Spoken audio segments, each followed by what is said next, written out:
Jiang Chen only woke up from a hangover once, but 9 months later, someone told him that he had become the father of 3 children. Ironically, just the day before, he had been dumped by his girlfriend. She said he was poor, had no future, and couldn't offer a future, she said, and then left with a wealthy man. He only remembered drinking until he blacked out that day and going into a hotel with a strange woman. When he woke up the next day, the room was empty, and she was gone. He thought it was just a chaotic, absurd night. Until I was forcibly dragged into the hospital. The doctor told him, the mother's water had broken, it was triplets, and an immediate cesarean section was necessary. And the father of the children was him. Just then, his mother stood at the ward door, angrily cursing the irresponsible scumbag. Unbeknownst to her, the person she was yelling at was standing right behind her. And for the first time in his life, he realized, some choices, once missed, can never be undone. It all started the night he got drunk with the university professor. He was Jiang Chen. He woke up with a splitting headache after a one-night stand with a sexy woman the night before. The unfamiliar room and the dark red stains on the sheets stunned him. Memories of their breakup the night before surged back, and for a moment he couldn't tell if it was an accident or a loss of control. Yesterday evening, Shinsini broke up with him on the street. Her words were polite but blunt. A stable future, a luxurious lifestyle, designer bags. Every sentence emphasized the gap in their reality. Jiang Chen understood. She thought he was poor. He didn't try to stop her and agreed to break up immediately. That night, he got drunk with his friends. On the way back, he met a woman who was also drunk. They chatted for a few minutes and hit it off. In a daze, he went into a hotel and woke up with only fragmented memories. Jiang Chen only remembered that the woman was excessively beautiful, had an outstanding figure, and a wildcat-like personality. However, she left without saying goodbye in the early morning. He simply treated it as an absurd dream, reminding himself to focus on making money and stop wasting time on relationships. Born into an ordinary family, his parents were stable but not wealthy. 3 years ago, he was unexpectedly bound to a system. He checked in every day without fail, but nothing ever happened. By this moment, he had long since given up hope on the system. 9 months later, on payday, Jiang Chen treated his dorm buddies to dinner. They came across a campus photo from a year ago, and Su Qingsheng in the picture had an outstanding temperament and was so beautiful that it left them speechless. He suddenly felt that the face was unusually familiar. The moment his memory overlapped with the hotel night, Jiang Chen was about to deny this absurd guess when a system notification sounded in his mind. He had met the conditions for signing in for 1,000 days, and the system was officially activated. Fate took a turn at this moment. The door to the private room was pushed open, and class monitor Yuan Yin, covered in sweat, found Jiang Chen and said that Su Qingqing's water had broken and she was already at the hospital. The situation was urgent, and the child's father had to be there. These words shattered his reason. Jiang Chen stood there stunned, only then realizing that Su Qingsheng was pregnant with his child. His brothers were petrified on the spot. None of them could connect the campus goddess with him. This news was even more shocking than the system activation. At the same time, Song Mei received a call from her niece, who told her that her best friend Su Qingsheng was about to give birth to triplets via cesarean section. While rushing to the hospital, she angrily cursed the man who had never shown up, saying that he was heartless and that if it were her son, she would never let him off easily. In a ward at the Sihai City Maternal and Child Health Hospital, Su Qingsheng lay quietly on the bed, her face pale and her expression exhausted. Yet her outstanding beauty and temperament were still undeniable. Even after the torment of pregnancy, she remained radiant.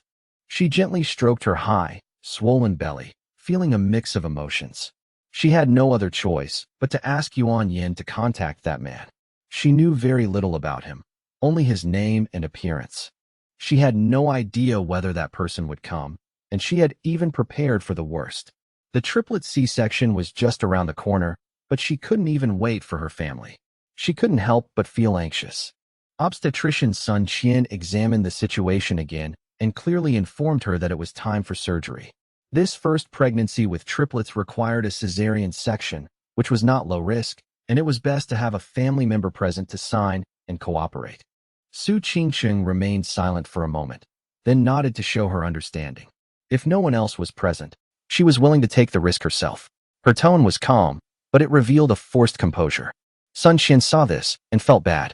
She only knew that her aunt's best friend had met the wrong person and had to bear the pressure of pregnancy and childbirth alone. She was too stubborn and had suffered too much. After arranging the checkup, Sun Qian called Song Mei and asked her to buy supplies for the mother and newborn on her way. Song Mei had already arrived at the hospital and immediately went to the supermarket to make the purchases. On the other side, Jiang Chen was pulled away from the restaurant by Yuan Yan, and only then did he gradually piece together the truth. The person who got Su Qingqing pregnant was indeed himself, a fact that left him completely stunned. He realized for the first time that he was going to be a father, and with triplets no less. The change in identity came so quickly that he couldn't process it all at once, and could only follow the taxi all the way to the hospital. More than an hour later, Jiang Chen rushed to the 5th floor of the maternal and child health hospital. As soon as he got off the elevator, he saw his mother, Song Mei, in the corridor. She was carrying a bunch of bags and panting heavily. Song Mei casually explained that she was there to help her best friend, and then stuffed the things into Jiang Chen's hands. Only when she turned around did she realize that this was a maternal and child health hospital, and her tone instantly became vigilant and stern. Suspecting her son had gotten into trouble, she swiftly tapped him and then kicked him. Jiang Chen looked helpless but had no time to explain and could only follow her into the ward. The moment the ward door opened, Jiang Chen saw the face on the bed and froze on the spot. The best friend that Song Mei had mentioned was actually Su Qingqing herself. Su Qingqing looked up and saw Jiang Chen and was also stunned. All her memories overlapped at this moment, and the unexpected encounter 10 months ago finally pieced together the complete truth. Song Mei was still nagging on, scolding the child's father for being irresponsible and telling Jiang Chen to have a bottom line, completely unaware of the sudden tension between the two. Just then, a system notification sounded in Jiang Chen's mind, clearly telling him that he was about to welcome his biological child and giving him a choice. He made his decision almost without hesitation. Jiang Chen took a deep breath and finally confessed that he was the scumbag who had been cursed. The ward fell silent instantly, and Song Mei choked on her words, staring at him in disbelief. After a moment of silence, Su Qingqing nodded in agreement. Song Mei's expression shifted from shock to confusion, her emotions swirling as she felt both angry enough to want to hit someone and yet also realizing that she was about to become a grandmother. Sun Qian walked into the ward to check if the mother's family members had all arrived. Sun Qian was stunned. She never expected that the scumbag she had been cursing for so long was actually her aunt's son, and that the children in her aunt's best friend's belly were all Jiang Chen's. This complex relationship, once it came together, even struck her, a doctor accustomed to grand occasions, as so absurd it seemed unreal, resembling a family drama spiraling out of control. Song Mei completely lost her temper, grabbed Jiang Chen's ear, and exploded on the spot, her anger undisguised. She questioned him, asking how he could still have the nerve to stand there after doing such a thing.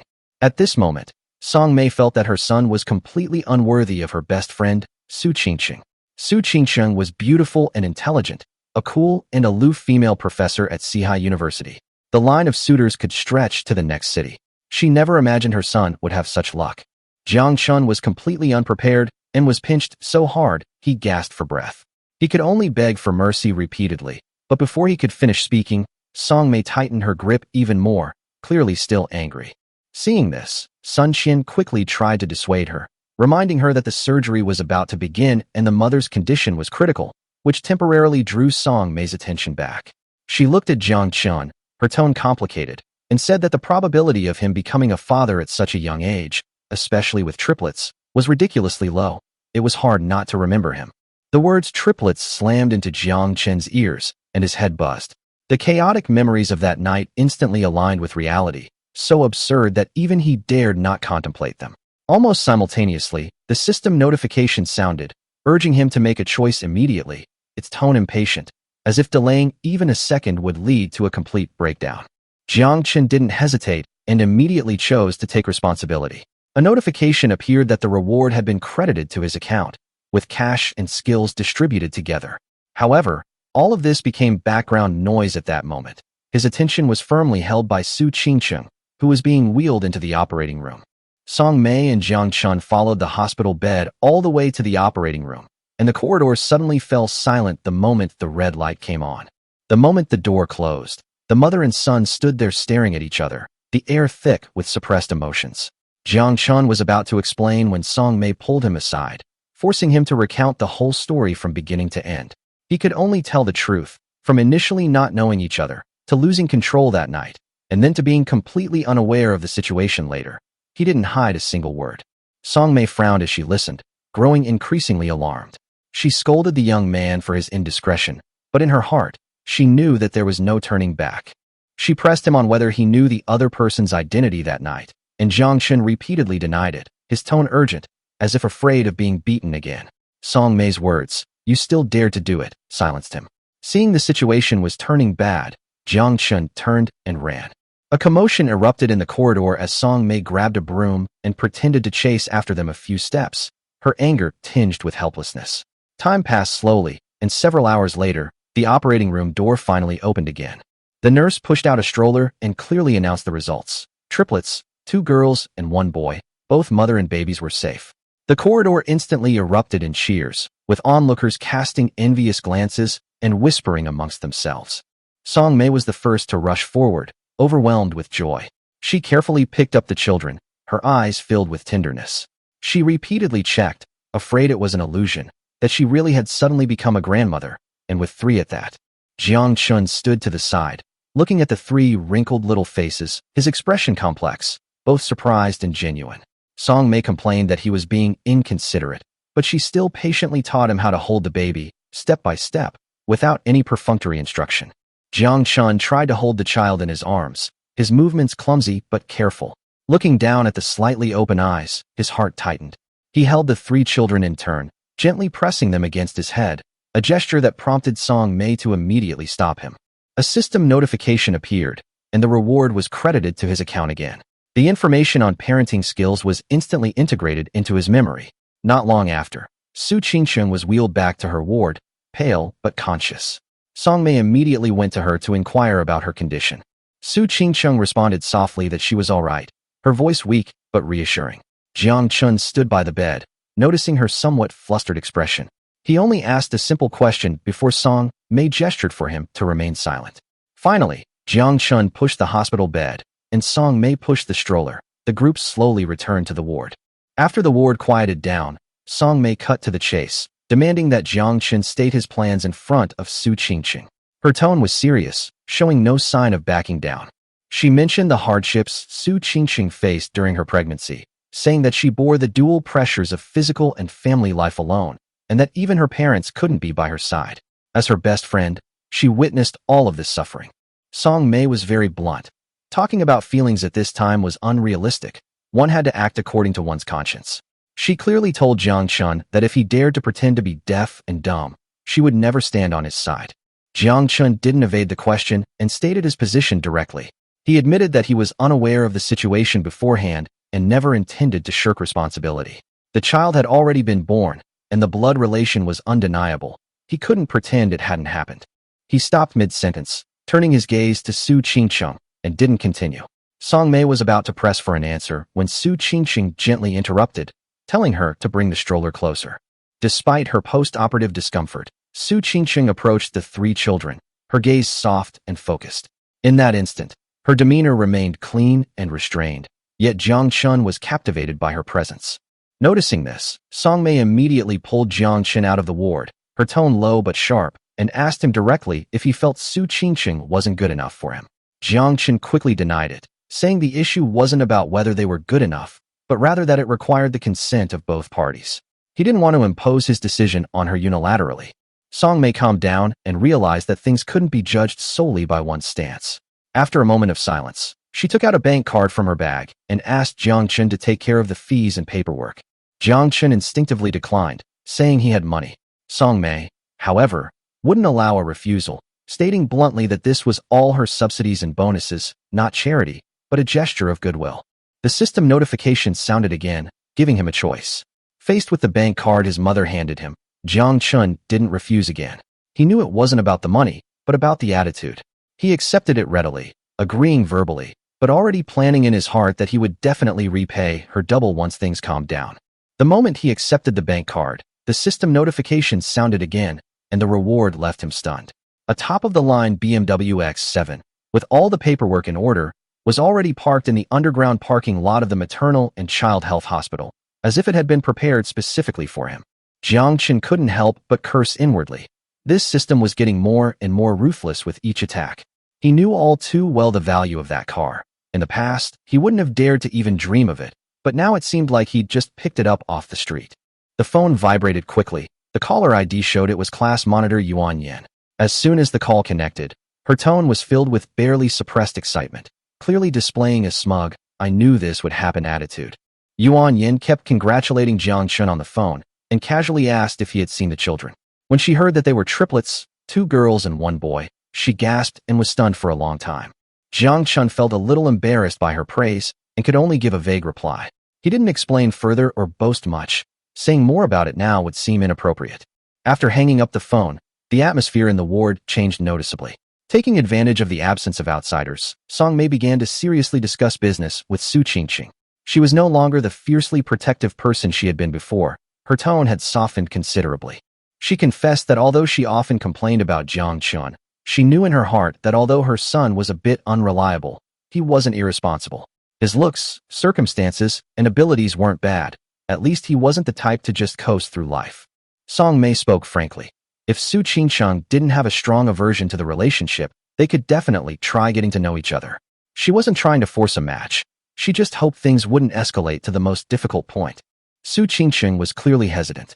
She said that everything was an accident, and she didn't know Jiang Chen well, let alone have feelings for him. Plus, there was an age gap, so she felt that something was not quite right. She also stated frankly that she chose to keep the child herself and did not force anyone. Even if she has to raise the child alone in the future, she has long been mentally prepared. Song Mei immediately became agitated, saying that Jiang Chen was already an adult, and talking about being still young at this time was completely untenable. Since the child was here, the father should step forward. This was a matter of principle. She calculated the age difference, saying that the two were only 6 years apart, which was practically no problem in reality, and casually threw out a bunch of common sayings to make this small age gap seem insignificant. Su Qingqing was speechless for a moment, her lips pressed tightly together, not immediately refuting. Her hesitation was not a refusal, but more like a weighing of options. Song Mei pressed her advantage, saying that the path of a single mother is not easy, and that children will always care about their father's position when they grow up. Even if not for the adults, mothers should think one step ahead for their children. Su Qingqing remained silent for a while before looking up and voicing her final concern.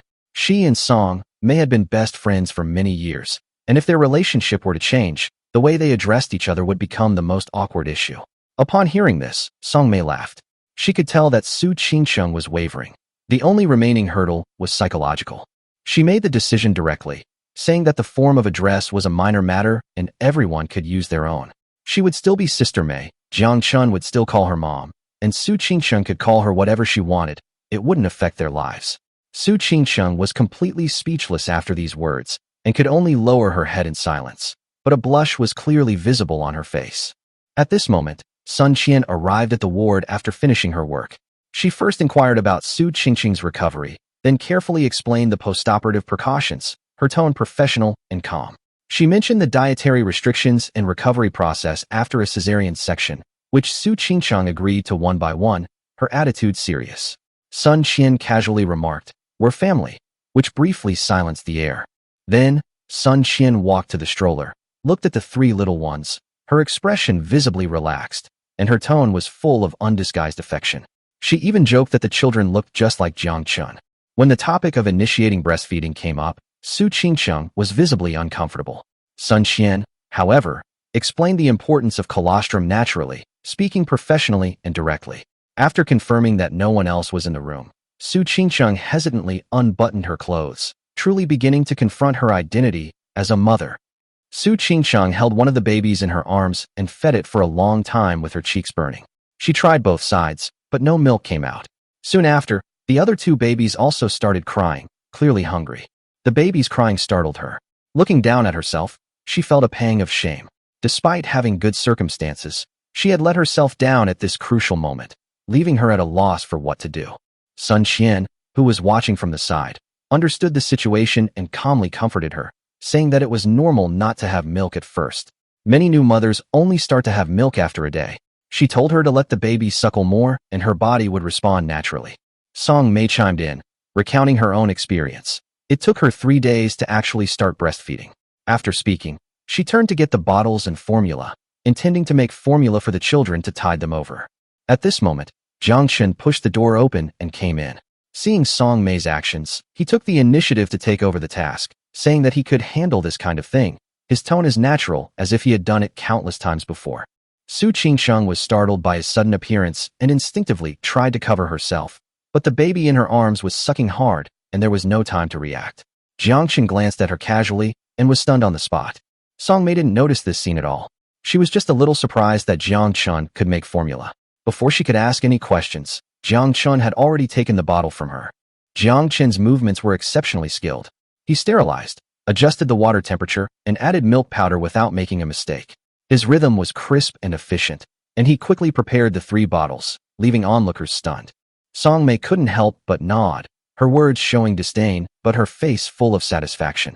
Sun Qian, watching from the side, had to admit that this young man was indeed quite adept at taking care of children. As soon as the babies took the bottles, they immediately quieted down. Even the one who was reluctant to let go before was quickly attracted by the nipple and drank with great concentration. The ward finally quieted down. Jiang Chen patted the baby's back to burp him naturally and patiently. Sun Qian watched and couldn't help but sigh that he really had the potential to be a stay-at-home dad. Song Mei listened with a face full of satisfaction. Su Qingqing stood to the side, her emotions complex. On one hand, she secretly changed her opinion of Jiang Chen's performance, but on the other hand, recalling his gaze earlier, she couldn't help but curse inwardly. This guy is definitely troublesome. Jiang Chen, it really is you. Jiang Chen recognized the voice behind him. He turned around and saw that it was indeed a familiar face. Wang Bingbing, his classmate from junior high school, who was also his first love and the girl known as the class beauty. Counting the time, it had been 7 or 8 years since they last met, yet her features remained almost unchanged. She was tall and slender, with delicate features, and still showed 2 small tiger teeth when she smiled. Only now she exuded a more mature air. At this moment, Wang Bingbing was wearing a nurse's uniform, standing in the restaurant of the maternal and child health hospital. The identity and setting made Jiang Chen feel somewhat dazed, as if he had suddenly been pulled back to his teenage years. Wang Bingbing was clearly surprised as well. After getting closer and confirming it was him, she said with delight that she thought he looked like him from afar, but she never expected it to really be Jiang Chen. Jiang Chen nodded in response, but a hint of embarrassment crept onto his face. His first love was anything but dignified. It was downright absurd. When they broke up, he was completely out of control. He cried, begged her to stay, wrote a suicide note, threatened to jump off a building, and even climbed over a wall late at night to find her, only to scare her further away. Those behaviors that seemed childish and ridiculous in retrospect were once unforgettable for him, but now, seeing them again only leaves him feeling awkward. Wang Bingbing made a casual greeting, asking him how he had been all these years. Jiang Chen simply replied that he was fine, his tone so calm that even he was a little surprised. She was curious why he was at the maternal and child health hospital. Jiang Chen hesitated for a moment and said that his child had been born, which made her visibly surprised. Wang Bingbing subconsciously asked if it was his child, but then immediately denied it, feeling that given Jiang Chen's age, it seemed more like a relative's matter. Before she could press for more details, a colleague called out to her from afar. She could only hurriedly say goodbye, telling him to talk another day, and turned to enter the work area. Jiang Chen watched her leave, then continued eating, head down, but the images from years ago involuntarily surfaced in his mind, only to find that he felt nothing at all. Those people and things he once regarded as eternal goddesses now only evoke a faint sense of embarrassment and self-deprecation, making him realize that time really can smooth over everything. When Jiang Chen returned to the ward after dinner, it was already late at night. Song Mei was clearly exhausted. As she got older, her energy wasn't what it was during the day. She told Jiang Chen that she needed to go back to work to handle some tasks and get some rest for the night, and would come back early the next morning, her tone still tinged with worry. Before leaving, she gave Jiang Chen her usual instructions, warning him to be careful that night and not to make any mistakes. Her words were full of threats. Jiang Chen was used to his mother's words, so he readily agreed and even promised that if he didn't take good care of her, she could break his legs. Song Mei was both amused and annoyed, but she softened her tone and earnestly told Su Qingqing not to hesitate to ask Jiang Chen for anything. She even emphasized that Jiang Chen was young, resilient, and not afraid of getting dirty or tired, speaking with such seriousness that Jiang Chen was left speechless. Su Qingqing chuckled softly, nodded in agreement, and the atmosphere relaxed considerably, the ward becoming less tense. Before leaving, Song Mei glanced at Jiang Chen again, specifically emphasizing the need to take good care of the 3 children, her tone full of protectiveness and seriousness. Jiang Chen felt his scalp tingling from being lectured so much that he could only agree repeatedly. He then pushed Song Mei out of the room, afraid that she might add more scenes at the last minute. The corridor was dimly lit, and the moment the door closed, the ward finally fell silent, leaving only Jiang Chen, Su Qingqing, and the 3 children. After Jiang Chen returned to the ward, the atmosphere became noticeably quieter. Su Qingqing watched his retreating figure and suddenly spoke, saying that the way he and his mother interacted was quite interesting, and that this was the first time she had taken the initiative to talk to him. Jiang Chen was taken aback for a moment, then casually replied that this was how they usually interacted, and he was used to it. His tone was relaxed, but he couldn't hide a hint of unease. Only the 2 adults remained in the ward. The darkness lowered the lights, and Jiang Chen suddenly realized the issue of seniority. A thought flashed through his mind. Logically, he should even call her Annie. When Su Qingqing heard him say that he was always like this, she couldn't help but smile and said that it was obvious that the mother and son had a very good relationship, and that kind of closeness couldn't be faked. There was no envy in her tone, but there was judgment in it. She said that if he weren't her biological son, Song Mei would never treat him like this, and wouldn't even bother to show any consideration. Jiang Chen was taken aback and subconsciously asked a follow-up question, as if he had suddenly become interested in the topic, his eyes showing seriousness. Su Qingqing nodded and said that those who are not biologically related are actually more polite and caring, but always maintain a distance, and that's what makes people most uneasy. After listening, Jiang Chen patted his forehead helplessly, realizing how true those words were, and suddenly felt much more at ease. Those few words had significantly reduced the awkwardness between the 2, and the air in the ward had become softer. With Su Qingqing's physical condition and Jiang Chen's help, the breastfeeding process was successfully completed, and the children gradually calmed down. A system notification sounded in her mind. Mission complete, reward credited. A fully furnished apartment and a physical enhancement upgrade were unlocked simultaneously. Jiang Chen excused himself to go to the restroom and collected his physical reward alone. The moment the power surged into his body, the intense pain made him grit his teeth. The power seemed to be reshaping his bones and muscles. Within a minute, he was soaked in sweat, and the pain slowly subsided. He took a shower, and when he stood in front of the mirror, he almost didn't recognize himself. The clearly defined muscles drastically changed his entire demeanor. Jiang Chen cursed the system inwardly for being absurd, but he had to admit that this change was indeed impossible to ignore. As soon as it was light, Song Mei arrived at the hospital early in the morning, carrying a thermos. She sounded energetic and said that she had prepared breakfast for Su Qingqing. Su Qingqing was already awake and watching the child. Jiang Chen took the opportunity to lean against the wall and rest with his eyes closed. Even with his improved physique, he couldn't withstand staying up all night. Breakfast was laid out, with a variety of options, clearly prepared with care. Su Qingqing knew she had to ensure the child received adequate nutrition, so she didn't refuse. While handing her food, Song Mei inquired about the previous night's events, the conversation circling back to Jiang Chen. Su Qingqing was about to deny it, but involuntarily blushed and subconsciously glanced at Jiang Chen, who was busy changing diapers. Her heart skipped a beat, and she suddenly realized that this young man had become exceptionally pleasing to the eye, without her noticing. Hearing his mother's words, Jiang Chen couldn't help but interject, indicating that he wasn't the type to cause trouble. Song Mei smiled and agreed, handing Jiang Chen breakfast with a satisfied expression, clearly approving of last night's outcome. After giving a few instructions, she hurriedly left the hospital, repeatedly reminding Jiang Chen to take good care of himself and the child before leaving. The ward had been quiet for a short while when the nurse on the morning rounds entered. Her gaze fell on Jiang Chen, and she suddenly paused, startled. She blurted out Jiang Chen's name, her voice filled with shock, clearly not expecting to see him here. The nurse was tall and slender with delicate features. The moment she stood at the door of the ward, Jiang Chen recognized her. She was Wang Bingbing, whom he had met by chance in the hospital restaurant the night before, and also his first love when he was young. Wang Bingbing is a delivery room nurse at Sihai Maternal and Child Health Hospital. It was her turn to be on duty that day. She had only met him briefly the night before and hadn't had time to exchange contact information, which she still regretted. Unexpectedly, she saw Jiang Chen again during rounds the next day. She was stunned at first, then smiled with delight, as if fate had deliberately pushed the two of them into the same space. She walked quickly closer and looked at Jiang Chen's now sharply defined profile.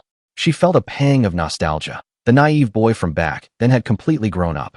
Wang Bingbing clearly remembers how attentive Jiang Chen was to her during their teenage years. He would buy her breakfast, books, and do her homework, always revolving around her needs without ever finding it troublesome. Their breakup was largely due to their youth and immaturity. She was just throwing a tantrum, never expecting Jiang Chen to take it seriously, even to the point of threatening suicide. Those things, writing suicide notes, climbing through windows at night, still seem absurd and terrifying to her, yet she can't deny that the feelings they once shared were real. Seeing Jiang Chen again now, tall and composed, a far cry from the immature teenager she once was, makes her heart race involuntarily. She subconsciously felt that first love, once it reappears, will always stir up waves in her heart, even after 7 or 8 years. Wang Bingbing was even certain that Jiang Chen would still remember her. After all, it was so unforgettable back then, no one could completely forget it. Just as her emotions were churning, Jiang Chen had already changed the baby's diaper, turned around, and sat down. He had just picked up his water glass when he heard her voice. Wang Bingbing called out his name with delight and walked quickly over, instinctively reaching out to take his arm as they used to. Jiang Chen's heart tightened, sensing something was wrong. Almost instinctively, he turned aside, his movement natural yet distant, instantly widening the distance between them. He glanced up and casually asked if he was on duty today, his tone calm and devoid of any extra emotion, as if confirming a trivial fact, yet his gaze remained politely distant. Wang Bingbing responded with a smile, saying that she had just had a meeting yesterday and it was her turn to be on duty today. She noticed that he subconsciously avoided her hand, which surprised her a little, but she didn't take it to heart. In her memory, this man had once gone crazy for her, cried, and made a scene. Whenever she showed him any kindness, he would revert to the clumsy yet persistent boy he once was. Her gaze was quickly drawn to the 3 babies in the ward. When she saw the tiny figures side by side, she couldn't help but marvel at how cute the triplets were, and subconsciously assumed they were just relatives' children. He scratched his head, didn't shy away from the question, and directly stated that it was his child. His tone was natural, without boasting or explanation, as if he were stating a fact he had already accepted. These words left Wang Bingbing speechless. She repeatedly asked him if he was married, and even after receiving a negative answer, she still instinctively chose to deny it, thinking it was just his usual joke. When he confirmed again that the child was his biological son, her expression completely lost control. Shock, astonishment, and disbelief surged up simultaneously, leaving her momentarily speechless. Her thoughts quickly drifted back to the past, recalling the boy who wrote her a suicide note, climbed through her window in the dead of night, and said he would elope with her. A strong sense of loss and resentment welled up within her. But her emotions were quickly suppressed by reason. She realized that he was not married, and the relationship stemmed from an accident. As long as the outcome was uncertain, she still had room to get back involved. She straightened her back, put on what she thought was her most appropriate smile, and turned to walk towards the hospital bed. But the moment she saw him clearly, all her confidence seemed to be extinguished. The woman lay there quietly, yet her beauty was dazzling. Her presence and figure were impossible to ignore, and even she, as a woman, felt an instinctive sense of inferiority and withdrawal. She subconsciously looked down to compare herself to the woman, and a strong sense of imbalance welled up inside her. Only at that moment did she realize that what she was facing was no longer just a past relationship. Wang Bingbing was initially full of confidence. She had always believed that she was Jiang Chen's first love, the goddess in the hearts of countless boys back then, and the one whom Jiang Chen had pursued so passionately. But when she actually stood in front of Su Qingsheng, she realized what the difference was. Even though Su Qingsheng had just given birth and looked weak, Su Qingsheng's features and temperament still overwhelmed Wang Bingbing, leaving her completely powerless. That natural composure and beauty made Wang Bingbing feel a strong sense of inferiority for the first time, especially when compared to his body. She was completely overshadowed. At this moment, the sense of superiority she once had in front of Jiang Chen collapsed instantly, and her fantasy of rekindling their old flame was shattered, leaving only a heart full of bitterness. She quickly composed herself, followed procedure to inquire about the mother and baby's condition, and after confirming everything was normal, she practically fled the ward.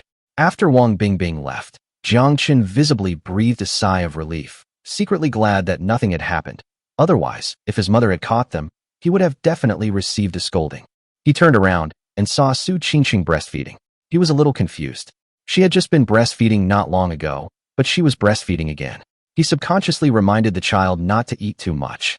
Su Qingqing responded calmly and put the child back in the crib, but she didn't voice her inner thoughts. At that moment, she just instinctively wanted to assert her presence. Jiang Chen was unaware of these emotional changes, simply staying silently by the side, observing the child's condition, and the atmosphere gradually returned to calm. In the afternoon, Song Mei rushed to the hospital, carrying a large bag of supplements and fruit. Just as she reached the ward door, she suddenly heard someone calling her from behind. She turned around and saw Wang Bingbing in a nurse's uniform. Images from years ago flashed through her mind, and her heart tightened. Song Mei stood there, her expression subtle. She had a feeling that this person was probably more than just a simple coincidence.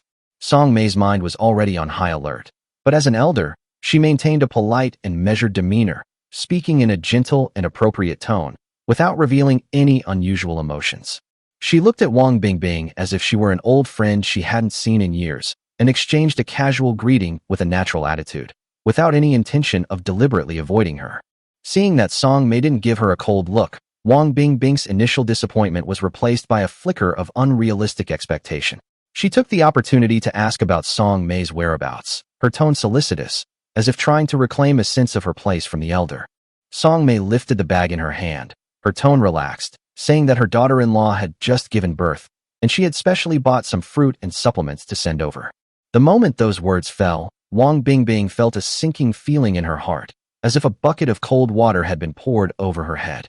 The three words, daughter-in-law, extinguished any remaining hope in her heart, leaving no room for struggle. She subconsciously looked at the bag, which was full of expensive health supplements, and her heart ached even more. That kind of sourness wasn't something that could be summed up in a single word like jealousy. It was more like a complete realization that she was now an outsider. When Song Mei mentioned her 3 grandchildren, the smile on her face was impossible to hide, and her tone was full of heartfelt satisfaction. Wang Bingbing stood aside. Even offering words of agreement seemed superfluous, as if she were invisibly isolated from the world. She quickly entered the ward under the guise of work procedures, briefly checked the patient's condition, gave a few instructions, and then hurriedly took her leave.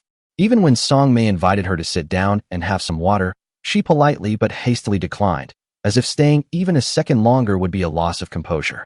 After Wang Bingbing left, the atmosphere in the ward suddenly changed, and Song Mei's gaze immediately fell on Jiang Chen, scrutinizing her. That look was all too familiar. Jiang Chen's hair stood on end instantly, and he had a bad feeling. Song Mei's tone wasn't harsh, but every word hit the nail on the head, directly asking him if there was any private entanglement between him and Wang Bingbing. Jiang Chen immediately protested his innocence, saying that he already had a child and didn't have the energy to deal with those old grudges. Song Mei snorted coldly, her words not harsh, but clearly stating her bottom line, the warning unmistakable. Jiang Chen had no choice but to finish her mother's sentence for her, his tone full of resignation.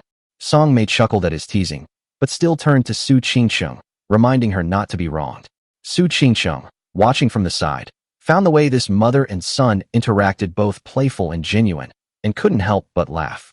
Song Mei placed the bag on the bedside table, taking out each item one by one, her tone earnest, as if she were making amends for something. Su Qingqing thanked Song Mei repeatedly, but Song Mei dismissed her with a casual, "We're all family." Jiang Chen noticed the lychees in the bag, hesitated for a moment before asking, afraid of stepping on a landmine. Song Mei's words, "I bought it for you," instantly relieved Jiang Chen, who even flattered her. The mother and son bickered for a bit, but the atmosphere eased, and the ward became more relaxed.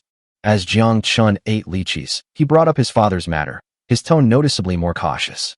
Song Mei immediately dismissed his idea, mentioning that Jiang's father had just undergone surgery, her tone reflecting practical considerations. Jiang Chen's mind automatically conjured up the image of his father whipping him with a belt, instantly snapping him back to reality. He knew in his heart that if this matter were exposed, the situation would be far worse than it was now. Just as he made up his mind to keep it a secret for the time being, his phone suddenly vibrated in his pocket. The caller ID showed his father calling. When Jiang Chen handed the phone to Song Mei, he was already feeling uneasy. His father's name was flashing on the screen, like an alarm bell ringing in advance. Song Mei glanced at the incoming call, her expression calm as she munched on sunflower seeds, letting Jiang Chen answer it himself, her tone completely devoid of panic. Jiang Chen steeled himself and answered the phone, but before he could even speak, Jiang Dapeng's voice boomed from the other end, his anger palpable even through the receiver. Jiang Dapeng first questioned him about whether he had done anything wrong recently, his tone aggressive, as if he had already anticipated the answer and was just waiting for Jiang Chen to slip up. Jiang Chen quickly denied it, saying that he had been busy working and making money lately and didn't even have enough time to sleep. So how could he have the energy to do anything outrageous? The person on the other end of the phone snorted, but their tone gradually softened. They said their aunt had suddenly called that morning, telling a bunch of outrageous stories. She said that Jiang Chen had ruined Song Mei's best friend and even got her to have 3 children. These stories sounded absurd and were completely unbelievable. As Jiang Dapeng spoke, he also praised Jiang Chen, saying that his son had always been reliable, a good student at school, and an outstanding graduate. Such an absurd thing couldn't possibly happen to Jiang Chen, let alone triplets. The probability was ridiculously low. So before his aunt could finish speaking, Jiang Dapeng hung up the phone, thinking it was nonsense and not worth getting sick over. Jiang Chen felt a chill run down his spine, but could only go along with it, agreeing repeatedly that his father was right and that he really couldn't do such a thing. Song Mei stood to the side, rolling her eyes, but didn't say anything, clearly already used to the father and son's self-comforting behavior. Hearing his son say this, Jiang Dapeng's tone was noticeably more smug, but he didn't forget to lecture him on keeping himself pure and not going astray. He even specifically mentioned the kind of thing where you can't get along with your elder's best friends, saying that given the generational and age difference, you shouldn't even think about it, and you should only dare to get involved if you're really itching for a fight. As the conversation drew to a close, the familiar threat inevitably surfaced, and Jiang Chen responded quickly, eager to end the call as soon as possible. As soon as he hung up the phone, Jiang Chen let out a long sigh of relief, turned to look at Song Mei, his face clearly asking, "What do we do next?" Song Mei thought for a moment and said that things had already come to this point, and sooner or later they couldn't be kept secret anymore. When the time came to confront them, they could just put the child in front of his father. Upon hearing this, Jiang Chen immediately realized it made sense. The 3 little babies were their strongest trump card. His father would definitely soften first. But Song Mei's next sentence added insult to injury, saying that holding grandchildren wouldn't stop him from beating his son, and he probably wouldn't escape a beating anyway. Jiang Chen was speechless on the spot and could only accept his fate, secretly sighing that his parents were indeed cut from the same mold. That afternoon, Song Mei stayed in the ward, watching Jiang Chen busily taking care of Su Qingcheng and the 3 babies, changing the mattresses, feeding, burping, and soothing them to sleep. Every step was done skillfully and efficiently, leaving even Song Mei, the mother, with no faults. She didn't praise him verbally, but the more she looked at him, the more satisfied she became, thinking that this brat had finally kept up at the crucial moment. Looking at Jiang Chen and Su Qingcheng, they were less reserved and more natural in their interactions, looking just like a young couple who had been slowly getting to know each other. Song Mei was secretly pleased. One was her own son, and the other was her best friend. If they could really end up together, she would be happy to see it happen. That evening, she cooked dinner for the 2 of them and brought it over before hurrying home, since there was someone at home who couldn't be relied on to cook. Su Qingxing tasted the dishes on the table and couldn't help but praise the chef's skill. The food was light yet flavorful, making it very pleasant to eat. Jiang Chen casually picked up some food for her, but by the time he realized he was using his own chopsticks, it was too late, and he could only explain in a low voice. Su Qingxing didn't say much, simply eating the fish, her face subtly flushing red. The ward fell silent instantly. After the meal, the 3 babies started crying on time, their cries rising and falling, expressing their strong dissatisfaction. Jiang Chen prepared everything with practiced ease, calmly feeding the 3 little ones while soothing them. Once they were full and quiet, he patted their backs and washed them, making sure they weren't too hot or uncomfortable. It wasn't until this moment that Jiang Chen truly realized that raising children was far more complex than he had imagined, requiring patience in every detail. Fortunately, Jiang Chen already possessed a complete guide to childcare skills, and his physical constitution had increased by 10 points, making these childcare tasks a piece of cake for him. The night was peaceful, and the 2 were busy taking care of their child. Dawn broke quickly. Jiang Chen had barely slept, but because of his improved physical condition, he didn't feel tired. However, he had something weighing on his mind. Song Mei arrived early in the morning with breakfast and fruit, and the ward became lively again. Jiang Chen ate the fruit while secretly thinking about how to explain this out-of-control life accident to his father. The more he thought about it, the more his head ached. He was convinced that the leak was all his cousin's fault for being so talkative. Otherwise, things could have been laid out slowly, and it wouldn't have reached his father's ears so quickly. Sun Qian came to check on Su Qingqing in the morning and confirmed that her recovery was stable and all indicators were within the normal range. As long as there were no unexpected events, she could be discharged smoothly the next day. When Song Mei heard that she could be discharged from the hospital, she breathed a sigh of relief. The pressure of traveling back and forth could finally be relieved. Su Qingqing also felt much more relaxed. Jiang Chen stopped Sun Qian on the spot and pressed her for the source of the information. Sun Qian denied it to the death and instead asked a series of questions to change the subject. Taking advantage of his distraction, she slipped away. Jiang Chen stood there, feeling both angry and helpless. He could only console himself that things would work themselves out, and no matter how fierce his father was, he was still his biological father. Just then, the system suddenly popped up a task, requiring him to confess everything to his father within 3 days. Jiang Chen's scalp tingled on the spot, but he didn't even have a chance to refuse. Regarding the discharge arrangements, Song Mei seized the opportunity to persuade Su Qingqing to live with Jiang Chen immediately after discharge, which would make it easier to take care of the child and give the two more space to spend time together. After much hesitation, Su Qingqing finally nodded in agreement, both out of necessity and because she no longer wanted to bear all the pressure alone. Song Mei turned to inform Jiang Chen. Jiang Chen was taken aback at first, then agreed. But before he could finish speaking, his mother almost grabbed his ear and chased him away. After making the arrangements, Jiang Chen took on the tasks of moving and resigning. He went down to the underground parking lot alone, got into the BMW X7 that the system had rewarded him with, and drove out of the hospital with a roar. As he was buying water at a roadside convenience store, he looked up and was surprised to see a familiar figure again, his ex-girlfriend, the school beauty who had once stirred his heart. Shinsini turned around and saw Jiang Chen as well. Shinsini recognized Jiang Chen at a glance and immediately became emotional, accusing him of stalking and harassing her. She repeatedly emphasized that they had already broken up and that he had a new boyfriend, which only made her more disgusted by his relentless pursuit. She was no longer the innocent school beauty she once was. She wore heavy makeup, a tight miniskirt, and carried a designer handbag. She clung to a fat man, her posture flamboyant and deliberate. Jiang Chen stood there dumbfounded. He had only been passing by to buy water, but he was accused of stalking. The other person's self-righteous sense of superiority made him feel absurd and ridiculous. Shinsini glanced at Jiang Chen and, seeing his ordinary clothes, immediately became contemptuous. She said that she had only liked him because he was good-looking, but now she realized that looks were worthless and money was the only thing that mattered. She proudly introduced the man beside her with his BMW X5 and designer brands, as if these price tags were proof of her success in life. Holding the man's arm, her eyes were full of condescending satisfaction. Jiang Chen had intended to leave gracefully, but was repeatedly humiliated by the other party. The last bit of consideration in her heart was completely broken. Her tone was calm but sharp, pointing out the reality that she had sold herself for tens of thousands of yuan. A casually sarcastic remark pierced Shinsini's pride, and she flew into a rage on the spot, unable to accept that this man who had once been so obedient to her dared to retaliate in public. Before leaving, Jiang Chen glanced at the fat man one last time, said indifferently, "I thought he was your father," and then turned and left, leaving behind a scene of astonishment and angry shouts. Shinsini was about to continue showing off when she froze completely the next second.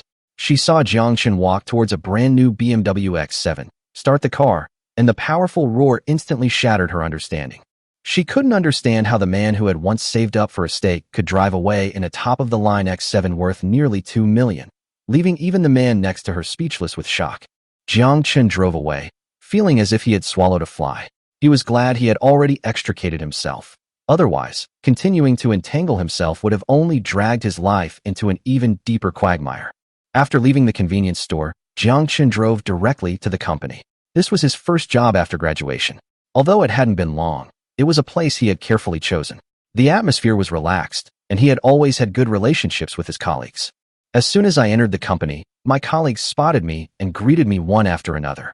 The banter and jokes were all mixed together, without any malice, only familiarity, making it hard for me to feel distant. Some people laughed at him for taking too long a leave of absence. Some joked that he might not be planning to quit, and others came closer to take a closer look and found that his demeanor had changed a lot. Even the jokes became more lively. Jiang Chen listened to these voices all the way, just smiled helplessly and didn't take them to heart. This was precisely why he chose to stay in the first place. The work wasn't mentally taxing, and the people weren't complicated.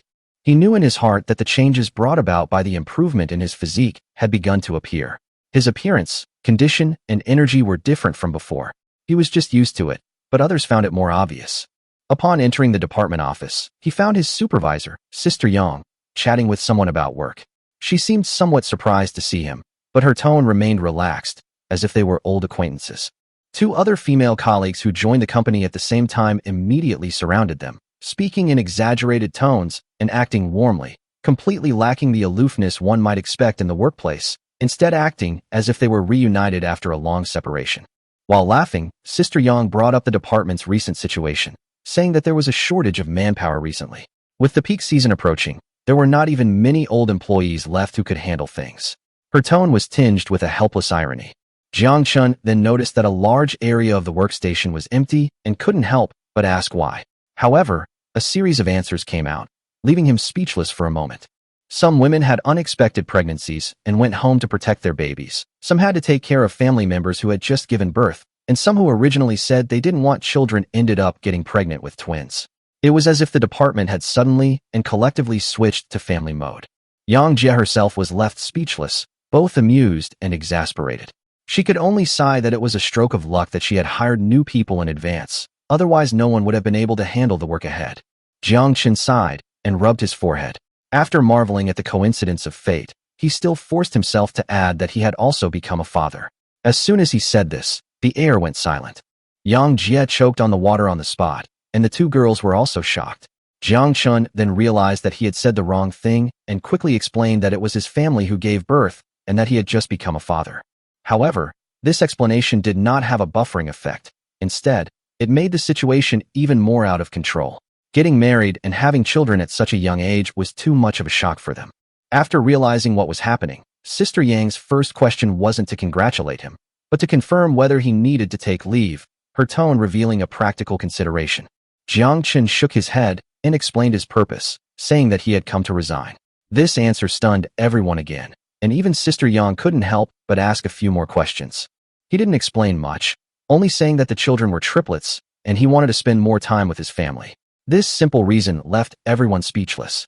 The resignation was completed smoothly in the end, and the atmosphere remained calm. There was no lingering reluctance in the farewells, only the tranquility of a phase coming to an end.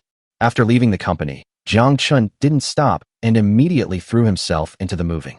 He first packed up Su Qingqing's place and then went back to his old rented apartment to pack up. Worried about not having enough manpower, he made a call in the dormitory group, expecting little response, but several old classmates all showed up at once. The barrage of jokes, criticisms, and exaggerated accusations came at once, saying he was too secretive and that he had upgraded his life so quickly after the breakup, making a scene but without any malice. The group chatted and joked as they worked, but their movements were anything but sloppy. They quickly noticed the BMW X7 and instinctively assumed it was just a temporary rental for show. They naturally found reasons for Jiang Chen, thinking that it was normal to spend some money to save face, since the result was there and he couldn't lose money no matter how you looked at it. The jokes only gradually stopped when the car drove into Bisui residence. The significance of this location made all the teasing seem unfounded.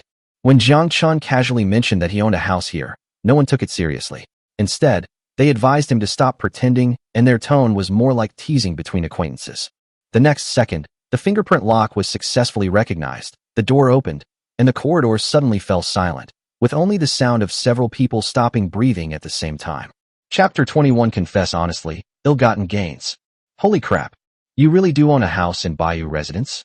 No way. Lu Wei, Zheng Chong, and Wu Hao looked on in disbelief. Upon entering Jiang Chen's exquisitely decorated apartment in Baiwiju, they were utterly astonished, their mouths agape.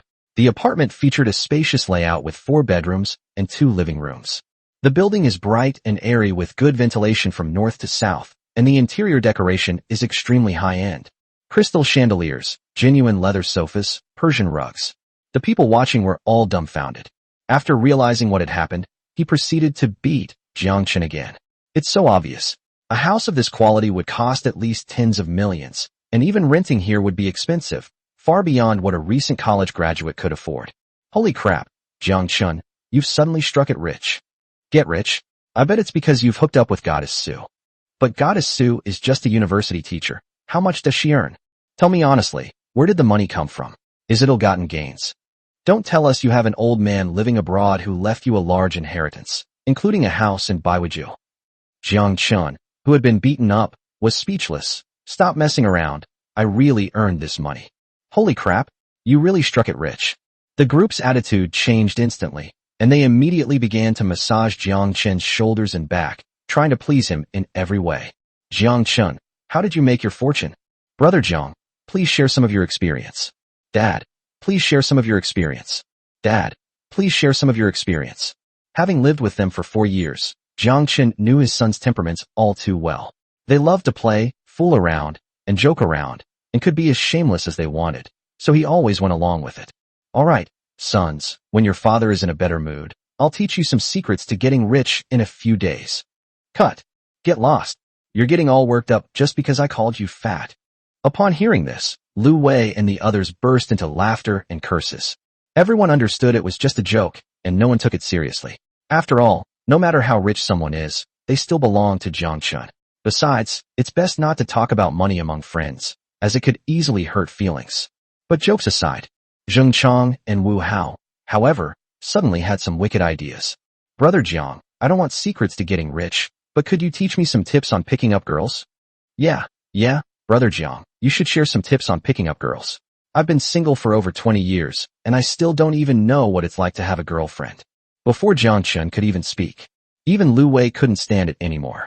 He glanced at the two of them, one barely 1.7 meters tall, and the other with a face full of acne, and said helplessly, forget it, you two. I think it's more practical for Brother Jiang to teach you some money-making secrets. Jiang Chen returned to the hospital in the evening after moving. As usual, Song Mei prepared a sumptuous dinner for Su Qingcheng, including Jiang Chen's portion. Su Qingcheng had already finished eating and was resting in bed. The mother and son were eating at a table near the door.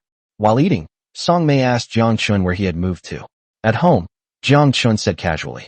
Your own home, Song Mei said with disdain. Your rented room, which is like a doghouse, can you call that a home? You're living with Qingcheng, so you should at least move to a better place. I changed it, Jiang Chen said. Yes, it's better to change it. Song Mei nodded approvingly. Now that you have 2 adults and 3 children, the house you live in can't be too small or too poor in terms of conditions. By the way, have you spent all that 30,000 yuan? Without saying a word, he took out a card from his pocket and handed it to Jiang Chen. Chapter 22 TCH, who's your wife anyway? Jiang Chen was a little flattered and quickly waved his hand. Mom, no need. I have money now. Money? You don't have any money at all. You just graduated. Where would you get money from? Raising children is incredibly expensive these days, and you're raising 3 of them. You just started renting a place, and besides, Qingcheng is my best friend. You should at least treat her well, right? Here you go. Jiang Chen. But Mom, I really have money. I'm not lying to you. Last time I accepted 30,000 yuan from my mother, and we had a moment of filial piety, but this time I absolutely cannot accept it again. Are you sure you really have money? Yes, absolutely. I haven't touched the 30,000 yuan you gave me before. All right then. Song Mei then took the bank card back, but still feeling uneasy, she gave another instruction.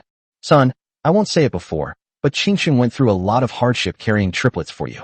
From now on, you should pay more attention to Qingcheng and the children, and try your best to be nice to her to make it up to her. Money is not a problem. If you run out of money, just ask Mom for it, understand? I understand, Mom. A warm feeling washed over Jiang Chen. What a wonderful mother she was. No one is closer than your mother in the world. But Mom, don't worry, your son has grown up. He'll never ask you for money again. In fact, he'll be filial to you. Actually, he also wanted to be honest with his mother about his situation, especially the house and car. However, given my mother's impatient nature, she was shocked to learn that she suddenly owned a property worth tens of millions of yuan and a top-of-the-line BMW X7 worth nearly 2 million yuan. My first reaction would definitely be that I've done something wrong. They say things like, the most profitable things are all written in the criminal law, and one wrong step can lead to eternal regret. And then they'll interrogate you relentlessly until you get to the bottom of it. Putting everything else aside, we definitely won't be able to have this meal. Take it slow. After all, she's my dearest mother, who just moved me deeply. It's only right that I treat her well. Qingcheng, these are sunshine rose grapes. They're sweet, crisp, and juicy, and good for postpartum women. After finishing her meal, Song Mei washed a bunch of grapes for Su Qingqing and put them on a plate for her to eat. Jiang Chen saw this and also wanted some fruit after the meal. Mom, I want to eat grapes too. I bought this especially for Qingqing. It's ridiculously expensive for just a small skewer. If you want some, go buy them yourself. Jiang Chen was completely dumbfounded. His own mother? Okay, the feeling of being touched just now has vanished instantly. Song Mei tidied herself up, gave a few instructions, and went back. After Song Mei left, Su Qingqing smiled at Jiang Chen, holding a plate of grapes, and gestured for him to come over. Come on, let's eat together, I can't finish them anyway. Sigh, sometimes I even doubt if she's really my mother. Jiang Chen walked over, somewhat helplessly. Don't worry, she's definitely your real mother. Su Qingqing chuckled. Based on what your mother just said to you, I feel that no one in this world is closer to you than your mother. Jiang Chen glanced at Su Qingqing. Did you hear what I said to my mom back then? Yes, I heard that. Besides worrying that you don't have money, she also told you to treat me better. Yes, she told me to be nicer to you and the child. So what are your thoughts? What do you mean? What are you thinking? That's right. Your mom told you to be nicer to me and the kids. Is there even a question? Jiang Chen asked back, deliberately teasingly adding, of course I'd cherish my own wife and kids. Upon hearing this, Su Qingqing's pretty face flushed red. TCH, who's your wife? Chapter 23 Let them handle Xiao Cao's matter. After this incident, Su Qingqing was also a little tired. After returning to the ward, she yawned incessantly and was so sleepy that she could hardly keep her eyes open. He rubbed his eyes, gave Jiang Chen some instructions, and then went to bed. Jiang Chen acted as before. While playing on his phone, he also looked after his child. His physical condition has improved, and he only needs to sleep 3 or 4 hours a day, so it's still a long way off for him. Scroll through Douyin, TikTok, for a while, play some games. Check on the 3 babies every now and then. I finally got sleepy late into the night. Bite. The host has taken meticulous care of his wife and 3 babies until their impending discharge from the hospital, showing utmost dedication and care. Congratulations on receiving a cash reward of 100,000 yuan. Bite. Host has triggered a special reward. Congratulations on receiving a fully furnished apartment by Swan Lake. The next morning, in a daze, Jiang Chen heard the system's notification in his mind. Wow. They actually gave them a reward of 100,000 yuan and a fully furnished house by Swan Lake. The dog system has been generous once again. Okay. Last night, after helping Su Qingqing solve her problem, the 3 little ones started fussing again, so I changed their diapers, washed them, fed them, burped them, and put them to sleep. After all that work was done, it was almost dawn. However, due to his robust physique, Jiang Chen was able to doze off for a while in the chair and was no longer sleepy. I'm being discharged from the hospital today, but a whole host of things are waiting for us. Jiang Chen woke up not long before his mother arrived. Besides some fruit, they were given a hearty breakfast, steamed buns, tea eggs, 8 treasure porridge, soy milk, fried dough sticks, and leek and mutton dumplings, which Jiang Chen liked. Mom, I'm not hungry today, you guys eat. Normally, if Jiang Chen saw his mother bring so much food, he would definitely eat some of it. But this morning, I'm really not hungry. You brat, what's wrong with you today? I went to the trouble of bringing you breakfast, and I even brought you leek and mutton dumplings, and you're not eating them. Song Mei was a little surprised. Just a couple of days ago, this dog of a son complained that she hadn't brought him breakfast. I didn't eat this morning. This really is like the sun rising in the west. Mom, why would I lie to you? I'm really not hungry, Jiang Chen said, reluctantly picking up a steamed bun and taking a bite with a forced expression. Song Mei, if you don't want to eat, fine. Qingqing and I will eat. Now that she has a daughter-in-law and grandchildren, Song Mei no longer spoils Jiang Chen. Seeing that Jiang Chen is not eating, she puts all the breakfast in front of Su Qingqing. Qingqing, come on, let's eat together. Yes, Su Qingqing nodded. Yes, Mom, you and Qingqing eat. She must be very hungry, Jiang Chen said. Su Qingqing blushed and glared at Jiang Chen, saying, You think you're so good at talking? Song Mei isn't stupid. Seeing the two of them like this, one could tell that something was definitely going on between them, perhaps something shady. But Su Qingqing had just given birth via cesarean section, so even if the brat was impatient, he wouldn't go too far. Never mind. Let them handle their own little problems. Why are you making wild guesses? On the other side, Su Qingqing was indeed hungry. I ate almost twice the usual amount, and afterwards, rubbing my stomach, I felt a little regretful. So he said to Song Mei, Hey, Sister Mei, I'm eating so much, I'm going to get fat again. Upon hearing this, Song Mei, he then smiled and sized up Su Qingqing. Don't worry, Qingcheng. With your physique, you won't gain weight no matter how much you eat. Besides, you have to feed 3 babies now. Only by eating more can you have enough milk, and only with enough milk can you keep your 3 babies from going hungry. Chapter 24. Miracles happen with great force? Su Qingqing's face flushed again upon hearing this. She originally wanted to emphasize that eating too much will lead to weight gain. Unexpectedly, Song Mei brought up that topic again. Why? Sister Mei, you have no idea what's going on. With my current abilities and physical capabilities, feeding 3 babies is no problem at all. Su Qingqing sighed inwardly. The 3 little ones started making a ruckus as soon as breakfast was finished, waving their little arms and kicking their little legs. It's only been a few days. The wrinkled appearance it had when it was born has completely changed. Her skin was smooth and fair. So cute it's unbelievable. It makes you want to get closer to it at first glance. Oh, hungry. It's okay if you're hungry, Grandma will feed you right away. As soon as Song Mei saw the 3 little ones, her face lit up with a smile, and she looked as if she had become 10 years younger. With a smile on her face, she helped Jiang Chen change the diapers of the 3 little ones, then carried them to Su Qingqing. Su Qingqing didn't mind, took the babies, and fed them one by one. Song Mei and Jiang Chen were both standing nearby. Song Mei acted out of habit, and also somewhat subconsciously wanted to get Jiang Chen away. I thought to myself, my best friend is breastfeeding her baby. What's so interesting about a grown man like you? He quickly realized that his son wasn't an outsider. He was the father of Su Qingqing's child. If there are no problems with today's checkup, you can be discharged. You guys should pack your things in advance too. Shortly after feeding the baby, Jiang Chen's cousin, Sun Qian, came in with equipment and several nurses to conduct a comprehensive pre-discharge examination on Su Qingqing. How is it, Xiao Qian? Song Mei, Su Qingqing's best friend and future mother-in-law, asked quickly. Sun Qian checked Su Qingqing's wound recovery and the test results, and nodded. The recovery is going well. You can be discharged today. Okay, that's great. Song Mei said happily. Su Qingqing also felt relieved.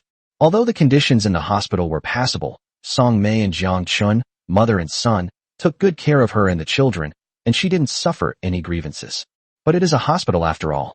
It's still very inconvenient to live there. She would be more than happy to be discharged from the hospital as soon as possible.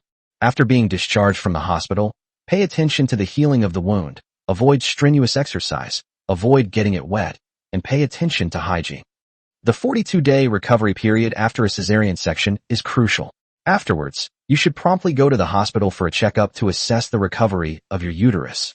In addition, during the recovery period, you should exercise restraint and try to avoid sexual contact. Of course, 42 days is just a rough estimate. Everyone's situation is different, and the specific time depends on each person's feelings. If you feel pain, it is not advisable to exceed 42 days. If you do not feel pain, you can try it in less than 42 days. Of course, miracles achieved through brute force are absolutely unacceptable. Sun Qian explained all the precautions to take after being discharged from the hospital, down to the smallest detail. Upon hearing the suggestions about sex, Su Qingqing blushed. Of course, I learned something new, albeit some strange stuff. Turns out it takes 42 days. No rush, Shaw, who's in a rush? Upon hearing this, Jiang Chen almost stopped in Bangbu. I thought to myself, this cousin of mine. She definitely did it on purpose. Having been through similar experiences, Song Mei glanced at her son and best friend after hearing Sun Qian's words, then smiled and didn't take it seriously. They're both married now. It's perfectly normal to have those kinds of thoughts and needs after having 3 children. After giving her instructions, Sun Qian spent some time talking with Su Qingqing.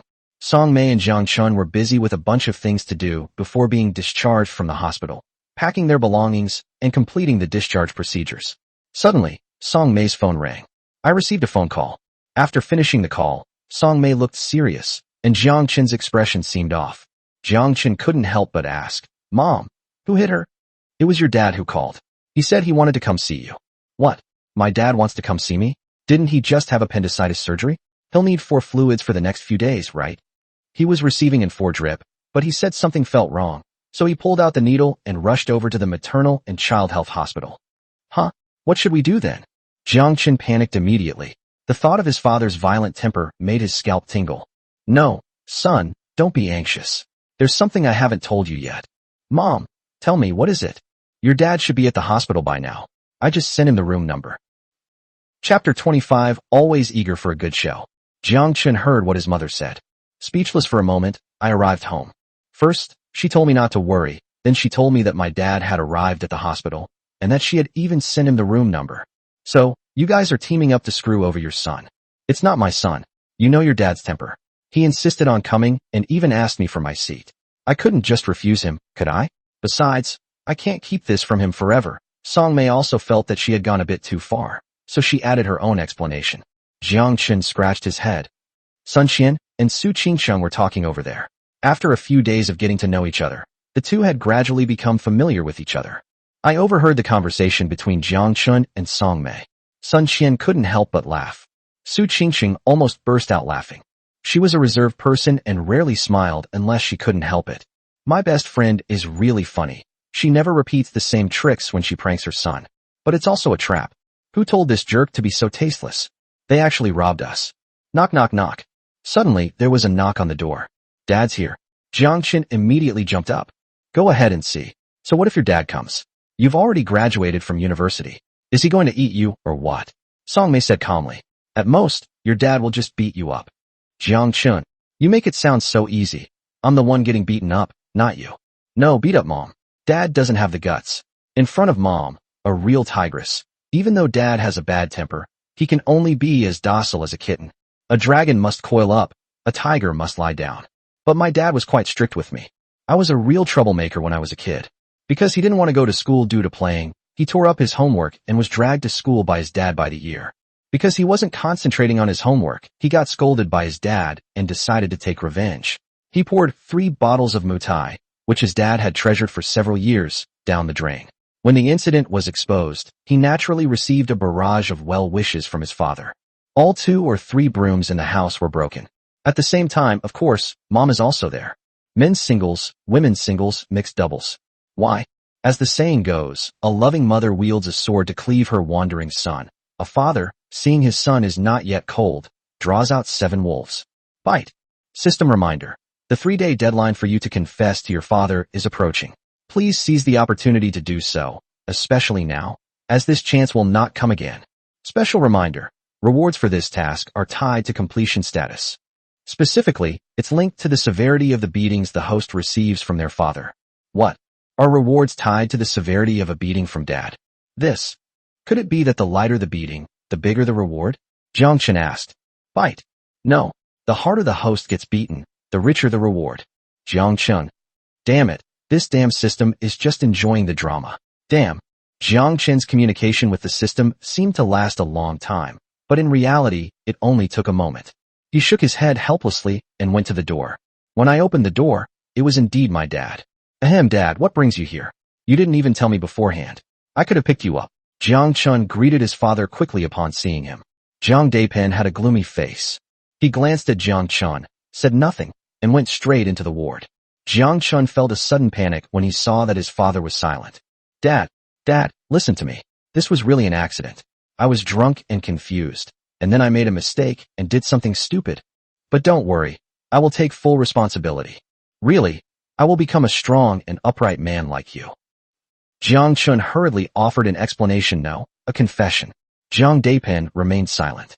After entering, he glanced around the room and saw Su Qingsheng and Sun Qian. He nodded to them amicably and then went straight to the crib. Song Mei was there, holding a little one and playing with him. Jiang Daipen looked surprised. There really are 3? What do you think? Song Mei said. Then let me hug you.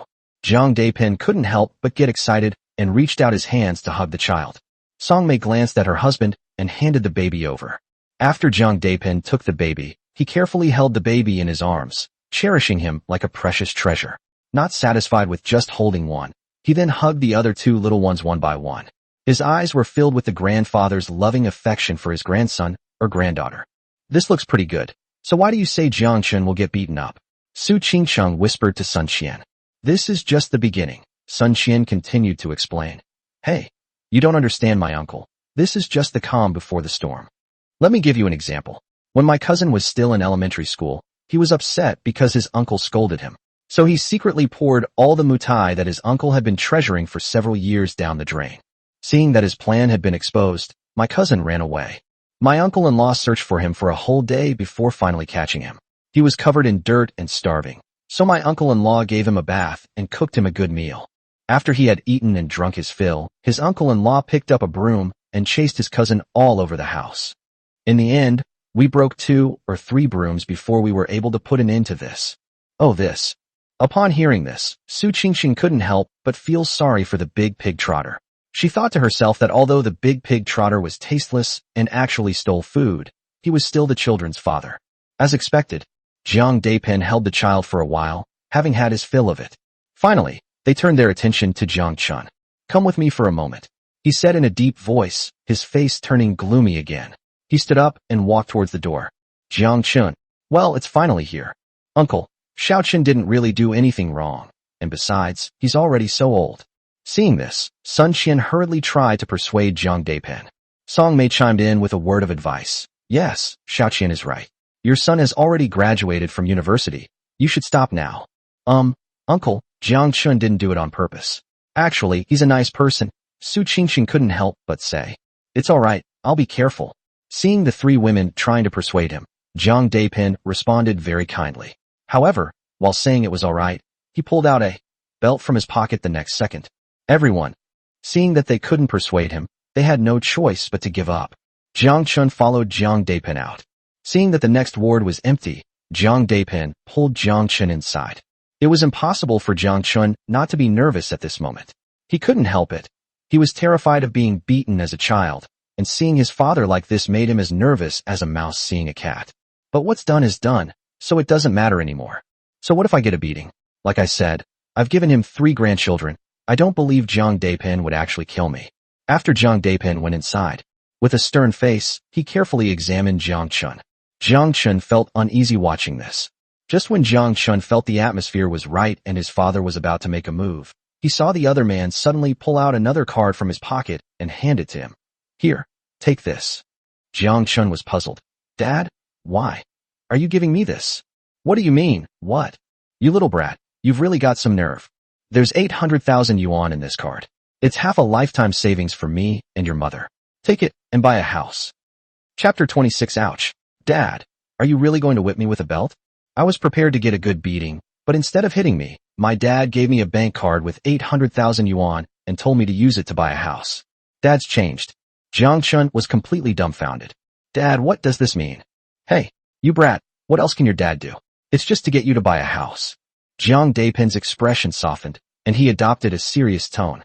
"When I first heard your aunt say that you ruined your mom's best friend's life, and even got her to give birth to triplets, my first reaction was, of course, disbelief. This is your mom's best friend. She's from a different generation than you. You should call her Annie. Besides, the probability of triplets is so low, 1 in hundreds of thousands, or even less. How could it be you who got pregnant?" After that, I realized something was wrong. Your aunt wouldn't spread rumors about you for no reason. So I called your mom again, several times in a row. At first, she denied it, but after I kept asking her, she finally admitted it and told me the location. Jiang Chen scratched his head. "So you were getting in 4 drip, and you just pulled out the needle and ran over?" "Of course. With such a big matter here, it would be strange if I didn't sit still," Jiang Chen continued. "But kid, it's not terrible to make mistakes. What's important is that a man should have the courage to admit his mistakes and take responsibility. That's what makes a real man, understand? You're not a child anymore. Since this has happened, you should treat the mother and child well and take responsibility. This 800,000 yuan was originally saved for you to buy a house and get married in the future. Take this now, buy a house, and give the mother and child a place to stay. It's also to reassure the girl that we're serious. Next, we'll get the marriage certificate, hold the wedding, and give the girl a proper status as soon as possible, so that she and her child won't be gossiped about when they go out." As Jiang Chen spoke, he stuffed the bank card back into Jiang Chen's hand.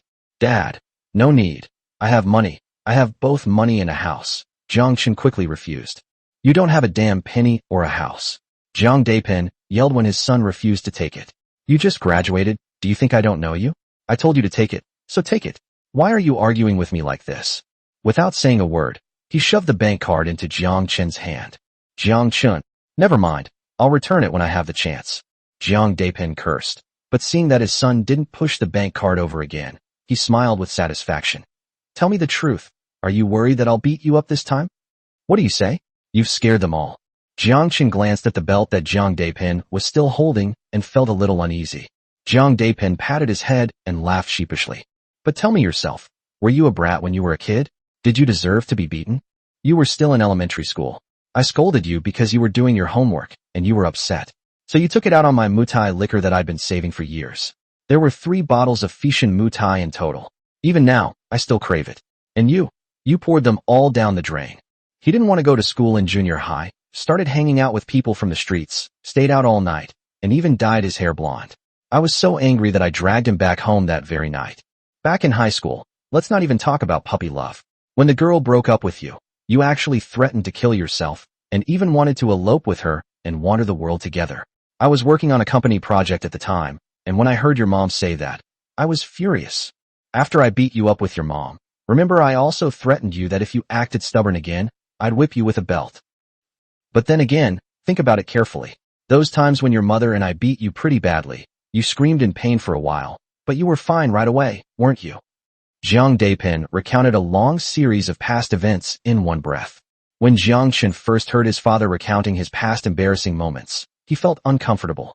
To be honest, the kid was really naughty, so naughty that he wished he could travel back in time and beat himself up. But what my dad said next was something I'd never heard before. From what Dad said, he also has his mother.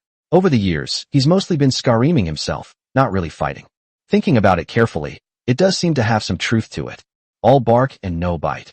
Almost every time he got into trouble and was beaten up, he would quickly be fine again, eating and drinking as usual, and going to school the next day as usual, full of energy.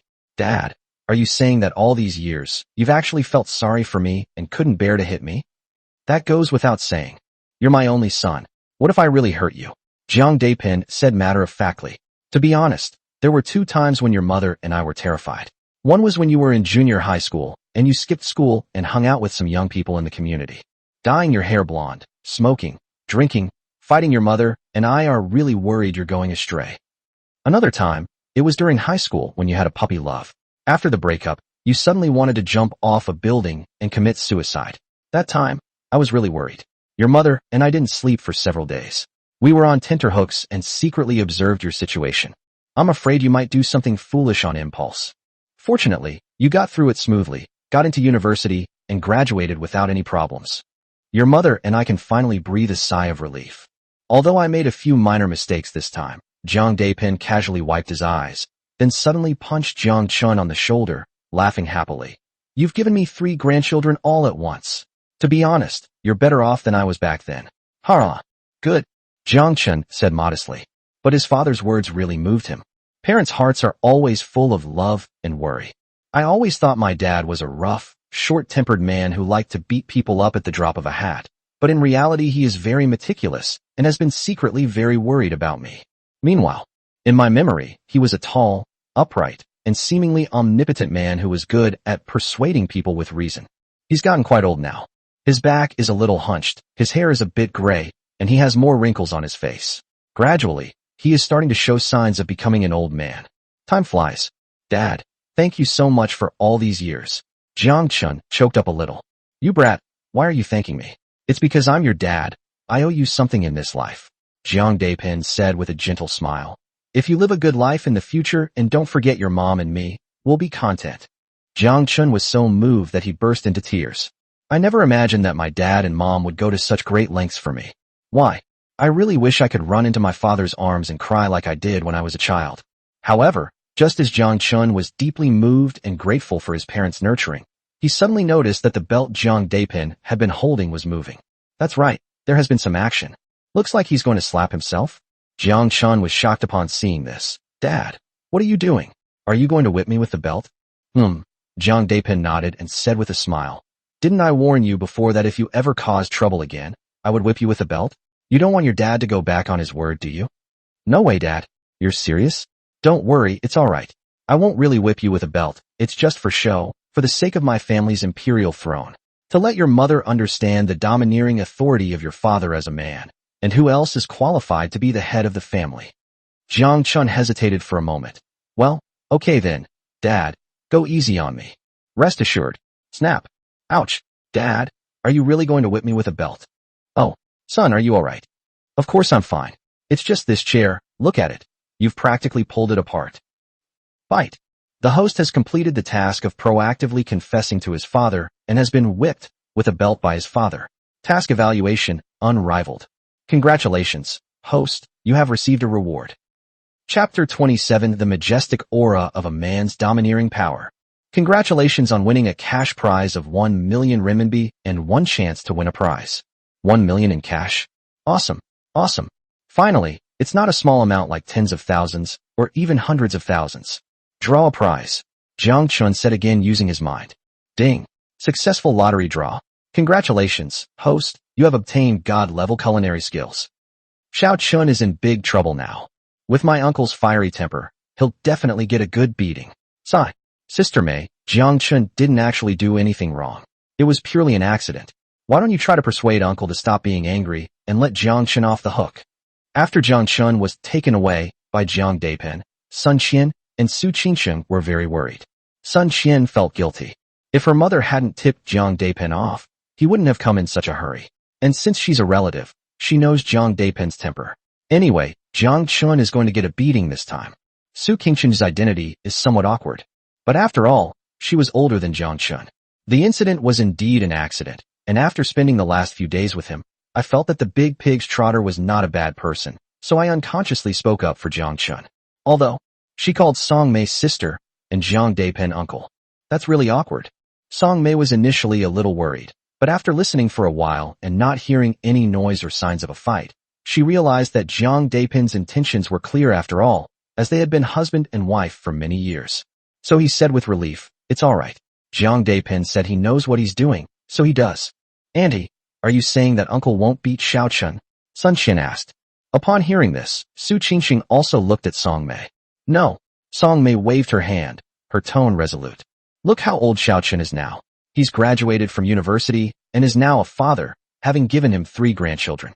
If Jiang Daipen beats Xiao Chen up like he did when they were kids, what kind of behavior would that be? Besides, Xiao Chen isn't small either.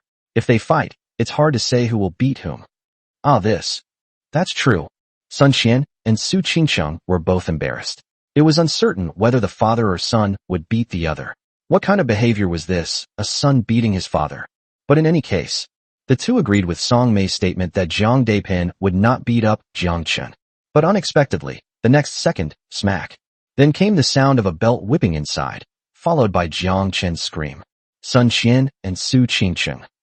Song Mei was stunned for a moment, then became furious. That old bastard, he actually hit me. He was furious and about to storm into the room. Before I could even push the door open. With a creak, the door opened from the inside, and Jiang Daipen walked out with a belt in his hand and a majestic look on his face, followed by Jiang Chen, who had obviously been taught a lesson. Song Mei was taken aback when she saw it. He then asked in surprise, Jiang Daipen, you really hit your son? What? My son made a mistake, shouldn't I, as his father, teach him a lesson? Besides, admitting mistakes and correcting them is what makes a real man of the Jiang family. Jiang Daipen said confidently. Song Mei. Turning to Jiang Chen, he asked, Son, did your dad just hit you? Jiang Chen glanced at Jiang Daipen and nodded. Ah. Song Mei exclaimed in surprise, Son, are you in pain? How could it not hurt? I used a belt to whip him this time, to teach him a lesson. Jiang Daipen, who was 1.8 meters tall and burly, said to Song Mei with one hand on his hip. Song Mei cursed angrily. You old bastard. You actually used a belt to whip your son. Our son is all grown up now. He may have made mistakes, but he's given you 3 grandchildren this time. How could you lay a hand on him and beat him so badly, whipping him with a belt? Jiang Daipen, I see you've got guts now. So what if I hit him? It's only right for a father to discipline his son. What are you meddling in for, you woman? Jiang Daipen retorted without backing down. Woman? Huh. Enraged, Song Mei stood on tiptoe and grabbed Jiang Daipen's ear. Jiang Daipen was prepared. With a quick dodge, he successfully avoided the attack. Song Mei attacked again, and Jiang Daipen dodged again. Just as Jiang Daipen was about to feel smug, Song Mei struck again. This time, Jiang Daipen couldn't escape it. Creak. Jiang Daipen was caught by Song Mei grabbing his ear. Jiang Daipen, a burly man who had initially been somewhat arrogant, immediately wilted, letting out cries of pain and pleas for mercy. Ouch. Wife, what are you doing? Can you be a little gentler? The scene fell silent for a moment. They were all quite surprised. Even the 3 babies who were originally a bit noisy quieted down and looked in the direction of the sound. Sun Qian was quite taken aback. I had only heard that my aunt's husband had a bad temper and liked to beat Jiang Chen. Once she gets angry, she's furious and her anger is so intense that even God would have to give way. But unexpectedly, in front of my aunt, my burly uncle is just a kitten, while my aunt is the real tiger. As for Su Qingqing, just by looking at Song Mei's smooth and flowing movements, you can tell that her best friend has done this a lot before. I have to say, wow, my 1.6 meter tall best friend has such incredible fighting power. She's practically 2.8 meters tall. Jiang Chen sighed and rubbed his forehead. A family throne? The domineering presence of a man? The one who makes the decisions at home? Oh, Dad, why did you do this? Not only did your domineering aura shatter into pieces, but Mom also trampled on it and rubbed it in the ground. Snort. You old bastard. You think you're so tough, whipping your son with a belt. Our son has finally grown up, and you're going to beat him? If you're going to beat him, you're not going to choose a proper way. You're going to whip him with a belt. Why are you so imposing? Huh? As Song Mei spoke, she exerted force on her hand. Ouch! Ouch! Jiang Depin, who was crying out in pain, was completely exhausted, as if Song Mei had his life in her grasp. He quickly revealed the truth. Wife, please let go. I didn't hit our son. Really, I was just trying to scare him and reason with him. I didn't use a belt to whip him. Song Mei turned to Jiang Chen and asked, Son, did your dad hit you? Well, no. Jiang Chen scratched his head and had no choice but to tell the truth. My dad really does reason with me and gives me a lot of lectures. He really didn't use a belt to hit me. Then what was that whipping sound and screams of pain from inside just now? Song Mei asked again. That was a chair my dad was hitting. As for the screams of pain, I was playing along with him, saying it was for his family's throne. Jiang Chen then advised. Mom, just let go. That's right. We only have this one son. You feel sorry for him, and so do I. Jiang Depin chimed in. Your dad really didn't hit you? Song Mei still didn't believe it. No, he whipped a chair with a belt. If you don't believe me, go inside and see. The chair is almost falling apart from being whipped like that, Jiang Chen said. Song Mei went inside the room to take a look. Sure enough, they found a chair that was about to fall apart. He then let go of her hand, saying, You're smart to know what's good for you. Jiang Depin, if you really hurt my son, I'll make you pay for it. How could that be? Jiang Depin chuckled ingratiatingly. If I break your son, you'll make me pay for it. Unfortunately, he's my only son, isn't he? Song Mei glared at Jiang Depin, annoyed. Then he turned to Sun Qian and said, Xiao Qian, remember to make your uncle pay for this chair. He deliberately damaged hospital property, so make him pay for it however he should. Don't forget. Okay, Auntie, Sun Qian replied, realizing what she meant. Jiang Depin was speechless. Damn it, she's a real tigress. He broke a chair and still made me pay for it. Now I'm out of money for cigarettes next week. Farewell. My family's imperial throne, the majestic aura of a man's domineering power. Chapter 28. You young people are so hot-tempered. However, Jiang Depin, as a seasoned veteran, was already used to all of this. What is their family status? What about a man's domineering dignity? It was never really okay to begin with. So Jiang Depin didn't think much of it. Besides, women are often short-sighted and have long hair. Why should a grown man like us argue with a woman who has so little sense? It would only make us lose face. As soon as Jiang Depin was free, he didn't even pause.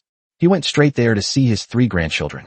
Looking at the 3 fair-skinned, adorable little ones, Jiang Depin was overjoyed. He couldn't get enough of looking at them or holding them. Seriously, I'm 50 this year, and I'm already a grandfather? Ha ha ha. Mom, Dad is actually very good to me. Just now, he didn't mean to hit me at all. He told me a lot of things, and I realized that he and you, Mom, had put a lot of good intentions into me. I was so touched. Also, my dad gave me this bank card with 800,000 yuan in it, saying I should buy a house. Seeing that his mother was still a little angry, Jiang Chen came over to speak up for his father. He then took out the bank card. Upon seeing the bank card, Song Mei's expression immediately changed. Where did Jiang Depin find this bank card? I hid it so well, and he still found it? Well, no wonder. This old man has accumulated a lot of secret savings again, and he can even afford to smoke Zonghua cigarettes now. Jiang Chen, I didn't expect my dad to take this bank card without my consent. However, given this situation, it's even more important to return the bank card. Anyway, I'm really not short of money. I own a house and a car. I just got a beating from my dad with a belt, and then I was rewarded with 1 million by the system. Mom, you can keep this bank card. Why should I take it? Just take what your dad gave you. The money in here was originally meant for you to buy a house and get married. Song Mei immediately stuffed the bank card back into Jiang Chen's hands. Then he deliberately glanced at Su Qingcheng and said, "Qingcheng, don't you think so?" "Oh, Sister Mei, please stop making fun of me." Su Qingcheng couldn't help but blush a little. She realized that her best friend was completely ready to treat her as her daughter-in-law. "My best friend of many years has become my mother-in-law. My best friend's eldest son became my husband. Torture them. Torture them." Seeing Su Qingcheng's reaction, Song Mei was very satisfied. A good daughter-in-law like her best friend, who was well-known, educated and reasonable, had a good figure, and could give birth, was truly hard to find even with a lantern. He said 2 sentences.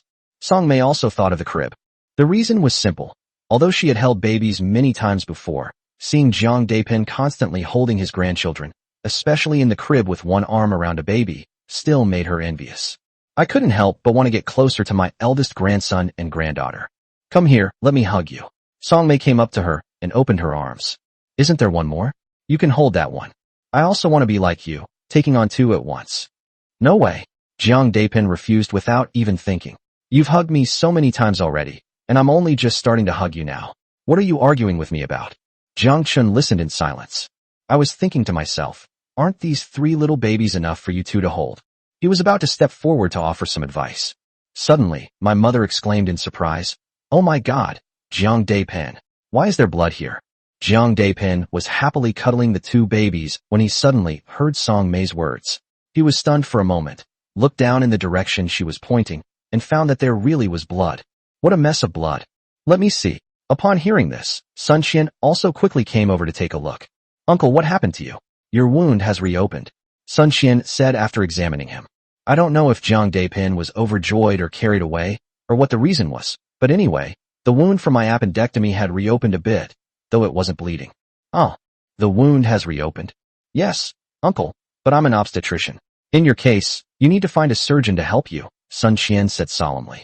Jiang Depin glanced again at the wound, which was about 4 or 5 centimeters long, and the patch of blood that had flowed out. He waved his hand dismissively, not taking it seriously at all. "It's nothing serious. They won't die," he said, still smiling, his arms around the 2 babies in the crib, and he even wanted to pull the 3rd little one to his side. "You're in your 50s, why are you acting like a child? You just had appendicitis surgery, don't you know your own condition?" Song Mei was getting angry. "Aren't you going to see a doctor?" "No way. I'd rather die than go." Jiang Depin was having so much fun playing with the child that he didn't want to leave for even a moment. "You'd rather die than go? You want to die? But I don't want to be a widow." Song Mei stood on tiptoe and reached out directly. "Oh, my wife. Can you go easy on me?" I'll go, okay. You should have said so earlier. I don't know what you were so stubborn about." Song Mei grabbed Jiang Depin's ear and, without saying a word, dragged the reluctant Jiang Depin away to see a doctor. Everyone else covered their eyes. It's okay, we didn't see anything." Jiang Chen shook his head, feeling sorry for his dad for 3 seconds. "Sigh. My dad is a bit henpecked." After Jiang Depin and Song Mei left, Jiang Chen said to Su Qingcheng with some helplessness, "Yes, I can tell." Su Qingcheng smiled. "If we get together in the future, do you want me to be henpecked?" "I don't know, but I still prefer to be free. It's too much trouble to worry about so many things, and I can't be bothered with them. I have 800,000 yuan in this card. My parents want me to buy a house, but in Zhai City, 800,000 yuan might not be enough to buy a very good house. What do you think?" "Whatever, I don't have high requirements anyway." "Not demanding?"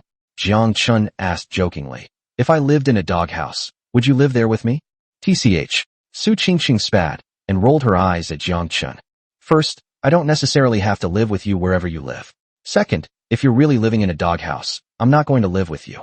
It's okay for adults to suffer a little, but no matter how wronged you feel, you can't let the child suffer." "That's true." Jiang Chen laughed. "But don't worry at all. I will never let you and the kids live in a doghouse." Sun Qian, who was standing nearby checking on the children's jaundice, overheard their conversation and suddenly felt a sharp pain in her teeth. The young couple were just flirting, weren't they? TSK. I have to say, the young couple is quite well matched. All right, you're being discharged today. You need to pack up and complete the necessary paperwork.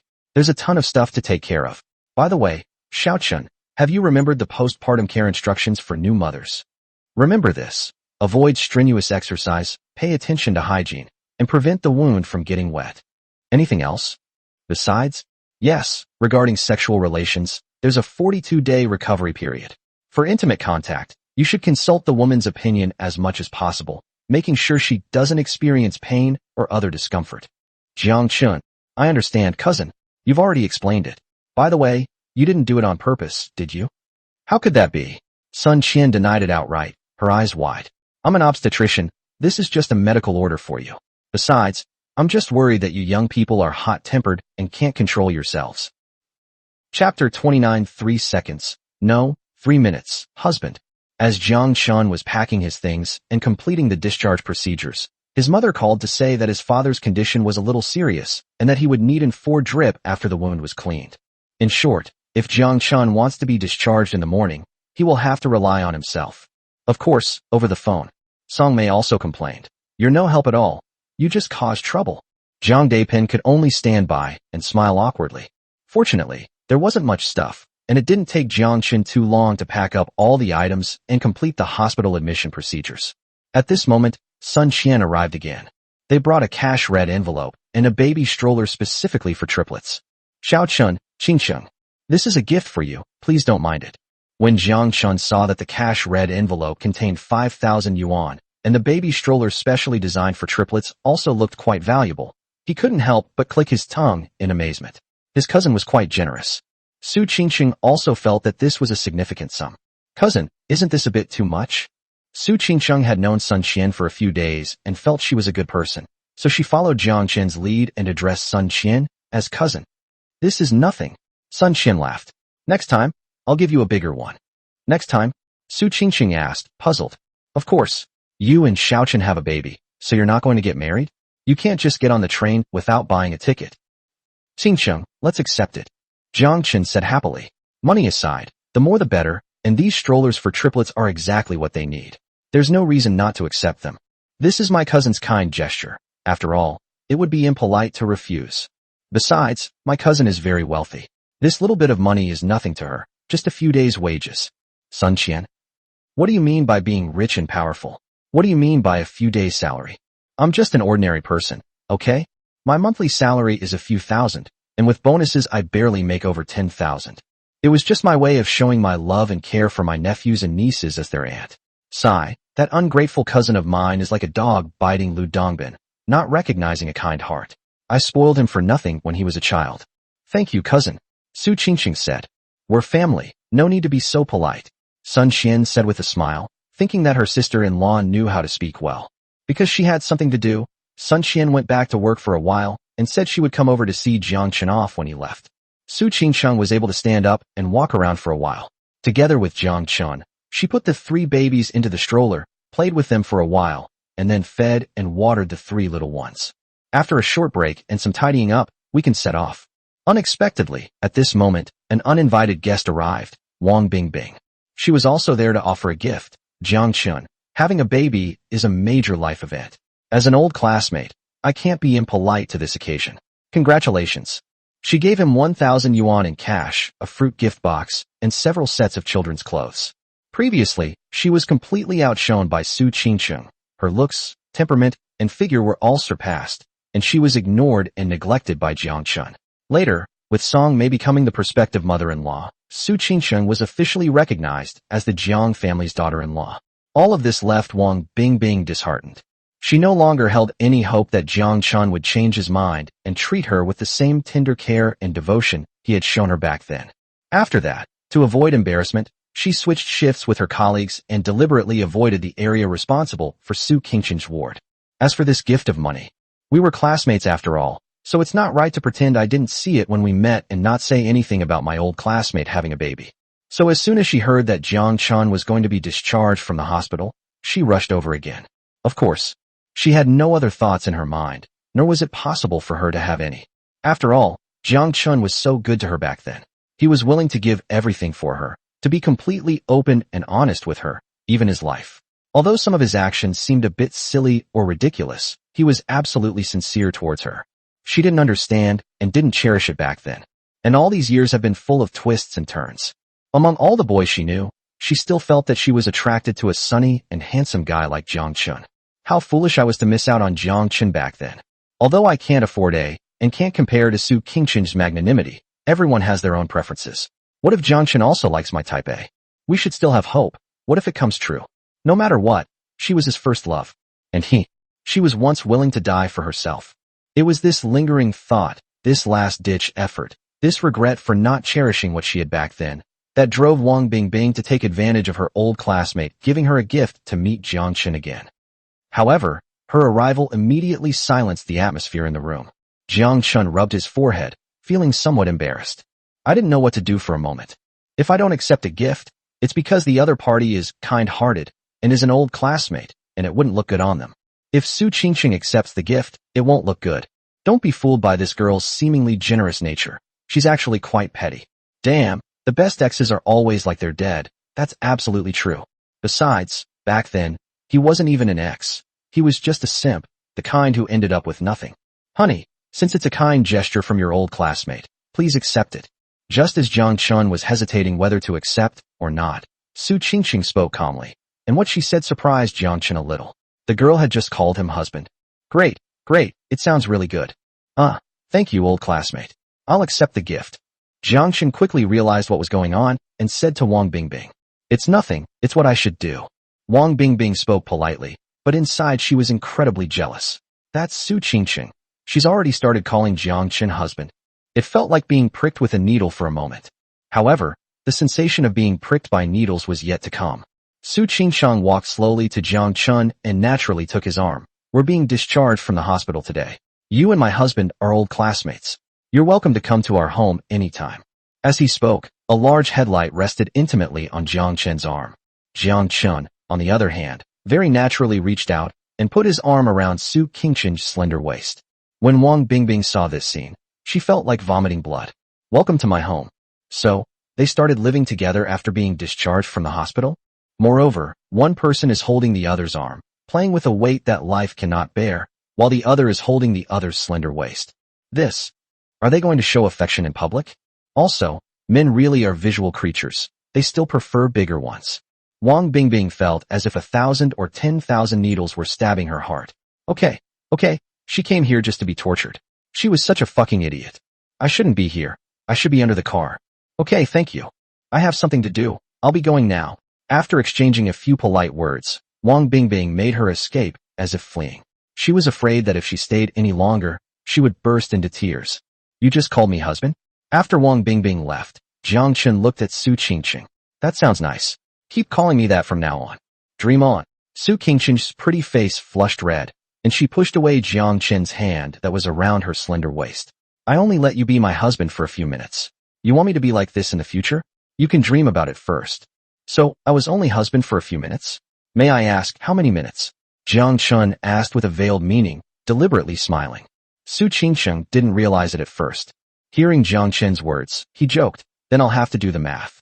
From the time your so-called old classmate came in until he left, it was probably only about 3 minutes. Oh, so it's 3 minutes. That's all right, not 3 seconds. Even if Su Qingqing was slow to understand, she finally grasped what Jiang Chen meant. Her pretty face flushed bright red in an instant. Get lost. She immediately glared at Jiang Chen. You're a truly despicable person. I'm never talking to you again. Jiang Chen burst into wild laughter. After laughing, he then struggled with what to do with the money Wang Bingbing had given him as a gift. So he glanced at Su Qingqing again, wanting to ask for her opinion. Su Qingqing instantly understood Jiang Chen's meaning. Since you've already accepted it, just keep it. It's a token of my appreciation from an old classmate. 1,000 yuan can buy a lot of things, and this fruit gift box is too wasteful to throw away. Su Qingqing quickly regained her composure and offered her suggestion. That's true. Then we'll leave them all here, Jiang Chen said. Now that Su Qingqiang had spoken, he had nothing to worry about. This children's clothing set looks exquisite and isn't cheap. It should look good on our 3 little babies. Jiang Chen planned to put away the children's clothing set that Wang Bingbing had given him and place it together with Su Qingqing's belongings. Unexpectedly, Su Qingqing stopped him. Forget about the child's clothes. Our little baby should wear the clothes we bought. The children's clothes your old classmate gave us are really good quality, perfect for diapers for the 3 babies. Jiang Chen. Well, like I said before, this girl is very generous in every way, but she's a little petty. Then came the discharge from the hospital. After finishing her work, Sun Qian came over to help, pushing the strollers carrying the 3 babies. Although Su Qingqing can walk, she cannot walk for too long. Jiang Chen found a wheelchair and helped her sit downstairs. After going downstairs, I picked him up and carried him to the hospital entrance. Sun Qian couldn't help but chuckle to herself when she saw this. As expected, Su Qingsheng felt some discomfort again. Without a doubt, it was the phone in Jiang Chen's pocket. Therefore, it's not surprising. However, a few minutes later, when Su Qingsheng was surprised to find that Jiang Chen's phone was in his hand instead of in his pocket, she was suddenly panicked. Chapter 30 Rich Woman's Happy Ball. Oh! Su Qingsheng exclaimed in surprise. Her face flushed red, and she then tried to get down from Jiang Chen's embrace. What's wrong? Jiang Chen asked. Nothing much, Su Qingsheng said. I ran into some hooligans. Did you encounter a pervert? Jiang Chen was completely baffled. He was carrying her, so how did he run into a hooligan? When he asked Su Qingsheng again, she resolutely refused to say anything and insisted on walking by herself, even though it was incredibly slow. Jiang Chen sighed helplessly. If he couldn't be hugged, he wouldn't be. They had no choice but to put Su Qingsheng down. After Su Qingsheng went downstairs, she walked slowly, glancing casually at a certain spot on Jiang Chen's body.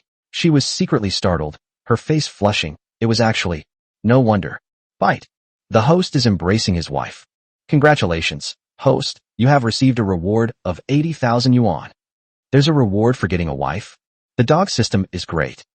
Xiao Chun, what's the situation with your uncle? My dad is getting in for drip, and my mom is with him, but judging from the time, it should be over soon. Did you ask how it is? Is it serious? I asked, and my dad still says the same old thing. He won't die, Jiang Chen said with a helpless smile. Upon hearing this, Sun Qian also laughed. That's so typical of my uncle. Just as I was about to ask Jiang Chen how to get back and whether he should take a taxi, I heard a creak.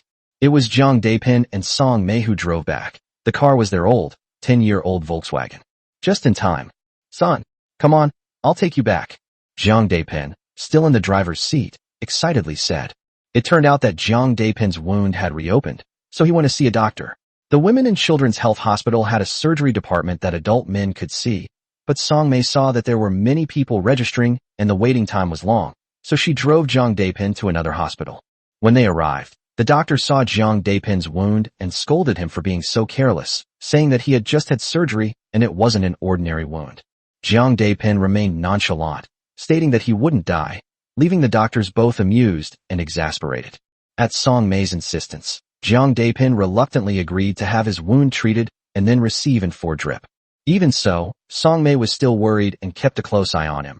Otherwise, she was really afraid that the old man would do what he did before, pulling out the needle and running away before the four was finished. After receiving the for drip, Jiang Daipin insisted on driving, saying he wanted to personally pick up and drop off his 3 grandchildren. The doctor said it wouldn't affect my driving.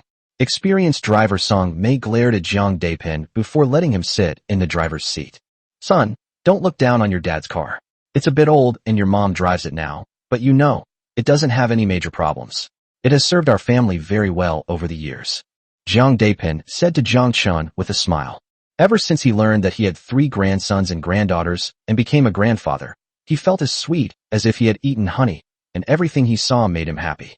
When people encounter happy events, they feel refreshed, and their lives suddenly seem to have been given a second spring. Dad, no need. I have a car. What? You have a car? Jiang Chen nodded, walked to a BMW X7 parked not far away on the roadside, took out the car key and pressed the button, and the headlights immediately turned on. BMW X7? Holy crap. This time, not only Jiang Daipin, but also Song Mei, Sun Qian and others were immediately surprised. Son, is this really your car? Yes, Jiang Chen said. But this is a BMW X7. It costs 2 million yuan after all the fees. Jiang Daipin looked surprised. His first reaction was disbelief. He thought to himself, I've never driven such a nice car before. How come my son is driving one first? This is a BMW X7. You didn't steal it, rob it, or rent it, did you? If I said I bought it with money I robbed a bank, would you believe me? Get lost. Tell me the truth, is this your car? Of course it's mine. But this car costs 2 million. You just graduated, where did you get so much money? It's only a little over 2 million, it's not bad. Besides, it's normal to have a luxury car worth 1 million after just graduating. Jiang Daipin. Well, this brat's trying to show off in front of me. But as surprising as it may seem, people like Song Mei also had a lot of questions. However, it wasn't right for him to stand at the hospital entrance and confront Jiang Chen with these questions, since he was just about to be discharged and go home. So everyone stepped forward. After placing the 3 babies, stroller, and various items into the car, Jiang Chen's BMW X7, which had been modified to have child seats in the back, allowed the 3 little ones to lie comfortably in the back seats. Song-mei noticed that her son's car was still spacious inside. He then sat down inside as well. In this way, Jiang Daipen's car could only carry loneliness, except for himself. Then it's time to go back. As for the destination to return to, in Song-mei's opinion, where else could it be? It must be Jiang Chen's rented apartment. However, half an hour later, the car drove directly to the entrance of the Bishihu residential area, which greatly surprised Song-mei, because Bishihu is the most famous high-end community in the entire Sahai city. Any one of the houses there costs tens of millions. Even if you're just renting, the monthly rent would be at least 10 or 20,000. If you're not my son, why are you living here? But this is Bayou residence. You must have spent a lot of money to rent it, right? I'm not renting. I own a house here. Jiang Chen's car went straight into Bishui residence. After greeting the security guard at the entrance, Jiang Daipen's car followed him in. After entering, they arrived at Jiang Chen's apartment. Looking at the luxurious interior of the house, the elderly couple were stunned and bewildered.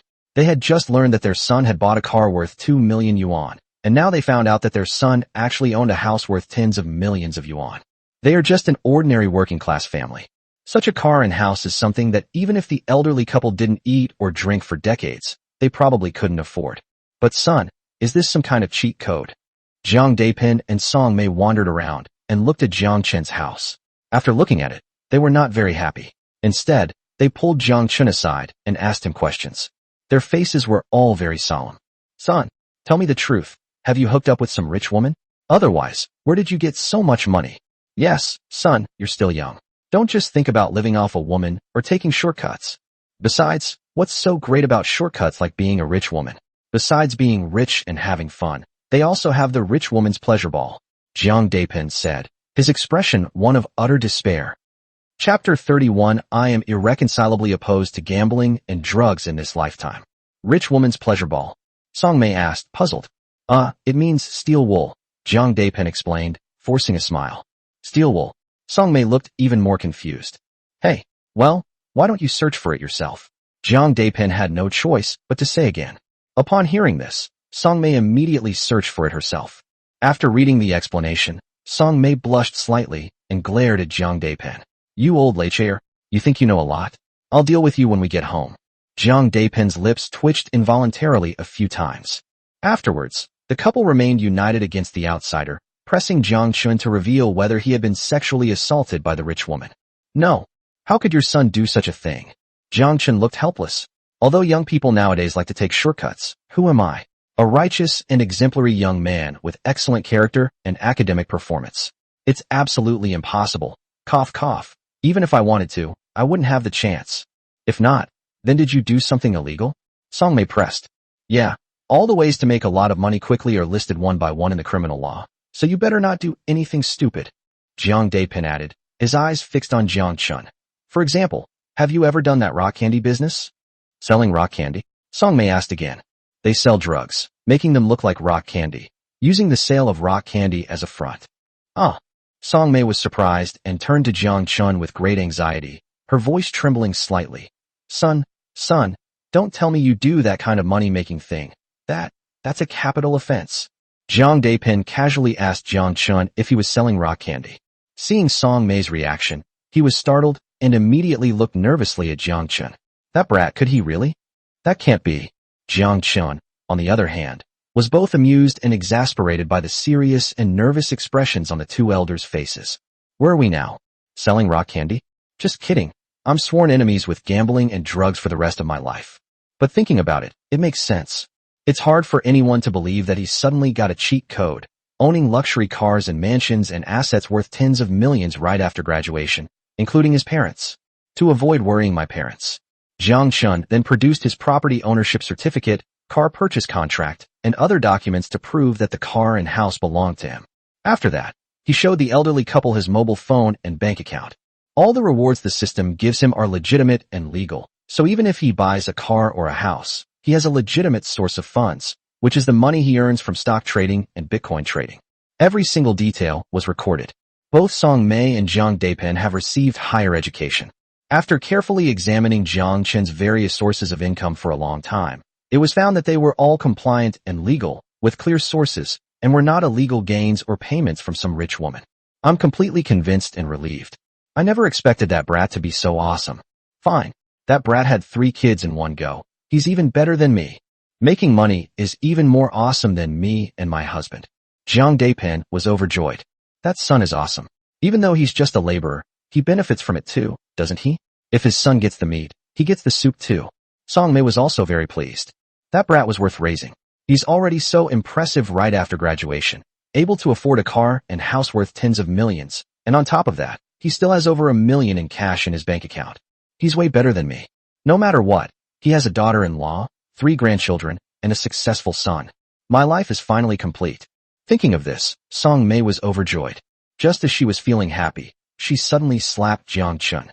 You brat, you're making so much money. Why are you still cheating your mother? She said, her expression turning angry. Jiang Chen, seeing his parents so happy and excited, he, as their son, felt quite accomplished. I was suddenly slapped by Song Mei, which was a bit of a surprise. I thought to myself, what's wrong with that tigress now? How did I end up sabotaging my mom? Please, all you did was win over your best friend. Is it really that big of a deal? After all, she gave you 3 grandchildren. Why isn't it over yet? Could it be that you're going through early menopause? Mom, how did I wrong you? Not yet a trap? Song Mei persisted. You're trying to fool me, aren't you? First you swindled me out of 30,000 yuan in bonuses and subsidies, and then you swindled 800,000 yuan from my and your father's life savings. You call that not swindling? After Song Mei said that, Jiang Daipen realized what was going on. Let's not even talk about my wife's 30,000. That 800,000. It's truly the culmination of half a lifetime of hard work from the couple. That's right, son. Your mother is right. You're already so rich. Why would you care about our money? Consider the 30,000 as a gift. As for the 800,000, although we originally planned to buy you a house, you already have a house, a luxury mansion worth tens of millions. You said you still want that 800,000. Isn't that a bit excessive? A barrage of questions followed. There was no other way. Jiang Daipen was a technician, earning an average of 8,000 yuan a month. My salary has only been higher in the last few years, barely enough to make ends meet. Although Song Mei works in a public institution, which seems good on the surface, in reality, she has a lot of work but little pay, earning only 6,000 yuan a month. Over the years, after covering the family's food and drink expenses and the couple's support for Jiang Chen's schooling, there wasn't much money left. That 800,000 yuan was truly saved up little by little over more than a decade. To put it bluntly, that 800,000 yuan was the elderly couple's lifeline, and that's no exaggeration. Jiang Chen understood his parents' feelings. He smiled silently, and then took out the 2 cards. He handed it back to them with both hands. Mom and Dad, I was just keeping it for a while. How is that cheating you? Besides, you 2 practically forced it into my hands. We forced it on you, but how did you actually accept it? Yeah, you should at least be a little more considerate. I was being modest. I told you I had money, but you wouldn't believe me. If I hadn't accepted, you would have all beaten me up. Upon reflection, Song Mei and Jiang Daipen realized that it was indeed true. At the time, I saw that the brat clearly needed money, but he was still being incredibly stubborn. I really want to reason with them on the spot. Dad, Mom, you've had a tough time all these years, and you worked hard to send me to university. Now that you have a little money, let me take this opportunity to give you a gift too, Jiang Chen said sincerely. Upon hearing this, Song Mei and the other person's first reaction was to refuse. A gift for us? No need, no need. We're old and frail, what do we need gifts for? By the way, could it be that you've been flirting around and ruined another girl's life, giving us a few grandchildren? Old man, what nonsense are you spouting?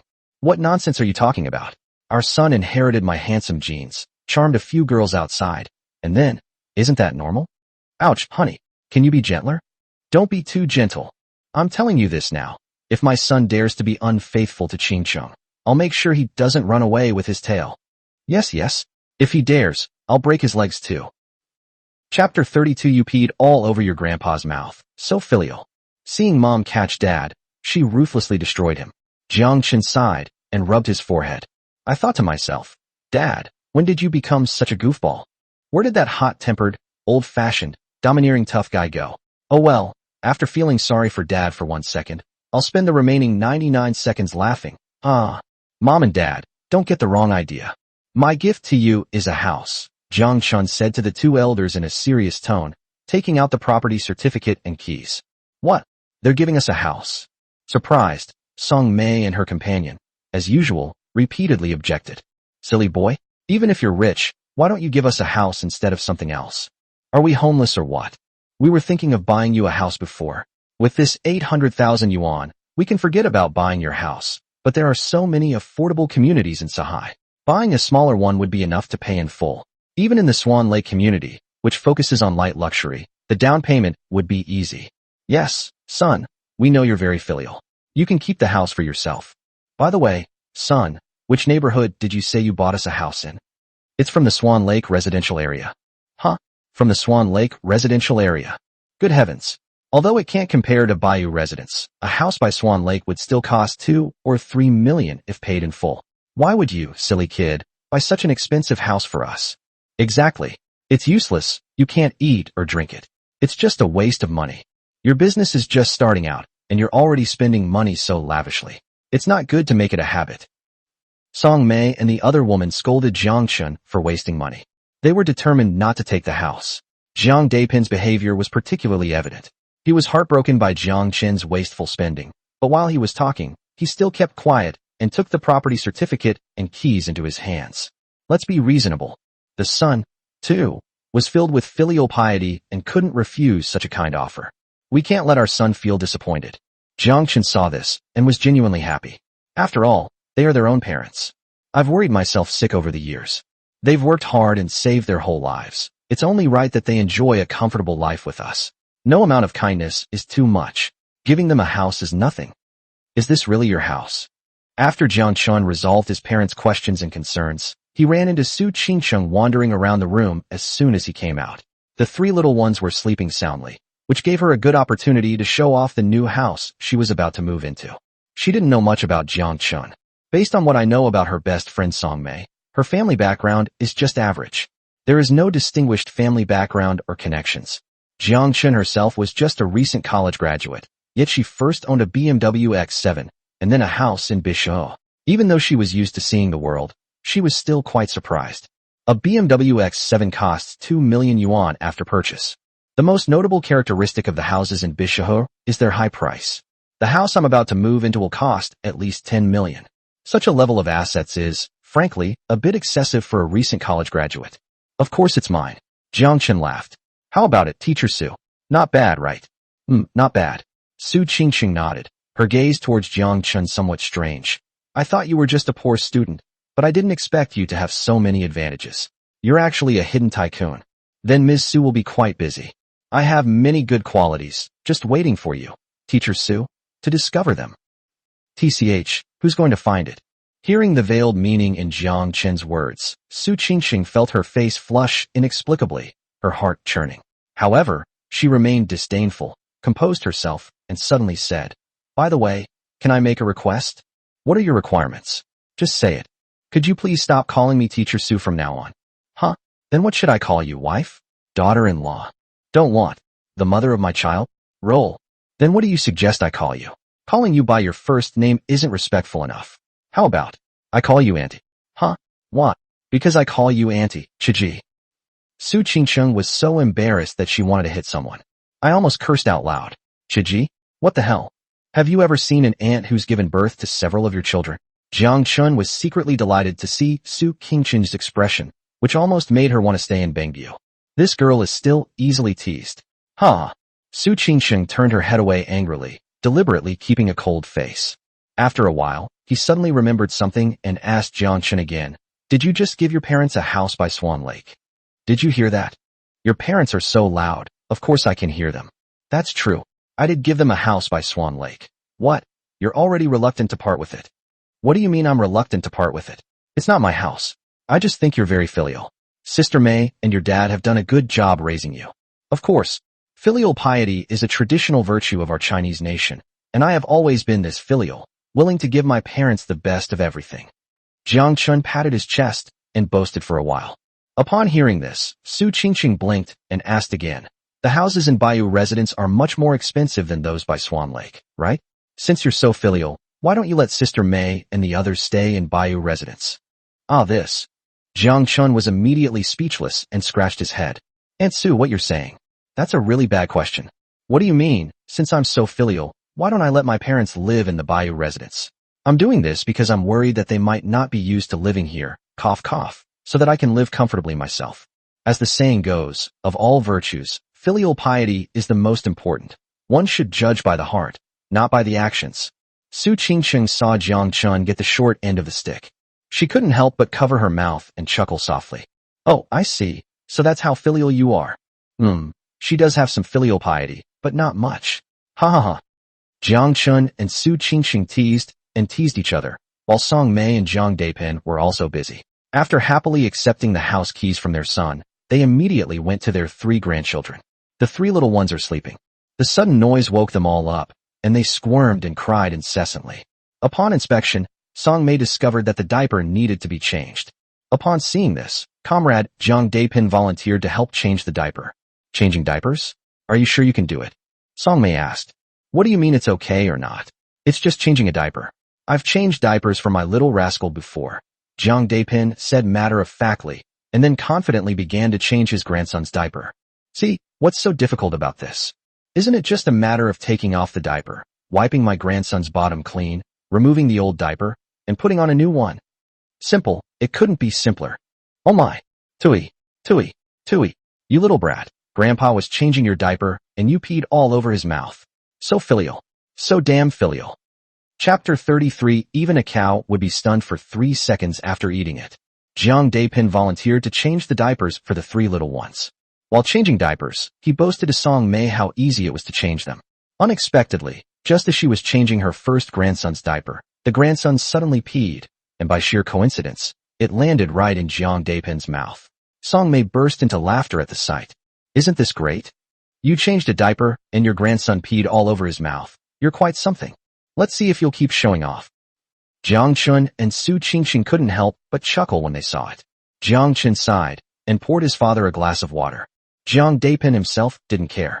He spat twice, not even drinking the water Jiang Chen offered him. On the contrary, his interest remained undiminished, and he didn't mind the good grandson who peed on him. He said happily, "The first time I changed my good grandson's diaper, he peed all over my mouth. This shows that he is close to me, his grandpa. Besides, what do you know? This is a boy's urine. It's very good for your health." In short, he seemed completely indifferent. Upon hearing this, the others fell silent. Bite. The host's father got peed on in his mouth by his grandson. A loving father and filial son. Congratulations, host, you have received a reward. 30,000 yuan. Jiang Chen was a little confused when he heard the system notification in his mind. The grandson peed in his grandfather's mouth, and he gets a reward? Seriously, what kind of logic is this, you idiot system? Bite. Logic is based on the principle of grandfatherly love and grandsonly filial piety. Ding. The system has issued a random task to continue encouraging the host, dad, to change his grandson's diapers. Achieving the goal of grandfatherly love and grandsonly love, or fatherly love and sonly love, will earn the host an extra reward.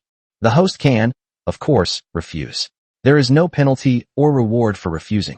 Jiang Chen, a loving grandfather and a filial grandson? A loving father and a filial son? Is this random task issued by the dog system something a human would do? No way. Absolutely not. Jiang Chen made up his mind, so he went up to his father and said, "Dad, you should just let it go. Let mom change the diaper this time." "What do you mean? Forget it. I've lived this long, and the words let it go have never been in my vocabulary." Upon hearing Jiang Chen's words, Jiang Depin immediately glared and puffed out his cheeks. "I refuse to believe it. It's just changing a diaper for my grandson, and I can't do it right. You watch closely, and see how I change the baby's diaper neatly." As he spoke, he rolled up his sleeves and began changing again. Unexpectedly, as soon as he started, he cried out, "Ouch!" again. When everyone looked over, they saw that Comrade Jiang Depin, while changing the diaper, had actually grabbed a handful of the baby's excrement because he had used too much force. Bite. The host's dad grabbed a handful of poop. Mission objective achieved. Congratulations, host, you have received 50,000 yuan. Jiang Chen. Bite. The host's father, unconvinced, successfully caught a second handful of poop, getting his sleeve dirty in the process. He was so angry he almost chopped off his own hand. Mission objective achieved. Congratulations, host, you have received 100,000 yuan. Jiang Chen. Before we knew it, it was noon. The excitement of Song Mei and Jiang Depin gradually subsided, and their stomachs began to rumble. Qingqing, what do you want to eat for lunch? I'll make you something delicious. Song Mei came over first and asked Su Qingqing for her opinion. Previously, Song Mei would ask Jiang Depin what he wanted to eat before cooking, which Jiang Depin was initially a little uncomfortable with. However, they quickly realized what was happening. Su Qingqing is both my best friend and daughter-in-law, so of course I prioritize the tigress. Sigh, the imperial throne within the family. It seems to have dropped considerably again. I'm fine with anything, Su Qingqing replied. Alright, since it's your first day out of the hospital anyway, I'll just make something casual, Song Mei said with a smile. Because they were good friends for many years, she knew Su Qingqing's personality well. She was straightforward and meant what she said. She said anything was fine, and she really meant anything was fine. Of course, as a mother-in-law, Song Mei couldn't just do things casually. There was a fresh food supermarket downstairs in the community. After Jiang Chen bought the ingredients and brought them up, Song Mei started cooking. Jiang Depin clamored to help. Song Mei refused without even thinking. Jiang Chen chimed in from the side, also not wanting his father to help with the cooking. Faced with the firm opposition from Jiang Chen and her son, a helpless Jiang Depin could only shake his head, look down at his hands, and wisely give up. Mom, how about I try cooking lunch? Jiang Chen suddenly remembered his god-level cooking skills, which he hadn't yet shown off, and wanted to take this opportunity to demonstrate them. You cook? Are you even capable of it? Song Mei expressed her doubts. She had eaten her son's cooking before, and she thought that it was already a high compliment if the food didn't burn. As for the taste, she decided not to mention it. Son, I'm not trying to discourage you. You'd better not cook.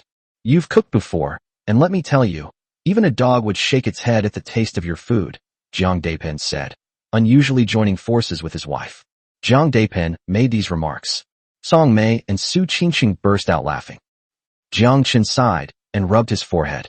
Comrade Jiang Depin, you really know how to talk. Even a dog would shake its head at the food I cook.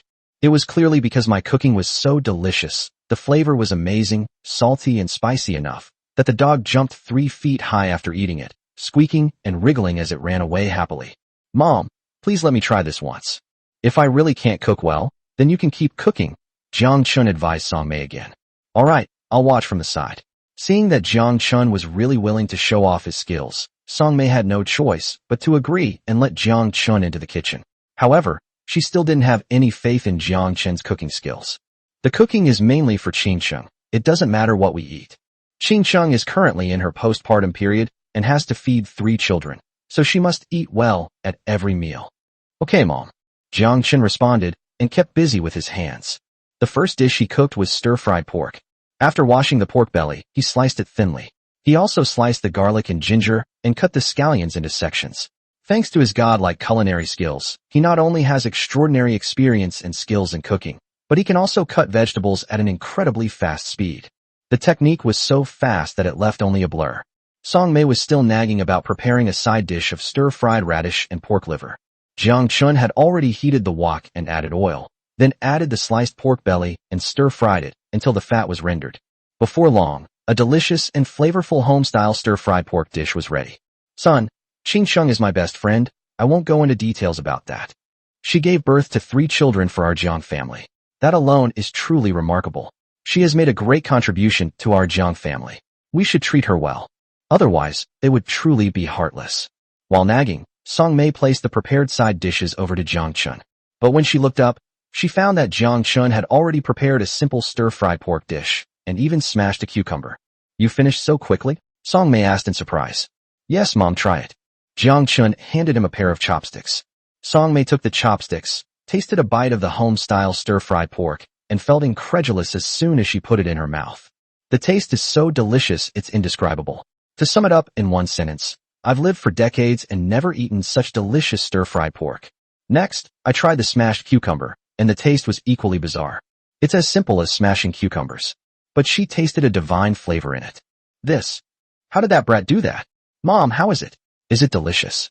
Seeing his mother tasting the dishes without saying a word, Jiang Chen was a little doubtful of his own amazing cooking skills.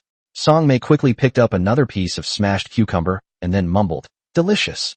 It's so delicious. Son, when did your cooking skills become so good? Well, I've recently become self-taught. Self-taught? Give me a break, you little rascal, you're showing off again. Song Mei laughed and scolded. Son, your cooking is pretty good. I'll take this cucumber salad over to your dad so he can try it. Okay, sure. Jiang Chen continued cooking. Stir-fried radish with pork liver, steamed mandarin fish, tomato beef brisket, boiled shrimp, one dish after another. But just as he was getting into the cooking, Song Mei rushed over. Son, make another cucumber salad. Your dad has already snatched all the cucumber salad before we even started eating. Ah, this. Jiang Chen chuckled. Comrade Jiang Depin is getting more and more unrestrained as he gets older. If he had done this when he was a kid, he would have gotten a beating from Jiang Depin.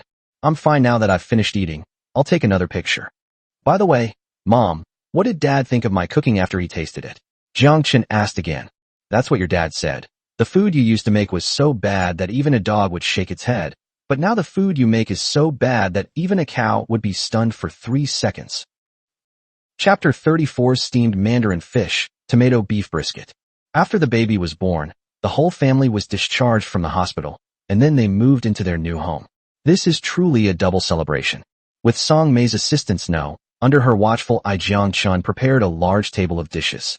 There was stir-fried pork with home-style vegetables, stir-fried pork liver with radish, steamed mandarin fish, beef brisket with tomatoes, boiled shrimp, stewed pork trotters with soybeans, wood ear mushrooms and eggs, stir-fried spinach, seaweed and egg soup, and 2 kinds of smashed cucumbers.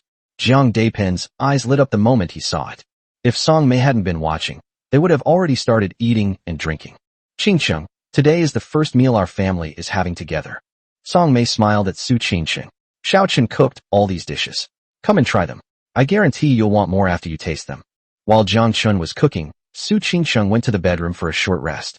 Upon emerging and seeing the entire table of dishes prepared by Jiang Chen, she couldn't help but turn to look at him in surprise, asking, Huh? You made all of this? The dishes on the table all looked incredibly appetizing. Just looking at it makes it look delicious. Of course, try it. Jiang Chen said with a smile. Su Qingcheng nodded, picked up her chopsticks, and took a bite of spinach. As soon as she tasted it, she felt it was fragrant and delicious. My mouth watered instantly.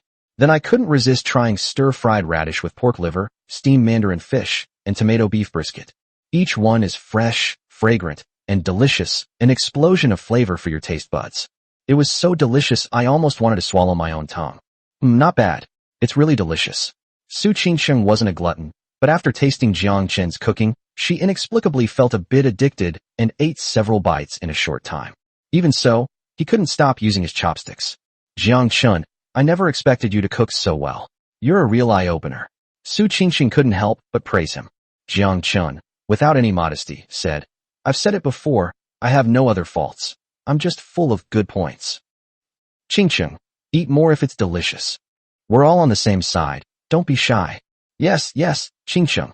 It's rare that you like the food that Brat makes, so eat more. To tell you the truth, the food that Brat used to make was so bad that even a dog would shake its head at it. But now it's different. Even a cow would be stunned for 3 seconds after eating it. Here, have a taste of this shrimp. Although it's cooked by blanching, the taste is just different. Seeing that Su Qingcheng enjoyed the food, Song Mei and Jiang Depin were overjoyed and kept serving her food, quickly filling the small plate in front of her. Thanks. Thank you. If you add any more, I can't finish it all. Unable to refuse her sincere request, Su Qingcheng diligently devoured the plate full of various delicacies. In the past, she would have faced a huge problem. But now, she figured she could not only finish the food, but also have another plate. No, maybe even 2 more. Meanwhile, although Song Mei and Jiang Depin kept serving food to Su Qingcheng, they themselves were actually enjoying their meal immensely. Comrade Jiang Depin even monopolized 2 plates of cucumber salad, thoroughly indulging himself. There was no way around it. This was the best smashed cucumber he had ever eaten in his life. I feel like I've wasted the last few decades of my life. As a chef, Jiang Chen felt a great sense of accomplishment, seeing his family enjoying his dishes so much that they devoured them in no time. Of course, I wasn't idle with my chopsticks either. After being busy all morning, I was indeed a bit hungry. Let's try a piece of steamed mandarin fish first. Not bad. Homemade food is just so damn delicious. Oh, as the family was engrossed in their meal, Su Qingcheng suddenly cried out, clutching her chest and frowning deeply. What's wrong? Jiang Chen asked. No, it's nothing. Su Qingcheng said as she stood up, gestured to Jiang Chen, pointed to the crib where the 3 babies were, and hurriedly ran to the bedroom. Jiang Chen instantly understood what Su Qingcheng meant. But deep down, I still couldn't believe it. No way. This talent is simply amazing. Jiang Depin was engrossed in eating when he suddenly saw Su Qingqing call out and enter the bedroom. Then Jiang Chen also got up and pushed the crib into the bedroom, leaving him completely bewildered. What's wrong with Qingqing? Did something happen? Before he could finish speaking, Song Mei immediately interrupted him. Eat your food properly. What's it to you? Oh, Jiang Depin responded, knowing it was something he shouldn't be concerned with. So he continued to focus on his cooking. Chapter 35. I treated you like my best friend, but you wanted to be my mom. Half an hour later, Jiang Chen and Su Qingqing came out of the bedroom with their 3 babies. The 3 babies were naturally full and asleep. Lying side by side in their cribs, both in a surrender-like sleeping position, they were incredibly cute at first glance. This scene immediately attracted Song Mei's attention, and she liked them very much. This also confirmed her guess that Su Qingqing must have gone into the bedroom to nurse the baby at that time. Qingqing, come and continue eating. The food is still warm. Song Mei warmly welcomed them. Of the large table of dishes, after Su Qingqing and Jiang Chen took the children into the bedroom, apart from 2 plates of cucumber salad that Jiang Depin ate heartily, she basically saved the rest of the dishes for Su Qingqing. I even carefully heated it up in the microwave. Su Qingqing's face flushed slightly, and she nodded and sat down. To be honest, after what happened in the bedroom just now, she was actually quite hungry, really hungry. Plus, the dishes Jiang Chen made were hard to resist, so she sat down and ate heartily without any hesitation. Su Qingqing sat down to eat. Jiang Depin, having finally received permission from his mother, was allowed to pick up his chopsticks again and eat the dishes other than the cucumber salad.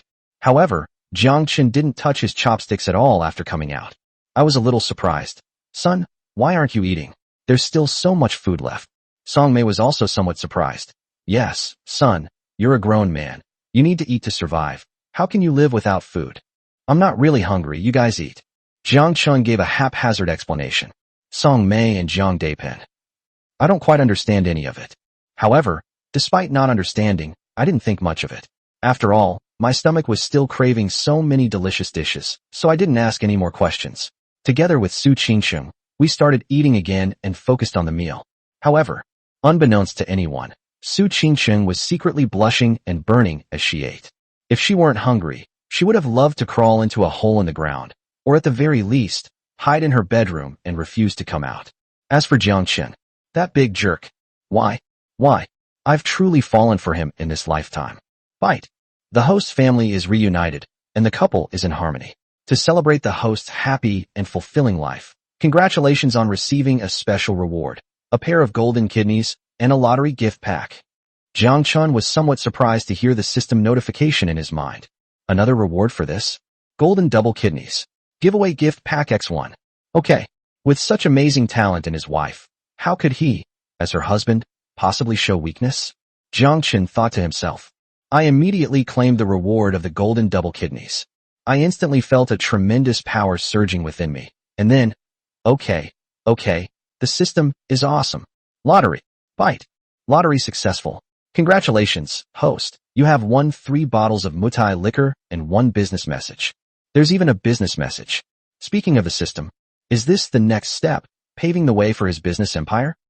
By the way, son, and Qingqing, have you named your 3 grandchildren yet? Jiang Depin suddenly asked while everyone was enjoying their meal. Upon hearing this, Song Mei also looked over with interest. Not yet. I haven't come up with a good name yet, so I've put it on hold for now, Jiang Chen said. Anyway, it's not in a rush. We can come up with a name within a month. How can we not be in a hurry? Naming a child is a big deal. After all, it's something the child will use for a lifetime. Jiang Depin patted his head and said, How about this? I won't worry about the formal name. I'll help you come up with a nickname for the child. How about that? You? Song Mei immediately objected. What kind of names are those, like dog's leftovers and dog's egg? Well, so what? I'm an intellectual after all. Jiang Depin said awkwardly. Actually, he had the same idea, but since his mother had given him a heads up, he had to think of something else. Since the eldest is a boy, how about we name him Stone? Stone means strong and healthy. He'll be great from a young age. My second and third children are both girls. My wife and I had always wanted another girl besides Xiao Chen, but unfortunately we couldn't have one for various reasons. Now we have 2 granddaughters, and our wish has finally come true. How about we name the second and third kids, Xian and Yin Yin respectively? Jiang Dapin simply put down his chopsticks and began to speak seriously. The eldest child's nickname is Stone, the second child's nickname is Heart, and the youngest child's nickname is Nian Yin. I think it's all right, Song Mei said after thinking it over carefully. Xiao Chun and Qingqing, what do you think? Not bad. Jiang Chen nodded. Yes, the nickname is indeed nice. Su Qingqing added. Seeing that everyone unanimously agreed on the nickname he had chosen for the child, Jiang Dapin was overjoyed. He rubbed his hands together and continued. Now that the nickname is decided, it's up to you all to come up with the formal name. The question about the names of the three little ones. Jiang Chen and Su Qingqing had thought about it many times, but none of them were satisfactory. Since Dad helped me solve the nickname problem today, we can't put off choosing a name for our child any longer. So Jiang Chen took out a large dictionary and started looking through it with Su Qingqing. Song Mei also joined in the fun. After looking through it for a long time, the three of them still didn't relax. After looking through it for a long time, Jiang Chen finally got a clue. The eldest is a boy, so how about we take by Ji's courtesy name and call him Jiang Leshan? Jiang Chen said. The second and third children are girls, so how about we name them after the idiom, a smile that makes one's face radiant?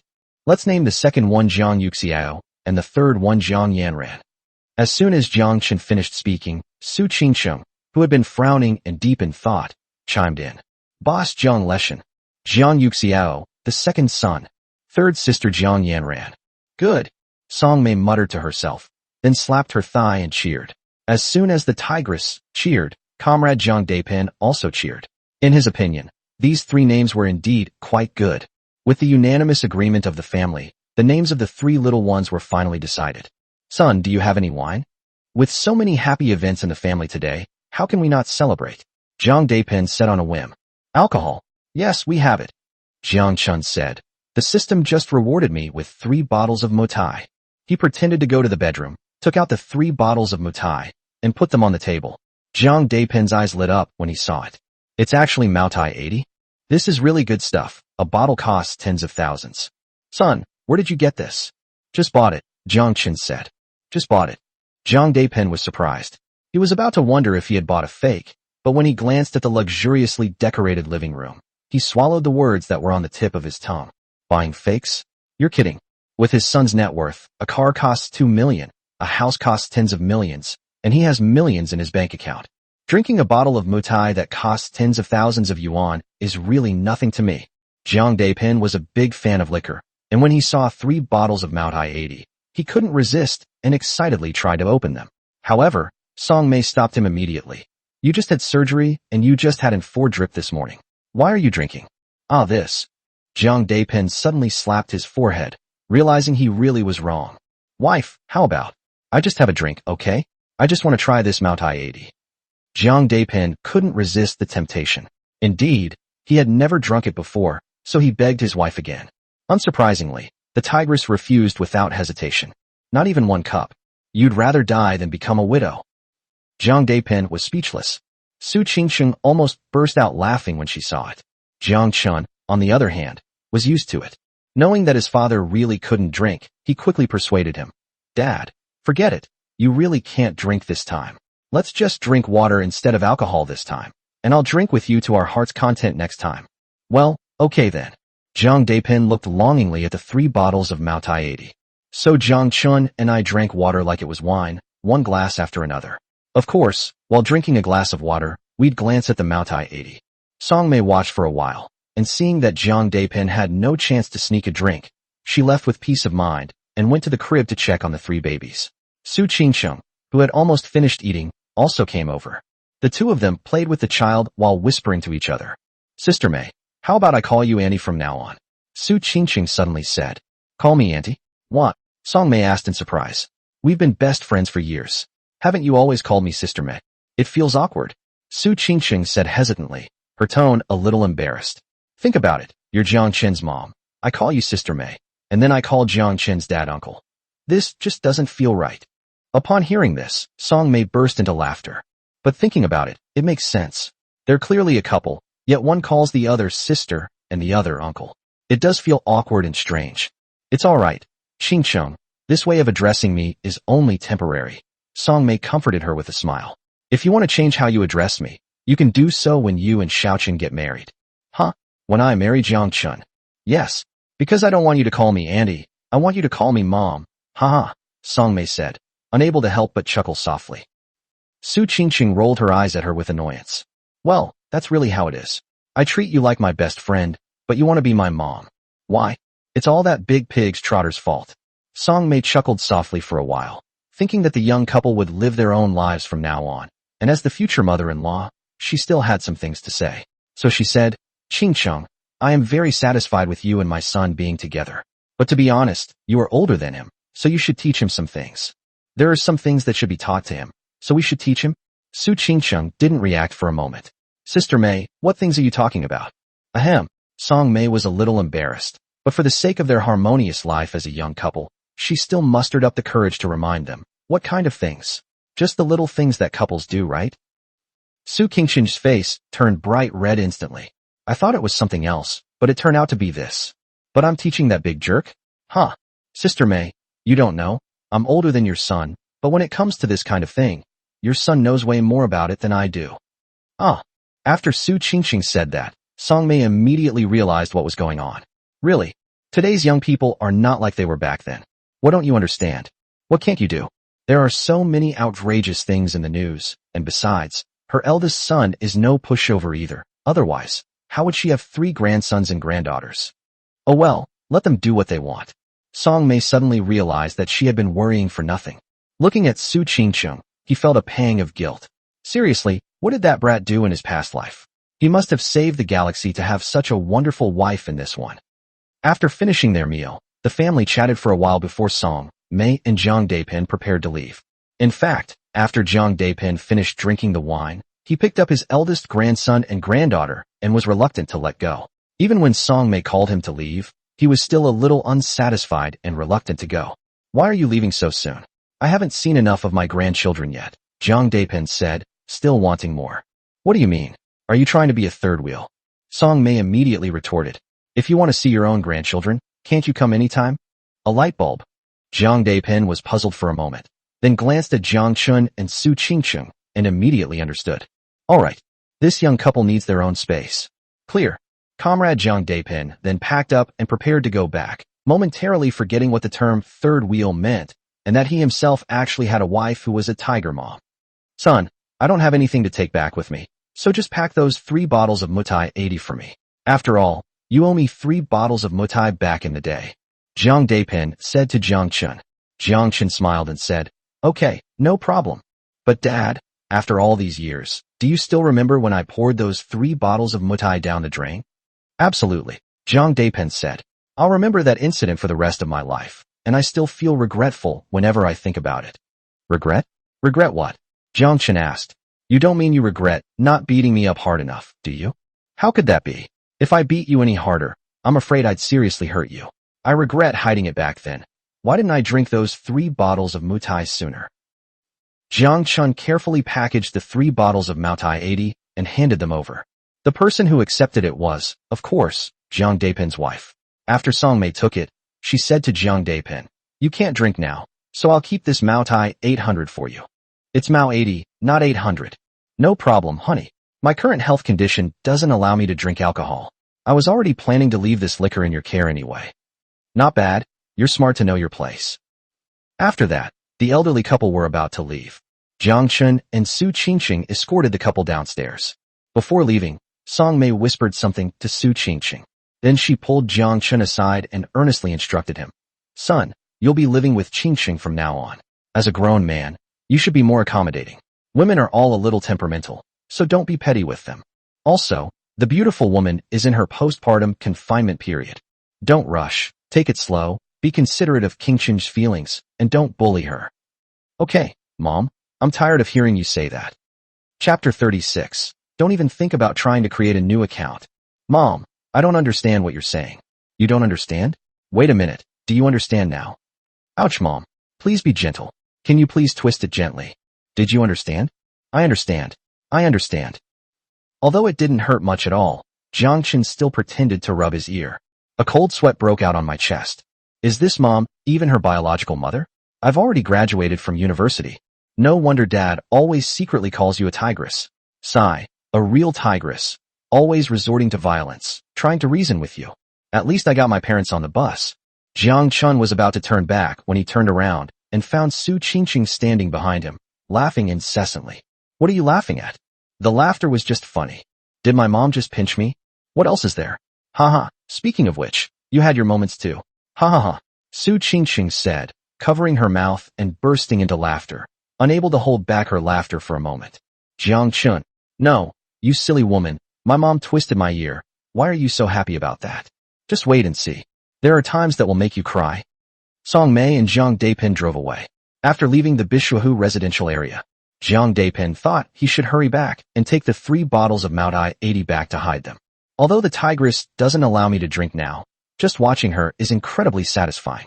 If I could also show off and brag in front of my old buddies, wow, that would be even more amazing. However, Song Mei was clearly thinking something else by driving that 10-year-old Volkswagen. If you're not home, where are you going? Where do you want to go? Swan Lakeside Community, of course. Swan Lakeside Community? Upon hearing this, Jiang Depin immediately realized what was going on. That's right. My son gave me a house by Swan Lake. If I don't go and take a look now, when will I? The couple had heard of Swan Lake for a long time. The community had a good location and the houses were well designed. They originally planned to buy a house in this Swan Lake community for Jiang Chen's future marriage. But unexpectedly, things have turned out differently now. Thanks to their son, the elderly couple actually moved into the house in the Swan Lake community first.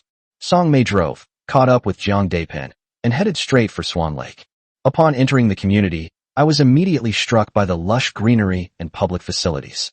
Although it can't compare to Baiwaju, it's much better than the old, dilapidated place they've lived in for over a decade. It's shaded by green trees, lush and verdant, with floor beats, fountains, a crescent-shaped lake, and fitness facilities. It has everything. After entering the room, the couple sighed again. The interior decoration is really not much different from the apartment where Jiang Chen lives in Bishuo. Am I dreaming? My husband and I had saved up for half our lives to buy our son a wedding house here, and now he's just giving us one for free. My son has become successful and grown up. Yes, it wasn't for nothing that we doted on him. Show him some love? Well, you are the mother. You hit him at the drop of a hat. It's one thing if you hit me. I've been bullied by you for decades. I'm used to it. But our son just gave us a house, and you turned around and twisted his ear. Sigh, you really show him some love. What do you know? Do you think I'm such a tactless person? I was just putting on an act to scare him. Do you think I'm really stubborn? We only have this one son, and we love him dearly. Since you know what's good for you, why did you actually attack me? Because I treat you differently. Hitting you is a sign of affection. Scolding you is a sign of love. Huh? How about I also treat you like a loving child, hitting you and scolding you? Sure, I'll give you 10 lives. Go ahead and try. The couple bickered as they toured the house with great interest, from the living room to the kitchen and bedroom, discovering that it was fully furnished and equipped with all the necessary appliances, making it the kind of place you could move into immediately. Therefore, seeing this, I genuinely like it. Tisk tisk, not bad, not bad.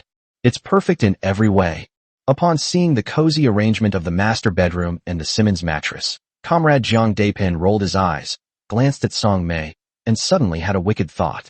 To be fair, Song Mei herself is good-looking and has always paid attention to maintenance. Otherwise, she wouldn't have been able to give birth to such a handsome son as Jiang Chen, nor would she have been able to become good friends with Su Qingqing. Honey, do you remember when you said we should create another alt account together? I remember, but I was just saying that in anger. That brat was too naughty back then, causing a lot of trouble. I was so angry that I didn't want to deal with him anymore. I really wanted to create a new account. No need for angry words now. Come on. Honey, let's put it into practice. Huh? Shameless. What are you thinking? Your injuries haven't healed yet. It's all right, it's nothing. Get lost, you shameless old man. Don't even think about leveling up an alt account. Bishui residence, Jiang Chen's home. Not long after Su Qingsheng returned to the house, she felt a little sleepy and went straight to the bedroom to sleep. In fact, part of her reason was that she was tired, and part of her reason was that she was not used to living with a man from now on. Although this man got her pregnant, and she gave birth to 3 adorable babies. But if you're not familiar with someone, you really aren't familiar with them. Especially since this person is the son of her best friend. Su Qingxing slept from afternoon until evening, only to be woken up by the crying of several babies. She immediately got up and rushed to the crib in the living room, where she saw Jiang Chen standing there, comforting the babies and feeding them formula. What's wrong? Are you hungry? Su Qingxing asked. Yes, they already ate once this afternoon. The breast milk stored in the refrigerator is all gone, So this time we'll have to make them formula, Jiang Chen said. Then why didn't you call me? Su Qingcheng said with a slight hint of reproach. Breast milk is still better than formula for the baby at this stage. I wanted to, but you're so sound asleep, you don't respond at all when I call you. Su Qingcheng blushed and said nothing more. He immediately took the two babies from Jiang Chen, put them in his arms, unbuttoned his clothes, and fed one at a time. Jiang Chen, who was already used to this, assisted him from the side. Soon, the three babies were fed. Jiang Chen placed each baby into the crib before standing up. It's dinner time, what would you like to eat? Whatever, anything is fine. Anything is fine with me? Jiang Chen said with a forced smile. How about we order takeout then? Su Qingcheng rolled her eyes speechlessly. I need to breastfeed my baby. If you're willing to leave your child, ordering takeout is fine too. That's right. You're still in postpartum confinement. You should be more particular. Jiang Chen said generously. Tell me what you want to eat. I'll cook it for you myself. Because Jiang Chen had shown off his skills at noon, and the food he cooked was indeed extremely delicious. Much better than the dishes made by state banquet chefs in Su Qingcheng's memory, Su Qingcheng couldn't help but swallow when she heard that Jiang Chen was cooking himself. And indeed, I was hungry when it was time. I've been craving fish lately, so let's make sweet and sour fish. Just one sweet and sour fish. Huh? Not enough? How about some garlic shrimp? How about another garlic shrimp? 2 dishes aren't enough? Then forget it. Let's have a seafood soup too. That way, 2 dishes and a soup will be enough. I can't finish anymore. Su Qingcheng was afraid that Jiang Chen would cook too much and waste food, so she quickly explained.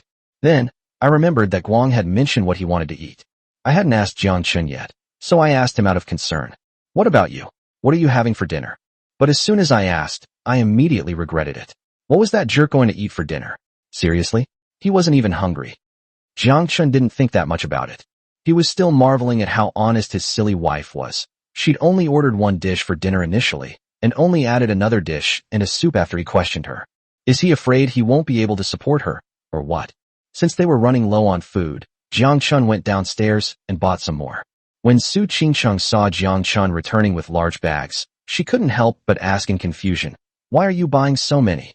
How many dishes are you planning to cook? It's not for this one meal. Eat less tonight, and just make a few simple dishes.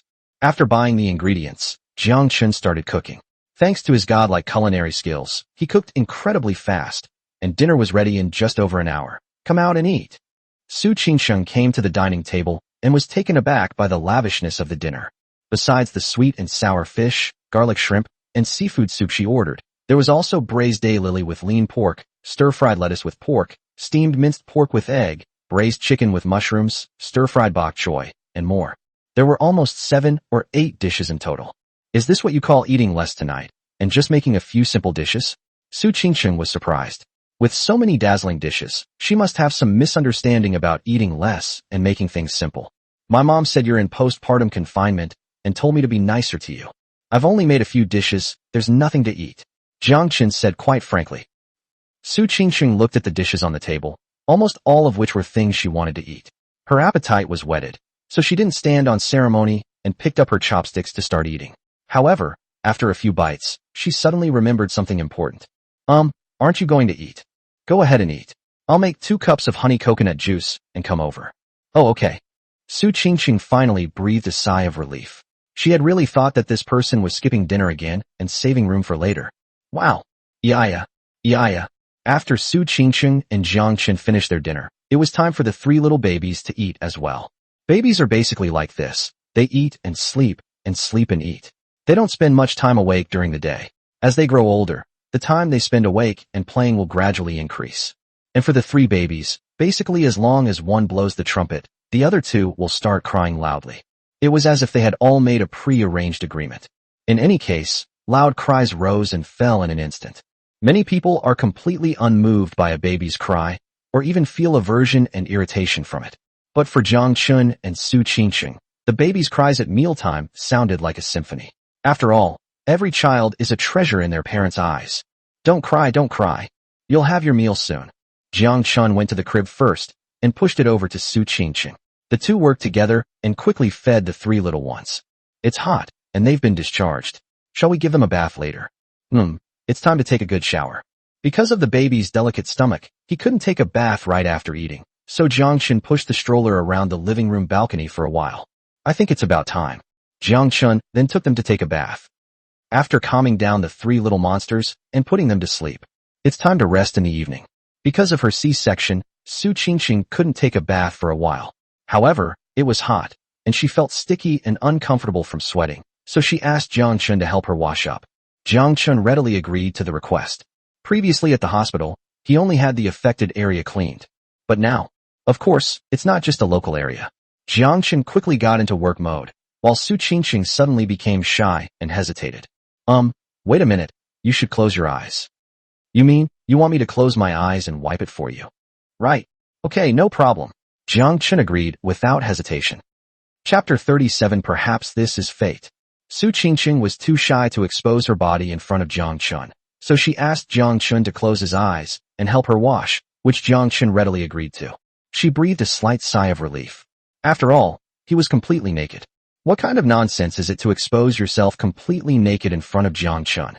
Making him close his eyes might make the cleaning a little more difficult, but it would also reduce the awkwardness. What puzzled her most was that even though Jiang Chen had his eyes closed, the cleaning went exceptionally smoothly without any hindrance. She couldn't help but ask in bewilderment, "Did you not close your eyes?" "It's closed, you can see for yourself."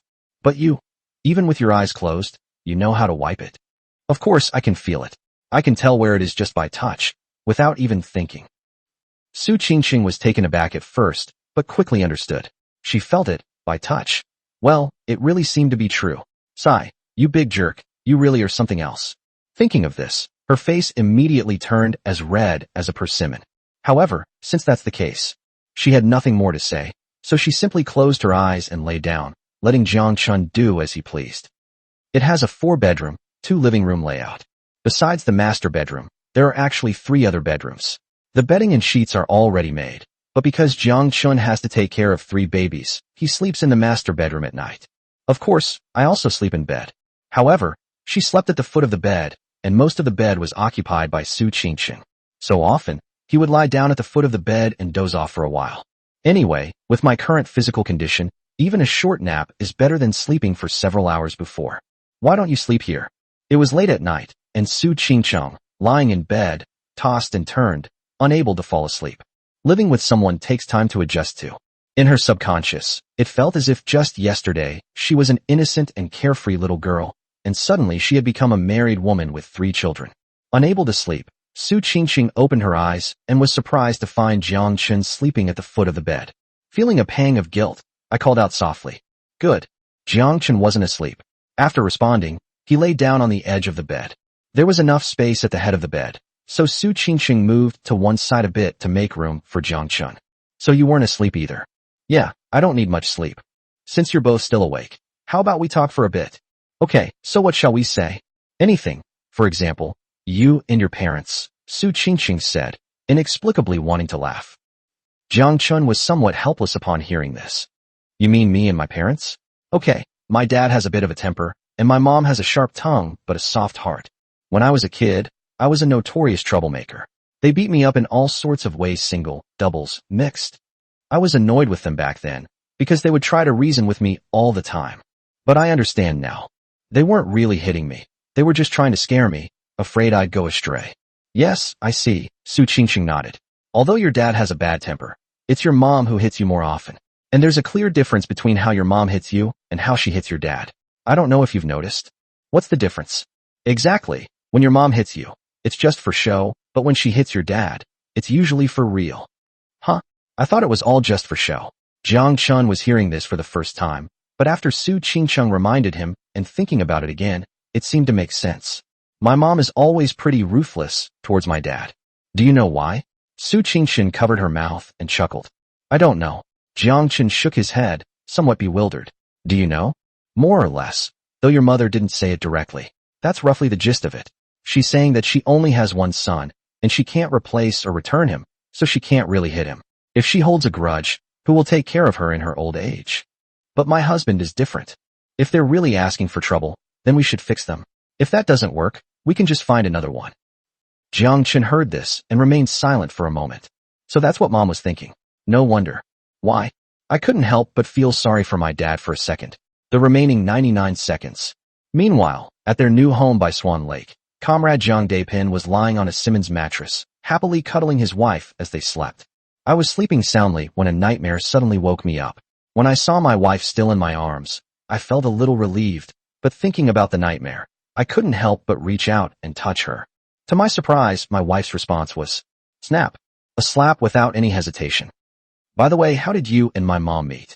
Seeing that Su Qingqing seemed quite familiar with his mother, Jiang Chen couldn't help but ask curiously. That was several years ago. We met in a yoga class together. Su Qingqing didn't hide anything and said directly. Because we got along well, we became good friends. Several years ago?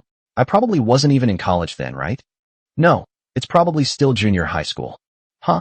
So, I was just a little kid back then. Almost. As Su Qingqing spoke, her thoughts drifted back to a few years ago when she first met Song Mei. She found Song Mei to be straightforward and honest, and even helped her out of loyalty on several occasions. I was so glad that I made a good friend back then. Little did I expect that a few years later, I would get involved with my best friend's son and incidentally plant a few seeds that would eventually blossom and bear fruit. And thinking back to when I first met Song Mei, this Jiang Chen is really a little brat. Perhaps this is fate. What you perceive as reality was actually the result of a long time ago, when the seeds of cause and effect were quietly sown. Then there was a moment of silence. Su Qingqing felt sleepy and closed her eyes to try to fall asleep, but after a while, she still couldn't fall asleep. So he nudged Jiang Chen next to him with his elbow and said, let's talk for a while longer. What did you say? Because of his enhanced physique, Jiang Chen wasn't sleepy at all. Anything is fine. Well, I've told you about me and my parents. Now you tell me about yours.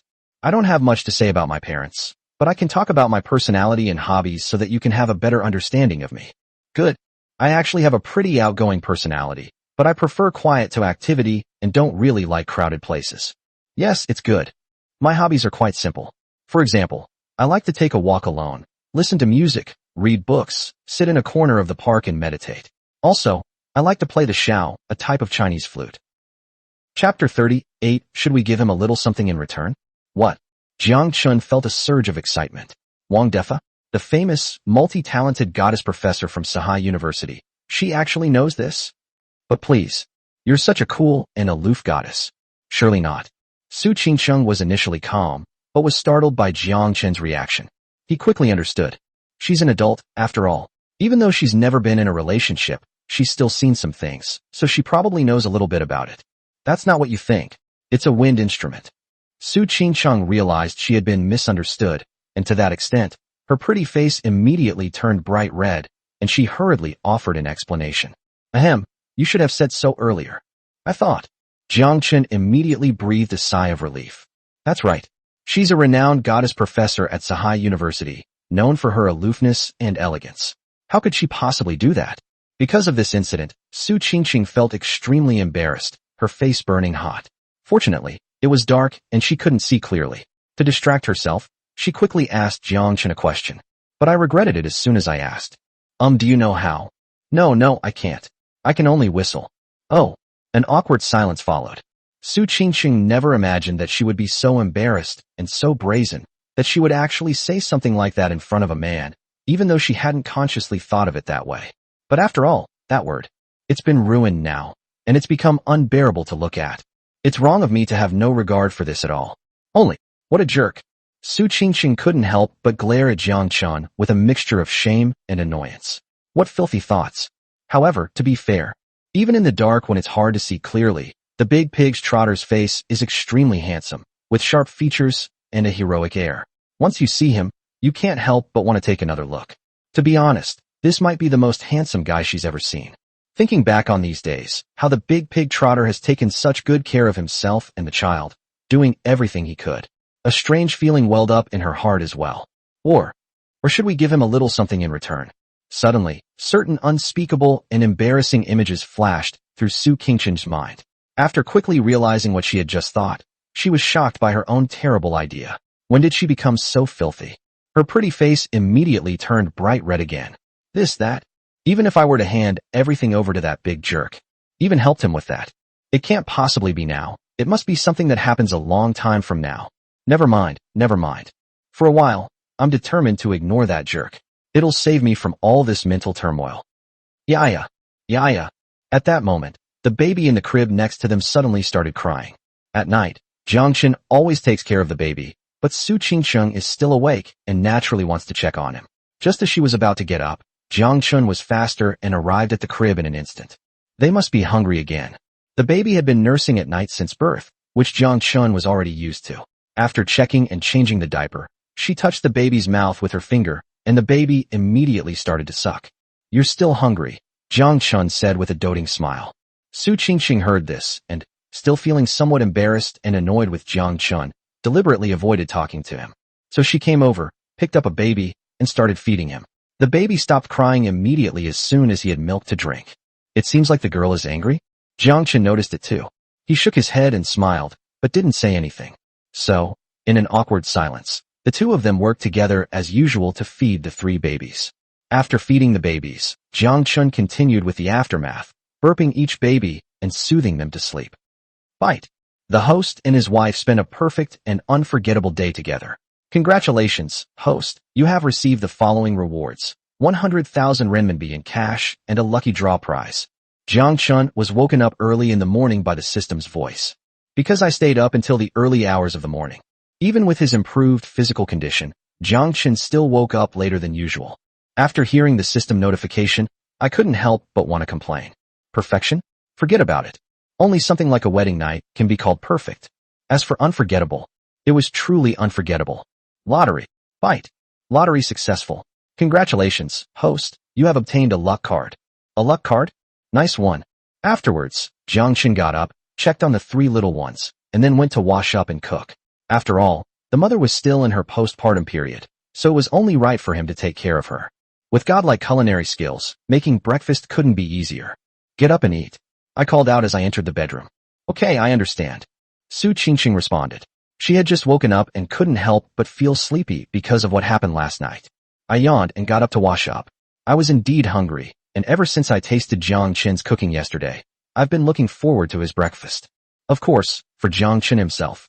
She felt a little reluctant to watch, but there was nothing she could do. Lately, there had been just too many things that made her want to disappear into the ground. After washing up, Su Qingsheng came to the dining table. On the table were scallion pancakes, stir-fried shredded potatoes, fried eggs, and vegetable porridge. Su Qingsheng glanced at it, and thought it looked exquisite and delicious. Just as she was about to start eating, she suddenly realized that the breakfast portion was actually very small, as if it was made just for her. I couldn't help but ask with concern, "Have you had breakfast yet?" "Okay, you eat. I've already had breakfast," Jiang Chen said with a faint smile, pushing the baby to the balcony so the three little ones could get some sun. Newborn babies are prone to jaundice, and sunbathing can help reduce jaundice. Buzz. Just then, Jiang Chen's phone rang. Chapter 39. Seniors' waters are too deep, you can't handle them. Jiang Chen looked and saw that it was his classmate Zheng Chang who had called. "Hey Kangzi, what's up?" "Jiang Chen, something's happened," Zheng Chang said urgently on the phone as soon as the call connected. "Something's happened. Who?" "Lu Wei. Lu Wei has broken up with his girlfriend." "He broke up with someone? This guy's never been in a relationship before, so how did he break up with someone?" "Hey, isn't it all because of you?" "Because of me?" "Yeah, never mind. You should check the WeChat groups first." Jiang Chen then hung up the phone and opened WeChat. The 303 WeChat group immediately received 99 plus messages. Jiang Chen browsed through them and finally understood the general situation. It turned out that Lu Wei had actually provoked Feng Rongrong. Feng Rongrong was a senior student from the year above.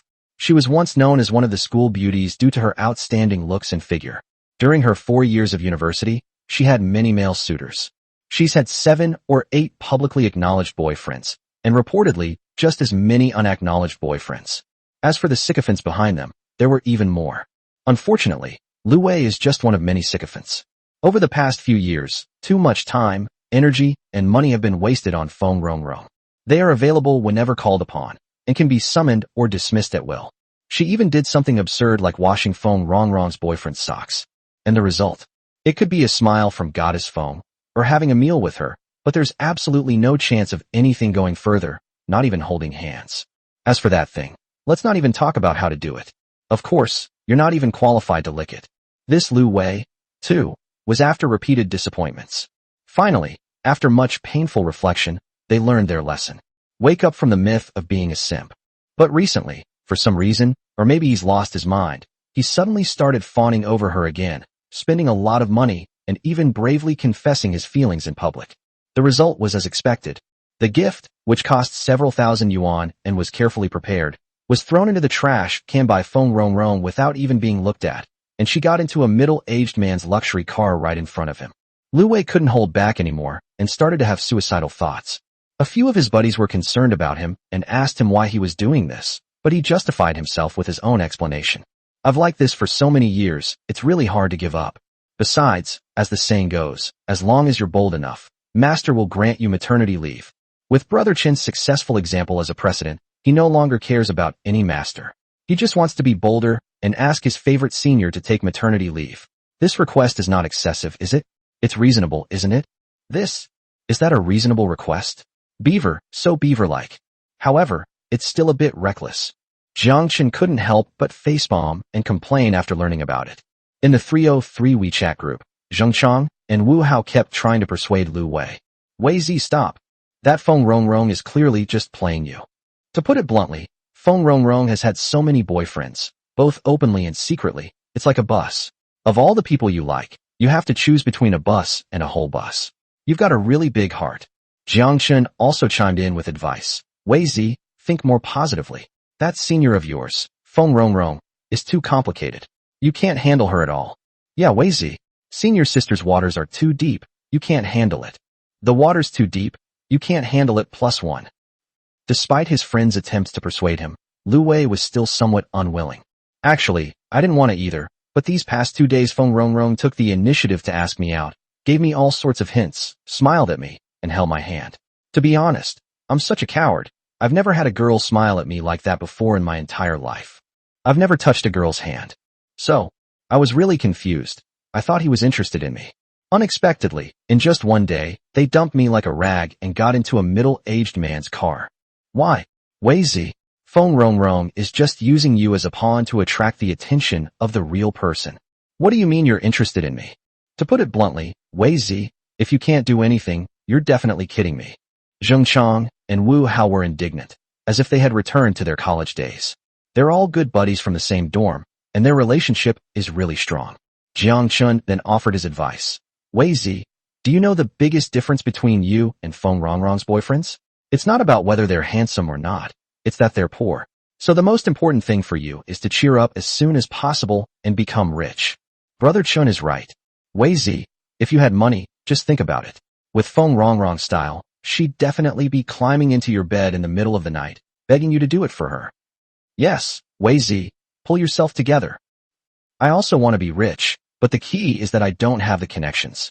I didn't ask for directions, I asked Brother Chen. Right.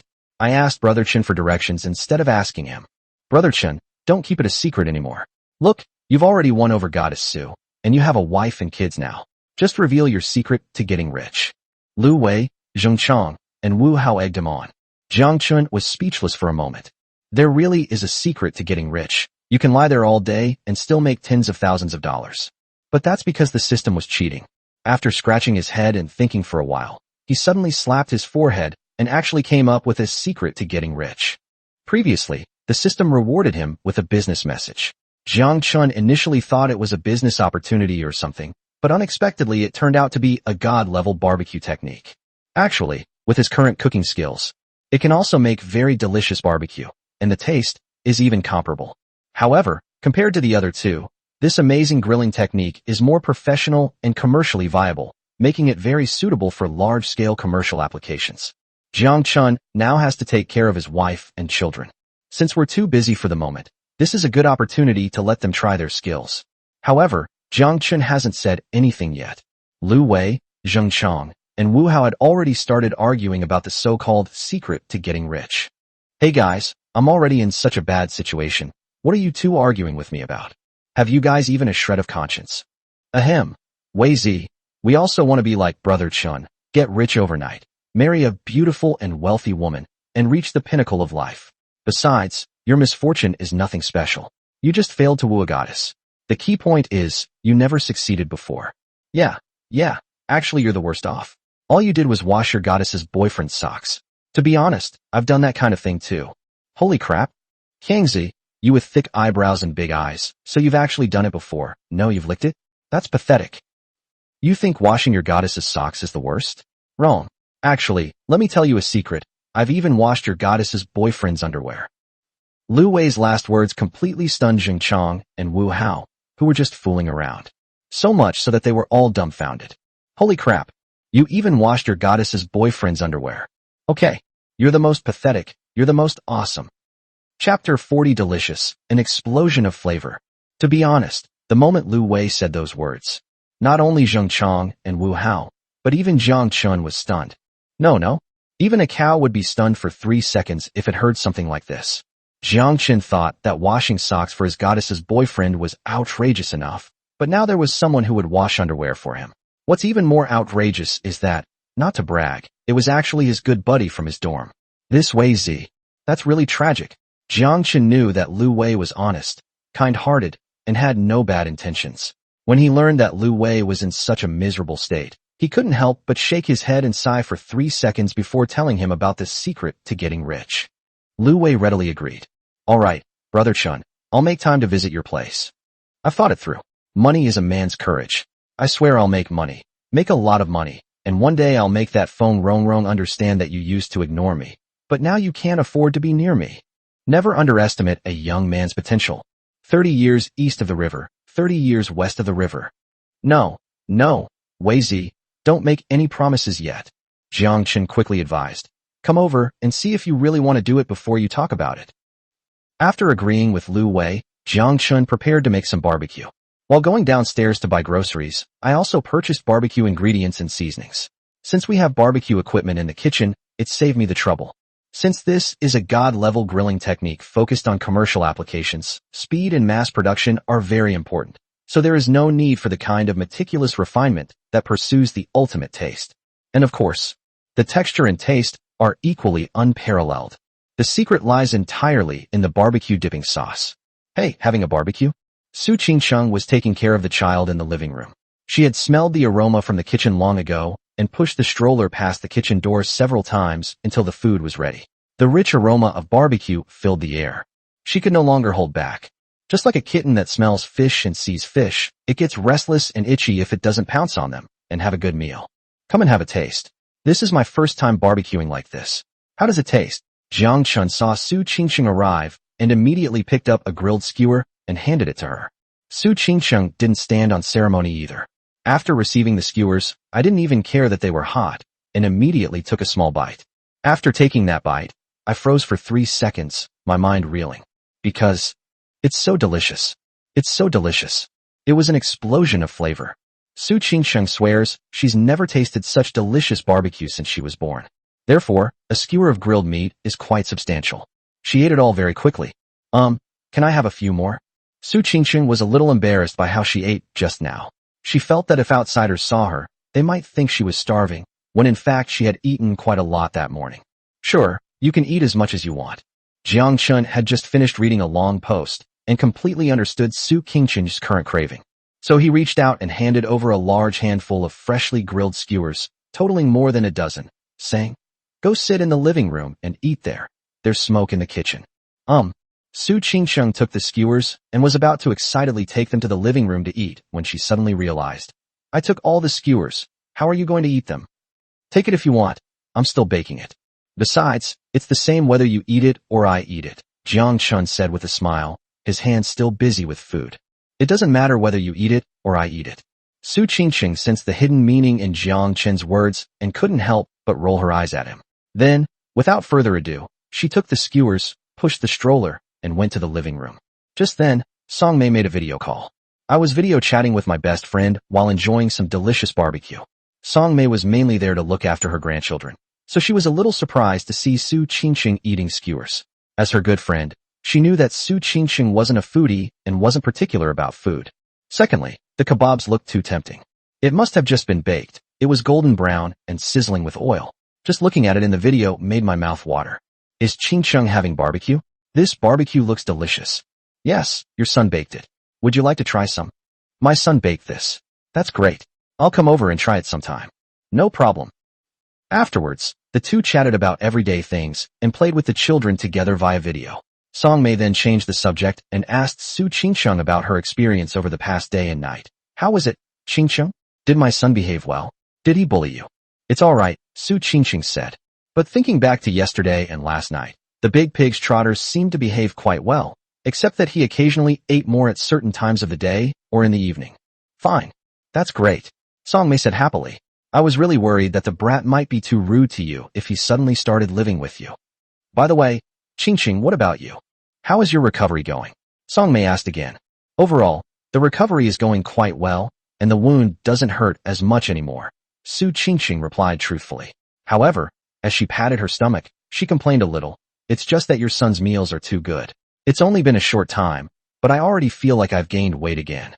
While complaining, he still kept stuffing barbecue into his mouth. Songmei burst into laughter upon seeing this. Being a little chubby is good. It means you're getting enough nutrition, and good nutrition means you'll have enough breast milk. It seems the three little babies definitely won't go hungry. Upon hearing this, Su Qingqing couldn't help but smile bitterly. Oh, I have more than just plenty of nutrition and breast milk. I feel like I'm eating more and more lately. I'm turning into a pig. What should I do? Thinking this, a wave of guilt suddenly washed over me. So he quickly ate a few more bites of grilled skewers to calm his nerves.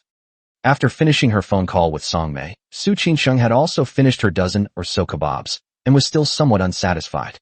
I wanted to eat more, but I couldn't eat anymore. My stomach is so full. You finished eating so quickly? Jiang Chen grilled another batch and came into the living room. He was surprised to see a pile of bare skewers in front of Su Qingqing. There were about 10 skewers in total. Can you handle eating them all so fast? These words really struck a chord with Su Qingqing. But to be honest, those skewers were absolutely delicious. After trying the first one, I couldn't stop eating them. It was like I was addicted. My stomach is a little upset. Could you rub it for me? Okay, but be careful next time. Don't eat so much at once. Okay, I'll definitely do it next time. Chapter 41. This barbecue dipping sauce is so good you could dip your shoe sole in it. Lu Wei arrived in the afternoon. She was carrying a bag of fruit and a hand rattle she had bought for her child. Jiang Chen opened the door and welcomed Lu Wei in. Wei Zi is here, so what do you need to buy? Hey, it's not worth much, Lu Wei said. This hand rattle is specially made for children to play with. Lu Wei entered the house, placed the fruit and handbell on the table, greeted Su Qingqing, and said, Hello, sister-in-law. After playing with the child for a while, he excitedly followed Jiang Chen to the kitchen. Brother Chen, what's your secret to getting rich? He imagined his future success and marrying a beautiful and wealthy woman. Lu Wei was getting impatient. But after entering the kitchen, seeing the barbecue ingredients, dipping sauces, and already grilled skewers, she couldn't help but be a little surprised. Are you going to teach me how to barbecue? That's right, it's barbecue, Jiang Chen said with a smile. Damn, Lu Wei looked a little embarrassed. So, the secret to getting rich is running a barbecue business? Brother Chen, you're not kidding me, are you? What are you trying to fool me about? Don't underestimate barbecue. If you do it right, you'll be able to enjoy a life of luxury for the rest of your life. As Jiang Chen spoke, he picked up a skewer and handed it to Lu Wei. Try it first, and then we'll see. Want to try some? Lu Wei took the skewers with some skepticism. The skewer in his hand had been grilled for a while and was now a bit cold, so he figured it probably wouldn't taste very good. In fact, he had worked at a barbecue restaurant before. I think barbecue skewers are just so-so. I really don't think they're anything special. Thinking this, Lu Wei put the kebab into his mouth, took a bite, and chewed it gently. I was instantly jolted awake. What the hell? This tastes so delicious. Holy crap. Holy crap. His eyes were wide open, and he had an incredulous expression on his face. He finished his skewers in a few bites, but wasn't satisfied. He then set his sights on the skewers on the plate, pounced on them, and was about to eat when he suddenly remembered and asked, Brother Chen, can I still eat this? Eat. It was originally saved for you, Jiang Chen said. During my 4 years of university, I had a good relationship with the guys in my dorm. Lu Wei is particularly good. Jiang Chen got into a dispute with someone while playing basketball. The other side was a group of people, all tall and strong, but Lu Wei was not afraid at all. He was the first to rush forward and block Jiang Chen's way. One day, Jiang Chen missed class because of something that had to do. It just so happened that the teacher was particularly strict, and failing to attend class twice would disqualify Jiang Chen from the exam. Since Jiang Chen had already missed one class, Lu Wei gave up his own chance to attend and answered the roll call for him, which allowed Jiang Chen to keep his qualification for the final exam. Based on these alone, Jiang Chen had a reason to help his brother out. Of course, his brother was also quite pitiful. Being a simp was bad enough, but he even had to help wash the goddess's boyfriend's underwear. It's a tragedy rarely seen in the world. Lu Wei was a foodie to begin with. When he sees something delicious, his eyes light up and he can't move his legs. Now that he heard Jiang Chen say that it was all saved for him, he simply ate all the skewers on the plate in one go. Finally, he wiped the grease off his lips and felt satisfied and relaxed. Holy crap. Delicious. Delicious. These skewers are fucking delicious, Lu Wei exclaimed, rattling off a string of praises. Now you understand why this is the secret to getting rich, right? Understood. But Brother Chen, did you cast a spell on these skewers, or did you use some kind of divine recipe? How come they're so delicious? I almost cried after eating them. It's not that exaggerated. Whether these skewers taste good or not depends on the ingredients, the grilling method, and the heat. However, the key to the flavor of my skewers lies in the grilling dipping sauce. Barbecue dipping sauce. Yes, this is a family recipe. With this barbecue dipping sauce, even dipping the soles of your shoes will taste delicious. Afterwards, Jiang Chen demonstrated the main aspects of the god-level barbecue technique to Lu Wei, including ingredient selection, barbecue methods, and heat control. These contents are actually very simple. For most people, watching it twice is enough. Besides, Lu Wei had worked in a barbecue restaurant before, so learning these things was a piece of cake for him. As for the most crucial barbecue dipping sauce, Jiang Chen needs to prepare it himself. This is not because Jiang Chen deliberately wants to hold back, but because it requires the use of some techniques and skills of god-level cooking. Even if Jiang Chen wanted to teach him, Lu Wei simply couldn't learn it. Wei Zi, what do you think of this barbecue? Is it profitable? Awesome, absolutely awesome. The financial prospects are definitely huge. Lu Wei exclaimed excitedly. As soon as this barbecue is launched, it will taste just like this. I'm telling you, Brother Chen, even gods wouldn't be able to resist it. I guarantee it will become a hit throughout Sahai City. Everywhere, young and old, men and women will love it. Lu Wei used to work at a barbecue restaurant. I know what those barbecues taste like. Compared to Jiang Chen's barbecue, they're utter garbage. Jiang Chen's barbecue is something that, once it's put out, is all that's needed. No doubt, it's going to be a hit. Take grilled lamb skewers as an example. If each skewer costs 4 yuan, and you sell 1,000 a day, that's 4,000 yuan a day, and over 1 million yuan a year. If you sell 10,000 a day, that's 40,000 yuan a day, and over 10 million yuan a year. Thinking about how much money I can earn in the future, Lu Wei was immediately excited and eager to try. Damn it. When we have money, the first thing to do is to throw money at Feng Rongrong. Hit her in the face, scold her and question her. Make her kneel on the ground crying and regretting it, preferably crying for 3 days and 3 nights, and then consider whether to forgive her. Thanks, Brother Chen. I got tricked by that woman Feng Rongrong this time, and now I'm in a bad mood. I've lost my job, and lately I've been feeling like I've reached a dead end in life. Wei Zi, what are you thanking me for?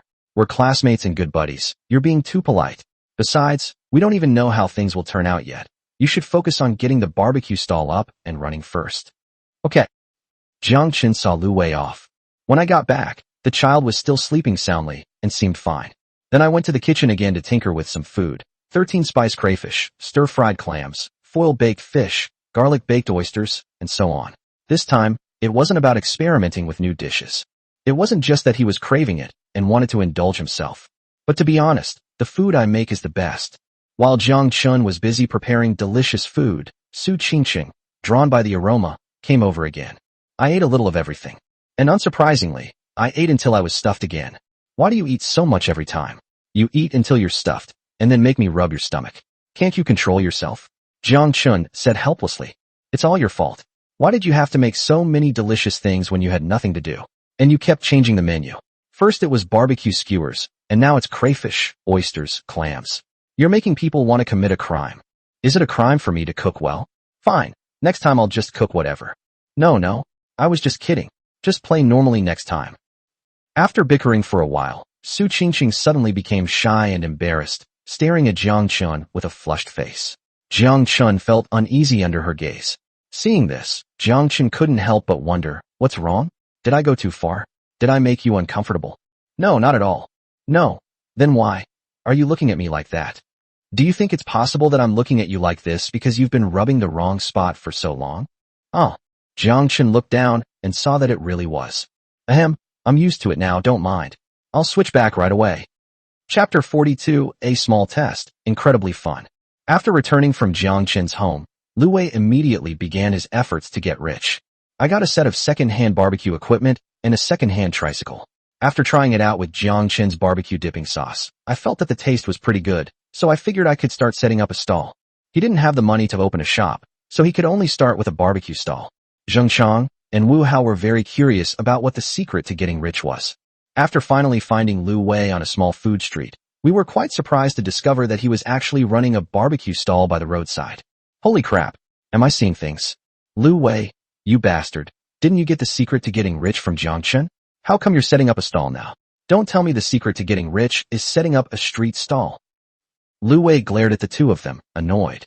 What's wrong with setting up a stall? Can't you get rich by setting up a stall? Lu Wei's words immediately confirmed Jiang Chen and Wu Hao's suspicions. The secret to getting rich really was setting up a street stall. Holy crap, it really is. Wei Zi, this is the secret to getting rich that you obtain by playing the victim, and this is all you get? Damn, Jiang Chen probably tricked you, right? But that's not necessarily true. There are top performers in every profession. Maybe Wei Zi can really reach the pinnacle of life and marry a beautiful and wealthy woman by setting up a street stall. Ha! Lu Wei didn't mind Jiang Chen and Wu Hao's sarcastic remarks. Having been together for 4 years in college, he knew their personalities all too well. So I started making the kebabs. With the help of the divine barbecue dipping sauce, the skewers on the grill quickly sizzled and released their aroma, making Jiang Chen and Wu Hao, who were watching from the side, extremely envious. However, Lu Wei was a stranger. A new barbecue stall. Therefore, although there seemed to be a lot of people coming and going on the street, no one stopped at his stall to buy or taste his food. Some were even attracted by the aroma, but after looking at Lu Wei's barbecue stall, they hesitated for a moment and then left. Wei Zi, look, nobody's buying your barbecue. Why don't we try some? Yes, we'll try it and give you our feedback. Alright, this was Lu Wei's first time setting up a stall, and he had no experience. Seeing so many people on the food street, with crowds thronging in front of many stalls, he waited for most of the day but didn't see a single person. I couldn't help but wonder if my grilled skewers weren't good enough. You can try them, but each person can only have a maximum of 2 skewers. No more than that. I'm in the business of running a business. No problem. Jiang Chen and Wu Hao readily agreed. But as soon as they tasted the skewers, their taste buds exploded with delight.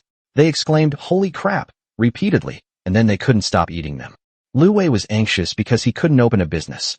Turning around, I suddenly realized that most of the grilled skewers I had just cooked were gone. He was immediately enraged. Damn it! You 2 pigs, you ate it all. How am I supposed to do business now? Wei Zi, your grilled skewers are fucking delicious. We 2 brothers can't take it anymore. Suddenly, 4 or 5 scantily clad women arrived at the barbecue stall. Boss, do you sell kebabs? How much is 1 kebab? These beautiful girls were college students from a nearby dance academy.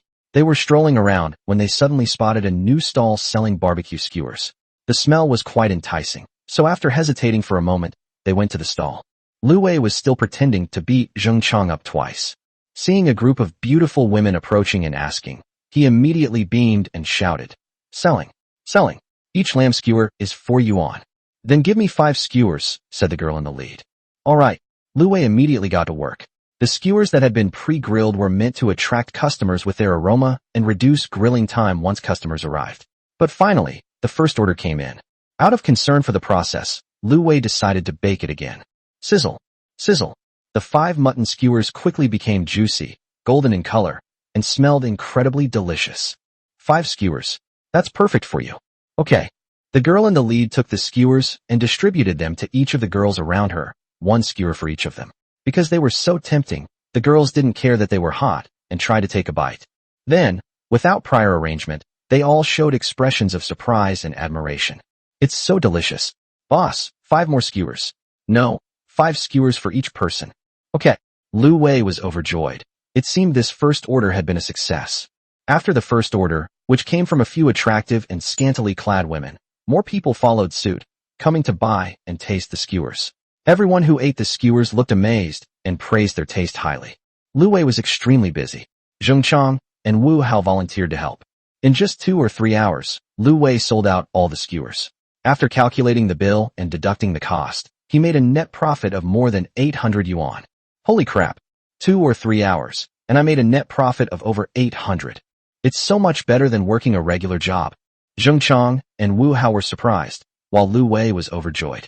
Damn, we're one step closer to spending money on phone Ronro. He then made a phone call to report to Jiang Chen. Brother Chen, what a great start to the day. We sold out of all the skewers in less than 3 hours and made over 800 yuan. Let's split it in half. I'll transfer the money to you right now. Not bad, not bad, Jiang Chen said on the phone. But forget about the money. You've only just started, you're earning hard-earned money. Besides, do you think I'd even care about a few $100s? Lu Wei thought about it and realized it was true. Jiang Chen's car alone is worth nearly 2 million yuan, so he really doesn't care about these cars worth a few hundred. Alright, Brother Chen, I'll put this money in my account for now. We'll discuss a profit-sharing ratio later. It's not right for you to suffer a loss all the time. Bishui residence.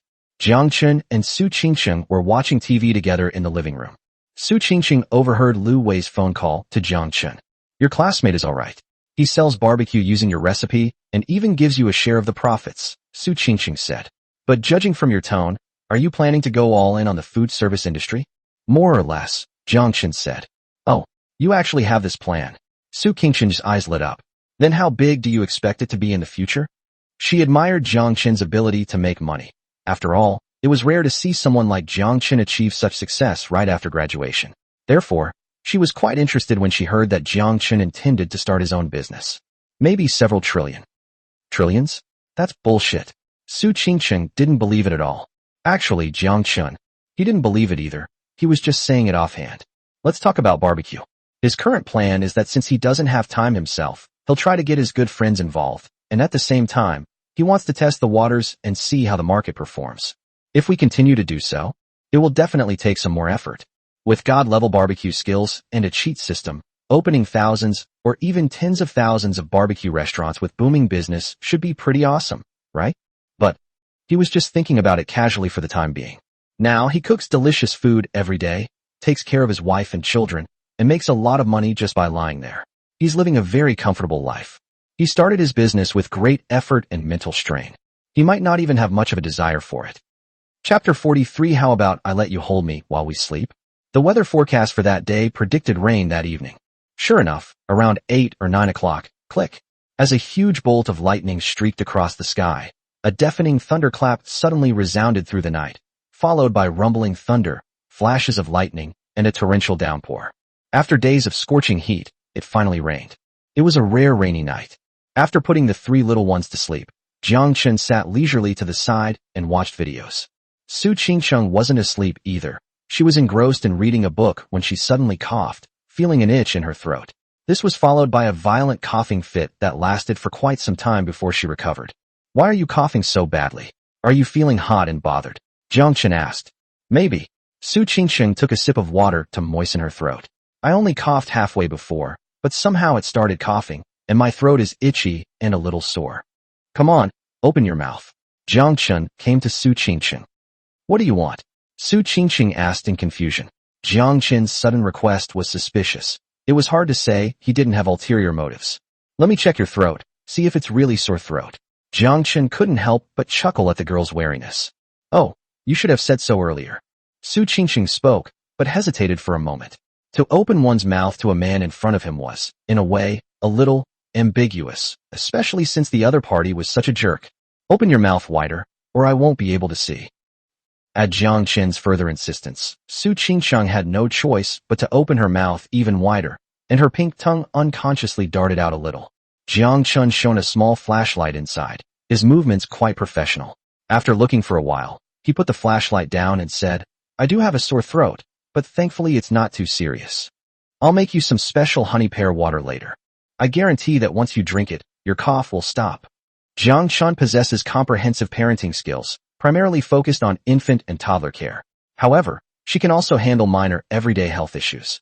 Of course, if a cough like Su Qingqing's becomes more severe, then she would have to see a doctor, and there would be nothing she could do. I didn't expect you to know so much, Su Qingqing said, praising Jiang Chen for his confident demeanor. That's right, it's because we're so talented. Jiang Chen wasn't modest at all, and continued, by the way, a lot of internal heat is caused by the food you eat. You haven't been watching what you eat lately, and you're eating a little bit of everything, which is why you're getting internal heat. You'd better be more careful from now on. Because of internal heat, it may be passed to the baby through breastfeeding. Okay, Su Qingqing blushed, thinking to herself, "This big jerk, he's obviously too young, yet he seems to know everything." Good to know. Jiang Chen smiled, then prepared to go to the kitchen to make honey pear water. But just as he was about to go, he heard a cough coming from the crib. Cough, cough. Cough, cough. When Jiang Chen went over to check, he found that the three little ones were coughing and had the same symptoms as Su Qingqing. They were also suffering from internal heat. "See? It just came true," Jiang Chen said to Su Qingqing. Su Qingqing's face suddenly turned red. Suddenly, a more crucial question occurred to her, and she blurted out, You seem to eat more than 3 children, so why don't you get feverish or coughing?" After asking, her face flushed, and she immediately felt that she shouldn't have asked. Jiang Chen was caught off guard by this question. He said, "What? I eat more than 3 children. I'm an upright man. Don't slander my innocence. The reason is very simple. Because I'm an adult." Jiang Chen has prepared the honey pear water. Su Qingqing drank some, and the effect was immediate. Her itchy and sore throat symptoms were greatly relieved. Then I diluted it with water and fed it to the 3 little ones in turn. The 3 little ones soon stopped coughing and fell asleep peacefully and comfortably. Jiang Chen made this honey pear water exactly according to the recipe given by the system. As for why it was so effective, he couldn't really explain it. Anyway, it was a god-level skill. Not bad. You really have a knack for it. Su Qingqing praised him and peeled an apple for Jiang Chen. "I've been busy all day, and all I get as a reward is an apple. What else would you like as a reward? It has to be at least like this." Jiang Chen smiled and tapped his cheek with his finger. Su Qingqing blushed and spat. "Why don't you have a dream? Anything can happen in dreams." Suddenly, a buzzing sound rang out. The phone rang. It was Su Qingqing calling. Su Qingqing picked up her phone. Her expression changed, and she looked up at Jiang Chen, saying, "It's my mother calling." Was that Qingqing's mother calling? Jiang Chen was a little surprised because, after spending time with her parents, Qingqing had become accustomed to them and stopped contacting her family. He had almost forgotten that Qingqing also had parents. Seeing that Su Qingqing's expression was not good, Jiang Chen thought that there might be things between the mother and daughter that she didn't want him to hear. So he said, "You answer it. I'm going to take a shower." He then got up. "It's all right. It's fine for you to listen." Su Qingqing pulled Jiang Chen back to his seat, then pressed the answer button. "Mom." The voice on the other end of the phone was that of a middle-aged woman, her tone full of concern. A beauty that could topple cities. "How are you and the kids doing lately? Are you both all right? Do you have enough money?" "Mom, my child and I are doing well, and we don't lack money." "That's good." Sigh. A sigh came from the other end of the phone. "You and your dad are both stubborn. Neither of you will give in. Now look what's happened. Your dad is sullen at home all day, sighing and complaining. He clearly cares about you, but he's just being stubborn and won't admit it. And you're left to take care of the child outside, and you're constantly suffering. If it weren't for your dad's poor health and the busy work at the company, I would have gone straight there. Mom, you don't need to come. If Dad finds out, he'll definitely be angry with you. Besides, I'm fine, so don't worry." That's true, but what family's daughter is out there, giving birth alone? How can a mother not worry? By the way, how has that guy treated you? Have his family members looked down on you? No, he and his family are all very good to me. Su Qingqing glanced at Jiang Chen. As long as they treat you well, that's enough. All right, Qingqing, I won't say any more. Contact me on WeChat if anything comes up. I called you secretly, behind your dad's back. Once I've convinced him, we'll go to Sahai together to see you and the child. Okay, Mom. Su Qingqing hung up the phone. He glanced at Jiang Chen, wanting to say something, but hesitated for a moment and ultimately said nothing. Jiang Chen also had many questions, such as what exactly happened between her and her parents. However, since she is unwilling to talk about it for the time being, we will not force her. Before I knew it, it was already midnight. Su Qingqing lay in bed, tossing and turning, thinking about various things, unable to fall asleep. In the darkness of the night, she tried to gently call out to Jiang Chen, who was lying on the other side of the bed. "Jiang Chen." I didn't expect Jiang Chen to respond. Unexpectedly, as soon as I finished calling out, the other end immediately responded with a Huh? You're not asleep? Aren't you the same? I can't sleep because of the phone call just now. What's wrong with you? I can't sleep because I feel sorry for you. Feeling sorry for you? Yes, I can't sleep because I'm worried about you. Upon hearing this, Su Qingqing chuckled. Get lost. She lightly punched Jiang Chen with her pink fist, complaining but secretly feeling pleased. But it's not bad. He knows how to care for people, so I'll do my part too. How do you want to express it? How about, I let you hold me while I sleep? Chapter 44. The swollen mouth was because of a dog bite. What? Let me hold you while I sleep? Jiang Chen was startled, thinking to himself, when did this girl become so bold? They actually took the initiative. Su Qingqing's face was burning hot. To be honest, this was the first time she had ever been so bold and explicit. After speaking, she was so embarrassed that she wanted to find a place to hide. Fortunately, it was dark, so I couldn't see their expressions clearly. Otherwise, she was truly ashamed. Let me hold you while you sleep? No problem. He certainly wouldn't be polite to the little beast who had finally walked right into his trap, and he readily embraced Su Qingqing. Su Qingqing's delicate body trembled, as if she had frozen in place, her body stiff, and she dared not move. It took a while before I gradually recovered. Afterwards, the two pretended to sleep, but how could they possibly fall asleep in that state? Let's talk for a while longer, Su Qingqing said first. What did you say? Jiang Chen replied. Whatever. For example, what were your dreams when you were a child? It was my childhood dream. That's quite simple. I remember in elementary school, there were many children in class, and the teacher asked them what they wanted to be when they grew up. Some said they wanted to be doctors or scientists, and some said they wanted to be generals or martyrs. When it was my turn, I said I wanted to be a swordsman who could leap across rooftops, which made the whole class burst into laughter. The teacher said to believe in science, and that there are no swordsmen like you in the world. I swear it exists, you just haven't discovered it yet. It's strange, really.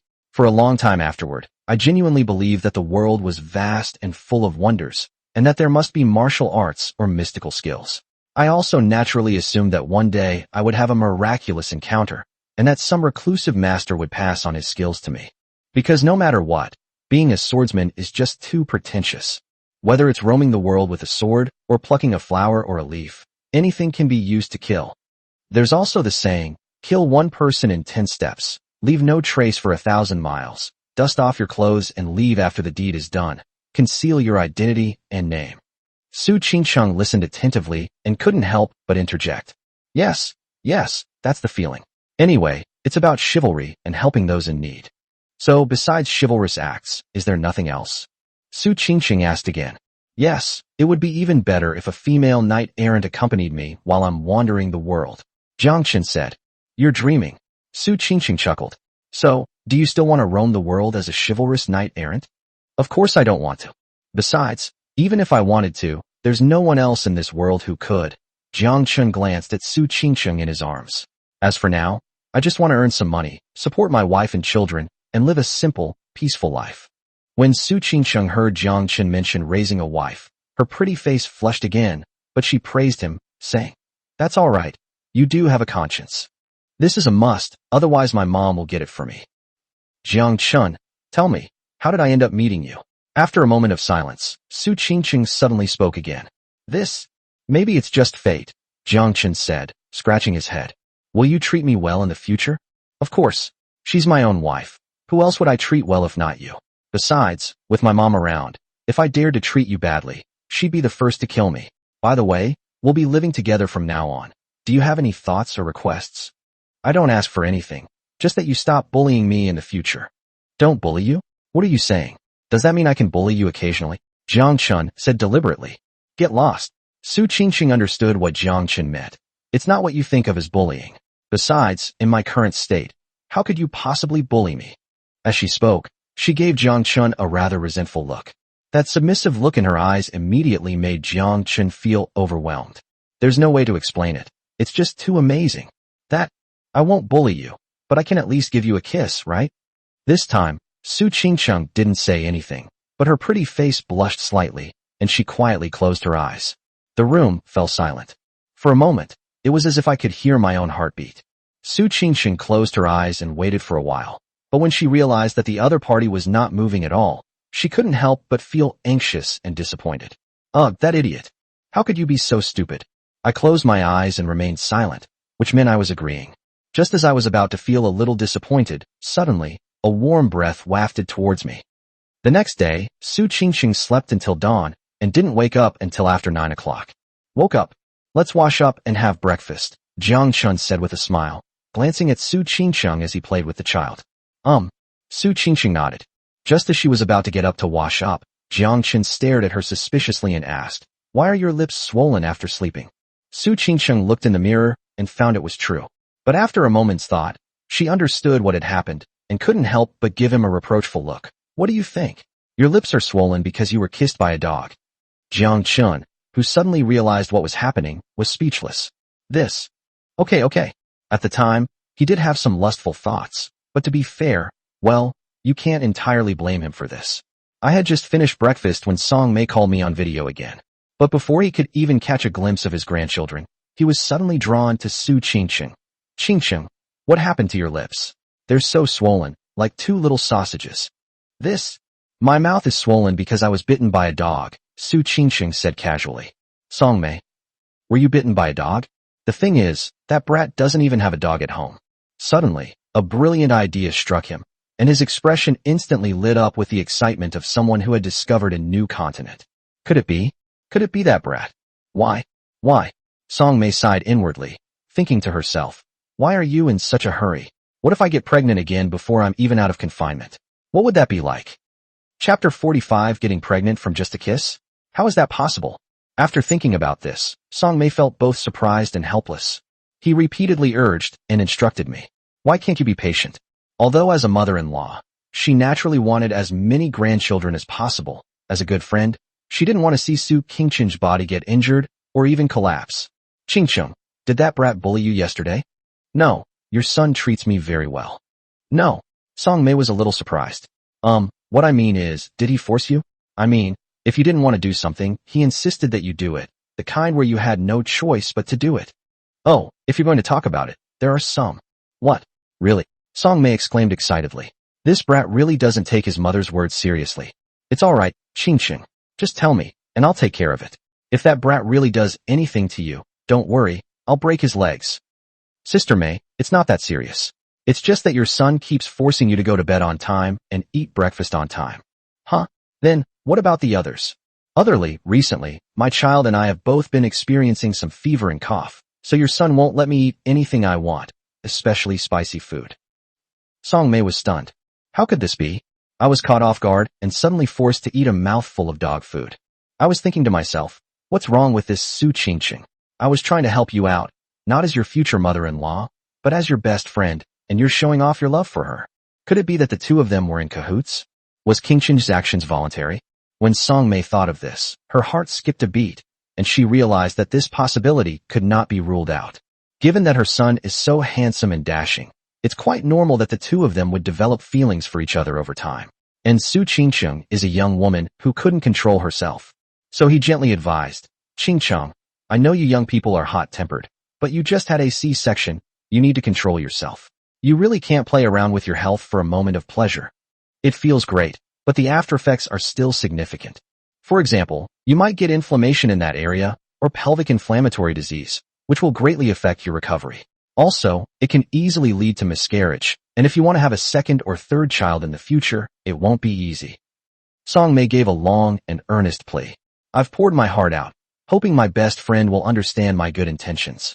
Su Qingqing was stunned when she heard this. Sister Mei, what are you saying? What inflammation, causing miscarriage? I don't understand.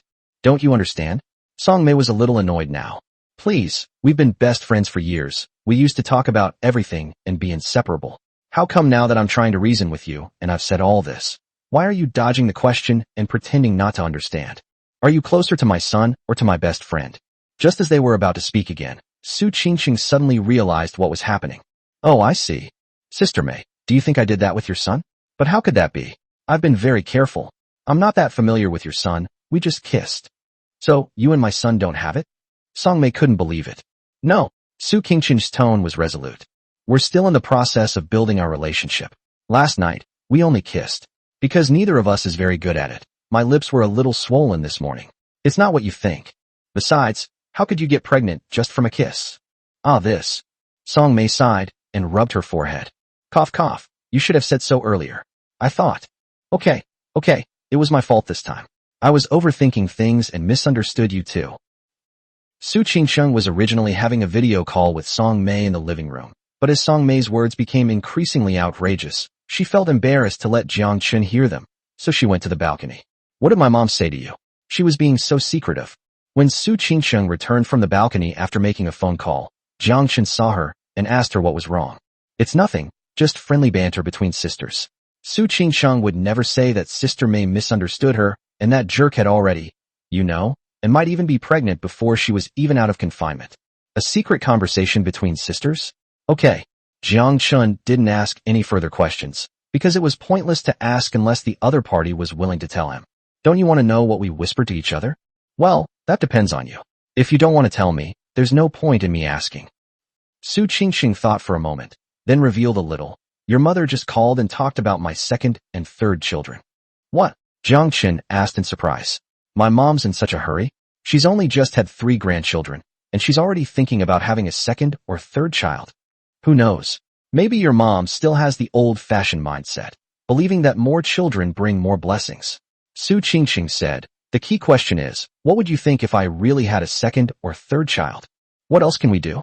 Just keep them alive. But I do have a hope. We had 3 children with our first pregnancy, so I hope to have 4 with our second and 5 with our third. Huh? 2 litters, for pups, 3 litters, 5 pups. Does that make me a so? It's alright. Even if you really become a so, I won't mind. Get lost. Su Qingxing glared at Jiang Chen playfully. If I'm a so, then what are you? The air is fresh after the rain. The weather wasn't very hot either. Su Qingxing was in postpartum confinement and stayed at home for many days in a row.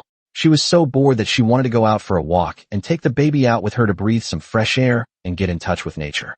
Jiang Chen observed that Su Qingxing was recovering well in all aspects. So they agreed. The two decided to visit a sculpture park near Bishou. The sculpture park is a newly built popular park in Shanghai City. In addition to sculptures of various shapes, the park has an elegant environment, abundant vegetation, and is known as a natural oxygen bar, which is why many people go there to take photos and play. Jiang Chen and his wife had never been there before, so they decided to take the children there for a visit. After taking precautions for the children, the family of 5 set off and soon arrived at the sculpture park. Because of the good weather, there were many tourists inside.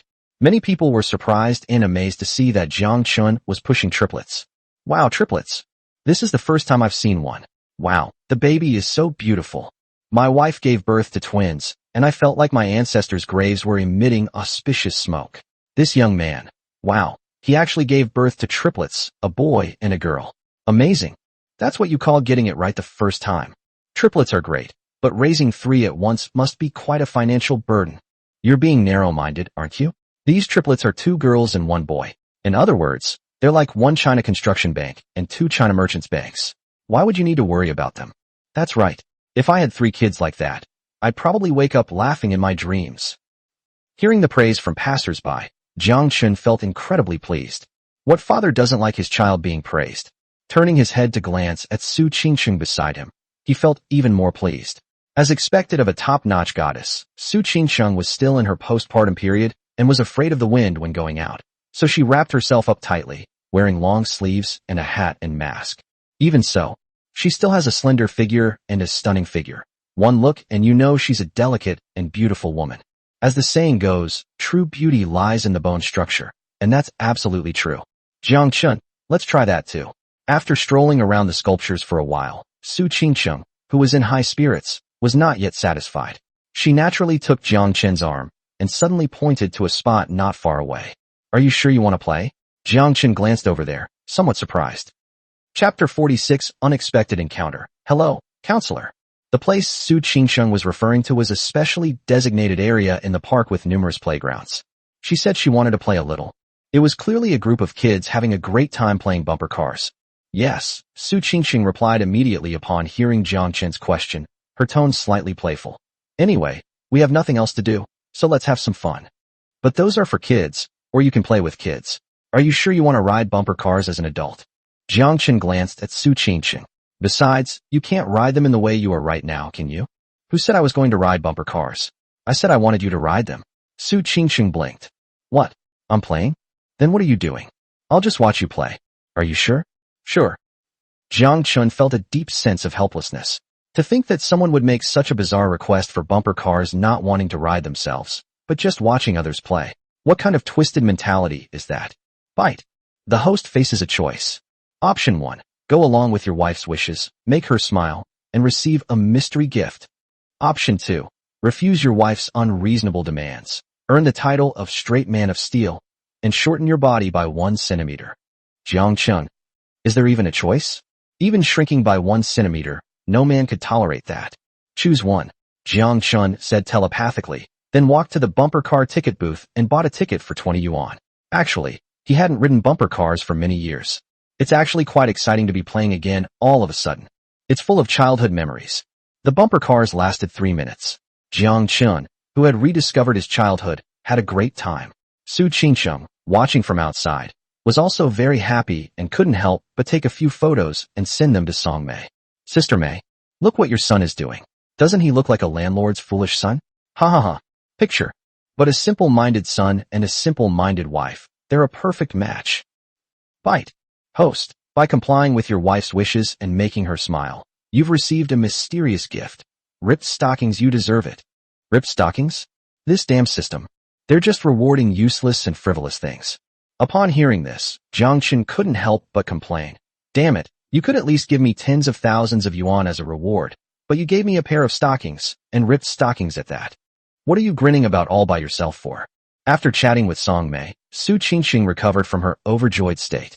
Turning around, she noticed the strange smile on Jiang Chen's face and couldn't help but ask him a question. It's nothing. Just now, I bought you a gift online, Jiang Chen said casually. You bought me a gift? Wow, that's thoughtful of you. But could you tell me what it is beforehand? Well, hey, you'll see when the time comes. Anyway, it's worn on the body. Wear it on your body. Great. Su Qingxing looked on with anticipation.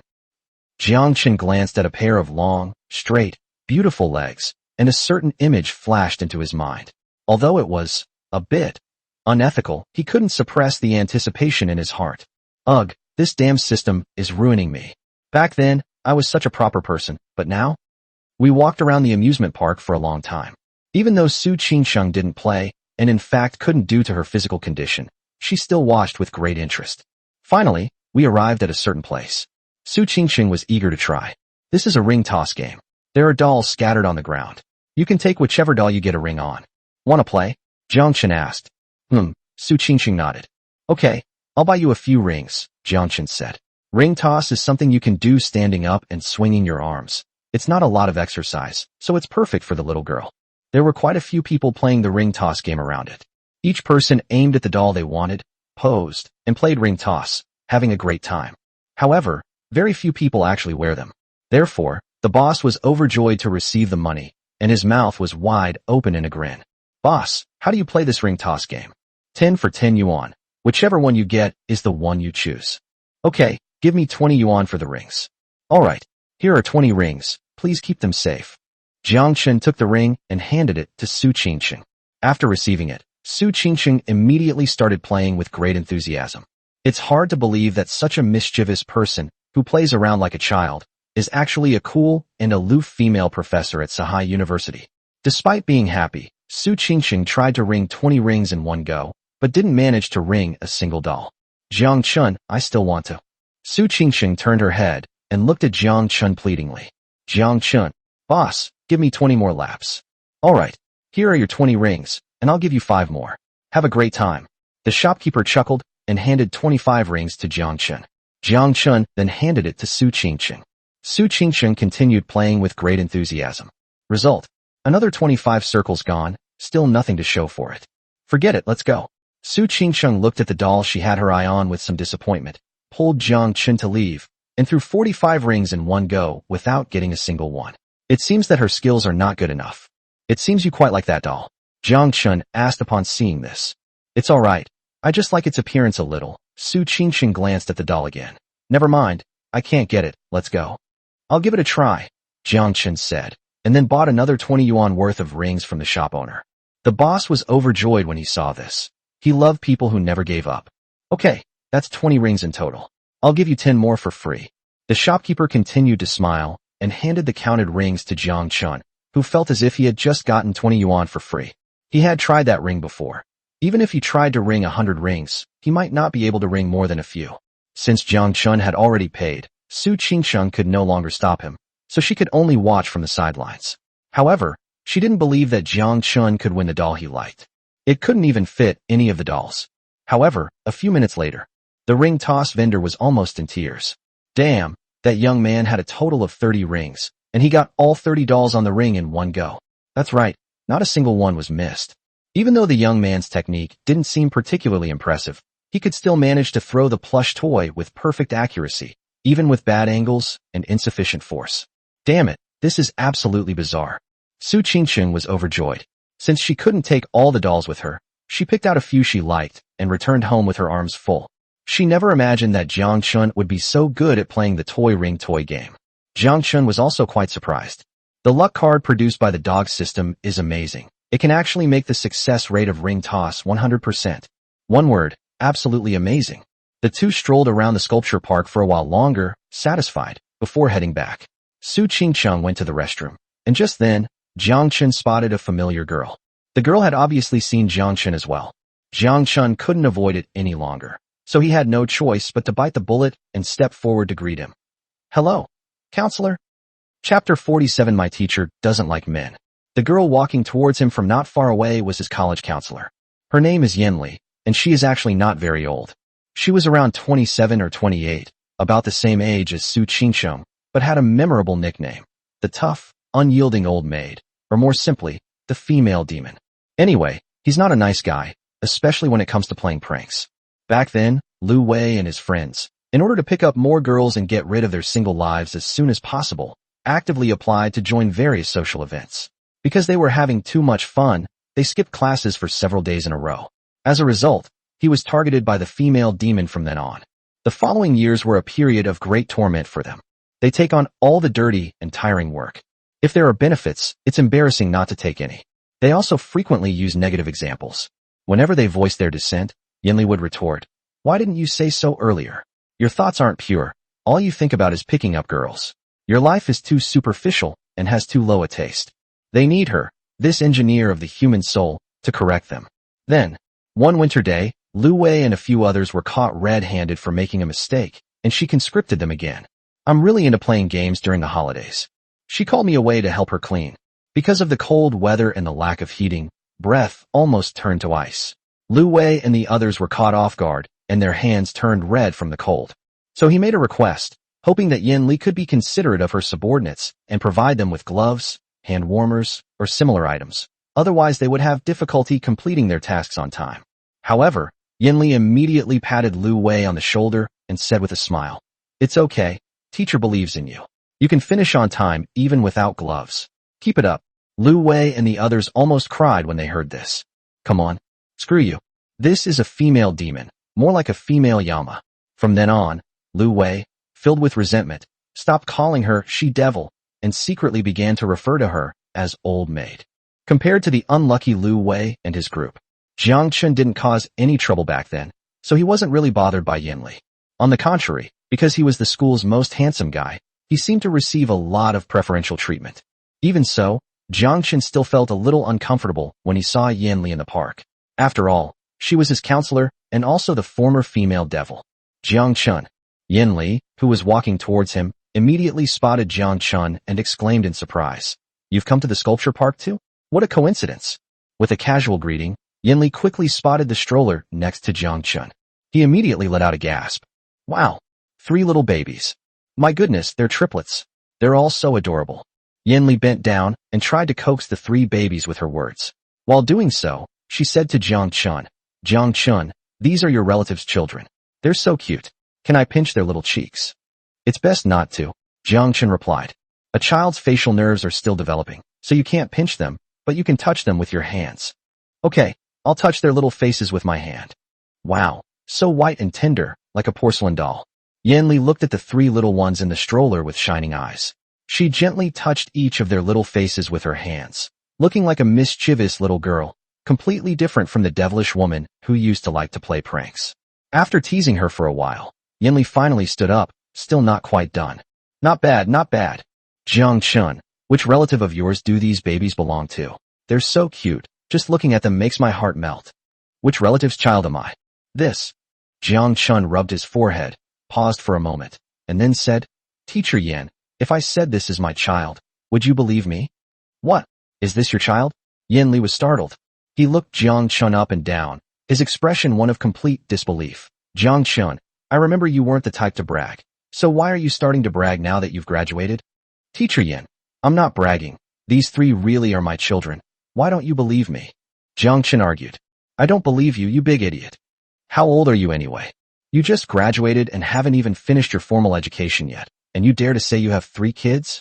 As Yinli spoke, she glanced at Jiang Chen again. Suddenly, his expression turned strange. Jiang Chen, you wouldn't be thinking you're popular just because you're a bit handsome and were once the school heartthrob, and using a child as a shield to reject others, would you? I might not be so sure about other girls, but you can rest assured about me. Because I don't like men.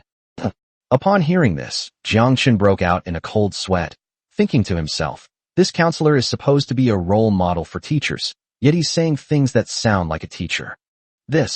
Why? No wonder she's been called a female demon and a tough old maid.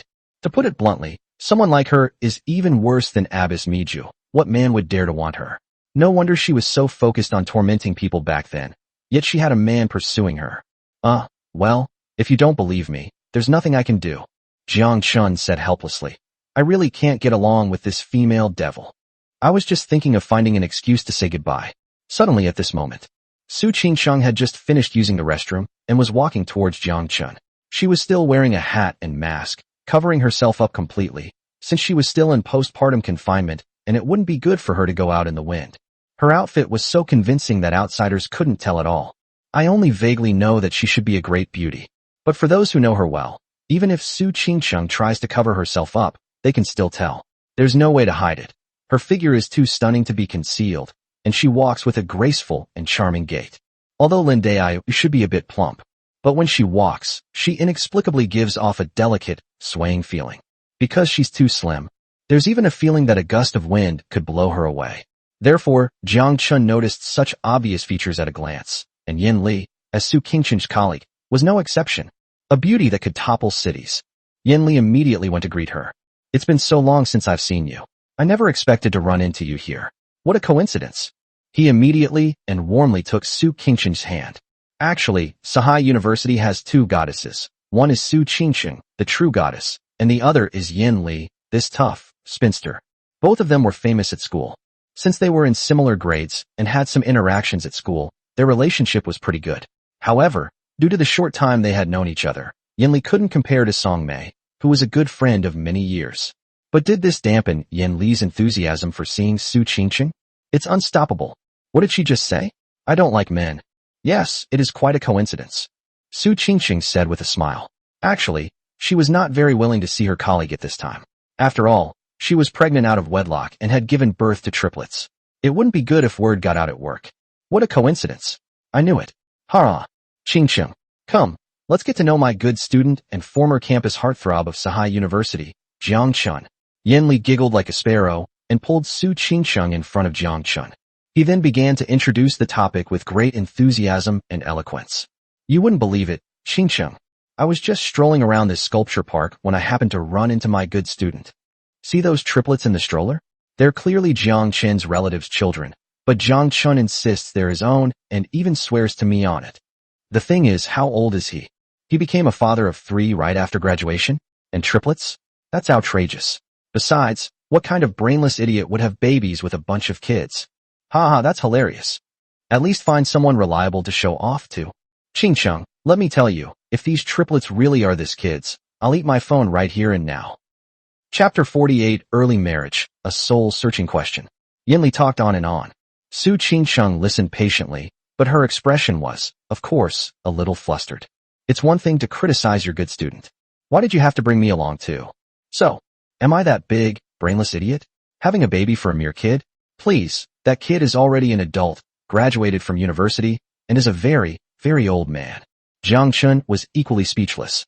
He could only silently recite she-devil, steel-boned old maid, and extinction master in his heart. Why? No wonder no man dares to marry her at such a young age. Teacher Yin, if you don't believe me, there's no need to drag other people into this, Jiang Chen said to Yin Li, rubbing his forehead. After all, she's the mother of my child. Yo, Jiang Chen, you've become addicted to showing off. The child's mother has come out, huh? Well then, where's your child's mother? Come on, let me see what she looks like. Yin Li still didn't believe Jiang Chen's words at all. Such a handsome young man, yet he got married young and had a child? Why would you be so foolish? Besides, she genuinely felt that Jiang Chen wasn't that old. In front of her, his counselor, he was just a bunch of little kids who hadn't even grown up yet. And they actually dared to put on airs at her place. Teacher Yan, Jiang Chen couldn't hold back any longer and decided to lay his cards on the table. Do you think it's possible that the woman next to you is the mother of my child? Yan Li was startled. What is that? Is the woman next to me the mother of your child? But I only have Su Qingsheng by my side. You don't mean to say that Su Qingsheng is the mother of your child, that is, your wife, do you? Please, Su Qingsheng is a renowned goddess professor at Sahai University. Be your wife and have your children? You must be dreaming. But, just as Yan Li was about to launch into another tirade against Jiang Chen, she suddenly saw the expressions on Su Qingsheng's and Jiang Chen's faces and swallowed the words that were on the tip of her tongue. She pointed at Su Qingsheng with an incredulous look on her face. Qingsheng, you?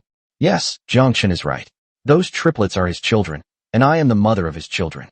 Su Qingsheng nodded and simply admitted it openly. What? Holy crap. Are the triplets Jiang Chen's children? Is Su Qingsheng the mother of Jiang Chen's child? Yan Li was instantly stunned, as if struck by lightning. The skewers were crispy on the outside and tender on the inside, sizzling with oil, and golden in color. What a delicious skewer. What a bewildered person. No way. Qingsheng. Yan Li's eyes widened. Her mind went blank for a moment, and she couldn't quite process what was happening. I simply can't believe it's true. One of my former students actually got involved with the goddess professor from Sahai University and even had 3 incredibly cute kids with her. Damn it. I was so embarrassed to have laughed so hard just now. This is such a slap in the face. That's unbelievable. Yes, it's true. Su Qingsheng confirmed again. There's not much to say about it. It's either yes or no. But even so, when I think about it again, I still feel, well, it's outrageous, absolutely outrageous. A beauty. Come on, let me say a few words to you. Yan Li gestured to Jiang Chen, then pulled Su Qingsheng to the side. What they were going to say was, of course, a private conversation between girls, something they wouldn't easily say in front of Jiang Chen. When did you two get together? Yan Li asked, shocked but also full of gossip. Cough cough. That was purely an accident. Yan Li is a female devil and a spinster in front of her students, but she is well regarded among the teachers. She has helped Su Qingsheng many times before, so when Yan Li asked, Su Qingsheng gave her a general explanation. Holy crap, this is outrageous. It's so outrageous, it's like something out of a TV drama. Yan Li couldn't help but swear. She couldn't imagine that such a thing would happen to her. No, such a thing would never happen to her. So you've had a child and are now living together? Yes, what else can we do? We have to take care of the children. Okay, you just said you even met their parents. Yes, I've met his parents, but I haven't met mine yet. It's alright, we'll see each other sooner or later. As Yan Li spoke, she glanced at Su Qingsheng with a hint of envy. Jiang Chen is a good guy, handsome. You two are quite a good match, a handsome man and a beautiful woman. But back then, who said that some big, brainless idiot would have his baby? Su Qingsheng brought up the old grievances. Cough cough. I'm so sorry. Yan Li quickly apologized. I really didn't mean it. I really didn't expect it. Qingsheng. You know, Jiang Chen seems like a nice guy, but who would have thought that he would actually be a jockey and do such a ridiculous thing? However, to be honest, this kid is pretty good overall. He's handsome and knows how to get things done, especially since he was on the school basketball team and is very strong. It's fortunate that you got there first this time, getting it done in one go. Otherwise, one of my friends might have made a move. One of your friends? Yes, it's a friend of mine. After chatting with Su Qingsheng for so long, Yan Li's burning curiosity was finally satisfied. However, there was still a small problem that was making her anxious and restless until she got an answer, which might even keep her awake at night. Qingsheng, I have another question. You say? So, you gave birth to 3 babies for Jiang Chen. How many times did you two have sex that night? Su Qingsheng's face immediately turned red, and she glared at Yan Li with annoyance. What do you think? We were both drunk at the time. How many more times could we have gone like that? So in that case, it was only done once. 3 children at once. Yan Li was immediately shocked. Holy crap. That wasn't just a one-shot kill. It was a triple kill. Awesome. Chapter 49, Even an old maid is still a virgin. Jiang Chen, you're pretty amazing. You managed to get Qingsheng to give birth to 3 babies for you all at once. That's incredible. After whispering to Su Qingsheng, Yan Li turned around and said to Jiang Chen, that's the truth. This was the first time she had ever seen triplets in her life. Moreover, it happened to people I know, a colleague and a student. To put it in a more flamboyant way, it was like a cow stepping on a power line. Incredibly awesome. Good. It's all right, Jiang Chen replied. It's best not to brag in front of an old maid. Besides, Who knows if she's genuinely complimenting him or not? Yo, you're being modest now, Yan said with a smile, offering a casual compliment. What kind of work do you do now? I didn't do much work. I took care of Qing Cheng and the children, and then did part-time jobs at home to earn some extra money. Not bad. Very responsible. Yan praised again. She had only come to the sculpture park to wander around, and after talking for a while, it was time to go back. So she said goodbye to Su Qingchen. Goodbye, Qingchen. I'll visit you and your baby sometime. Sure, you're welcome anytime. Goodbye, Jiang Chen.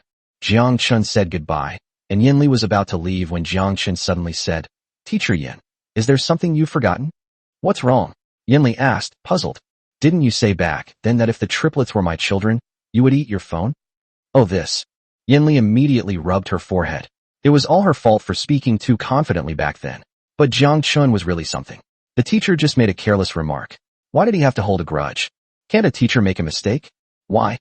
It was such a waste that I spent 4 years training him back then. Jiang Chen, it's not that I'm unwilling, but, as you can see, it's clearly a bit difficult, Yan said with a troubled expression, weighing a large screen chrysanthemum brand phone in her small hand. What difficulties?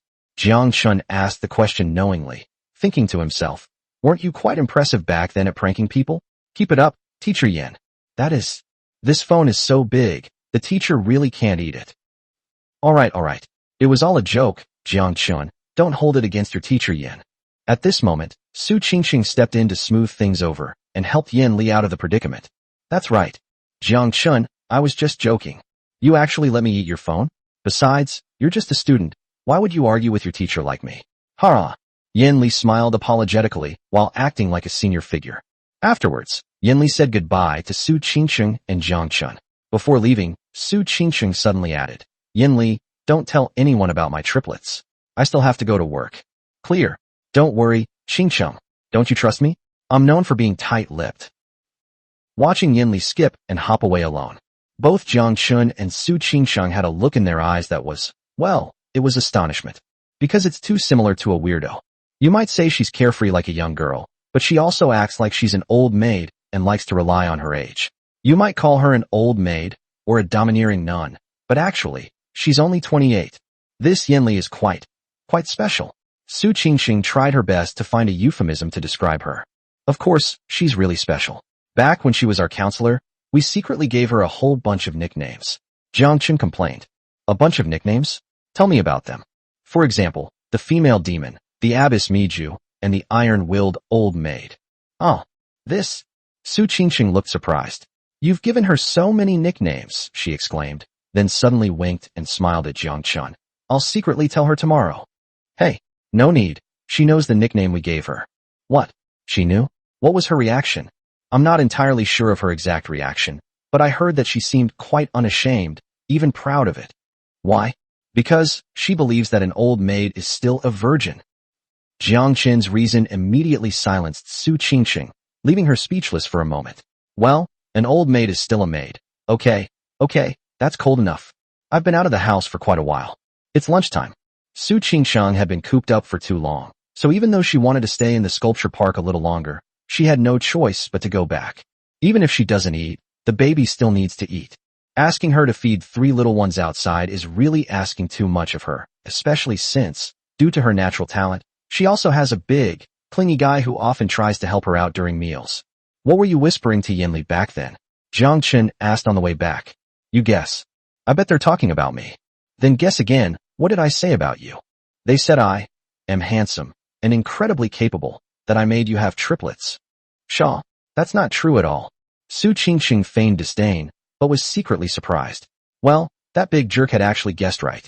Only, when it comes to something being impressive or powerful, she did have some different opinions. Scientific research shows that when it comes to having multiple births, the woman is more decisive than the man.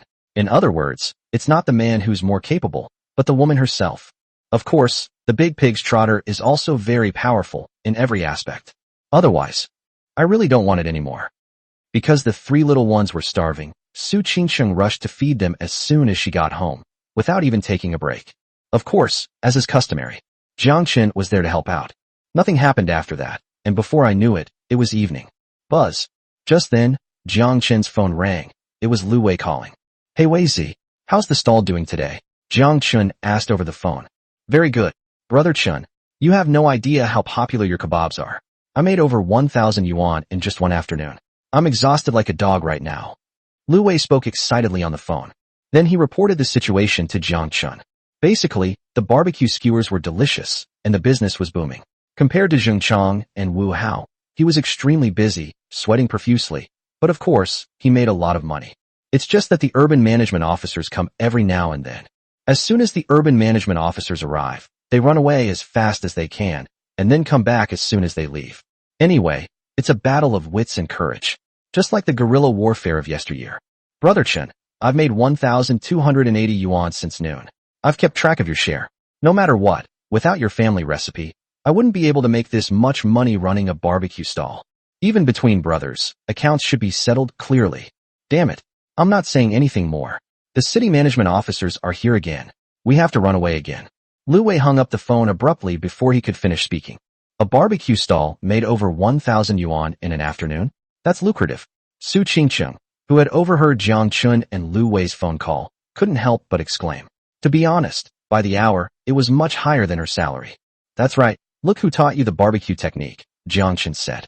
Su Qingcheng immediately rolled her eyes at Jiang Chen's self-praising behavior, then said with a sigh, however, it's not good for your classmate to keep getting chased away by the city management officers like this. But as soon as I finished speaking, she and Jiang Chen, without prior arrangement, both thought of the same fact. Song Mei is actually a city management officer. Jiang Chen was often away from home, and his mother had changed jobs several times, so he almost forgot that his mother worked in the urban management system. Su Qingcheng, on the other hand, had forgotten that Song Mei rarely mentioned her work before. That's why she didn't realize it at first. In reality, Song Mei is not only a city management officer, but also an official inside the city. She holds a minor but significant position. Meanwhile, near the food street, Lu Wei, Zheng Chang, and Wu Hao had just managed to dodge a sudden attack by urban management officers while pushing their barbecue stall. He was hiding in a corner, panting. Zheng Chang and Wu Hao both had regular jobs, but ever since they learned that Lu Wei had set up a barbecue stall in the food street, they came almost every day, ostensibly to help out their poor brother. Actually, I was just craving some grilled skewers. Carrot. It's strange, but these kebabs are so damn delicious. They're addictive. It's even better than being bored at home doing some handicrafts. And it makes a lot of money. In just one afternoon, I actually earned more than 1,000 yuan. He's just a bit of a useless person. Besides playing cat and mouse with the city management officers, the three of them stood there doing barbecue, constantly skewering, grilling, flipping, seasoning, and bagging the food. Because business was booming, they were so busy that they didn't even have time to drink a sip of water. They were all spoiled before. How could I possibly endure this? Adding to the heat, the three of them were drenched in sweat, and their hands were almost cramping from exhaustion. Lu Wei, who was obese, was especially exhausted, panting heavily like a dog. Why? Damn it. This job makes money. But to be honest, I've never been this tired before, even when I did manual labor 3 times a day. Chapter 50 Arresting people? That's unlikely. A brigade of the Urban Management Bureau of Sahai City. A smart and capable female urban management team leader is giving a mobilization speech to a large number of urban management team members on a special campaign to improve the city's appearance. The appearance of a city is its face. The vibrant atmosphere of a city is the lifeblood of its economy. However, dirt and disorder are not the essence of a vibrant city, but rather the greatest enemy of urban civilization. Recently, the phenomenon of illegal stalls and vendors setting up stalls has become extremely serious near Jifang Avenue in Sahai City. It has even spawned a food street with a terrible environment, extremely dirty and chaotic, which seriously affects traffic and has drawn complaints from nearby residents. Our focus for this special operation is the Jifang Avenue area, with the food streets being our top priority. In addition, a reporter from Sahai TV is participating in this operation and will be covering it. At last, let me remind everyone again that although this is a special rectification campaign, we must enforce the law in a civilized and impartial manner. The TV station is recording it live. If anyone acts violently in public or goes against the people, I will go against them. His mobilization speech was met with applause. And the female urban management team leader who spoke was none other than Jiang Chen's mother, Song Mei. Outsiders only know that Comrade Jiang Depin is henpecked. In front of the fierce tigress, Jiang Depin often became as submissive as a mouse before a cat. Little did anyone know that back then, Song Mei was also a beautiful and gentle woman, with a personality as docile as a kitten. Otherwise, how could she have been so easily tricked into a relationship by Jiang Depin after just one blind date, leading him to a grove of trees? Song Mei's current fierceness and competence. It was through years of work experience that I gradually developed these skills.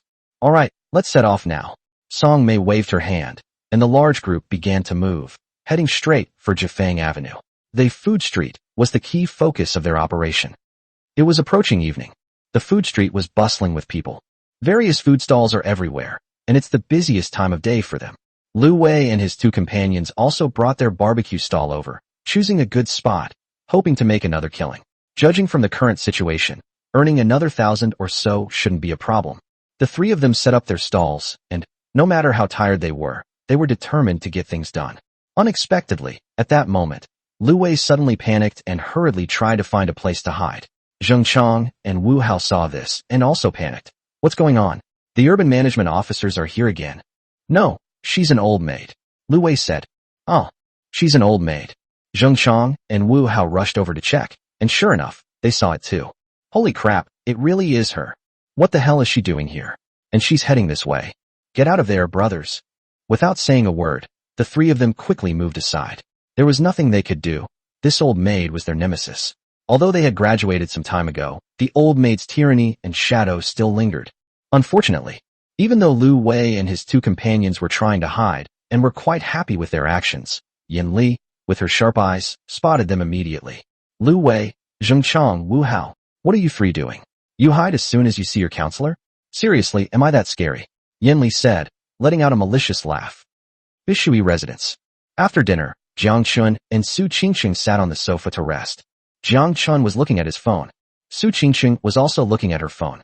Suddenly, Su Qingqing looked up and said in surprise, I was just chatting with Sister Mei, and she said she's leading a team tonight for a special campaign to improve the city's appearance. We're heading straight for Jifang Avenue. The food street is our main destination. Your classmate is finished now. This crackdown is very serious. I hope your classmate won't get arrested. Jiang Chen was also a little worried. Arresting them is unlikely. They haven't committed any crimes. At most, they'll just be fined. He scratched his head and said, never mind, I'll talk to Wei Zi about it. Chapter 51. This world is too crazy. A mouse is a bridesmaid for a cat. A food street. Just as Lu Wei and his two companions saw Yin Li approaching and hurriedly tried to hide, Yin Li had already spotted them and smiled maliciously, instantly sending chills down their spines. Teacher, am I really that scary? You actually tried to run away when you saw me? Well, I've always been kind and polite to you all. Lu Wei and the other two realized they couldn't escape. A moment of silence followed. Come on, are you really that kind and friendly? Do you treat people with courtesy? Who is so kind and approachable that it gives you the creeps? Furthermore, you treat people with courtesy, but you persuade them more with reason, don't you? Hello, Teacher Yin. Hello, Teacher Yin. Seeing that they couldn't escape, Lu Wei and the other two had no choice but to bite the bullet and greet Yin Li. Jiang Chen, the most tactful of the three, quickly put on a big smile after the initial awkwardness and said to Yin Li, welcome, Teacher Yin. What brings you here, sir? Are you also interested in strolling through this food street? With his solicitous smile and ingratiating tone, it was hard to imagine that Jiang Chen had just been talking about Yin Li like an old maid, and his resentment towards Yin Li was no less than that of Lu Wei, the one who suffered the most abuse. I was just wandering around aimlessly, just taking a stroll outside to clear my head, Yin Li said, still appearing carefree. I just didn't expect this food street to be so lively. That's right, Jiang Chen chimed in. This place is now a popular spot for internet-famous street food stalls. He then turned to Lu Wei and Wu Hao and said, what are you standing there for? Hurry up and grill some skewers for Teacher Yin. Didn't you see that Teacher Yin has been standing there for quite a while? Good. Okay. Jiang Chen put on a grand and impressive performance, leaving Lu Wei and Wu Hao dumbfounded. After they came to their senses, they quickly started grilling, and soon several golden and fragrant pieces were ready. Give, Teacher Yin, try it and see how it tastes. Jiang Chen enthusiastically handed the skewers to Yin Li. Yin Li was a foodie, the kind who couldn't resist food, but she hesitated when faced with the skewers grilled by her former students.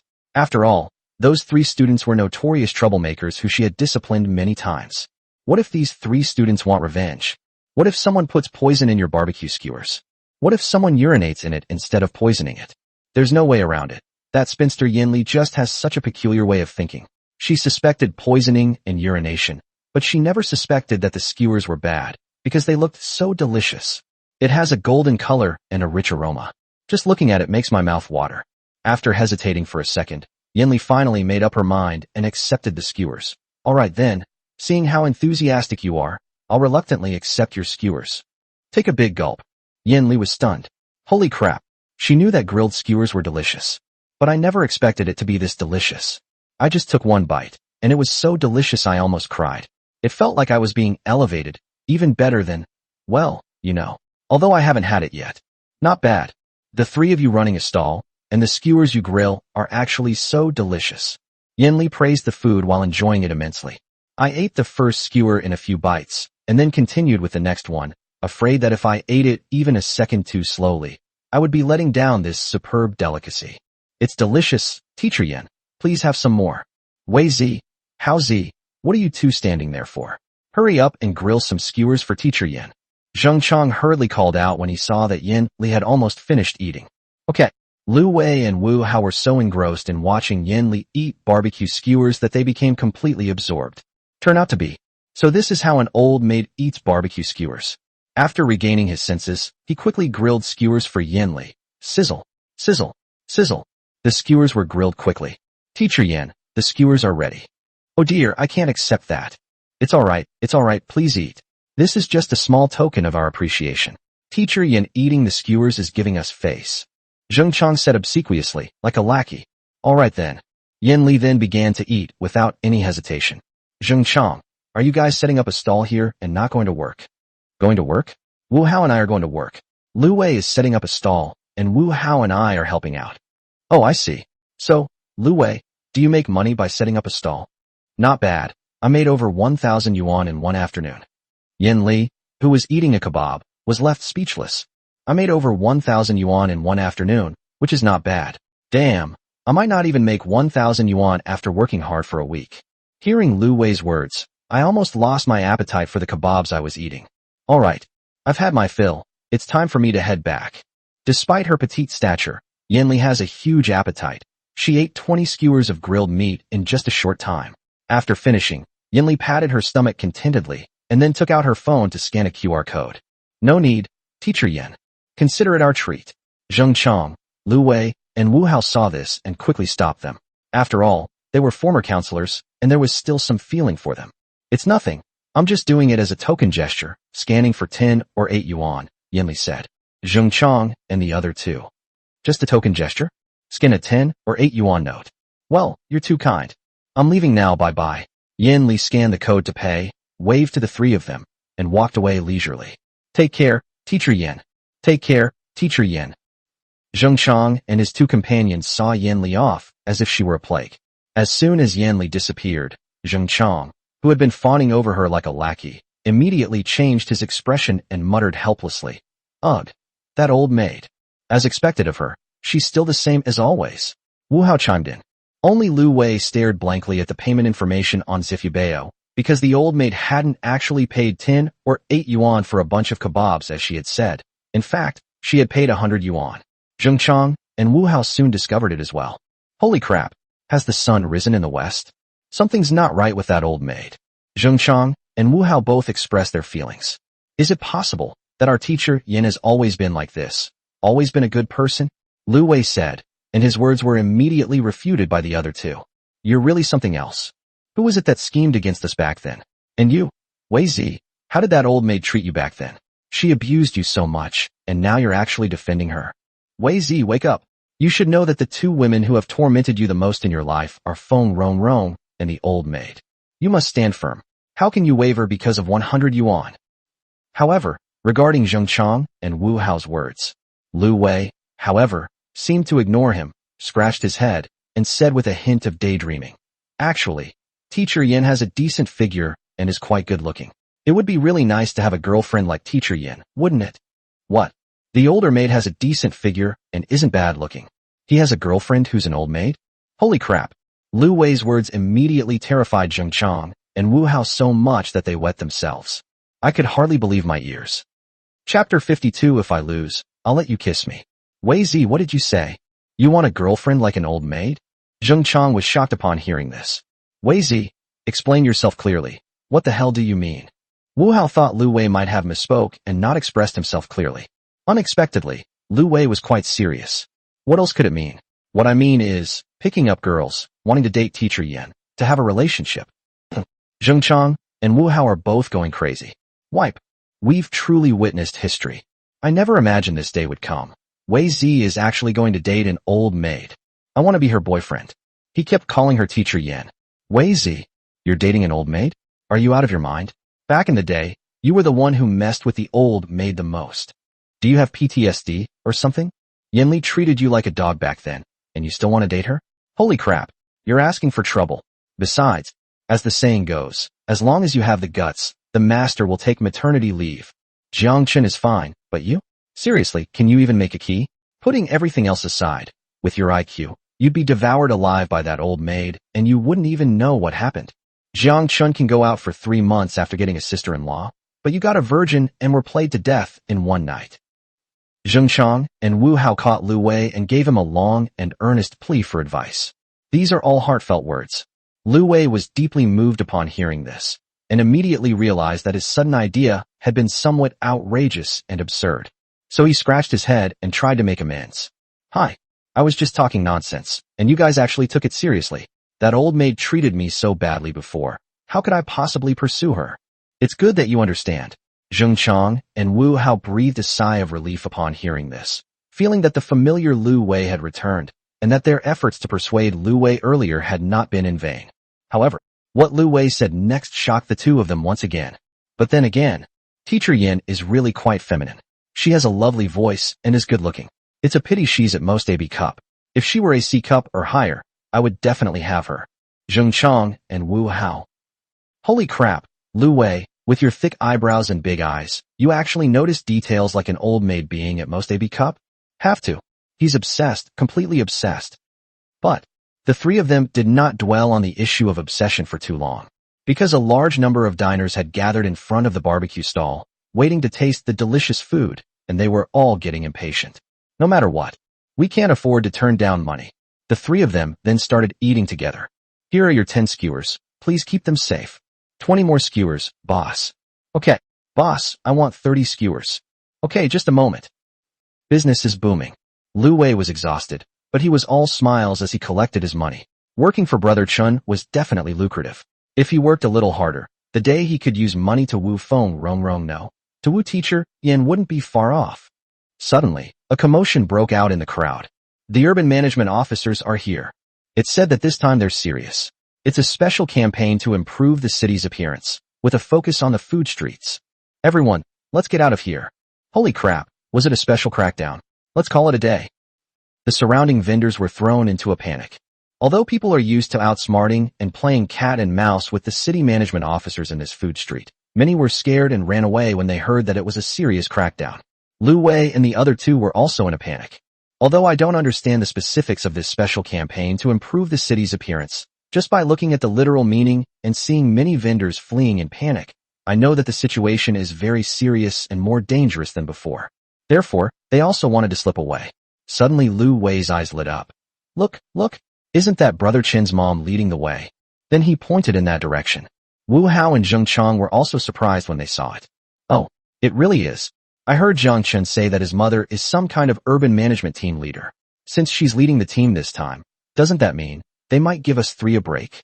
The three looked around and saw that there were still many vendors operating their stalls. Suddenly, my mind started to work. Let's be reasonable. This barbecue stall is making a lot of money right now, so I'm a little reluctant to give it up. Suddenly at this moment, Jiang Chen called, and Lu Wei answered immediately. Wei Zi, this time my mom is leading a special operation to clean up the food street. You three shouldn't be setting up your stalls anymore. You'd better run. It's all right, Brother Chun. I see there are quite a few other stalls around here, and since it's your mom leading the way, isn't that even better? We're all college classmates, good buddies who used to share a dorm.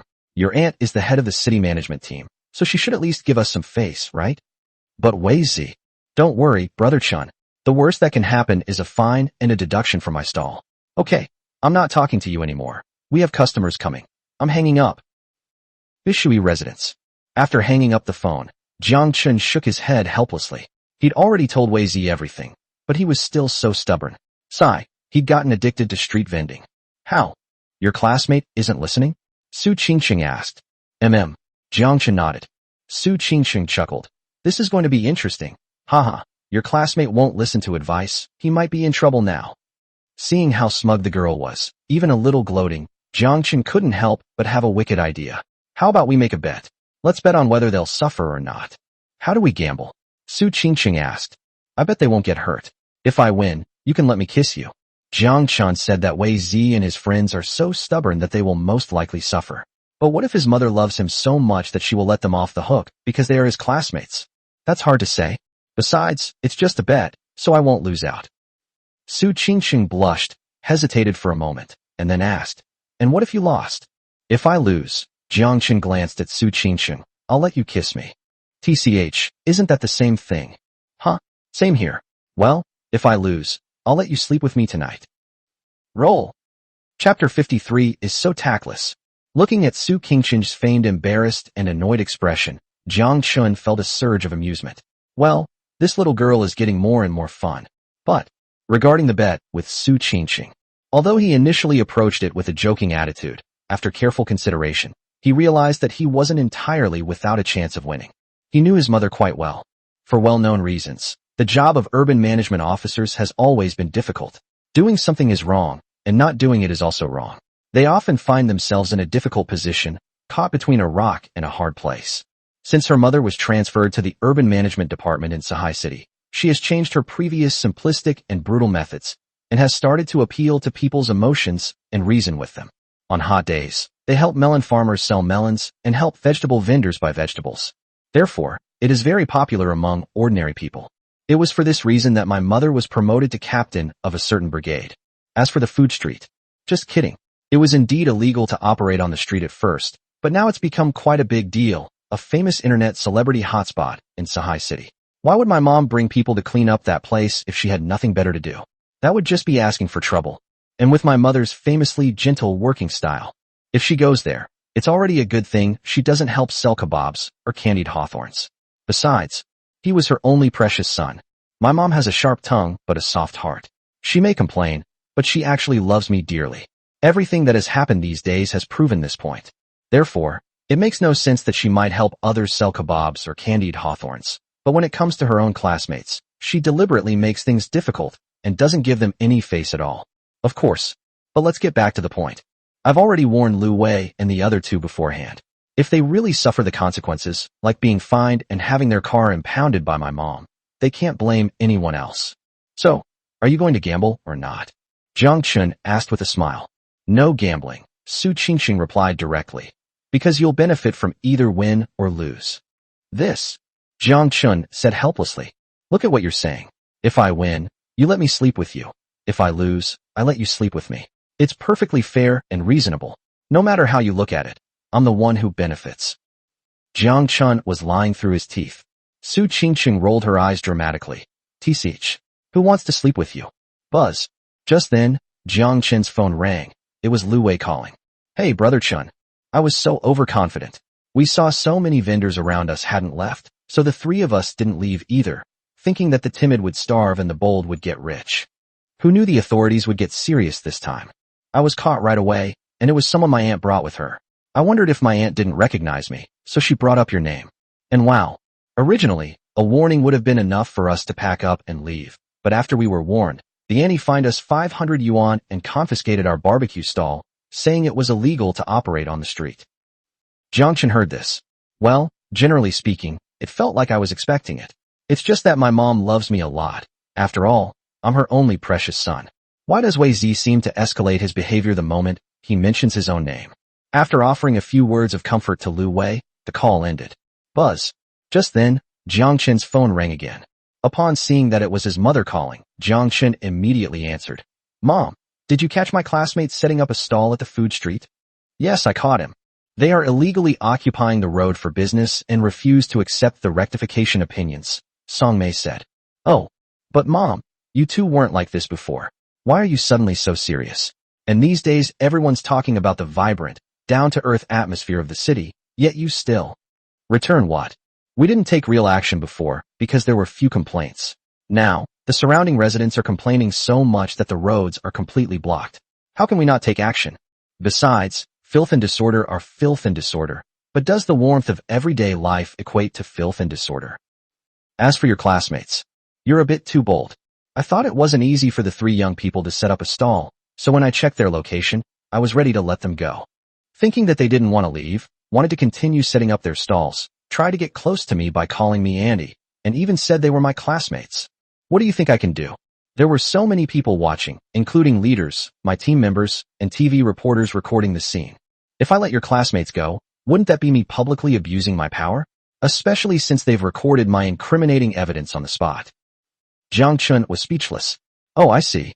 So, looking at it this way, it's no wonder that Wei Zi and his two friends were caught by their own mother. They were just too clueless. Chapter 54 Yoga Master Level Skills. But don't worry, kid, your classmates are all fine. They weren't really arrested. They just took them to fill out a guarantee and then released them. They even returned the barbecue stand to them. Song Mei continued. Thank you, Mom. Why thank me? I'm your mom. But you should also tell your classmates that street vending doesn't last long. The food street area is a key target for cleanup, so they shouldn't be able to set up stalls there anymore. It would be best if they found a shop and operated it properly. Okay, Mom. By the way, I'll transfer 500 yuan to you in a bit. You can return this money to your classmate. Is it the 500 yuan fine he was charged? No, that was a fine. It's all been recorded and handed over. This is my own money. No need for Mom. It's just 500 yuan. I'll give it to him. That's different. What kind of thing are you doing?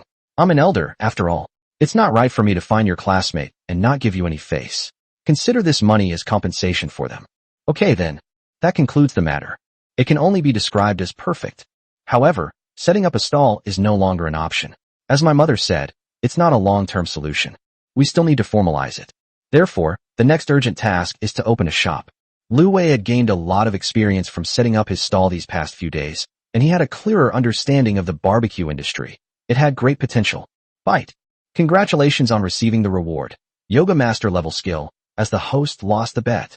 What? You can get a reward for this? This is. Other people's systems are rewarded for successfully completing a task, but my system is different. It doesn't follow the usual path and gets a reward even without failing a bet. Tongzi, you've been acting really cheeky lately. Bite. Thank you for the praise, host. The system will continue to work hard. Good. Jiang Chen gave a thumbs up and received the Yoga Master Level skill. In just a few seconds, he possessed all the experience and skills equivalent to a Yoga Master. Previously, when yoga was mentioned, the first thing that came to mind was that it was a women's exercise. After receiving Master Level yoga skills, he felt like he had entered a new world, because yoga is not only for women, but also for men, and what's even better is that they can practice together. What's he doing standing there grinning like an idiot? At this moment, Su Qingqing came to Jiang Chen's side and asked, no. I was just thinking that, judging from this incident, my mom is actually quite reasonable. Jiang Chen said, coming back to his senses. That's right, Su Qingqing echoed. Sister Mei has always been very understanding. After saying that, he suddenly blinked and then said, You didn't expect that, did you? I actually won this bet. Hurrah! His smugness was evident in his words. Upon seeing this, Jiang Chen's expression immediately turned to surprise. This girl was just happy. Did you forget something? You seem quite happy. I agreed to the bet. Shouldn't I be happy? You should be happy, but according to the bet we made back then, it seems like if you win, I'll let you sleep with me, right? Su Qingqing immediately realized what was happening, and her pretty face flushed red. Pooh, even if I win, I still don't want to sleep with you. Fine, I'm not talking to you anymore. I'm going to do yoga. After saying that, he walked away as if fleeing. Chapter 55 What if my bestial instincts kick in? Su Qingqing had practiced yoga before, and she met Song Mei in a yoga class. This is because she is currently in postpartum confinement. Because I'm consuming too much nutrition, I want to get some exercise and lose some belly fat. Of course, because of the C-section, although the wound has almost healed, she can only try to do some simple yoga poses and resolutely avoid anything more complicated. Jiang Chen was fine, so he just watched from the side for a while. What are you looking at? Su Qingqing felt a little uncomfortable and gave Jiang Chen a reproachful look with a flushed face. She had changed into yoga clothes, which revealed her beautiful curves and enviable figure, all wrapped in a thin layer of yoga clothing. Jiang Chen watched with great interest. No wonder there's a term like yoga beauty. Wearing yoga clothes really gives her a unique charm compared to being naked or wearing other clothes. And if it weren't for knowing that Su Qingsheng couldn't do strenuous exercise because of her C-section, he really wants to get involved and collaborate. After all, I'm a yoga master now, so giving her a little guidance is more than enough. What am I looking at? I'm looking at the scenery, of course. If you want to see the scenery, go to the window. The view is beautiful from there. No need. This place is just fine. The scenery is beautiful. Alright, I'll let you watch to your heart's content later. Su Qingsheng spoke the last sentence in a low voice. After she finished speaking, she didn't look at Jiang Chen once, and a blush flashed across her pretty face. Jiang Chen had gained 10 points to his physique, which gave him exceptional hearing, allowing him to hear what Su Qingsheng was saying. Even so, he was still somewhat confused. What did she mean by "let me see enough later"? Could it be that later? What other spectacular show can't be staged? But that doesn't make sense. There are only 2 people at home right now. The girl is still recovering and in her postpartum period. The doctor gave her a 42-day period. How could anything dramatic happen? Jiang Chen scratched his head and thought for a long time, but still couldn't figure it out. Anyway, it's not sisterly. About half an hour later, Su Qingsheng was sweating profusely from practicing yoga, and he was in the bathroom helping her take a shower. He finally understood what the girl meant back then. This wasn't the first time Jiang Chen had helped Su Qingsheng take a bath. But before, strictly speaking, it was just wiping. Faced with the graceful and elegant Su Qingsheng, Jiang Chen was speechless. The mountains and rivers were beautiful, the scenery picturesque, breathtaking, and the sights were simply divine. He even felt it necessary to retract a previous idea. To be honest, Su Qingsheng looks much better in her current state than when she wears yoga clothes. So how's the scenery? Nice. Of course it's beautiful, absolutely stunning. Jiang Chen replied immediately upon hearing Su Qingsheng's question. Does it look better than when I was doing yoga? Certainly. So, do I have a good figure? Great. Compared to you, Teacher Zayas is utterly weak. Mr. Ozawa. Roll. Neither of them slept well that night. Jiang Chen could see a beautiful, white landscape when he closed his eyes, and he had all sorts of strange dreams. Su Qingsheng had all sorts of strange dreams, and when she couldn't sleep at night, she actually wanted to chat with Jiang Chen like before to pass the time. But after thinking it over and over, I decided to give up. He'd just had his fill of sightseeing, and now, in the middle of the night, he's calling that scoundrel over for a chat. What if he misunderstands? What if he gets carried away and acts like a beast? Never mind. I can't sleep, so I'll just count sheep by myself. Bite. The host and his wife spent an unforgettable evening, their relationship deepening. The host should now strive even harder to give his wife and children a better future. Bite. The system has issued a new task, secure a shop to prepare for the upcoming barbecue business. Jiang Chen was still half asleep when he heard the system notification sound early this morning. Regarding the new task, secure a shop. This was actually within Jiang Chen's plan. After what happened yesterday, when his mother led a group to raid the food street, it was clearly inappropriate to let Lu Wei continue to set up a barbecue stall and play cat and mouse with the city management officers. We definitely need to set up a shop. To paraphrase my mom, it means we need to formalize things. Whether to rent or buy depends on the specific circumstances. I'll go out for a bit this morning to take care of some things at the shop. I'll try to be back by noon, but I'm short on time and might not be able to make it. After having breakfast together and feeding the child, Jiang Chen said to Su Qingsheng, "Go ahead, it's all right." Su Qingsheng immediately agreed. "If you don't have enough time in the morning, don't rush back. I can cook lunch for myself." "You can cook?" Jiang Chen asked. "Sure, don't underestimate me, okay? I may not be as good a cook as you, but I can still do it. How about it? If you come back this afternoon, I'll make you a big dinner." "Okay," Jiang Chen said with a smile. I thought to myself, so quickly, this girl already has the demeanor of a virtuous wife and loving mother. Not bad, not bad. Jiang Chen drove out of the Bishihu residential area.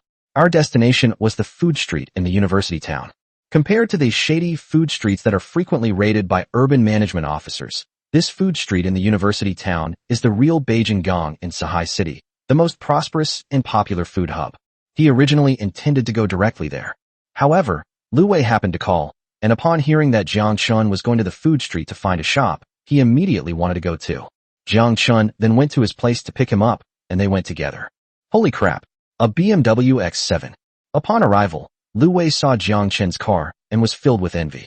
He had seen Jiang Chen drive this car before, but seeing it again still surprised him. He walked around the car once, then sat inside, still praising it. Impressive. Awesome. Seriously, when the hell will I be able to drive a car like this? Work with me, and I guarantee you'll be driving a car like this within 3 years, Jiang Chen said. Brother Chen, are you serious? Would I lie to you? If we work hard, maybe it can be done in a year. It's okay, Brother Chen. Even if you're lying to me, it's fine. I've been dreaming of driving a car like this for ages. As the two were talking, Jiang Chen stepped on the gas, and with a loud bang, the car shot off like a wild beast. Chapter 56, Haggling to the Point of Exhaustion. By the way, Wei, did my mom give you a hard time that day? Jiang Chen suddenly remembered and asked Lu Wei on the way to the food street in the university town. No, it wasn't difficult at all. Although the auntie arrested us that day, confiscated our barbecue stall, and fined us 500 yuan, but actually, the auntie's attitude was very good. They took us there, made us write a guarantee, and gave us a few more instructions. They released us and gave us back the barbecue stand. So you're saying it's a 500 yuan fine and nothing else? Jiang Chen said. But it's okay, I'll transfer the 500 yuan to you later. You're going to give me that 500 yuan? Lu Wei asked in surprise. Are you kidding me? Besides, I'm not short of 500 yuan. It wasn't me who gave it to you, it was actually my mom's money. She thought finding you 500 was reasonable, but you're my classmate after all, and it's not easy for you to run a stall, so she transferred the money to me and asked me to give it to you. No need. I haven't even given you a share of the profits from my barbecue sales yet. Why are you arguing with me? Let's put aside the profit sharing. This 500 yuan is my mom's money. She told me to transfer it to you. I can't just swallow the money, can I? Okay, thank you, Andy. Lu Wei finally agreed to accept the money. By the way, Wei, you need to be more observant when handling things in the future. Okay, definitely. About half an hour later, Jiang Chen and his companion arrived at the food street in the university town. Since it was morning, there weren't many people on the food street. After Jiang Chen parked his car nearby, he and Lu Wei observed the shops on both sides of the food street. Before coming, Jiang Chen did some research. I know that the food street has all kinds of delicious food, but there is only one barbecue restaurant. And coincidentally, that barbecue restaurant has put up a for sale sign due to poor management. Therefore, after Jiang Chen and his companion had roughly circled the food street, they headed straight for the barbecue restaurant. The door to that barbecue restaurant was open. Actually, its location is very good. When you come to the food street, you can basically see its eye-catching sign at a glance. From the outside conditions, it is very superior. However, as soon as Jiang Chen and Lu Wei entered the barbecue restaurant, they immediately felt that it was not satisfactory. At first glance, the interior decoration is of average quality, with a few tables set up. It looks a bit dirty and messy. It was obvious that it hadn't been cleaned up much, and the shop owner probably just had a perfunctory attitude. And this comes down to the bottom line. There can only be one reason. The barbecue restaurant is poorly managed, and the owner no longer has the energy to serve customers. Hello, our barbecue restaurant only opens in the afternoon. Inside the barbecue restaurant, the owner and his wife were having breakfast, salted vegetables, white porridge, and a few steamed buns. When they saw someone come in, the owner, holding a bowl, went up to them and said, "We're not here for barbecue." Jiang Chen turned around and pointed to the word transfer posted on the door. I saw that your barbecue restaurant is for sale. If it's suitable, we'd like to take it over. You guys want to take over my barbecue restaurant? The shop owner was taken aback for a moment, then quickly put down his chopsticks and said warmly, "Great. Welcome. We have indeed been looking to sell this shop recently. To be honest, this shop is our life's work. The barbecue restaurant is currently making a steady profit, earning several 100,000 yuan a year with ease. We've encountered an urgent situation. Yes, if it weren't for an emergency back home, we wouldn't be in such a hurry to transfer ownership." The proprietress put down her chopsticks and chimed in. "How much is your transfer fee?" Jiang Chen asked directly. "The transfer fee is a flat rate of 300,000, the shop owner said decisively. 300,000 yuan transfer fee? Before Jiang Chen could react, Lu Wei, who had worked part-time at the barbecue restaurant, exclaimed in surprise, "How much is your daily turnover that you dare to ask for 300,000 yuan? We have our reasons for saying this. With a daily turnover of 10,000 yuan, after deducting water, electricity, and labor costs, the net profit is 3,000 yuan. Such a popular barbecue restaurant, and we only ask for this small transfer fee. That's right, you can ask around if you don't believe me. We're asking for 300,000, and it's not even enough." Upon hearing this, Lu Wei couldn't help but laugh on the spot. 10,000 yuan in daily revenue, and after deducting water, electricity, and labor costs, the net profit is only 3,000 yuan? Are you kidding me? In that case, let me do the math for you. If the daily revenue is 10,000 yuan, and each table is charged at a high price of 100 yuan, that's 100 tables. But you've only set up less than 10 tables so far. In other words, your barbecue restaurant needs to turn over tables more than 10 times to achieve a daily revenue of 10,000. A table turnover rate of over 10 times? Is that even possible for your restaurant? This. Lu Wei's words stunned the shop owners. They had thought the two who came to the shop looked young and would be easy to fool, but they didn't expect them to be so shrewd. Why can't we change the stage more than 10 times? Our business is booming. Customers line up to eat every day.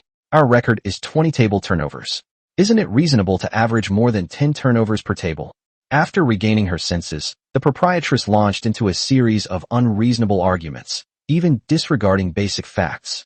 Lu Wei shook his head and then laughed. Jiang Chen then said with a smile, "That's very reasonable.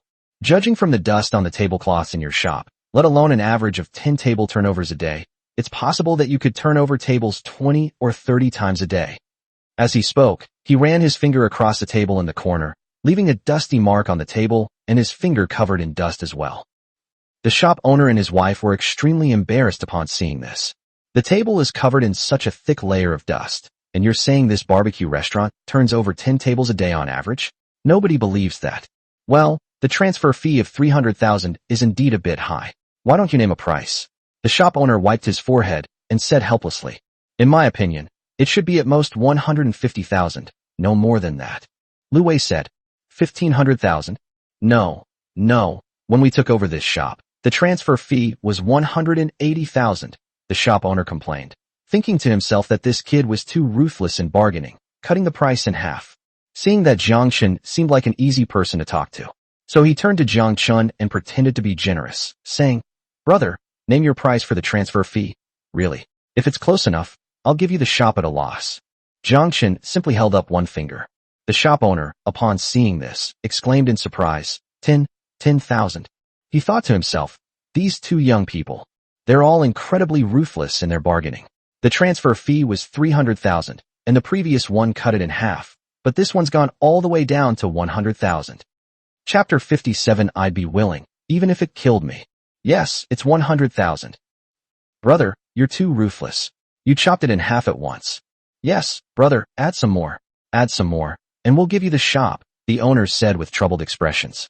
Seeing that the couple's reaction wasn't too strong, Jiang Chen had a general idea of what was going on.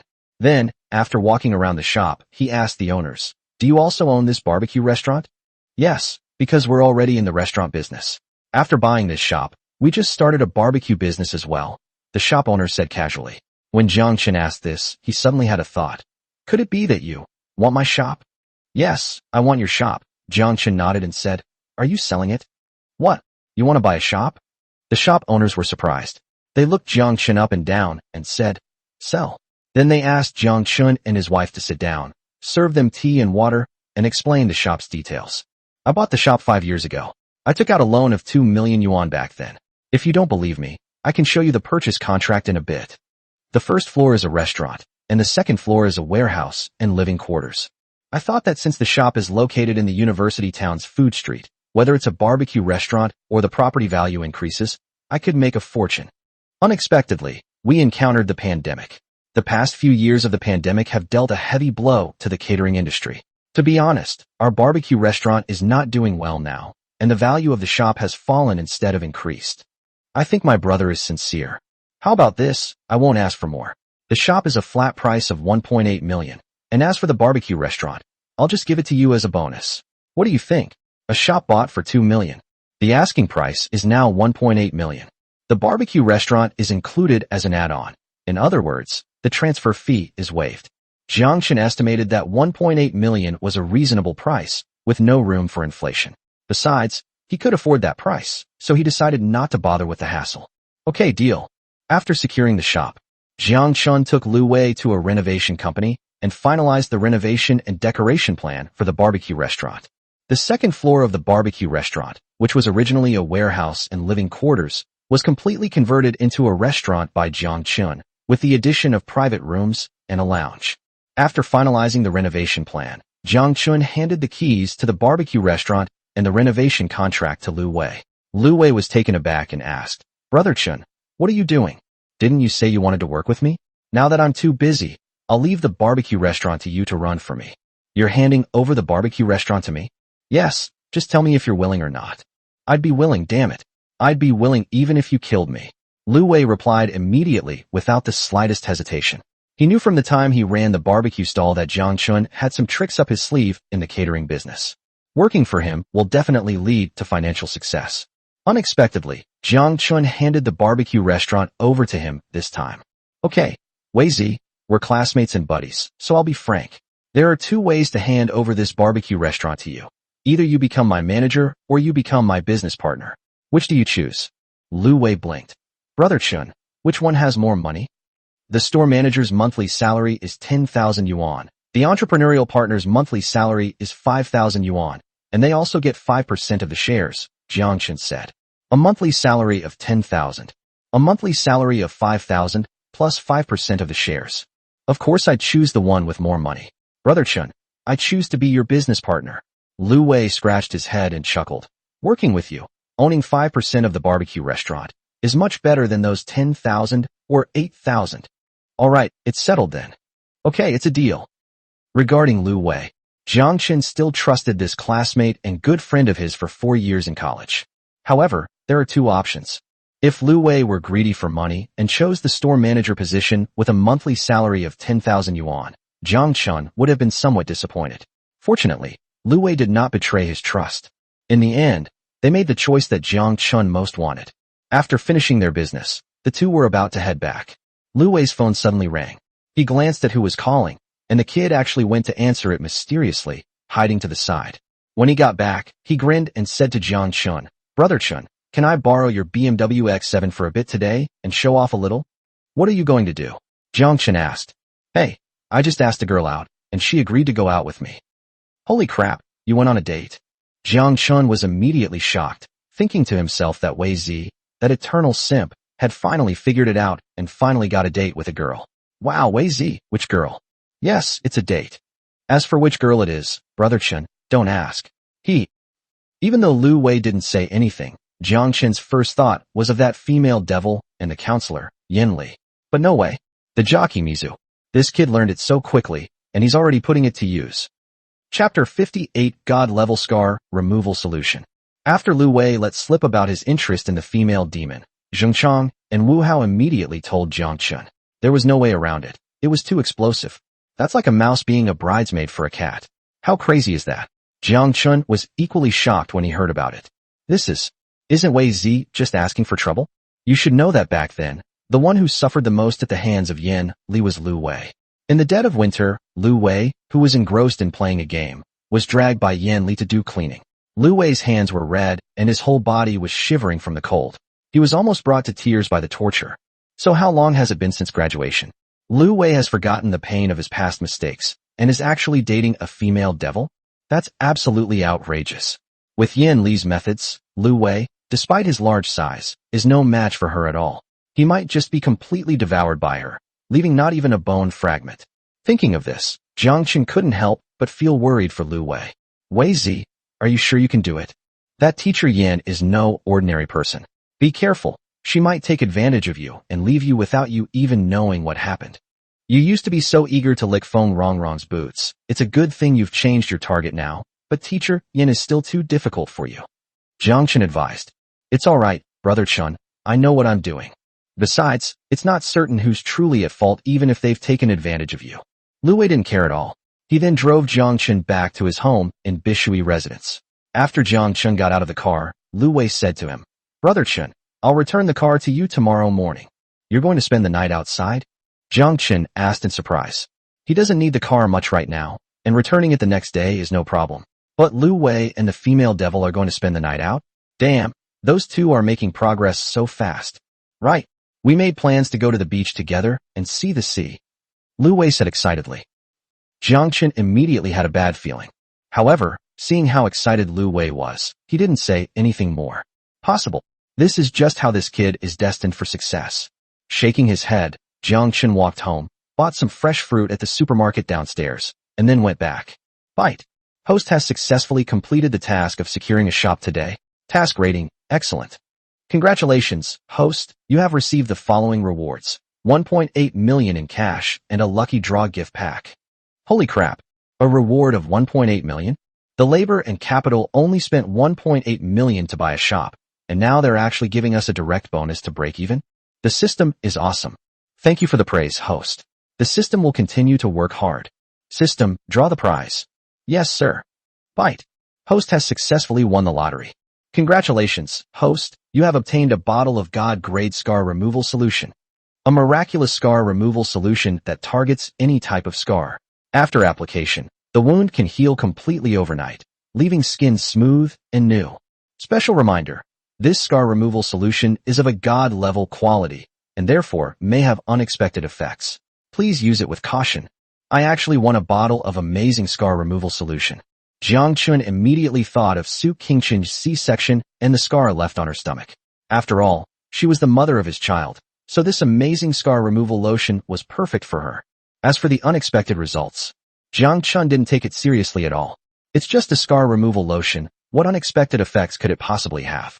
It can't possibly turn into a gene-removing solution. You're back so soon? When Jiang Chen returned home, Su Qingchen greeted him. I was worried you'd get hungry at noon, so I came back early, Jiang Chen said with a smile. Tisich, how could I be hungry when I cook at home? Su Qingchen said. I wouldn't even let you starve. So, you had a pretty good lunch. Of course, I made braised chicken, braised pig's feet, and a bowl of seafood soup. The taste was so good, I wanted to eat it again and again. Su Qingchen said boastfully. So, does that mean I have a hidden master chef in my family? Jiang Chen laughed. What do you think? Su Qingchen said smugly, but before she could do anything, her smile froze. Because, in front of her, Jiang Chen took the takeout packaging bag out of the trash can. The takeout order was still on it. Grandpa Yang's Braised Chicken Shop, number 007. 1 order of braised chicken, 1 order of braised pig's feet, 1 order of seafood soup, 1 order of rice. Note, braised chicken, no spice, seafood soup, no cilantro. Jiang Chen read out the order. So, this is the big meal you made. No, order for lunch. This, that. Su Qingchen was immediately extremely embarrassed, her expression as awkward as a thief caught red-handed. Alright. His persona as a chef has been ruthlessly shattered. Jiang Chen rummaged through the takeout orders and noticed that almost none of the dishes had been eaten. He asked in bewilderment. You ordered takeout. Why aren't you eating it? Aren't you going to waste it? It tasted awful, so I only ate a few bites. Did you cook lunch or not? It's done, and it's still sitting in the pot. Upon hearing this, Jiang Chen immediately became interested and wanted to see what the girl had made. When he got to the kitchen and lifted the pot lid, he found a large, dark lump of something that smelled pungent. What is this thing? It's scrambled eggs. I put in too much dark soy sauce and turned the heat up too high, so it turned out like this. Jiang Chen was speechless for a moment. To be able to turn something as simple as scrambled eggs into such a monstrosity is truly a talent. So today, you cooked first, found it wasn't very good, then ordered takeout, and found that the takeout wasn't good either, so you threw it in the trash. Am I right? Jiang Chen asked. Right. But actually, it's all your fault. Blame me? Yeah, it's all because your cooking is so delicious, you've spoiled my palate. I wasn't picky about food before. As long as the food I cooked was cooked properly, I could eat it. But now that I've gotten used to your cooking, I can't eat the food I cook myself. I even feel like throwing up after just one bite of my favorite takeout. Su Qingchen said emphatically. You're blaming me for cooking so well. Jiang Chen sighed, rubbing his forehead. I was actually looking forward to the lavish dinner you mentioned this morning, but now it seems. Never mind, I'll do it. Just name the dishes you want to eat. Okay. I want to eat braised chicken, braised pig's feet, seafood soup, boiled shrimp, bok choy, king oyster mushrooms, steamed sea bass, sweet and sour beef tenderloin. Su Qingchen jumped for joy and rattled off all the dishes she wanted to eat. So much, can you finish it all? Jiang Chen asked in surprise. Yes, I guarantee I can finish it all. Su Qingchen patted her chest and assured her. Jiang Chen broke out in a cold sweat, thinking to himself, little girl, she must be starving after a whole day. Chapter 59, 3 babies aren't enough to eat. Jiang Chen went to the kitchen. An hour later, a table full of delicious dishes was prepared according to the names of the dishes Su Qingchen had ordered. Su Qingchen was indeed starving. They pounced on it and devoured it without a care for their image. Jiang Chen, watching from the side, couldn't help but laugh. I think from now on, you can only be my wife. Why? Su Qingqing asked while still stuffing a piece of beef tenderloin into her mouth. Why do you think you're like this? I've only been gone for less than a day, and you're already starving. If you were without me, do you think you could survive? But if you were my wife, I would never let you go hungry. I would make sure you're well fed every day. Su Qingqing glanced at Jiang Chen. That's the gist of it, but it just sounds weird. What do you mean by fed her to a good full? Come on, she's not a child. But deep down, she actually had the same idea. A famous female writer once said that to win a man's heart, you must first win his stomach. To win a woman's heart, you must first win her. Something else. Her. Well, that thing was already caught by that big jerk. She even had 3 children. Right now, he's got his stomach completely under his thumb. It seems there's no escaping it in this lifetime. Forget it. Why think so much now? Let's fill our stomachs first. After eating for a while, Su Qingqing felt a little full, so she slowed down and asked about Jiang Chen's work that day. How did it go? Did you get everything sorted out? It's all settled. You can just wait to become your boss's wife. You're really planning to start a business? Otherwise, how will you and the children support yourselves if you don't start a business? Su Qingqing wanted to say, actually, you don't need to support me and the child. I have enough money. But the words were on the tip of her tongue, and she swallowed them back down. Then she changed the subject. By the way, Sister May called me this morning and told me that your dad's birthday is coming up soon, and that we should bring the kids to their house for a get-together in a few days. Okay, Jiang Chen said. Should we prepare a gift for your dad? Su Qingqing asked. Su Qingqing's question stumped Jiang Chen for a moment, because, to be honest, his parents had always been the ones preparing birthday gifts for him growing up, and he had never actually prepared birthday gifts for his parents. Yes, of course we need to prepare, Jiang Chen said. After all, I've already graduated from university and am now a father. It would be too much of a waste not to prepare a gift for my dad on his birthday. What kind of gift should we prepare? Su Qingqing asked again. Jiang Chen was also at a loss upon hearing this. Since I've never given a gift before, I really don't know what to give. Let's eat first. Anyway, we still have a few days. We can think about it carefully in these few days. Afterwards, the two ate their meal in silence. Although Jiang Chen prepared the meal for Su Qingqing, he was also hungry since it was almost lunchtime, so he ate with Su Qingqing. He knew Su Qingqing wouldn't be able to finish it all by herself. But no matter what, Jiang Chen wanted to be a supporting character. But as they were eating, Su Qingqing suddenly kept urging Jiang Chen to eat more, and even started using her chopsticks to keep piling food into his bowl. Come on, eat. Eat more. It's best to eat your fill. Jiang Chen was a little confused. Why did you make me eat so much? Because Su Qingqing's face flushed slightly. After hesitating for a moment, she tried to organize her words tactfully before saying, the babies have grown quite a bit. My appetite has also increased considerably. They've been eating more and more lately, and my food rations are almost running out. Jiang Chen understood instantly after hearing this. No, if you don't have enough of that stuff, what does that have to do with me, the stay-at-home dad? After dinner, it was almost evening. The two rested in the living room. Jiang Chen readily agreed to Su Qingqing's request for dinner, promising not to steal her food again, or rather, not to help her anymore. After resting for a while, Su Qingqing did yoga as usual, which consisted of just a few very simple yoga poses. She ate too much without realizing it this time, and without doing any exercise, she couldn't sleep well. Jiang Chen played games on his phone for a while, then suddenly remembered something. A miracle scar removal solution. That, is your C-section scar healed yet? Jiang Chen asked as he approached Su Qingqing. Su Qingqing, who was doing some simple yoga poses, blushed a little when she heard this. Didn't you see that day? It was almost done. The day she was referring to was, of course, the day Jiang Chen helped her take a bath. The wound is almost healed, but the scar is still there. I have a bottle of special scar-removing lotion here. Would you like to try it? As Jiang Chen spoke, he took out the bottle of the miraculous scar removal solution. It was a small bottle of green medicine. Upon hearing this, Su Qingqing was immediately tempted. As she recovered from childbirth, her wound gradually healed, and her figure returned to its former state. However, the ugly and somewhat hideous scar left by the cesarean section on her abdomen would eventually remain. This medicine can remove scars? Where did you get it? Su Qingqing asked curiously as she took the bottle of green medicine.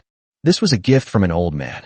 Jiang Chen made up casually, knowing that the system couldn't be revealed. It was given to me by an old man. Don't tell me it was from some fortune teller, right? Let me tell you, they're all scammers. Su Qingqing immediately adopted a dismissive attitude. I was just teasing you.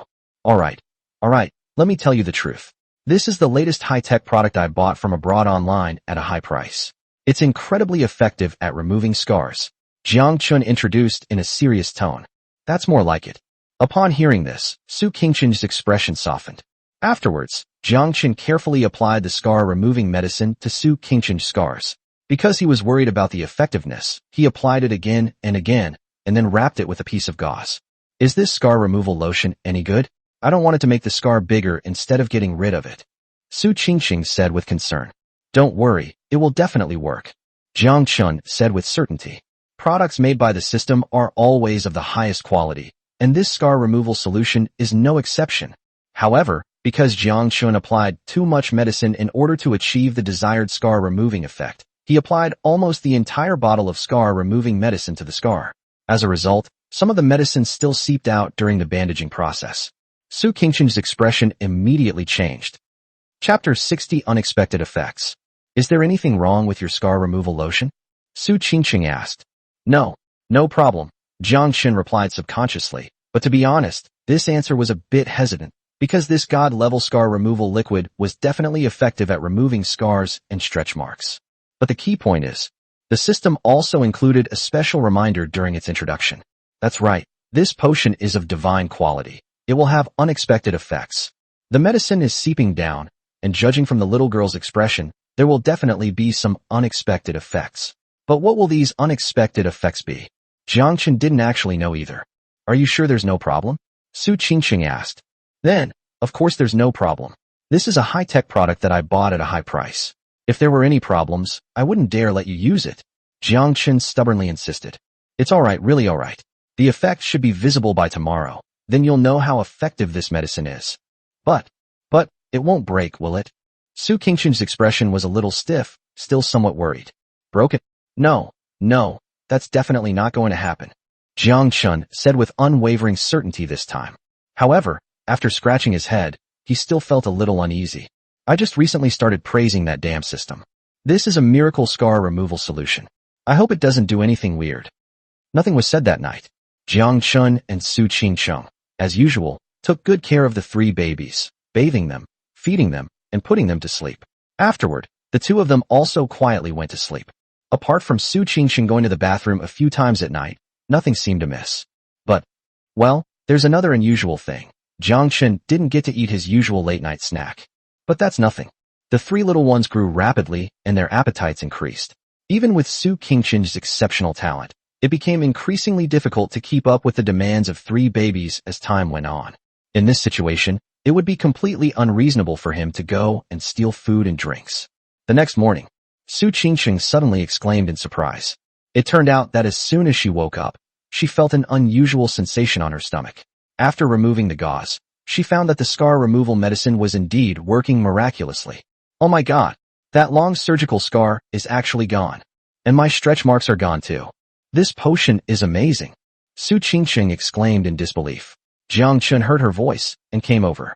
He found that it was indeed true. Not only were the scars and stretch marks completely gone, but her skin was also as smooth as new. This amazing scar removal solution is truly incredible. However, Jiang Chen hadn't forgotten the unexpected effect, so he tried asking again. Do you feel something's wrong? Upon hearing this, Su Qingchen immediately blushed and glared at Jiang Chen, saying, no. The curt answer left Jiang Chen completely bewildered. What exactly does this nothing mean? When he asked again, Su Qingchen simply replied, guess, then gave him a beautiful, charming, and meaningful eye roll before getting up to wash up. Jiang Chen. I stood there stunned for a while, unsure if I had figured it out, then shook my head and went to make breakfast. As for guessing, it's impossible to guess. Don't try to guess what a girl is thinking, you'll never figure it out. Chapter 61 The first time in my life I touched a girl's hand. After breakfast, Jiang Chen pushed her three babies in a stroller and sunbathed on the balcony for a while. Just then, Lu Wei called to say that he was back from his date at the beach and would return the stroller later. Jiang Chen said, okay. I casually checked my phone and found that the 303 group chat had suddenly become abuzz with discussion. Turned out to be, Lu Wei was bragging in the group chat that he went on a date with an old maid at the beach.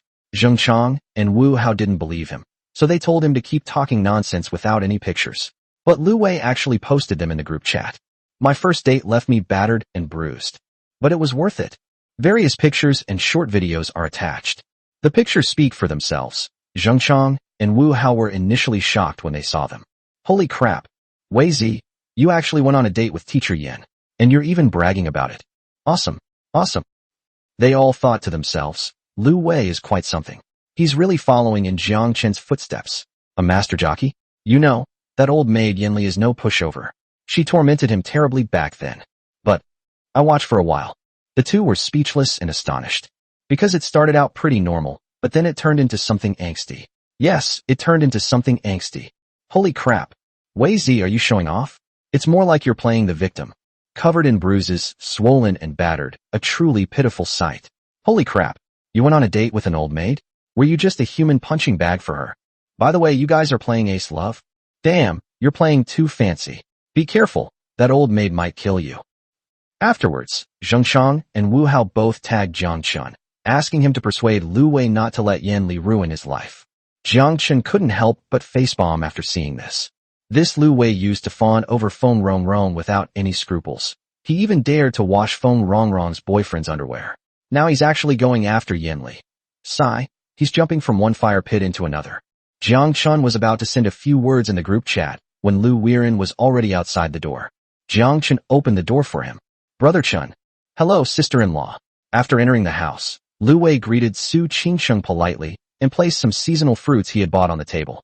Okay, sure. Su Qingsheng, who was watching TV on the sofa, greeted Lu Wei politely when she saw him arrive. You're here, why bring fruit? Oh, it's nothing, just some cheap stuff. You and Brother Chen can have a taste. Besides, I borrowed Brother Chen's car. Lu Wei said enthusiastically. He had basically driven back overnight, but he wasn't tired at all. Seeing that he was indeed covered in bruises and had a swollen face, Jiang Chen didn't dare to ask him any questions in front of Su Qingsheng, so he pulled him into the kitchen. Wei Zi, what the hell happened to you? You and Yan Li just went on a date, went to see the beach together. How did she treat you like this? Jiang Chen looked at Lu Wei and was puzzled. And to make matters worse, this guy was covered in wounds. The pants he wore when he went out were originally baggy, but now they were cut short by half, turning them into a pair of big shorts. Even so, although Lu Wei looked disheveled, his emotions were truly high. We went to see the sea together. I just went on a date with teacher Yan at the beach. How can that be called being tortured by her? Besides, is there anyone like me who willingly gets tortured by teacher Yan? Lu Wei argued vehemently. Jiang Chen. No, even in this state, you're still speaking up for Yan Li? Returning teacher Yan's. Back then, everyone hated Yan Li, calling her a female devil and an old maid. If I didn't abuse you, what happened to your injuries? Jiang Chen asked. Hi. The injuries caused by dating are all minor. Lu Wei said cheerfully. Did it come from a date? Jiang Chen asked in surprise. What were you doing? You have all these bumps on your arm, what happened? We went to see the sea together, but teacher Yan noticed that I was a bit overweight and knew that I had type A blood. She suddenly wanted to see the sea at night, so we went. These bites are all from mosquito bites at the beach. And what about your face? Why is your face all bruised and swollen? While we were looking at the sea at night, teacher Yan suddenly wanted to practice taekwondo, so she asked me to be her sparring partner for a while. And where are your pants? Well, cough cough. When we were digging a sandcastle together, teacher Yan thought my pants were too long and sand kept getting in, so she kindly shortened them for me. Upon hearing this, Jiang Chen broke out in a cold sweat. This Yan Li, what a weirdo. When it comes to playing with Wei Zi, he's really something else. If we put her in some fantasy world, if she had any more skill, she would definitely be a ruthless female demon who kills without blinking an eye, and the super perverted kind at that. She would kill you if you blinked. She would kill you if you spoke. She would kill you if you stepped in with your left foot. And she would kill you if you stepped in with your right foot. And people like Lu Wei, no one could survive more than 3 minutes in front of her. No, even 3 seconds is too long. Out of friendship, Jiang Chen made the same choice as Jiang Chen and Wu Hao, to persuade Lu Wei to turn back before he was wrong and not let Yan Li continue to manipulate him. Wei Zi, take my advice, you should give up. Yan Li is not your type at all. That Feng Rongrong is a scoundrel. But even if she's a scoundrel, at most she'll just ask you to help her boyfriend wash his socks and underwear. But Yan Li is different. She's a female demon. If you keep playing like this, Jiang Chen, Wu Hao, and I are genuinely worried you'll lose your life.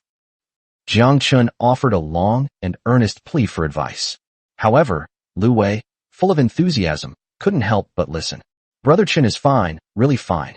Teacher Yin is actually a very nice person. She praised me for being thick-skinned. I'm a perfectly healthy person, can't she eat me? Besides, whether Teacher Yin is my type or not doesn't matter. The important thing is that I'm her type. Wei Zi, why won't you listen to me? Do you think Jiang Chen, Wu Hao, and I would harm you? Jiang Chen was getting annoyed, thinking to himself that Wei Zi was as stubborn as a mule and wouldn't listen to advice. Brother Chen, Lu Wei argued. I understand what you're saying, and I know you mean well, but I also have my reasons. What reason do you have? Yeah, Lu Wei scratched his head. Back when I was pursuing Feng Rong. No, when I was her backup, I fawned over her, poured my heart out to her, ate instant noodles myself, and bought her expensive gifts. She even asked me to do her boyfriend's laundry, and I did it.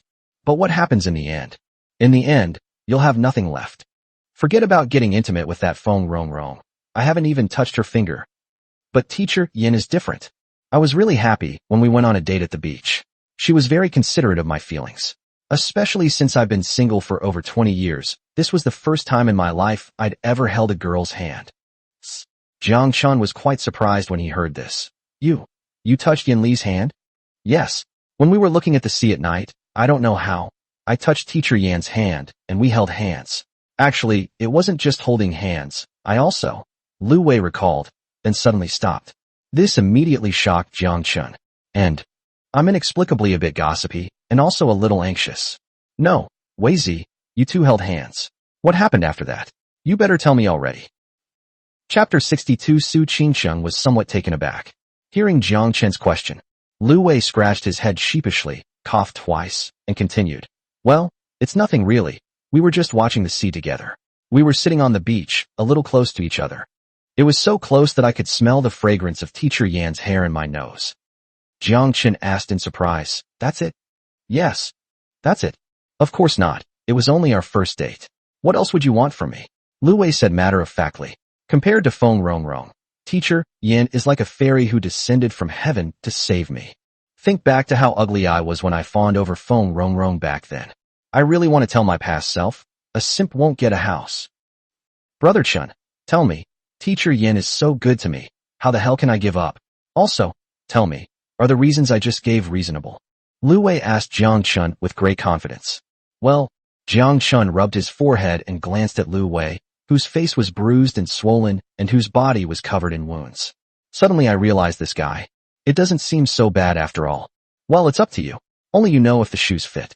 What others say is just advice. Yes, that's right. Seeing that Jiang Chen had agreed, Lu Wei immediately responded happily. Brother Chen, I washed your car, filled it with gas, and parked it in the usual spot downstairs. Here are the keys. Goodbye, Brother Chen. Goodbye, sister-in-law. As soon as the questioning was over, Lu Wei returned the car keys to Jiang Chen, said a few more words while standing, and then scurried away. Jiang Chen and Su Qingsheng watched as Lu Wei dashed out the door and downstairs. They were all momentarily stunned. Your classmate is covered in injuries, but he seems quite happy about it. Su Qingsheng asked, puzzled. He was genuinely happy, Jiang Chen said. This guy had been single for over 20 years, and this was the first time he'd ever held a girl's hand. How could he not be happy? But then again, it seems Wei Zi has completely fallen for Yin Li this time. It's like that old house catching fire. It's completely beyond saving. Huh? Su Qingsheng asked in surprise. What's going on? Afterwards, Jiang Chen sat down next to Su Qingsheng and gave her a general account of what happened between Lu Wei and Yin Li. Su Qingsheng was amazed when she heard about it. Speaking of your classmate, he's covered in injuries, and Yin Li has tortured him like this, yet he can still maintain such enthusiasm. Tisk, that's rare. Su Qingsheng said with emotion. Of course it's rare, Jiang Chen replied. What he didn't say was that if we're talking about rare things, this guy once washed his goddess's boyfriend's underwear, which was even rarer.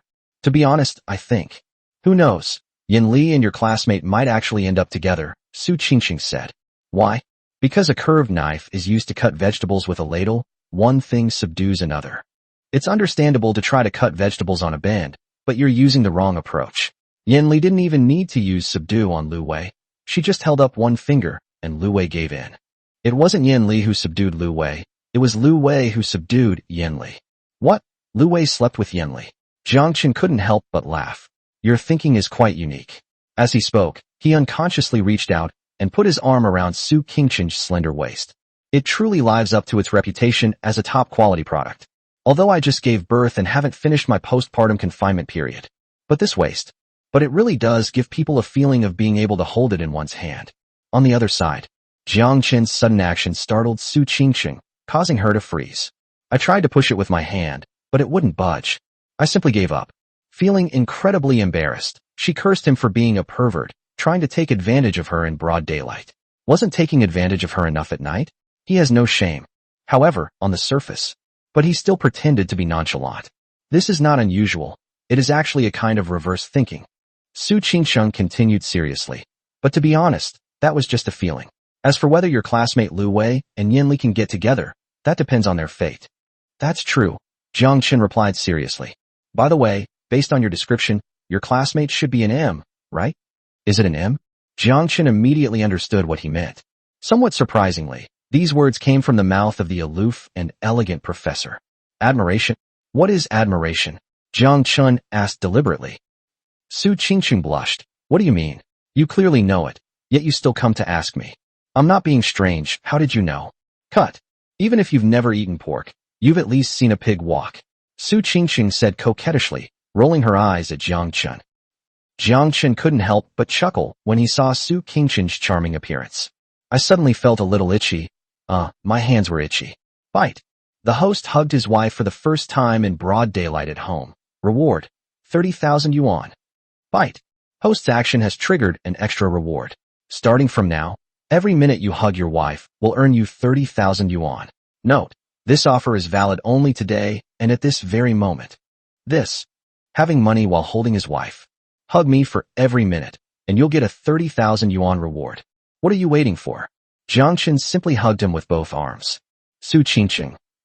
Now some people from Bengbu have settled here. I thought to myself, that jerk is really pushing his luck. She tried to struggle, but with Jiang Chen's two iron rake-like arms wrapped around her, how could she possibly break free? However, since there's no way to break free, then, anyway, that big jerk has been taking such good care of himself and the kids for so long. So let's just consider this a little treat for him. Chapter 63. You said you'd use your mouth. Why are you using your hands? With Su Qingqing's half-hearted resistance, Jiang Chen is holding his wife. Then you can do whatever you want. The sun shines brightly outside the window, and an unknown little bird chirps. The room was harmonious and cozy. I lay on the sofa, legs up, watching TV, with a soft, fragrant body in my arms and three adorable, fair-skinned babies sleeping soundly beside me. Yeah, hugging my wife in broad daylight is just so fun. Su Qingqing seemed to be letting things take their course. With her eyes closed, she rested her head on Jiang Chen's shoulder, feeling a strange sense of peace. He didn't speak for a while, but he also didn't fall asleep. Just kidding. In a scene like this, she wouldn't dare to sleep even if she wanted to. Just in case. The big pig's trotters unleashed their beastly nature. She really couldn't resist. By the way, what's Yin Li's reputation like among your colleagues? Thinking back to how Lu Wei had been mistreated by the old maid, yet he was now obsessed with her, even like an old house on fire and beyond saving, Jiang Chen, who was enjoying himself, suddenly asked a question. At least Wei Zi is one of his buddies. Next, I'll need his help to open a barbecue restaurant. If that old spinster plays you to death, or at least ruins you even if you don't die, it really is a losing proposition. Besides, the old maid and the young woman are colleagues.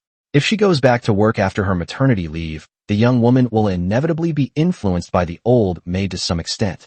It's all right, Su Qingqing said after thinking about it seriously. Before hearing what you said, I really didn't expect that Yin Li's reputation among your students was like that. However, she is indeed a very nice person among our colleagues. I've never heard of her having any conflicts with anyone, or doing anything outrageous or bizarre. She's usually a very lively and cheerful person, and quite helpful. So, does that mean her weirdness only applies to us students? Jiang Chen asked. Probably, but think about it. She's just a counselor at school. Everyone's a colleague. Who would she bully? Maybe she just sees you bunch of little kids as fun to mess with, and thinks you're easy to bully. Su Qingqing naturally hooked her arm around Jiang Chen's neck and analyzed the situation logically. While speaking, his eyes remained half open and half closed, in a dazed state. Looking at the little girl in his arms, with her seemingly lazy yet incredibly alluring appearance, Jiang Chen was momentarily stunned. An ancient saying goes, the spring night is too short to rise before the sun rises high, and from then on the emperor no longer holds morning court. This refers to an ancient emperor who, after acquiring a beautiful woman, indulged in pleasure every day and no longer attended morning court. Jiang Chen felt that if it were his turn, damn it, let alone 3 months, he might even skip the morning court session for 3 years. He was in a daze for a while. Jiang Chen composed himself and continued the previous topic, since they were still discussing serious matters. That's true. Jiang Chen echoed Su Qingchen's evaluation of Yin Li. To be honest, he was a little surprised that this spinster was actually quite reliable among her colleagues. In that case, even if Wei Zi falls into her hands, he shouldn't suffer too much. But then again, he still didn't want the young woman to have too much contact with the old maid. What if the girl goes astray from the old maid? They can also be cruel to people. They tortured the victim until they were covered in blood and bruises. Or even if they weren't covered in bruises, they would still play a game of bondage or use a small whip. That scene was too horrific. Cough cough, this is too outrageous. Jiang Chen considered himself a decent person, but he couldn't stand that kind of thing. He preferred the current, peaceful and simple relationship between the two of them. What was your relationship like with Yin Li when you were in school? Did you see each other often? Not many, just colleagues, Su Qingcheng said truthfully. We only interact occasionally when we're in class or participating in activities. We might not even exchange a single word a week. Why are you suddenly asking this? It's nothing. I just wanted to give you a suggestion. Try to avoid associating with that Yin Li in the future. Huh? What? Su Qingcheng asked again. What else could it be? You become like those you associate with. Yin Li is a weirdo and an oddball. I'm afraid you'll learn bad things from her. This? Su Qingcheng was initially surprised, then chuckled. Oh, I see. You're afraid I'll learn bad habits from Yin Li and abuse you in the future, right? He smiled and said this as he opened his eyes.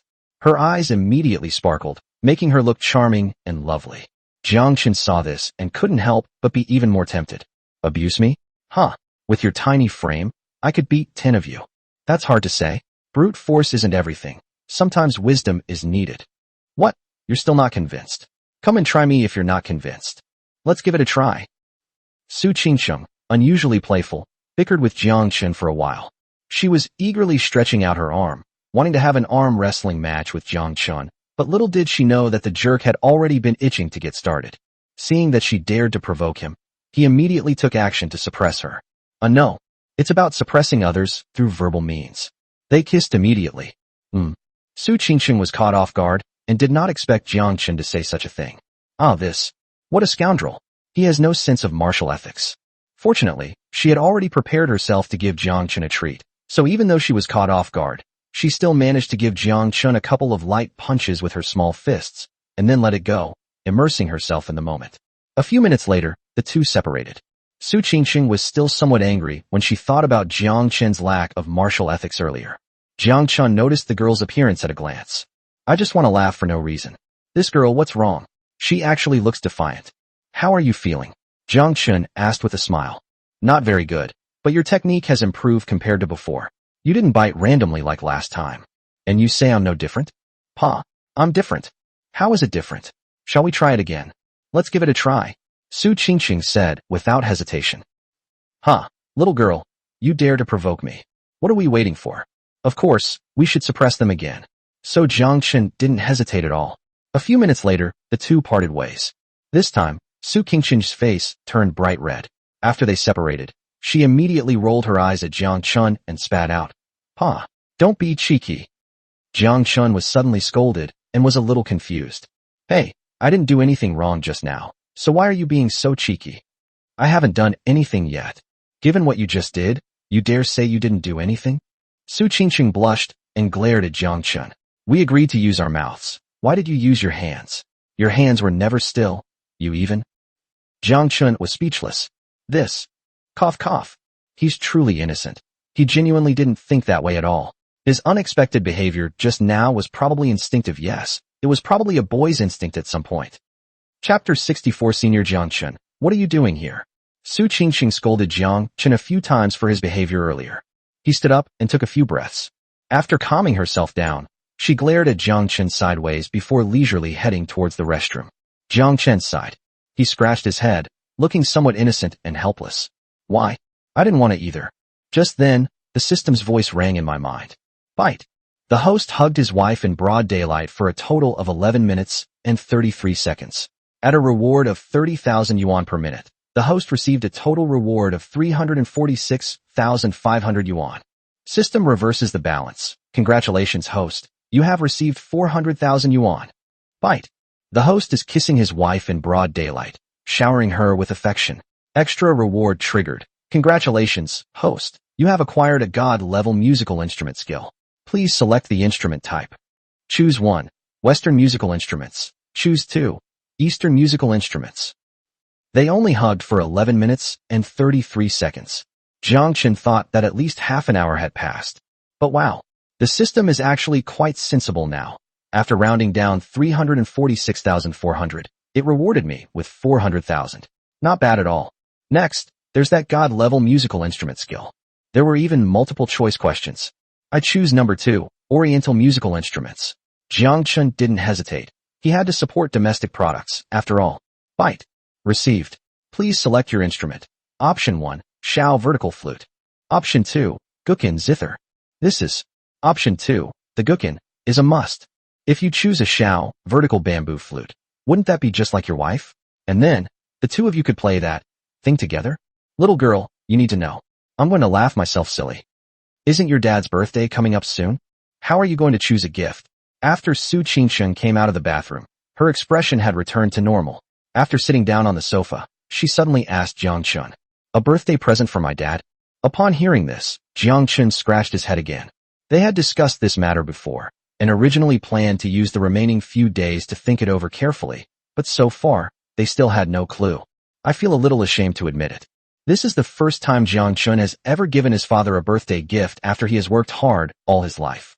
But what to give as a gift is a bit of a dilemma, because I honestly don't know what kind of birthday gift my dad would like. Do you have any ideas?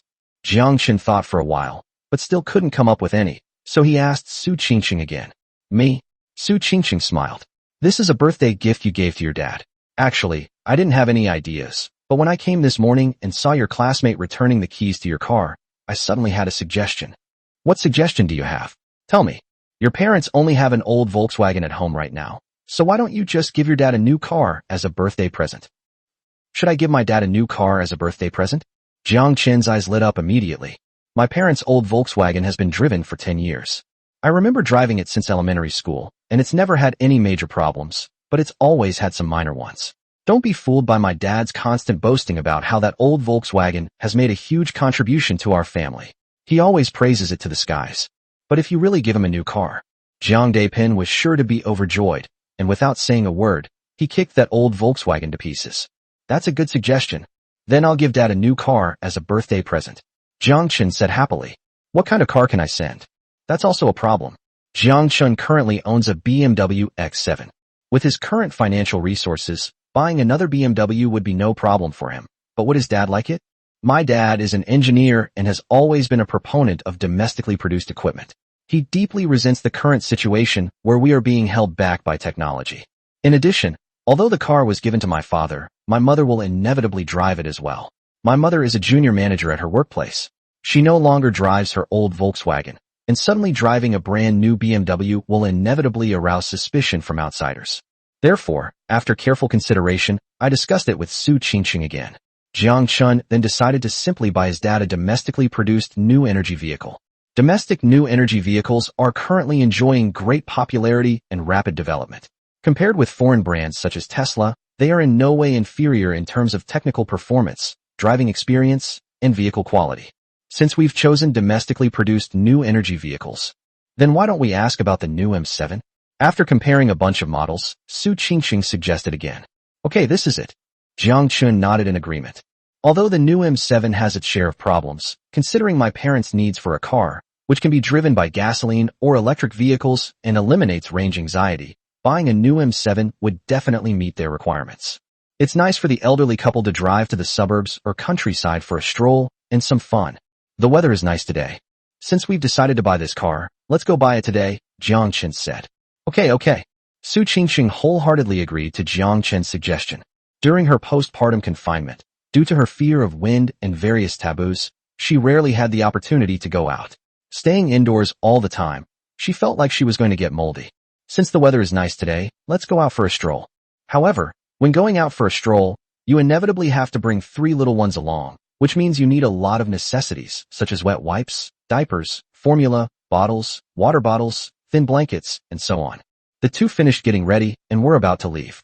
Su Qingsheng suddenly thought for a moment and said, "It's inconvenient to feed the baby formula outside, and besides, formula can easily cause constipation. Let's just feed the 3 little ones at home beforehand." Jiang Chen immediately responded. A dozen minutes later, Su Qingsheng fed the 3 little mythical beasts, and the family of 5 finally went out. Jiang Chen drove straight to the car city. Having chosen the brand and model in advance, Jiang Chen saved himself a lot of trouble. He drove directly to the 4S store of Wenjia Auto. As soon as the family of 5 got out of the car, they attracted a lot of attention. Wow, a family of 5, and they're triplets? This is eye-opening. And what's more, Dad is handsome and Mom is beautiful. Wow, they're such a perfect couple, both good-looking and pleasing to the eye. Envious. Many people in the crowd expressed their admiration. The car market has 4S stores for major car brands. Many BBA salespeople spotted Jiang Chen driving a BMW X7 from afar and assumed that Jiang Chen had strong purchasing power, so if he were to buy another car, he would definitely choose a luxury brand like BBA. But no one expected this. After Jiang Chen parked the car, his family actually went straight to a store selling domestic new energy vehicles. The Wenjia 4S store was doing good business, with a large number of customers. Jiang Chen quickly found the actual car of the new M7. Su Qingsheng, who had 3 children with her, stood by and looked at the car for a while before sitting down on a chair on the side of the store to rest. "Senior Jiang Chen, what are you doing here?" Just as Jiang Chen thought the car looked all right and was about to buy it if there were no problems during the test drive, a female salesperson in work clothes suddenly saw Jiang Chen and exclaimed in surprise. The sound came out. 3 other girls, also wearing work clothes, were surprised to spot Jiang Chen and rushed over. So for a time, suddenly, Jiang Chen was surrounded by 4 girls. Chapter 65 Big Pig Trotters, they're quite popular. Jiang Chen was initially startled. I was focused on looking at the car when I was suddenly surrounded by several enthusiastic people, which made me feel a little uncomfortable. Turning around, I realized that I knew all 4 girls. The leader was called Bai Lu, and the other 3 were called Zheng Qiu, Su Ping, and Lu Binjian. The 4 were female students from Sahai University, 1 year younger than him. To be more precise, she was once his little fangirl. When Jiang Chen was a sophomore, he was selected for the school basketball team. Because of his superb basketball skills and handsome appearance, he won the hearts of many female fans while playing basketball. Among them were Bai Lu, Zheng Qiu, Lu Binjian, and their 4 freshman roommates. They pursued the matter for 3 years afterward. They never missed a single match that Jiang Chen participated in. Because they often brought Jiang Chen water or milk tea at the basketball court, Jiang Chen got to know them. But to be honest, although the 4 girls were very enthusiastic and quite explicit, especially Bai Lu, who was quite pretty and had been voted one of the school beauties. But he really didn't feel anything at all. She's short and thin, with a flat figure. Just looking at her makes me feel listless. How should I put it? He still feels that chubby girls are better. Of course, being too fat is also not good. If I had to give an example, yes, he now only has eyes for the type like Su Qingsheng, while someone like this girl, with her stunning beauty, slender yet voluptuous figure, is the epitome of beauty and is naturally something you can only dream of. Hello, senior. Hello, senior. After you graduated from your senior year, I thought I would never see you again. I never expected that you would still be in Sahai City, and what a coincidence that I ran into you here. Yes, what a coincidence. It's been so long since I've seen you, senior. You're still as handsome and dashing as ever. Senior, are you alone? Are you also here to look at cars? As soon as Bai Lu and the other 3 girls spotted Jiang Chen, they immediately surrounded him, talking enthusiastically and chattering excitedly like sparrows, making a constant racket. Jiang Chen was overwhelmed by the noise.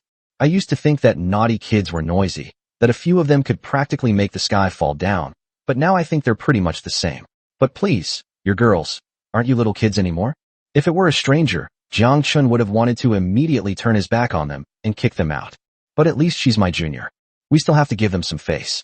I'm here to look at cars. Jiang Chen scratched his head helplessly, glanced at the uniforms of the group, and then casually asked, "Are you a salesperson at this 4S store?"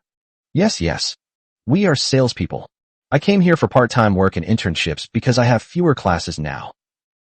Upon hearing Jiang Chen's question, the 4 of them quickly nodded in response. Senior, are you here looking at cars? Which one have you chosen? Would you like us to introduce it to you? Bai Lu asked solicitously as soon as she finished answering Jiang Chen's question. Yes, it's okay if you don't buy it. Anyway, we're just idling around. Let me introduce some options for my senior. and make a comparison so that I can help him buy a car in the future. Zheng Xiao, Su Ping, and Lu Binjian, not to be outdone, chimed in with their own opinions. Although each of them was incredibly attentive, the four women believed that Jiang Chen's visit was merely for fun, to look at the car models and get some information. Buying a car was highly unlikely. After all, Jiang Chen's spending habits were quite modest during his university years. But to their surprise, Jiang Chen actually came to buy a car. I came here to look at cars, but I really want to buy one, Jiang Chen said truthfully. As for the model, I've taken a liking to the new M7 from your store.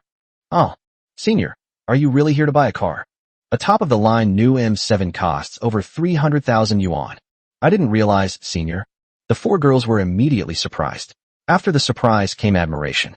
Being able to buy a car worth over 300,000 yuan right after graduation showed that senior Jiang Chen was quite capable. Therefore, the gazes fixed on Jiang Chen became even more intense. Good looks, great health, and the ability to earn money. They're definitely hot commodities. They love these kinds of high-potential stocks. Senior, how about I help you choose the configuration? How about I test drive the car for you? The four women were eager to please him again, but Jiang Chen refused them all without hesitation. He had originally wanted to try out the car, but the noise gave him a headache, so he simply gave up. That's senior. Just tell us how you want our help. Yes, don't be shy with us. I want you all to have some peace and quiet, Jiang Chen said. When Jiang Chen refused their help, Bai Lu and the other three girls were initially puzzled, but upon hearing his words, they immediately realized that they had been far too enthusiastic. Well, sorry senior. We were too noisy just now. The four women instantly realized their mistake and immediately quieted down in order to make a good impression on Jiang Chen. It's all right. You just meant well, Jiang Chen said casually. How about this? I'll keep an eye on things here for now, and if I need anything, I'll contact you again, okay? When shopping, what he hates most is having a salesperson by his side, constantly nagging and trying to sell him the product. These are some female elementary school students. Although they were acquaintances, and their intentions were good, but Jiang Chen felt the same annoyance. Okay. Then, senior, we're nearby. If you need anything, come back to us. The four women immediately agreed. But Bai Lu suddenly wanted to ask Jiang Chen a question in person.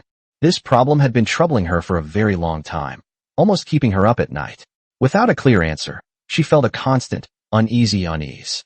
So, before leaving, she turned back and stepped forward to Jiang Chen, asking, Senior, can I ask you a question? Her face was flushed as she spoke, and she had mustered up a great deal of courage. What's the problem? Tell me. Jiang Chen, who was still studying the car's performance data, didn't even look up and just gave a casual reply. Su Qingqing was resting in the rest area with her 3 children. I looked at my phone for a while, played with the 3 babies for a bit, and then gave them some water. After sitting in the rest area for about half an hour, thinking that Jiang Chen should have finished looking around, I glanced over at Jiang Chen. Unexpectedly, what I saw was quite alarming. Wow. Surprisingly, 3 or 4 girls were surrounding Jiang Chen, showering him with attention. Although they were all wearing work clothes, and were clearly female salespersons from a 4S store, the enthusiasm with which they approached her was obviously a bit too much. Tisk. Looks like big pig trotters are quite in demand. Su Qingqing couldn't help but praise. Chapter 66 at the end. Did I, this sly fox, get off easy? Senior, it might be a bit presumptuous of me to ask this question, but I just couldn't hold it in any longer. It's the senior. Have you broken up with Shenzhen? Bai Lu mustered her courage and finally asked the question. After asking, she stared at Jiang Chen anxiously, afraid that he would say an answer she didn't want to hear. When I first entered university, I saw Jiang Chen playing basketball. I've developed a bit of a crush on the other person. Jiang Chen was well aware of this, and his attitude towards her was not indifferent, but rather very clear. Don't come any closer, you're not my type. But she was unwilling to give up and persisted. When he learned that Shenzhen had become Jiang Chen's girlfriend, he almost lost his Dao heart. Fortunately, their relationship reportedly only lasted 2 or 3 months. She felt better after hearing the news, but she could only hear about it and couldn't be 100% sure that the two had broken up. This matter tormented her so much that she could hardly sleep at night. So when she happened to run into Jiang Chen here, she took the opportunity to muster up the courage to ask him in person. Zheng Xiao and Lu Binjian, who were behind them, were filled with envy. Because, to be honest, they both had the same idea. When Jiang Chen saw Bai Lu's timid and humble question, he thought she wanted to confess her feelings to him. But it turned out to be such a question. Even so, Jiang Chen was speechless. Sigh, why bother being a simp? So what if she's a woman? Even a female simp is still a simp. Isn't living a good life wonderful? Yes, you're right. We've already broken up. Jiang Chen shook his head secretly and said. He paused for a moment, intending to continue explaining. However, it's not a big deal that Shen Xinyi and I broke up, because now I have a wife and children. That way, she'll give up on the idea completely.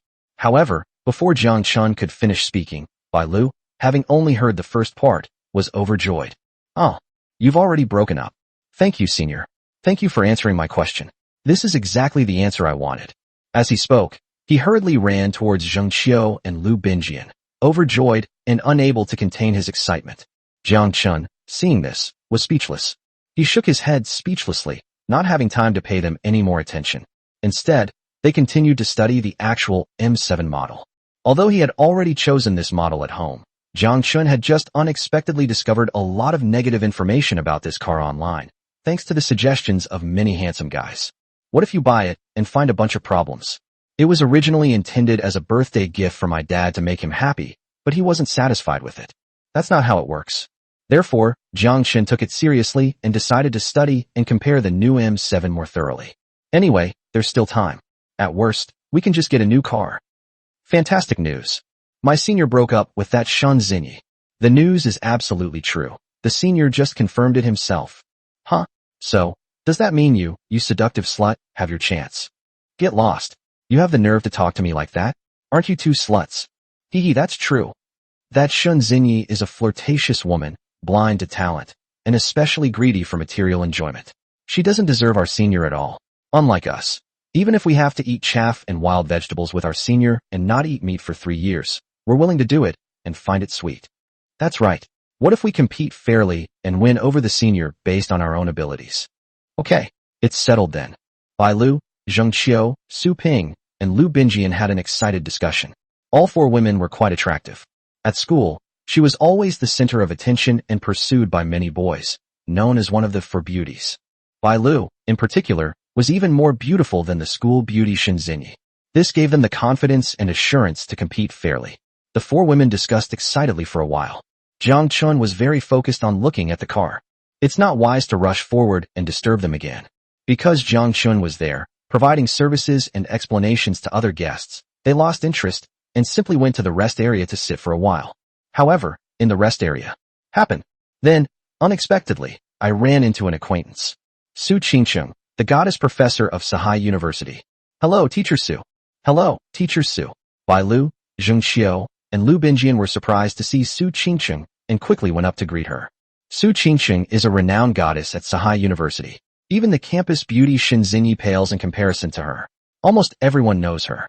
The 4 women, Bai Lu and her companions, were naturally thrilled to meet Teacher Su in person at the 4S store where they worked. She truly deserves to be called a goddess. Even though she was almost makeup-free and her clothes weren't particularly special, she was still stunningly beautiful. Every move, every frown, every smile. Even though they were girls, they couldn't help but be moved. Hello? Su Qingcheng nodded in agreement. Originally, she was just watching from afar as these girls fawned over the big pig's trotter. Unexpectedly, a few girls came to the rest area and recognized him. Judging from how they addressed him, he didn't know them, but guessed that they were students from Sahai University. Bai Lu and the others greeted each other. After being amazed by Su Qingcheng's beauty, their attention was quickly drawn to the stroller next to Su Qingcheng. There's no way around it. The 3 little babies are an extremely dazzling presence wherever they go. Wow. Triplets. So cute. So fair and chubby. It's so pretty. The 4 women surrounded the stroller, praising it. Of course, I was also quite surprised. Because of them, they hadn't seen Teacher Su at school for almost a year, and judging from the situation, it goes without saying that Teacher Su must have gone to get married and have children during that nearly year-long absence. Teacher Su, your husband must be very handsome. Otherwise, he couldn't have given birth to such an adorable baby. Yes, everyone says boys resemble their mothers and girls resemble their fathers. The kid's dad has to be really good looking. Look how pretty the 2 little girls are. Those big, dark, watery eyes. Wow, just one look from them, and my heart melts. Hearing the 4 women's praise, Su Qingcheng glanced at Jiang Chen from afar and said, He's all right. He is a little bit handsome. I really envy Teacher Su. I envy Teacher Su. Her husband is handsome, and her baby is adorable. The family of 5 is so happy and harmonious. She truly has a perfect life. Don't worry, you can do it too, Su Qingqing said with a smile. Thank you, Teacher Su. I hope that with Teacher Su's auspicious words, I can successfully win over my senior. The four women exchanged polite words with Su Qingqing for a while, but their gazes were inevitably drawn to Jiang Chen in the distance, and the topic naturally came up again. You're such a dedicated senior. A serious guy is handsome.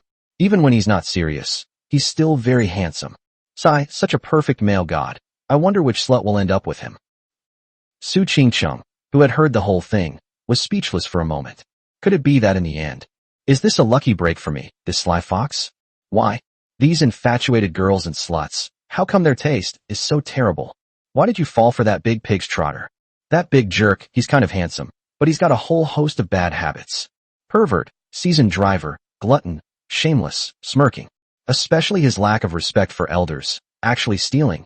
That's just so tasteless. What do you guys see in a guy like him, a heartthrob?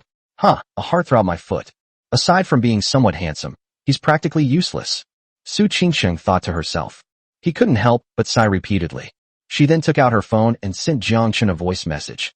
Honey, why don't you come over for a bit? Chapter 67 Su Qingqing has made her move. Husband. Bai Lu, Zheng Xiao, and the other three girls heard Su Qingqing send such a voice message. Their eyes lit up. Is Teacher Su going to call her lover over? Judging from both Teacher Su's compatibility and the stunning good looks of the three adorable babies, Teacher Su's partner must be a handsome and talented individual. Moreover, Teacher Su's tone was very affectionate. What does this tell us? This shows that the two have a very good relationship. The four women all looked on with anticipation. They all really wanted to know. Who exactly is this man who finally won over the most beautiful goddess at Sahai University?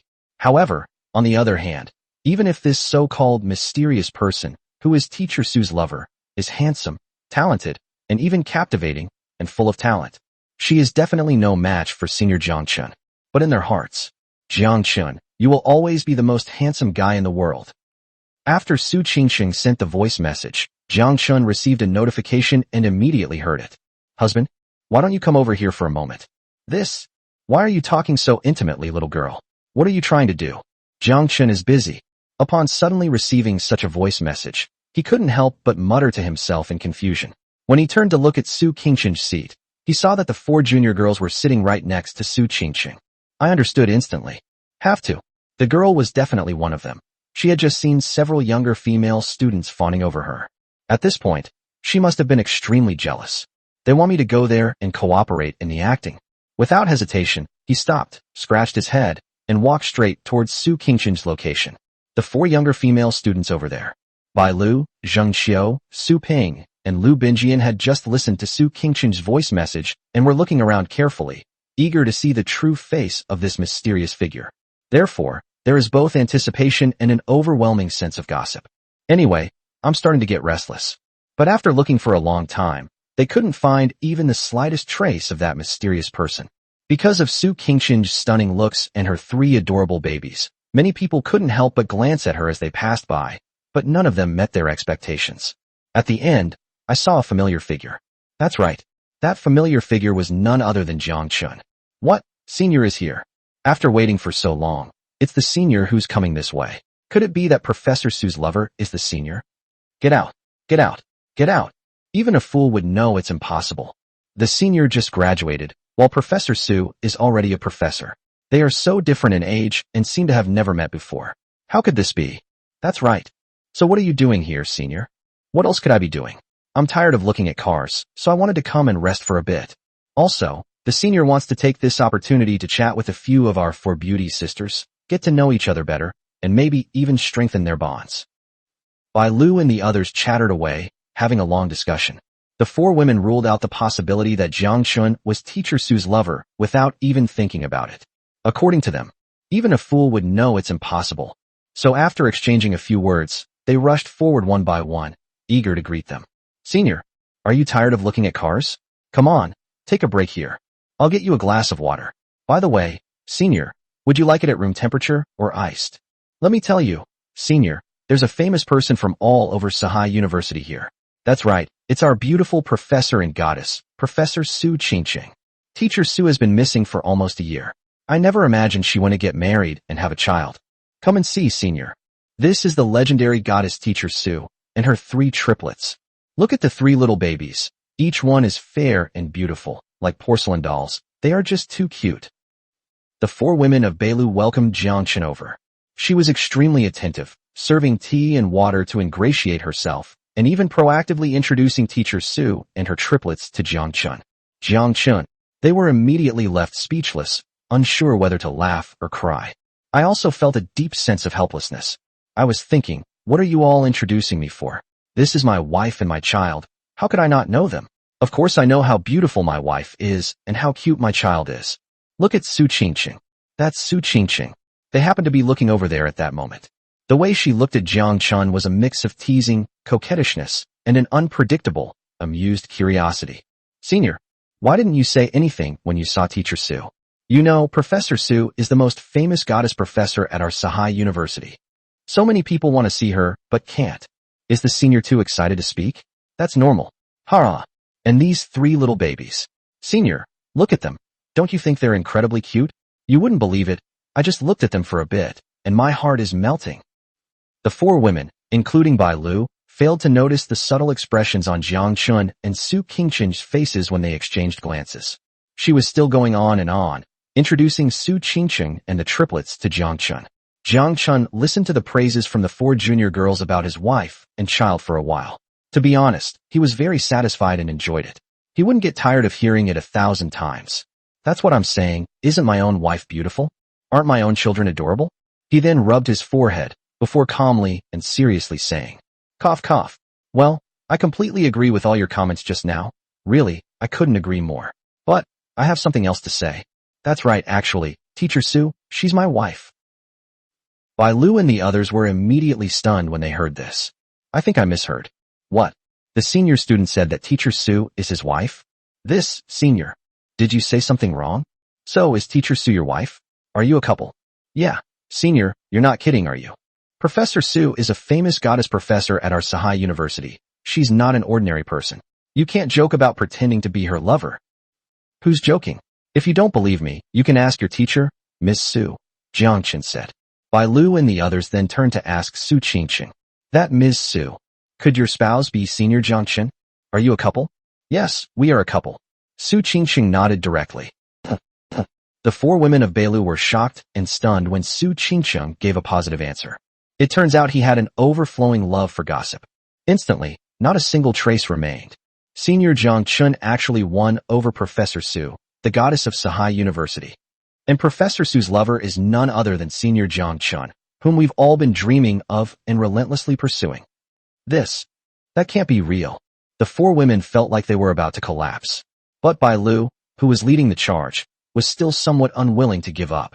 She turned her head again, looking at Jiang Chen in disbelief. Senior, tell us the truth. Is Teacher Su really your wife? That's right, Teacher Su is indeed my wife. Then, and what about the child? Look, I've already called Teacher Su my wife. So these adorable triplets are of course my and Teacher Su's children. Jiang Chen said frankly and without any attempt to hide anything. Upon hearing this, Bai Lu felt like she was going crazy. Oh my god. How could this be? How could this happen? It's not just white dew. The same applies to the other 3 women.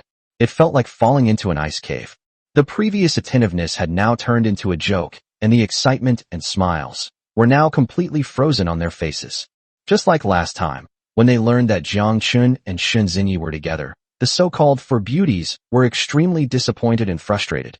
But their gazes toward Jiang Chen still held a lingering affection and a touch of fantasy. Why? Is something bothering you, senior? Why get married so young? And they even have 3 kids. I'm afraid that in the future, when the senior realizes what's going on, he might change his mind. Su Qingqing saw this. He chuckled silently, and then made his move. Chapter 68. You've become addicted to acting? Honey, you must have had a hard time watching the car just now. Have some water. Su Qingqing took a bottle of water out of her bag and was about to hand it to Jiang Chen. She saw through the little schemes of the 4 girls under Bai Lu's nose, and at the same time, she felt a deep sense of helplessness, just like Jiang Chen had felt before. It was truly unbelievable that they could be so brainless and infatuated. There are some mindless fans in society who are obsessed with celebrities. She initially found it somewhat incomprehensible. Now I understand it a little better. At the same time, some people felt sorry for the pig's trotters. No, I feel sorry for that big pig's trotter. Why would I feel sorry for him? This guy is so cocky, knows so much, and always acts like a seasoned pro. What if he actually wants a brainless fangirl like this by his side? Thank you, honey. Jiang Chen saw Su Qingqing hand him a bottle of water and reached out to take it. Don't rush, I'm thirsty too. Let me have a sip first. Su Qingqing unscrewed the bottle, took a sip herself, and then handed the bottle over with a smile. Jiang Chen, the four women of Beilu. Jiang Chen was about to take the water bottle to drink. Unexpectedly, Su Qingqing directly handed the water bottle to Jiang Chen's lips. It's okay, I'll feed you. Jiang Chen understood immediately. He immediately gulped down a few mouthfuls from the bottle. After drinking the water, Su Qingqing took out a tissue and carefully wiped Jiang Chen's mouth. Upon seeing this, the four women of Beilu immediately felt like they were about to split apart. If what just happened felt like falling into an ice cave. At this time, that's like being pierced by 1,000 arrows. Every sip of water Su Qingqing fed Jiang Chen, every time she wiped Jiang Chen's mouth, was seen by them, and felt like thousands of sharp arrows, piercing their hearts mercilessly. It was riddled with holes and dripping with blood. But speaking of which, Miss Su didn't do it on purpose, did she? Honey, sit down and rest for a while. After feeding Jiang Chen some water, Su Qingqing took out a few oranges. Honey, I have a few oranges in my bag. Shall I peel them for you? Okay, then I'll peel one too, just for you to eat. Jiang Chen also picked up an orange and excitedly began peeling it. After peeling the orange with Su Qingqing, they very tacitly fed each other segment by segment. One petal for you, one petal for me. Feeding each other. Seeing this scene, the four women of Beilu were all a little dumbfounded. Damn it. Are you two ever going to stop showing off your love? Have you no conscience at all? Please stop torturing us with this PDA in front of us, okay? But, is that all? Of course not. After sitting for a while, I started to feel a bit hot. Su Qingqing simply took off her thin outer coat, revealing a black halter dress that perfectly accentuated her figure. Naturally, her perfect figure was displayed arrogantly before Bai Lu and the other three women. Then Su Qingqing affectionately took Jiang Chen's arm. Especially the two bears, Big Bear and Little Bear. Then she snuggled up to Jiang Chen very intimately. This time, the four women of Beilu stared wide-eyed, almost as if they were going mad. I had heard and knew before that Ms. Su had a very hot figure. It is very large. Seeing its exterior today, I realized just how enormous it is. Faced with such a massive, domineering, and powerful weapon, the four women looked down at their own weapons and realized they were either A or B, or B or A, and immediately could no longer withstand it. Feeling ashamed of myself. I am so ashamed. Damn it. I can't take it anymore. I can't take it anymore. Then, the four women of Beilu, who were known as the Four Beauties, fled on the spot without even saying goodbye. Jiang Chen and Su Qingqing saw that Bai Lu and the other three women ran away without saying hello. The two couldn't help but exchange a glance. Their eyes were filled with silence. There was another burst of laughter. You're such a pervert. Jiang Chen pretended to be disgusted and complained to Su Qingqing when he thought about what Su Qingqing had done earlier. And you're talking about me? You're about the same. Su Qingqing retorted immediately. Bite. The host and his wife are showing affection in front of others, triggering a hidden reward. Congratulations, host, you have obtained one-click optimization, reward of 100,000 renminbi in cash. I've actually gotten a hidden reward. One is one-click optimization, a 100,000 yuan cash. Although we don't yet know what this one-click optimization is for. But there's no need to think about it. This is a system-generated product. It's absolutely essential. Bite. System reminder. If the host could also kiss his wife in public while cooperating with her and showing affection, that would be perfect. What? A kiss from your wife, and everything's perfect? I must say, that's exactly what I was thinking. Wife, turn your head around. Jiang Chen suddenly said to Su Qingqing with a smile. What? Su Qingqing's face flushed slightly when Jiang Chen called her wife again, but she still obediently turned her head and looked at Jiang Chen, who was smiling incessantly. She was a little confused. What exactly do you want? Don't say a word. Caught off guard, Su Qingqing hadn't even had time to react before Jiang Chen covered her mouth. Embarrassed and annoyed, she punched Jiang Chen a few times with her small fists, yelling, You big jerk. You've got an addiction to acting, huh? Acting? Who said I was acting? I'm serious. As Jiang Chen spoke, he cupped Su Qingqing's head and kissed her hard again. Su Qingqing. Bite. The host kissed his wife in public, kissing her again and again. Congratulations, host. You have received a reward of 1 million yuan. Chapter 69 My heart is dead. Another 1 million yuan reward was given. How about we do it again? Jiang Chen was still a little unsatisfied and wanted to go again, but Su Qingqing wiped her mouth and quickly stopped her. No, no, people are watching. As she spoke, she glared at Jiang Chen with a mix of coquettishness and reproach. Jiang Chen looked around. That's really true. A large crowd was looking in their direction, and even 2 dogs were curiously looking in the direction of Jiang Chen and his companion. Stunned in every sense of the word. To be honest, this handsome man and beautiful woman are kissing passionately in public. Who could resist? Even a dog couldn't stand it. Well, okay. Jiang Chen blushed and had no choice but to give up. Never mind.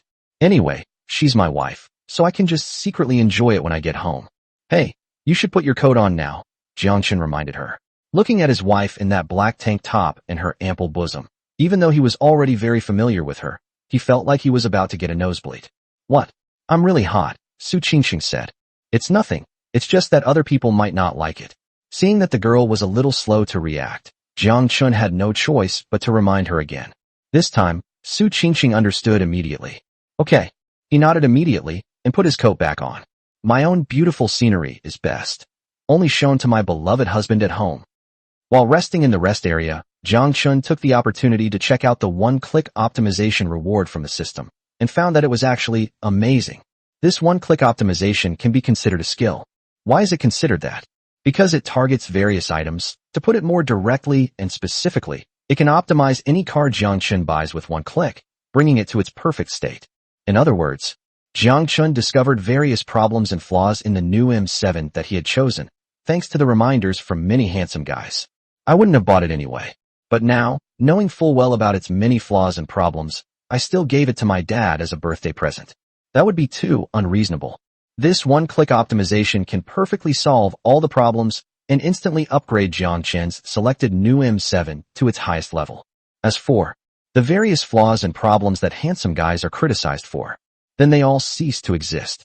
You say it's a range-extended hybrid system that can run on both gasoline and electric power, but that's just unnecessary. Sorry, after one-click optimization, the hybrid system instantly becomes the world's top-tier system. Volkswagen, Tesla, Toyota, and other brands are simply no match for it. You say it's a new energy vehicle, yet it uses 7 liters of fuel per 100 kilometers? Sorry, after one-click optimization, it will use less than 1 liter of fuel per 100 kilometers. You said it was too heavy. Sorry, after the one-click optimization, the car body uses a large amount of composite materials, reducing the weight by 1/10. All in all, after one-click optimization, this new M7 is incredibly powerful, comparable to Jiang Chen's own BMW X7 in every aspect, and even surpasses it in many performance indicators. That's fine too. I might as well just buy a new M7 from the Wenja, then optimize it with one click, so I don't have to look at other cars. Jiang Chen thought to himself. He's not so particular about buying any particular car. I just happened to choose the new M7 from the beginning. But I'm just going out to buy a car, and I really don't want to go through all that trouble of comparing prices and carefully selecting a car. Let's just optimize it with one click. Besides, my wife is as beautiful as a flower, stunningly gorgeous. Wouldn't it be better to go home and hug her instead? Bite. System notification, one-click optimization, in addition to the main optimization for the car, also includes 2 minor optimizations for small electronic devices. In addition to the first major optimization, it also comes with 2 minor optimizations for small electronic products. Without a doubt, let's go with the phone. Honey, is your phone lagging? If you have a card, I'll help you pack it up, Jiang Chen said to Su Qingqing. You're addicted to this, aren't you? Su Qingqing glared at Jiang Chen fiercely when he called her wife again. Everyone else has already left. What are you still acting for? I really wasn't acting. Jiang Chen emphasized it again, then laughed and said, Don't you want to be my wife? Pooh, in no mood. Su Qingqing immediately spat. Her pretty face flushed unconsciously. After a pause, she still handed over her phone. I've had my phone for over a year, and it's really lagging a bit now. Could you help me optimize it? Seeing this, Jiang Chen couldn't help but chuckle to himself. I thought to myself, this girl is so cute, saying one thing and meaning another. I really want to go home and give her a big hug and a kiss. Jiang Chen took the phone and placed it next to his own. One-click optimization was used on the spot. With 2 barely perceptible beams of light, in less than 3 seconds, both phones were instantly optimized to the world's top level with a single click, with both hardware and software receiving comprehensive optimization and upgrades. The speed is, of course, incredibly fast. The four women of Beilu fled in panic. He was hiding in a corner, secretly licking his wounds.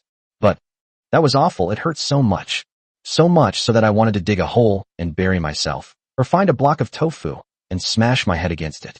I didn't want to live in this world for even a minute longer. No, not even a second. I shouldn't have done this. I shouldn't have done this. Why? At this moment, the four girls really wanted to rush into their mother's arms and cry their hearts out. My heart is aching so much. It hurts so much I can't stand it. As for Jiang Chen, the four girls didn't dare to even glance at him.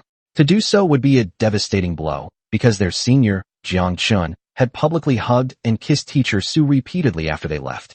They're utterly shameless and have no sense of decency whatsoever. But life must go on. You still need to earn a salary. The four women, Bai Lu and Bai Lu, were interning and working part-time at the store. It was a time when sales targets were needed, so not long after, Bai Lu, the leader of the four beauties, forced herself to come out and help Jiang Chen with a series of car purchase matters. Senior, how are you buying your car? Do you need a loan? Pay in full. Full payment? Senior, how about considering installment payments? We offer free processing. Thank you, but no need. Senior, all the necessary procedures have been completed today. However, the cars in the store are for display only. There are no cars in stock. The car won't arrive until tomorrow, and it will already be afternoon. It will also take some time to process the license plates. How about we drive the car directly to your house tomorrow after the license plates and other formalities are completed? Is that okay, Senior? Okay, sure. What is your address, Senior? Building number 1, Bishui Residence. Bishui Residence. Bai Lu was shocked, feeling as if she had been stabbed in the heart again. Knowing that you are doing well is more painful than killing me. And you should know that Bishui Residence is the most upscale and luxurious community in Sahai City, where even a single house costs tens of millions. Then how will you get back, Senior? Do you want us to call a car for you? Bai Lu asked, trying to calm herself down. No need. I have a car, Jiang Chen said. And then he, Su Qingcheng, and their 3 babies walked out of the store to a BMW X7 worth 2 million yuan. I saw it during the white dew season. I felt as if I had been stabbed twice more in the heart. It's one thing for the senior to buy the car outright. And he actually lives in a multi-million-dollar apartment in Baiwaju and drives a $2 million BMW X7. Okay. Anyway, my heart is already riddled with holes and leaking everywhere, so I don't need to care about such a fierce attack now. No. My heart is dead. Chapter 70. Are you a dog? Why are you biting people? Goodbye, Senior. Goodbye, Teacher Su. Out of politeness, Bai Lu and the other 3 women came to the outside of the shop together and waved goodbye to Jiang Chen and Su Qingcheng's family. Afterwards, watching Jiang Chen's BMW X7 gradually disappear from sight, the so-called four beauties all had blank stares and dejected expressions, their hearts filled with a deep sense of loss and despair. Disappointment is, my senior is doing so well now, and it has nothing to do with me. The despair stems from the fact that Teacher Su's fighting power is too formidable. It's absolutely breathtaking. Faced with her invincible weapon, they had no chance of winning. All of them, including BBA, No, and even A, couldn't compare to her single strength. Disappointment with the 4 women of Beilu. Su Qingcheng naturally saw this, and while waiting at a long traffic light, she suddenly rolled her eyes and said to Jiang Chen in a teasing tone, "Tell me honestly, how many exes have you had in total?" This? Ahem, why are you suddenly asking this? Jiang Chen was a little unaccustomed to it, because this was a notoriously difficult question. I'm just curious, can I even ask? Su Qingcheng said with a smile. Okay, Jiang Chen said, scratching his head. You should know Shenzhenyi, right? Shenzhenyi. Is that the campus bell from Sahai University? I've heard of this one, Su Qingcheng said. Who else is there? There's no one else. I only have this one ex. Impossible, right? Su Qingcheng didn't believe it at all. Look at those 4 junior girls you were just talking to. Weren't they all smitten with you? This shows just how popular you were back in college. Besides, you're such a cowardly guy, yet you're a seasoned veteran who knows a ton of stuff. You're telling me just one ex? You're kidding me. Well, Jiang Chen couldn't help but scratch his head again, followed by a sweat. To be honest, this girl was a bit judging by appearance and had some prejudice. Who says that being handsome means having a ton of girlfriends? Who says having many skills necessarily leads to bad romantic relationships? Hey honey, don't laugh at me. I only have one ex, Shenzhenyi. That was during my senior year of college. I originally planned not to date during college because I thought that for a man, career and making money should come first. With money and a successful career, what girl can't you find? As for how many, well, you can't really blame me for having bad luck with men. In today's society, there are so many learning resources, both from our own country and from some island nation. I've been exposed to them all along, so it's not surprising that I know a little bit, right? Learning resources? It's not a pornographic film, is it? Su Qingcheng was surprised, but she kept a straight face and asked in a serious tone. Huh. Jiang Chen looked surprised. So teacher Su knew about it too? Then you must have seen quite a bit, right? Anyway, yes. It's that thing you're talking about. Upon hearing this, Su Qingcheng's previously tense face immediately froze. That big jerk. Was he doing it on purpose? Just a moment ago he was calling her wife or daughter-in-law. But now that this topic is being discussed, he's changed his address to teacher Su. It seems. Snort. He really knows this stuff. Is everything you've said true? Su Qingcheng asked again, a hint of murderous intent flashing in her eyes. Every word is true. Jiang Chen patted his chest loudly. Are you sure it's all true? Of course. It's even more real than pearls. All right then, stretch out your arm. What are you doing? Hey, just stretch out your arm. Oh well. Jiang Chen had no choice but to extend his arm. Su Qingcheng took it, held it in her hands, and couldn't help but exclaim, wow, what a long and beautiful arm. Tisk tisk. Such beautiful arms, it would be a shame not to leave a mark of love on them. As he spoke, he bit his arm hard. Jiang Chen knew the girl had ill intentions, but he never expected that she would actually take a bite.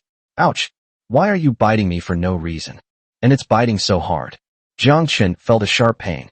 Actually, Su Qingcheng was just going through the motions. It didn't hurt at all. But who is Jiang Chen?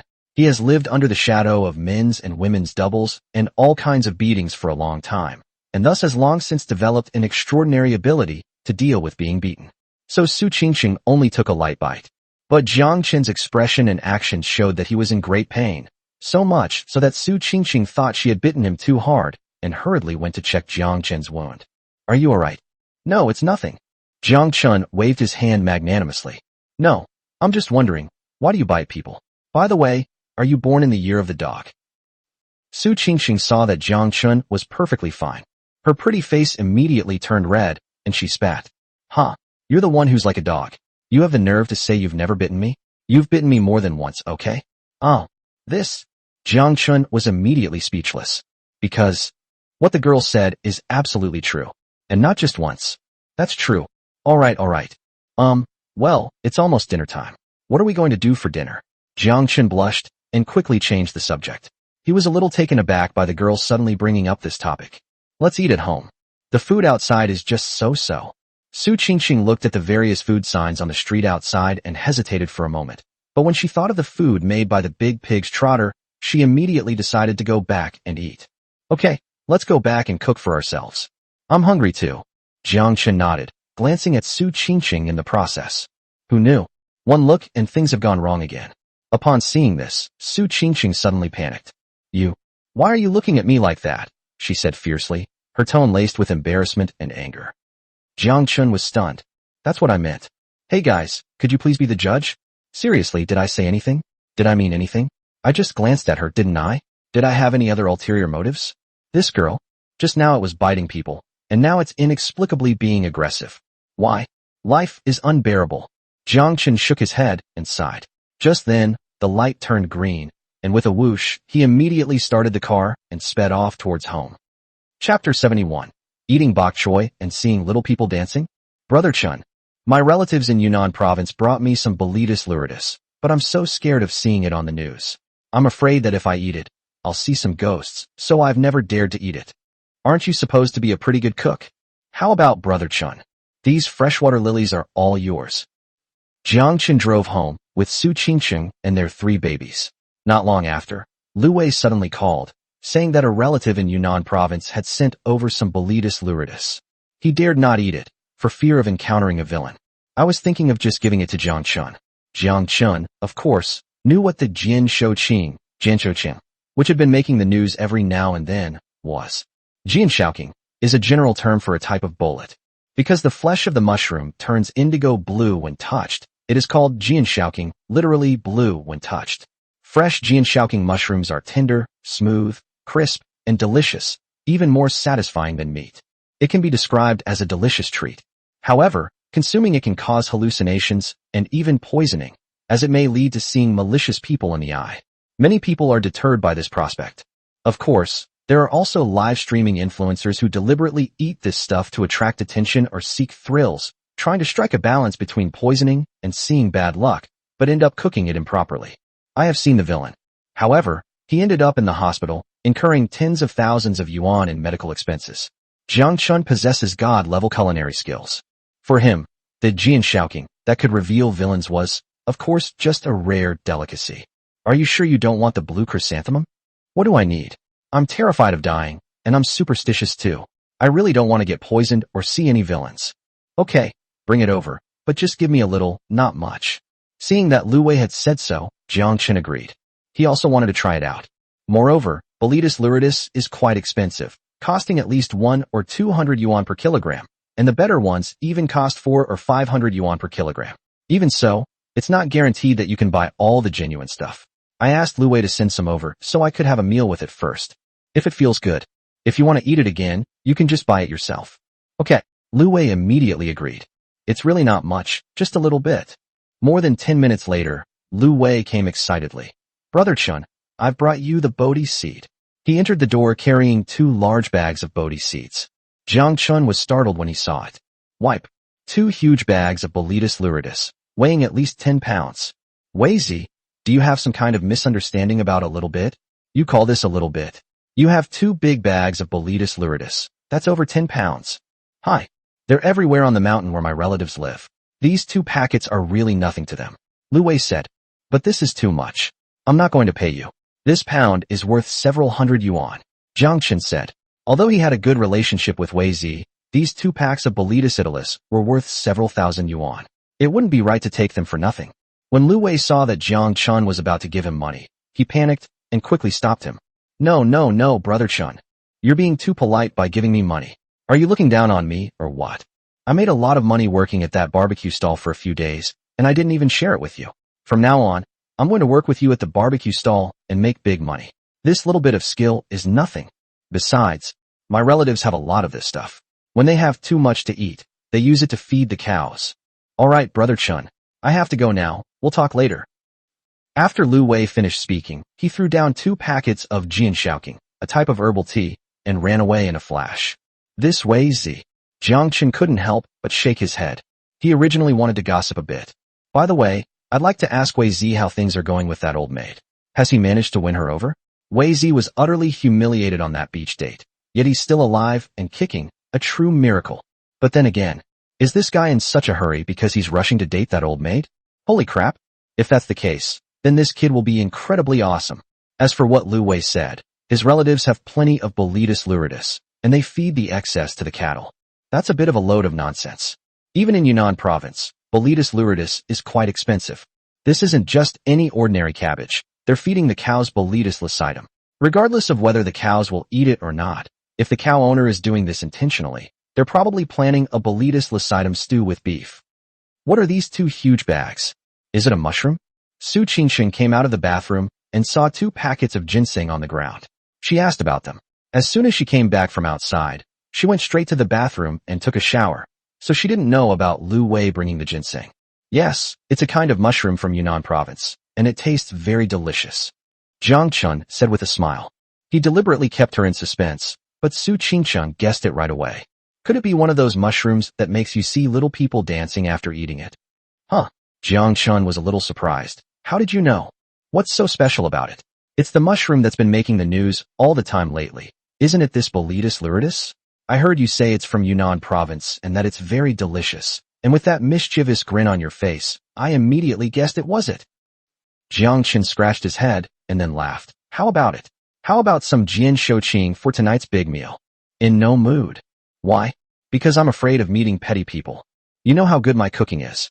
I guarantee you won't encounter any backstabbers after eating it. That won't do either. What if something goes wrong? Su Qingxing shook her head vigorously, her attitude very firm. Anyway, no matter how delicious you make this bok choy, I will resolutely not eat a single bite. Are you sure? Of course I'm sure. If I eat it, I'll be a puppy. An hour later, Jiang Chen prepared a huge feast. There were braised pork ribs, steamed sea bass, boiled shrimp, bok choy, stir-fried beef with scallions, lotus root soup, sweet and sour yam, cola chicken wings, and so on. The menu was extremely abundant. After being out all day, the two of them were really starving. Therefore, everyone enjoyed the dishes as soon as they were served.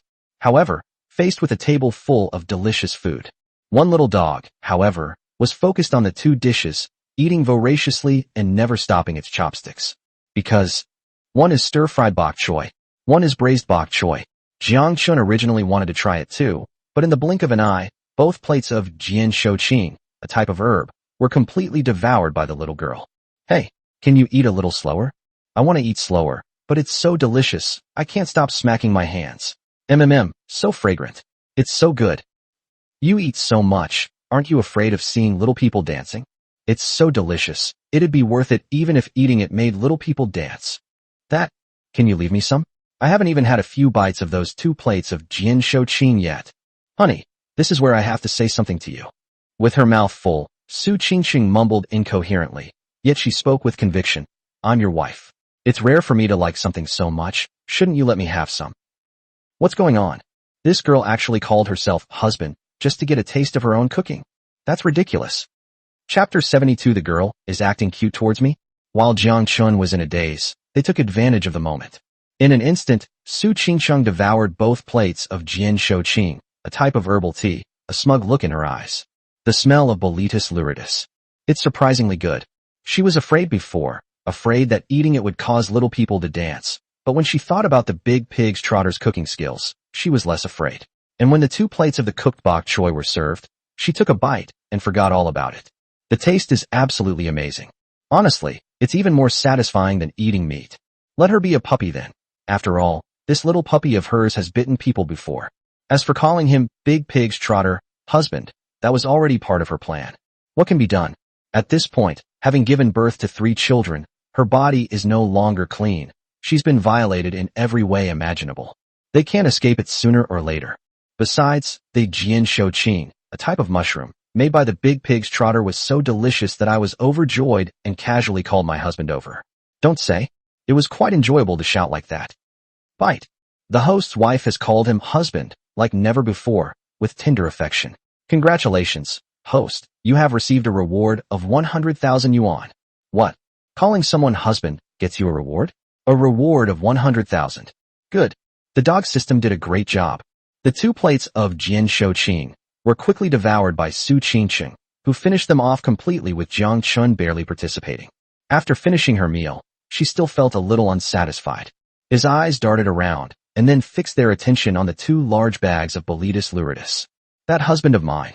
What should I do if I still want to eat Boletus luridus? How about you stir-fry some more? The taste of Boletus italus is just amazing. I want to eat more after I've had it. The 2 plates I just ate weren't enough at all. Su Qingqing playfully licked the tip of her tongue. Her tone even carried a hint of coquetry. Jiang Chen was almost confused when he saw it. He thought to himself, is this the goddess-like senior from Sahai University, the aloof female professor? For the first time ever, she called me husband, and then she even playfully licked her tongue? And she even acted coquettishly towards me. This is insane. No man could resist that. Overwhelmed with excitement, he even considered taking out the ripped stockings that the system had rewarded him with and enthusiastically helping the girl put them on. What are you doing? Why did you suddenly stop talking? Su Qingqing noticed Jiang Chen's strange expression and was somewhat puzzled. She wondered if she had gone too far just now. Was she too deliberate? If she had really provoked that big guy, and he got angry, her current small body wouldn't be able to handle it. She's still in her postpartum period. Cough cough. Nothing, I just thought of something. Jiang Chen also immediately tried to cover it up. Boletus luridus is delicious, but you can't eat too much of it. Eating too much is definitely not good for your health. Besides, there's a whole bunch of dishes on the table, all made especially for you. It would be such a waste if you didn't eat them, Jiang Chen advised. But I still want to eat. Make me a little more, okay? Su Qingqing pleaded. Continue with the art of acting cute. She knew she might be playing with fire, and if she didn't control it well, she might get burned, but there was nothing she could do. We have no choice but to do this just to have something to eat. Jiang Chen sighed and rubbed his forehead. All right. I give up. Then I'll make another one. 1 plate. 1 plate isn't enough. If you're going to make it, why don't you make more? Then how many do you want to make? How about You make those 2 packets of Boletus luridus. What? You glutton. Those 2 packets of Boswellia carterii weigh over 10 pounds each. Even a pig couldn't eat that much. Bite. The host scolds his wife for being an idiot, and the couple flirts and banters. Congratulations, host, you have received a reward. 50,000 yuan and anime panties. Jiang Chen. Damn, you can get a reward like this. But what about rewarding anime panties? Just from the name, it sounds shady. But then I thought, damn it, I've been rewarded with ripped stockings before, which are such indecent things, so this anime panties are really nothing. Why? Tongzi, you bastard, even a reward of tens of thousands of yuan would be fine, but rewarding people with this kind of frivolous stuff is utterly useless. I'm a decent guy. I really don't need it. No, you need to. Jiang Chen. Son, Dad's birthday is coming soon. You, Qingcheng, and the 3 babies must come together then, Jiang Chen said as his mother called after they finished eating, mentioning his father's birthday. Mom, if I say I'm going, I definitely will, Jiang Chen said. Okay, I'll tell your dad. By the way, it's your dad's birthday. Did you prepare a birthday present for him? It's okay if you didn't prepare one, since your dad has never received a gift from you before. But if you did prepare one, the old man will definitely be happy to know. Songmei added. Don't worry, Mom.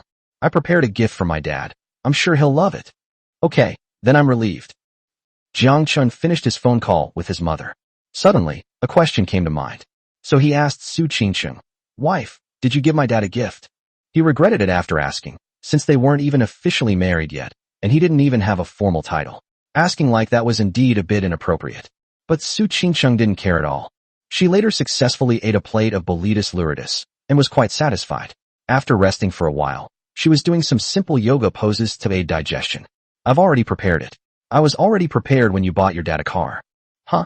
What kind of gift? Jiang Chen asked again without realizing it. It'll be a secret for now. You'll find out later. Su Qingcheng smiled mysteriously. Anyway, I definitely won't embarrass you. Alright then. Jiang Chen didn't think much of it. Since my wife said she wouldn't embarrass me, then she definitely won't. After glancing at Su Qingcheng's yoga, I suddenly remembered something else important. Damn it, I'm a yoga master now. Honey, doing yoga again? Okay, how about we go together? Together? Yeah, you haven't heard of couples yoga, have you? I've been researching it online lately. How about we give it a try? How do I try it? It's easy. Just follow my lead. Whatever I do, you do too. Come on, let's start with a simple couples yoga pose. Chapter 73 is over, honey. I saw a little person. That day, Su Qingcheng.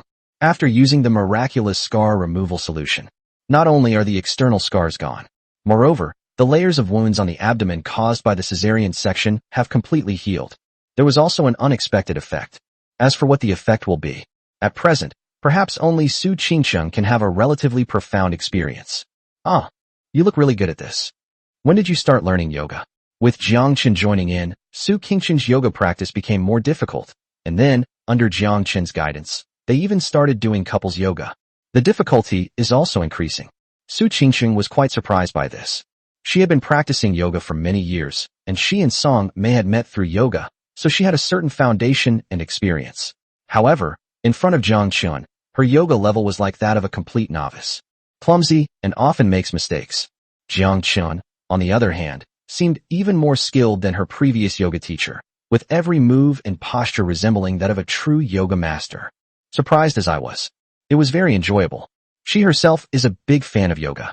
Under Jiang Chen's personal correction and guidance, she made rapid progress in yoga and was even able to challenge some difficult poses that she had never dared to try before. Moreover, she succeeded in most of them on the first try. If I told you I only recently started learning yoga, would you believe me? Jiang Chen asked with a smile. That's absolutely true. Because he became a yoga master in just a few days. I believe it. I believe it too much. Su Qingcheng looked at him with disdain. He didn't want to say it, but he actually said that he had learned it recently. This big jerk is trying to fool a 3-year-old. Judging from the current level of yoga practice of this big pig trotter, without 8 to 10 years of hard work and guidance from a renowned teacher, it's impossible to master this skill. But then again, you seem to know and be proficient in quite a lot. Cooking, massage, taking care of children, and yoga, it's incredible. Su Qingcheng said, listing them one by one on her fingers. This is nothing. Upon hearing this, Jiang Chen continued shamelessly, your husband is very talented. Don't worry, you'll see for yourself. Su Qingcheng's pretty face suddenly flushed red, and there was also a hint of disdain. Versatile? Take your time to experience it? Well, that jerk has some nerve, and he's really bold to say that. This self-praise is just him showing off how great he is in every way. Pooh.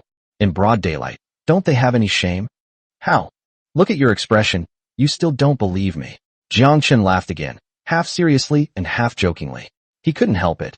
He was just incredibly thick-skinned in front of his wife. I believe you. I believe you, okay. So tell me, do you think I'm like the legendary treasure boy? Cut. Like an old woman selling melons, praising her own wares. Su Qingqing immediately rolled her eyes in a very beautiful way. Jiang Chen chuckled again when he saw Su Qingqing's charming and meaningful expression. If he hadn't been thinking about his important business, he would have been completely confused. After the fun ended, Jiang Chen snapped out of his daze and continued to teach attentively. The more I taught, the more surprised I became. Jiang Chen's talent for yoga was like a cheat code from the system. He became a yoga master in the blink of an eye. But Su Qingqing is different. That's true talent. She grasps concepts instantly, learns quickly, and sometimes even learns on her own without a teacher. She can apply what she learns to other situations. Of course, it's possible that Jiang Chen taught her well.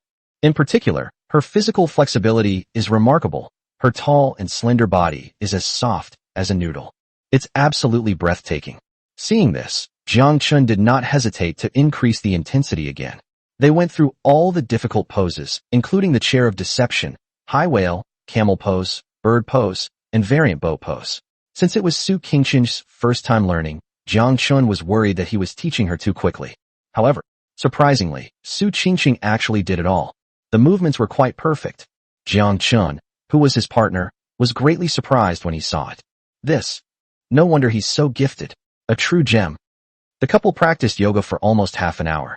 Although Su Qingqing had only recently undergone a cesarean section, her wound and scars had already healed completely, so she didn't hold back and practiced until she was drenched in sweat, driven by her passion and enthusiasm, before finally stopping. Amazing. Amazing. Same to you. After the two exchanged compliments, Su Qingqing was covered in sweat and took a shower first, while Jiang Chen, who wasn't sweating much, rushed towards the three little mythical beasts first.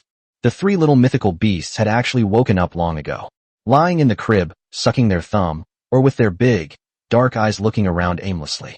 As they grew older, their appetites grew larger and larger, and they ate more and more. Su Qingqing gradually found herself struggling to keep up.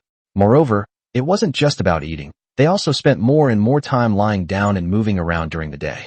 When the three little mythical beasts woke up, it wasn't because they wanted to eat or pee or poop. Simply put, I'm quite curious about this still unfamiliar world, so I instinctively suck my thumb and look around aimlessly. At first, nothing happened. But after a while, the three little monsters started crying and fussing. Just then, Jiang Chen and his partner finished their partner yoga practice, so Jiang Chen came over and helped them solve the problem. Three stinky babies. What's wrong now?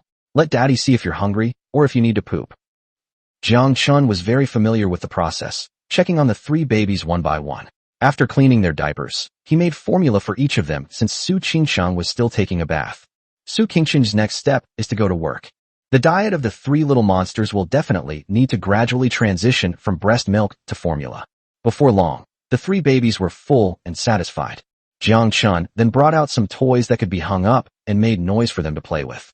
The babies already had some vision, so they instinctively reached for the toys when they saw them. The three little ones had a great time playing. However, Jiang Chen was watching the three babies play, looking like a proud father. Suddenly at this moment, Su Qingqing suddenly screamed in surprise while in the bathroom. Oh! Then he rushed out of the bathroom, saying in a panic, "Husband! Oh no, honey! I saw a little person." Jiang Chen. Chapter 74. Pregnancy makes you silly for 3 years? Jiang Chen was playing with the three babies when suddenly Su Qingqing screamed and ran out of the bathroom, panicked, and kept burrowing into his arms, saying that she had seen a little person. I was startled, and then completely dumbfounded. What's going on? You saw a little person in the bathroom? No rush. Tell me slowly. Jiang Chen comforted her, saying that upon hearing Su Qingqing's words, he immediately thought of the herb.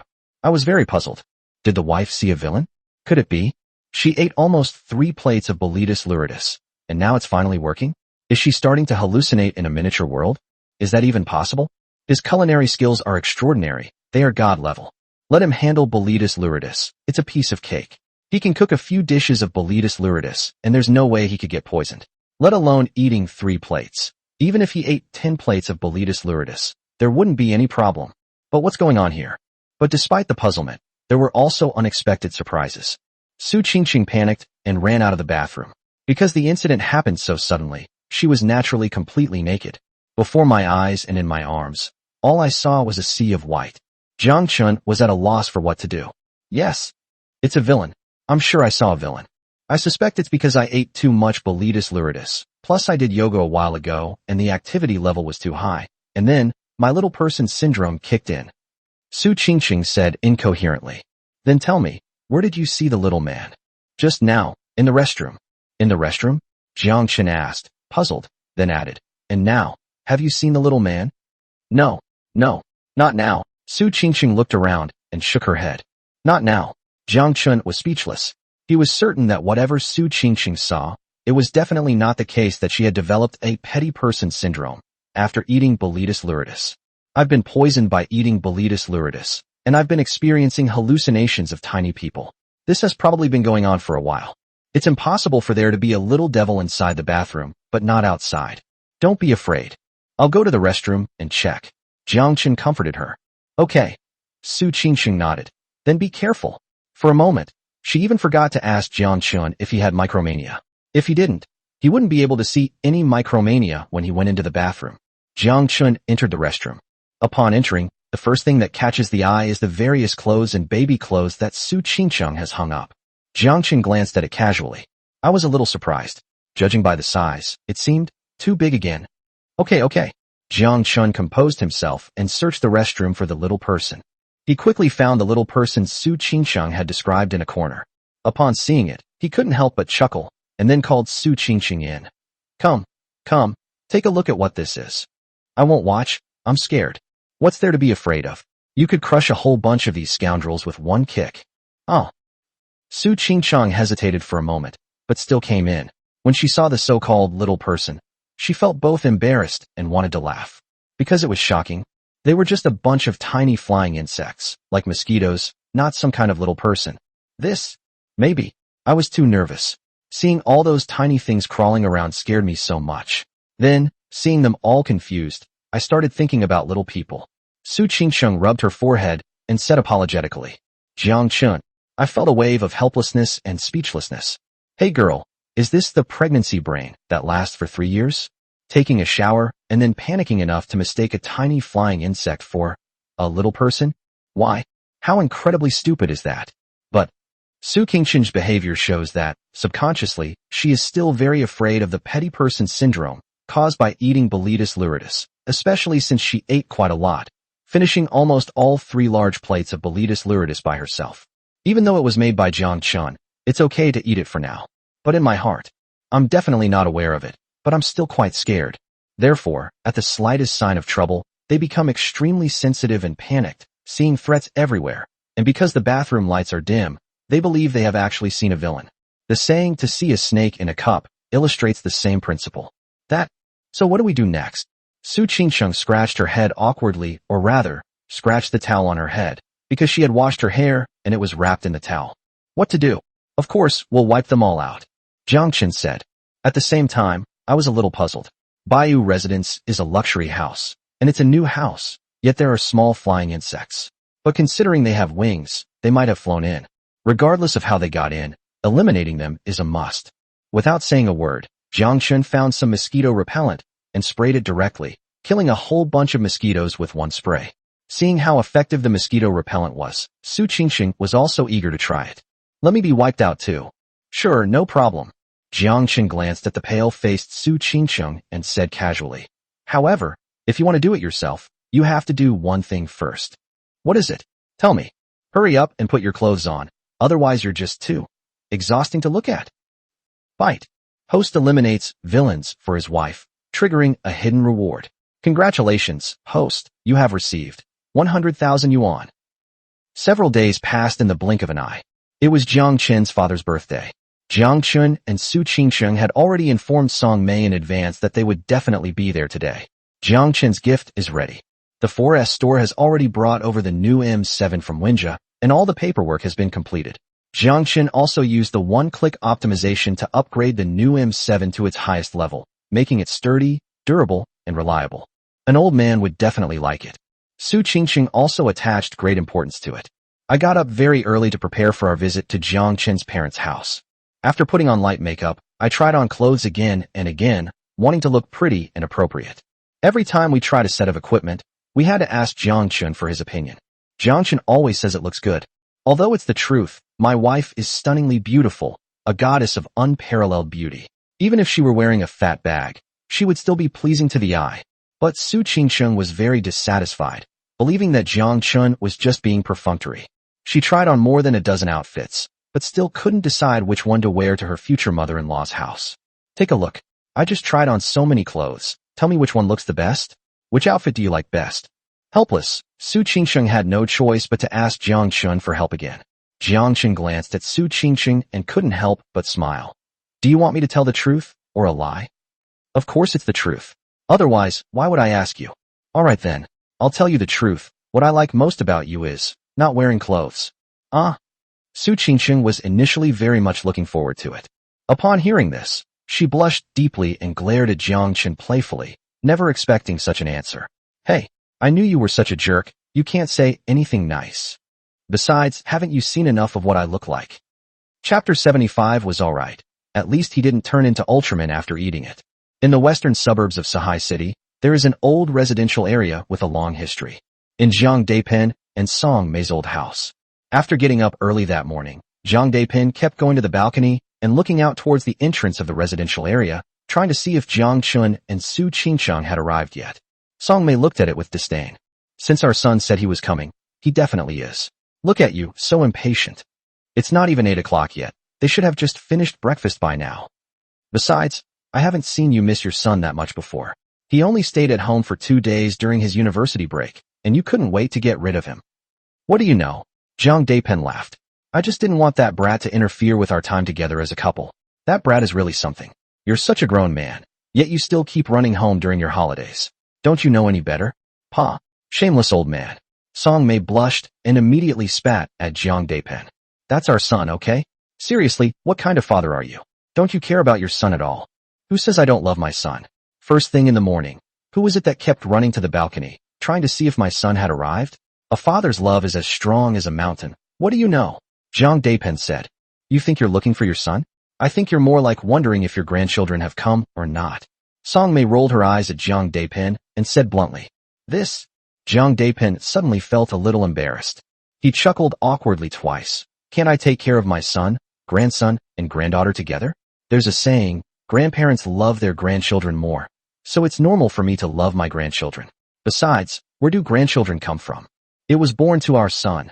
So, I'm close to my grandchildren, which means I'm also close to my son. Alright, you're right, aren't you?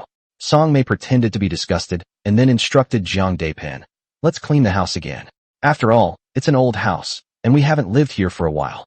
This is Qingqing's first time here, so we have to make sure this old house looks presentable. Okay.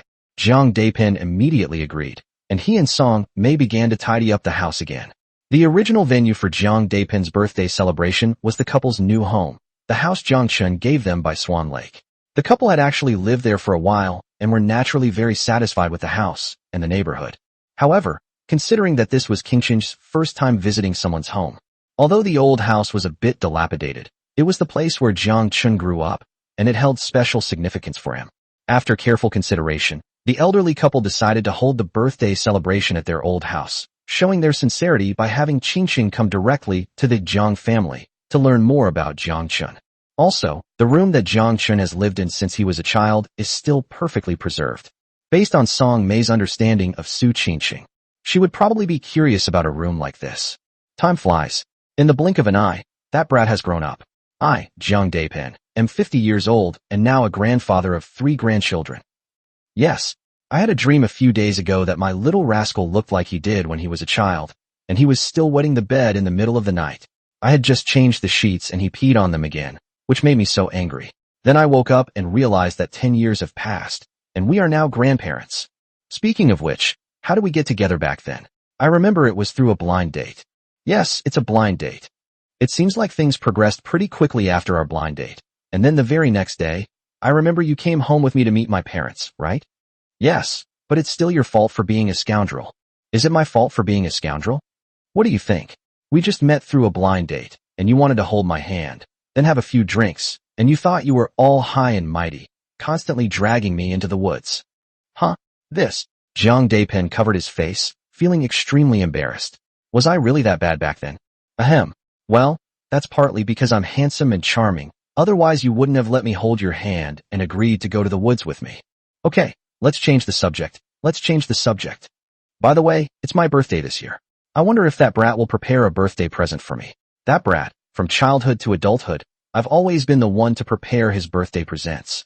If the present isn't good, he throws a tantrum. Now labor and management are getting old. He's graduated from university, and he has a wife and kids now. I wonder if he'll prepare a gift for me. But it's okay if we don't prepare.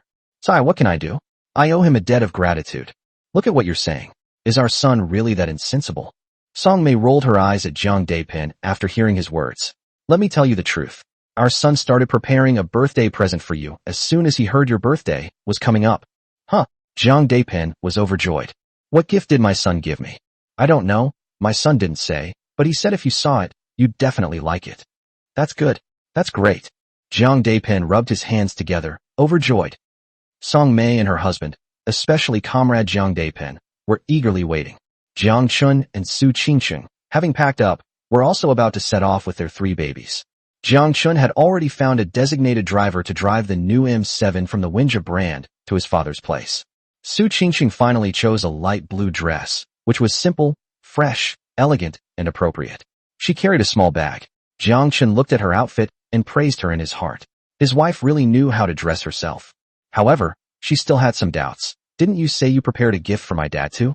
Where's the gift? You didn't prepare one, did you? I'm all ready, Su Qingqing said with a smile, patting the small bag she was carrying. The gift is in my bag. In your bag. Okay. Since his wife said she had prepared, Jiang Chen had nothing to say. But one can't help but wonder what gift the little girl prepared. Before leaving, Jiang Chen picked out some of the bodhi seeds Lu Wei had given him, put them in a bag, and planned to take them to his parents. They can't possibly finish eating over 10 kilograms of Boletus luridus anyway. It's a good opportunity for my parents to try it out. You're still planning to show your hand to your parents? Su Qingqing exclaimed in surprise. Aren't you afraid they'll see bad luck coming their way after eating it? What are you afraid of? As long as you follow my instructions, there won't be any problems. But all I did was encounter a petty person. How dare you say that? Did you really see a villain? But thankfully, at least it wasn't like in the news where eating Jian Shouqing turns you into Ultraman to fight monsters. Otherwise, our family would be in big trouble. Chapter 76 The Kind of Bullying Between Couples. Su Qingqing blushed. I know Jiang Chen is subtly criticizing me.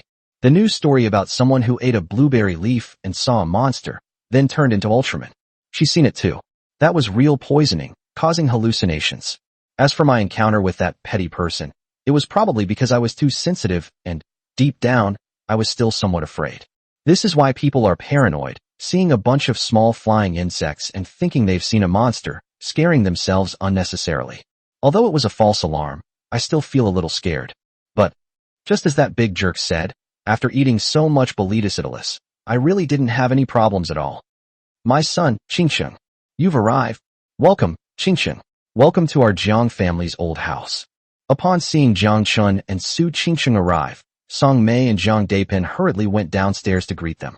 After Jiang Chen warmly greeted them, he immediately went to the back door of the car and carried the 3 babies out one by one.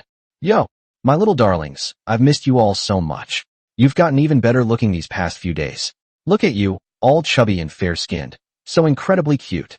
Come on, when we get to Grandpa's house, Grandpa will treat you well. Seeing his 3 grandchildren in his arms, Jiang Chen was overjoyed, his face beaming with happiness. He carefully placed the 2nd and 3rd children in the stroller, and then the eldest. Jiang Chen was overjoyed when he saw it. Hey, this is Dabao, the eldest of the 3 cuties. I remember you, you little rascal. Last time I changed your diaper, you peed all over your grandpa's mouth. We're back at Grandpa's. If you're so capable, then pee on Grandpa again. Dad, what are you saying? Do you really want your grandson to pee on you again? Don't you mind? Jiang Chen couldn't help but facepalm after hearing his father's words. Why would I complain about my own grandson? My grandson pees on me. What does that mean? It means my grandson is close to me. Jiang Depin spoke with righteous indignation. Jiang Chen could only shake his head when he saw this, thinking to himself, is this what they call grandparental love? It's almost unprincipled, practically spoiling them. If the little stinky baby dares to pee on himself, I can't do without myself.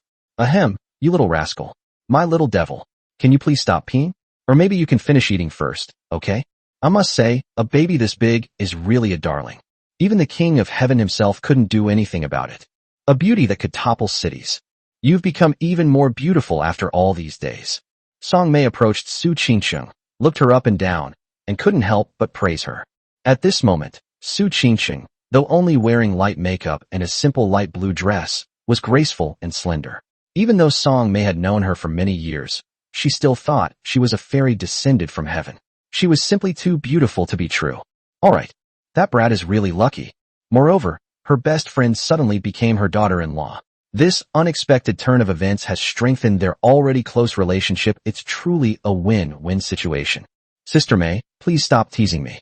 I'm still the same as always. Hearing Song Mei's praise, Su Qingsheng felt a little embarrassed. If there was anything different about her compared to before, it was that after having a child, she had become more mature and charming, and had become a wife and young woman.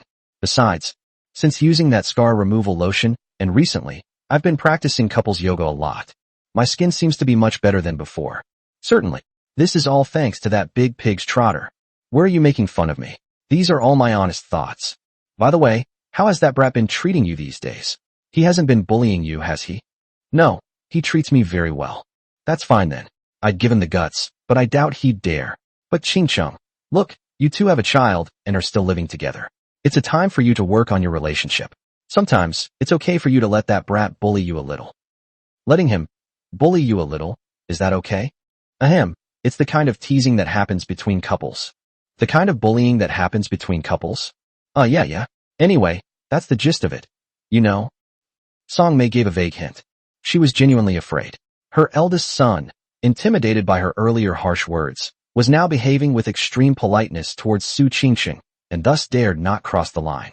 This statement, it's something I can't tell my son. So she simply told her best friend. My best friend is at least a bit older. Know when to advance and when to retreat, be more knowledgeable. This also saves the two of them from being so overly polite to each other, to the point that they don't even seem like a married couple anymore. Su Qingsheng was somewhat surprised upon hearing this. Is her best friend, the mother of that jerk, hinting at something between her and her husband? Song Mei then spoke so bluntly. She understood perfectly well what it meant to bully someone between lovers. But, why? Do I really need you to remind me of this? Why do I need your roundabout hints? Your husband is a natural-born idiot with many talents, and can do far more than what you've described. Seeing that her best friend understood, Song Mei felt that her efforts earlier had not been in vain. He immediately greeted them with a cheerful and enthusiastic smile. A beauty that could topple cities. What kind of talk is this outside? Come on, let's go home. The Jiang family's old house is located in a decades-old neighborhood. They know each other very well in the neighborhood. Upon seeing that the Jiang family's son had brought back an incredibly beautiful wife and 3 triplets, they all immediately came out and greeted Jiang Depin and his wife. Many people also asked Jiang Chen. Jiang Chen answered politely. After the Jiang family went upstairs, the neighbors were still in shock and astonishment. Is this the wife Jiang Chen brought back? My God, she's so beautiful. She's even prettier than the actresses in TV dramas. Not just his wife. Look at their babies, they're all so chubby and healthy, especially the triplets. Yes, triplets. We haven't seen anything like this in our area for decades. Tisk tisk, did the Jiang family's ancestral graves emit auspicious smoke or something? Take Jiang Chen for example. He was a troublemaker back in the day, almost becoming a petty thug and getting called to the police station for questioning. Back then, everyone in our neighborhood knew him. This kid got into trouble again, and his dad, Jiang Depin, chased him all over the neighborhood with a belt. Who says otherwise? Back then, everyone thought this kid was ruined, and Jiang Depin and his wife were even considering having another child. But who would have thought that this kid not only didn't become a failure, but also successfully got into university? Now he's just graduated from university and already has a wife and kids, and they're even triplets, which is extremely rare. Not only is he a wife and kids, but this guy must be successful in his career too. Didn't you see that car parked over there? It's a BMW X7. Ah, a BMW X7. My God, that car isn't cheap. It'll cost almost 2 million. Chapter 77. The little cow rides the train. So awesome. The neighbors were amazed to see that Jiang Chen, the young man from the Jiang family, had just graduated from university and already had a wife and children. His wife was incredibly beautiful, his children were rare triplets, and he even drove a BMW X7 worth 2 million yuan. Everyone was astonished. That kid's really something. After all, they had watched Jiang Chen grow up. I know very well how unreliable, mischievous, and troublesome Jiang Chen was back then. He caused trouble at a young age and even hung out with some shady characters, which almost ruined him. But to their surprise, clearly, that's not all. You probably don't know where Jiang Depin and Song Mei were staying a while ago, right? They moved to the Swan Lake area. They only came back to stay for a couple of days recently, because of Jiang Depin's birthday. At this moment, a man called Third Uncle, who was an old friend of Jiang Depin, spoke up again. His words surprised everyone once again. What? Did the couple move to the shores of Swan Lake? Tisk tisk, not bad. Houses by Swan Lake are very sought after in our Sahai city. They feature a touch of luxury and stylish design. Young people these days all want to buy houses there when they get married. If you don't buy one, your mother-in-law won't be happy. Seriously, this couple is really willing to spend so much. How could one set cost 2 or 3 million? What's there to be reluctant about? That house by Swan Lake was a gift from their son, Jiang Chen. Of course, the couple is willing to live there. What? It was given to me by Jiang Chen. Yes, it's normal for Jiang Chen to drive a BMW X7 and give his parents a house worth 2 or 3 million. Uncle Sen continued. Also, do you know where Jiang Chen and his wife live? I only found out because Jiang Depin accidentally let it slip. Upon hearing this, everyone became even more interested. Third Uncle, stop keeping me in suspense and just tell me. Yes, tell me quickly, where do Jiang Chen and his wife live? Don't tell me they live in Bayou Residence. You know, that's the most luxurious and upscale community in Sahai City. Seeing everyone's eager expressions as they watched the drama unfold, Uncle Sen thoroughly enjoyed himself. He took a sip of the goji berry water from his thermos, cleared his throat, and then said leisurely, that's right, Jiang Chen and his wife are currently living in Bishui Residence, and they bought the house outright. At this, everyone fell silent. Many people gasped in surprise. Sahai City is not large. Although it is nominally a city, it is actually about the size of a county. For most people buying a house by Swan Lake is the ideal type, and almost the highest level. After all, 2 or 3 million is a huge sum of money for a prefecture-level city like Sahai with a moderate level of consumption. Getting married and buying a house by Swan Lake often requires emptying the wallets of 4 people. That's a common occurrence. As for Bishui Residence, on another level, ordinary people wouldn't even dare to dream of such a place. The housing prices are comparable to those in first-tier cities, with nearly 100,000 yuan per square meter at the opening. Any house there costs tens of millions of yuan. Naturally, the people living there are all either rich or noble. Jiang Chen was able to buy a house in Bishuho, and even pay in full. That means this kid. It's beyond just being called amazing. To put it bluntly, Jiang Chen is as awesome as a cow riding a train, or a cow entering a bullpen. The old neighbors were so shocked by Uncle San's words that they were speechless for a moment. At the same time, they all thought of their own children. In contrast to Jiang Chen, who almost became a troublemaker, their children were once excellent students, praised by their teachers, and their parents had high hopes for them, even wishing them to become successful. Now I've graduated from university. Those who are doing better. Either they successfully gained admission to a postgraduate program and became a graduate student at a top-tier 985 university. They either went to big cities and became corporate slaves earning a monthly salary of 10 or 20,000. Either take the civil service exam and pass. From then on, he had a secure job, and the whole family felt honored and proud, so they unconsciously raised their voices when they went out. But these achievements, compared to Jiang Chen, who just graduated and can drive a BMW X7, buy a house in Bishuhu outright, and have a wife and children all in one go, and even have triplets, it's quite different. Cough cough. Let's just leave it at that. Inside the Jiang family's old house, the atmosphere was harmonious and joyful. Jiang Depin and Song Mei were overjoyed to welcome their son, future daughter-in-law, and 3 grandchildren to their home. In addition, it was Jiang Depin's birthday, and the wrinkles he had accumulated over the years suddenly smoothed out, making him look several years younger. He was all smiles as he looked at his 3 grandchildren. I hugged her as soon as I got off the bus. Once inside, he hugged her again, clearly adoring her. Then Song Mei saw it. She glared at him, annoyed. Comrade Jiang Depin then wisely put the baby down. But who knew? As soon as he put him down, Song Mei hugged him again. They still hug each one individually, not letting any of them escape. Mom and Dad, I've put these fruits on the table. This time, Jiang Chen bought a big bag of various fruits, all of which were relatively expensive and were the kind that the elderly couple loved but usually couldn't afford to buy. Okay, put it on the table, Song Mei said.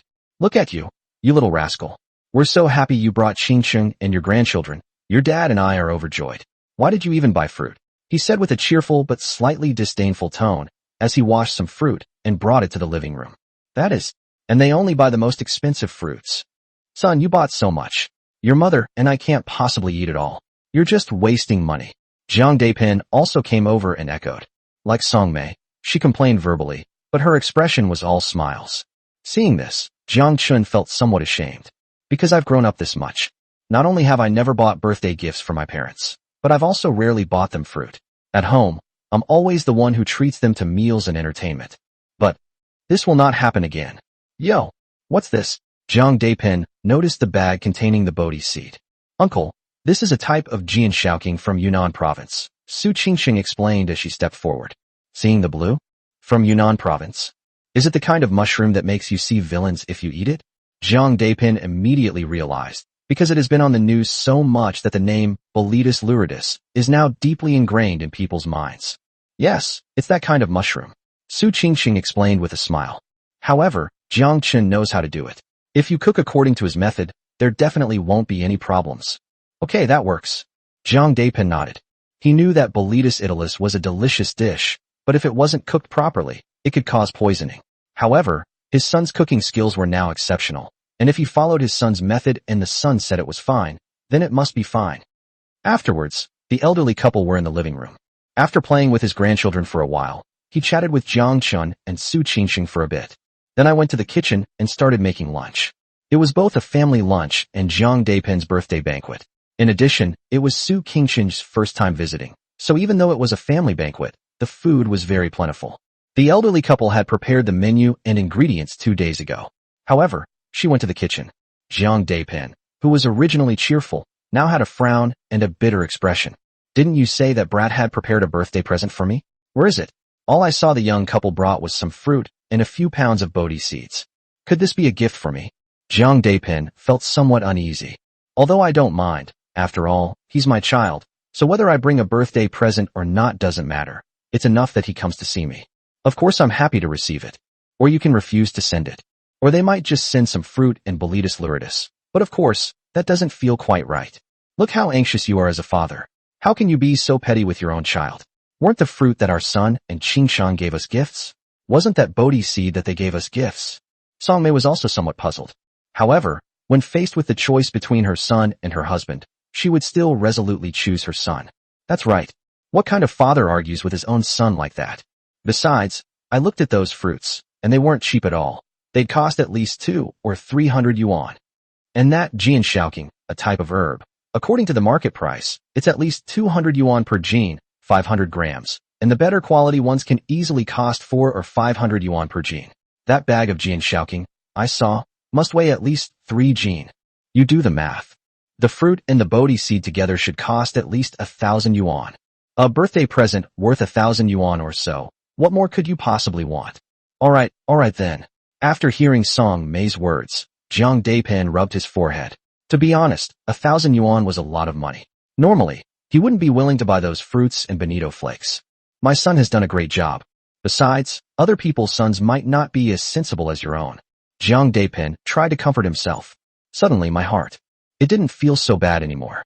Just then, Su Qingsheng arrived in the kitchen. I overheard their conversation. Chapter 78. Don't worry, son, it's not 7 wolves. When she first visited her future-in-law's house, although she and her future mother-in-law were good friends, she felt awkward sitting in the living room watching TV while they were cooking. So she came to the kitchen to help. Song Mei and Jiang Depin saw Su Qingsheng enter the kitchen. He hurriedly stood up. Upon hearing that Su Qingsheng wanted to help, the two immediately joined forces and kicked her out of the kitchen. Qingsheng, you should rest. It's just a meal. It's fine. The 2 of us are enough. Yes, Qingsheng, you should rest now. There are 3 babies over there who need your attention. The 2 of us are enough. If it were Jiang Chen, Song Mei and her husband might not have said that. Now that the brat's cooking skills are so good, the couple would love for him to cook more dishes. Kusikinchinch came. They had to be kicked out. The prospective daughter-in-law makes the family do chores on her first visit home. What will the family think of that? Su Qingqing also breathed a sigh of relief. Fortunately, she was firmly kicked out. If Sister May and her husband had agreed to let her show off her skills, she would have been extremely embarrassed. After all, her cooking skills. But even frying an egg can result in it burning, turning into a culinary disaster. However, thinking about the conversation I overheard, she smiled gently and quietly told Jiang Chen. Jiang Chen was currently engaged in a battle of wits and courage with 3 little mythical beasts. The 3 little monsters had been quiet the whole way, but when they arrived at the Jiang family's old house, they suddenly became noisy, especially after being held by their grandparents in turn. I got a bit annoyed and started making a fuss. Jiang Chen put in a lot of effort, changing diapers, feeding, making funny faces, interacting with the children, and singing nursery rhymes, before finally calming the 3 little monsters down. As Jiang Chen hummed the nursery rhymes, the little monsters stopped crying and were eventually coaxed to sleep.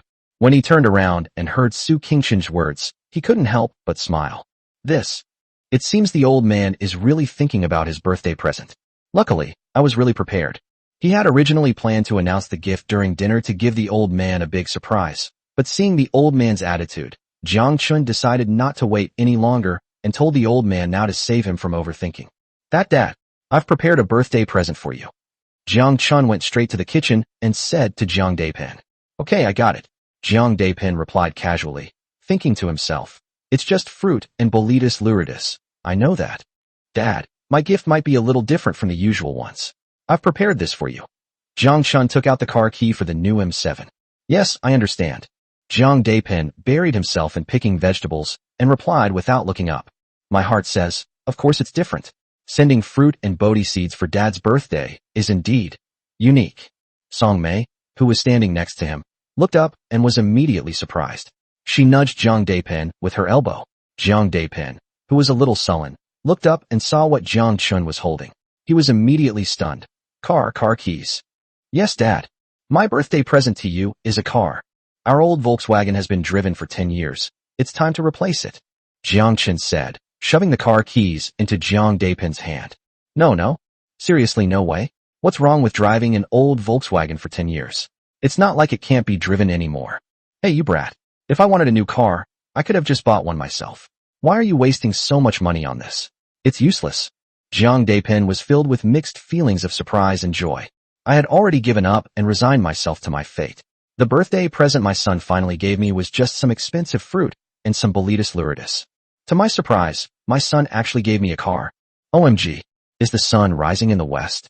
That old Volkswagen, to be honest, it's been driven for 10 years. It doesn't have any major problems now, but it keeps having minor ones. A while ago, the air conditioner broke down, and driving it was a real ordeal. He had long intended to get a new car. Because I was worried about the cost, I didn't buy it for the time being. But I never expected that my son would give me a new car as a birthday gift, although I really liked it. But as a father, he remained calm on the surface, repeatedly declining and firmly refusing. It was only because his son was so enthusiastic, constantly trying to stuff the car keys into his hand, that Jiang Daipen reluctantly accepted them. After accepting it, he was overjoyed. Son, have all the paperwork for this car been completed? It's all done. The car is parked not far downstairs. See that car? The purchase contract and all the paperwork are inside. Oh good. Looks nice. By the way, son, what brand is this car? It's a domestically produced new energy vehicle, the world's new M7. Made in China? Made in China is great. Now the quality of domestically produced cars is excellent. Unlike back then when the quality of domestically produced cars was questionable. We had no choice but to choose foreign brands. Things are different now. Domestic cars are in no way inferior to foreign brands. Jiang Daipen spoke with a burst of excitement. If it weren't for the fact that I'm an elder and should be more composed, unlike young people who are impulsive and rash in the face of problems. He even wanted to go downstairs right then and there and test drive the new car. But the opportunity came soon. When Song Mei saw that her son had given her a new car, she scolded him for wasting money, but she was also very happy. But when I went back to cook, I found that the cilantro, scallions, and ginger were gone. I need to buy it. Upon hearing this, Jiang Chen said he would go, as he and Su Qingqing could stroll around the nearby farmer's market. However, Jiang Daipen quickly intercepted their grocery shopping. Never mind. You guys stay home and rest, I'll go. Before he could finish speaking, he rushed out the door. Seeing how anxious he was, Songmei immediately understood what Jiang Depin was up to and instructed him. The market is only 100 or 2 meters from our house, so don't show off. Take your new car. Okay, I'm not driving. Jiang Depin replied quickly and rushed out the door. Not driving? How is that possible? Please, this is a new car my son gave me. Let alone going to the vegetable market 100 or 200 meters away, I would drive there. If I could drive, I would even drive the new car my son gave me to the bathroom in the middle of the night. Songmei went to the balcony and, sure enough, saw Jiang Depin excitedly looking at the new car. He shook his head and smiled helplessly. Jiang Chen and Su Qingqing couldn't help but chuckle at the sight. Okay. So this is the real comrade, Jiang Depin. Mom, it's Dad's birthday this year. What gift did you give him? Jiang Chen suddenly asked Songmei. Despite my mom's constant teasing of my dad, she actually prepares a proper birthday gift for him every year. In the past, she would give him knitted scarves, gloves, sweaters, and so on. In recent years, it has been mobile phones, sunglasses, and so on. My dad is turning 50 this year. I wonder what gift my mom will carefully prepare. Yes, Sister May, what gift did you prepare for Uncle? Since he's not here right now, you can surprise him without any problems. Su Qingqing also came over and asked with a smile. What kind of birthday gift will your future mother-in-law give your future father-in-law? As a prospective daughter-in-law, she couldn't help but be very curious. Hi.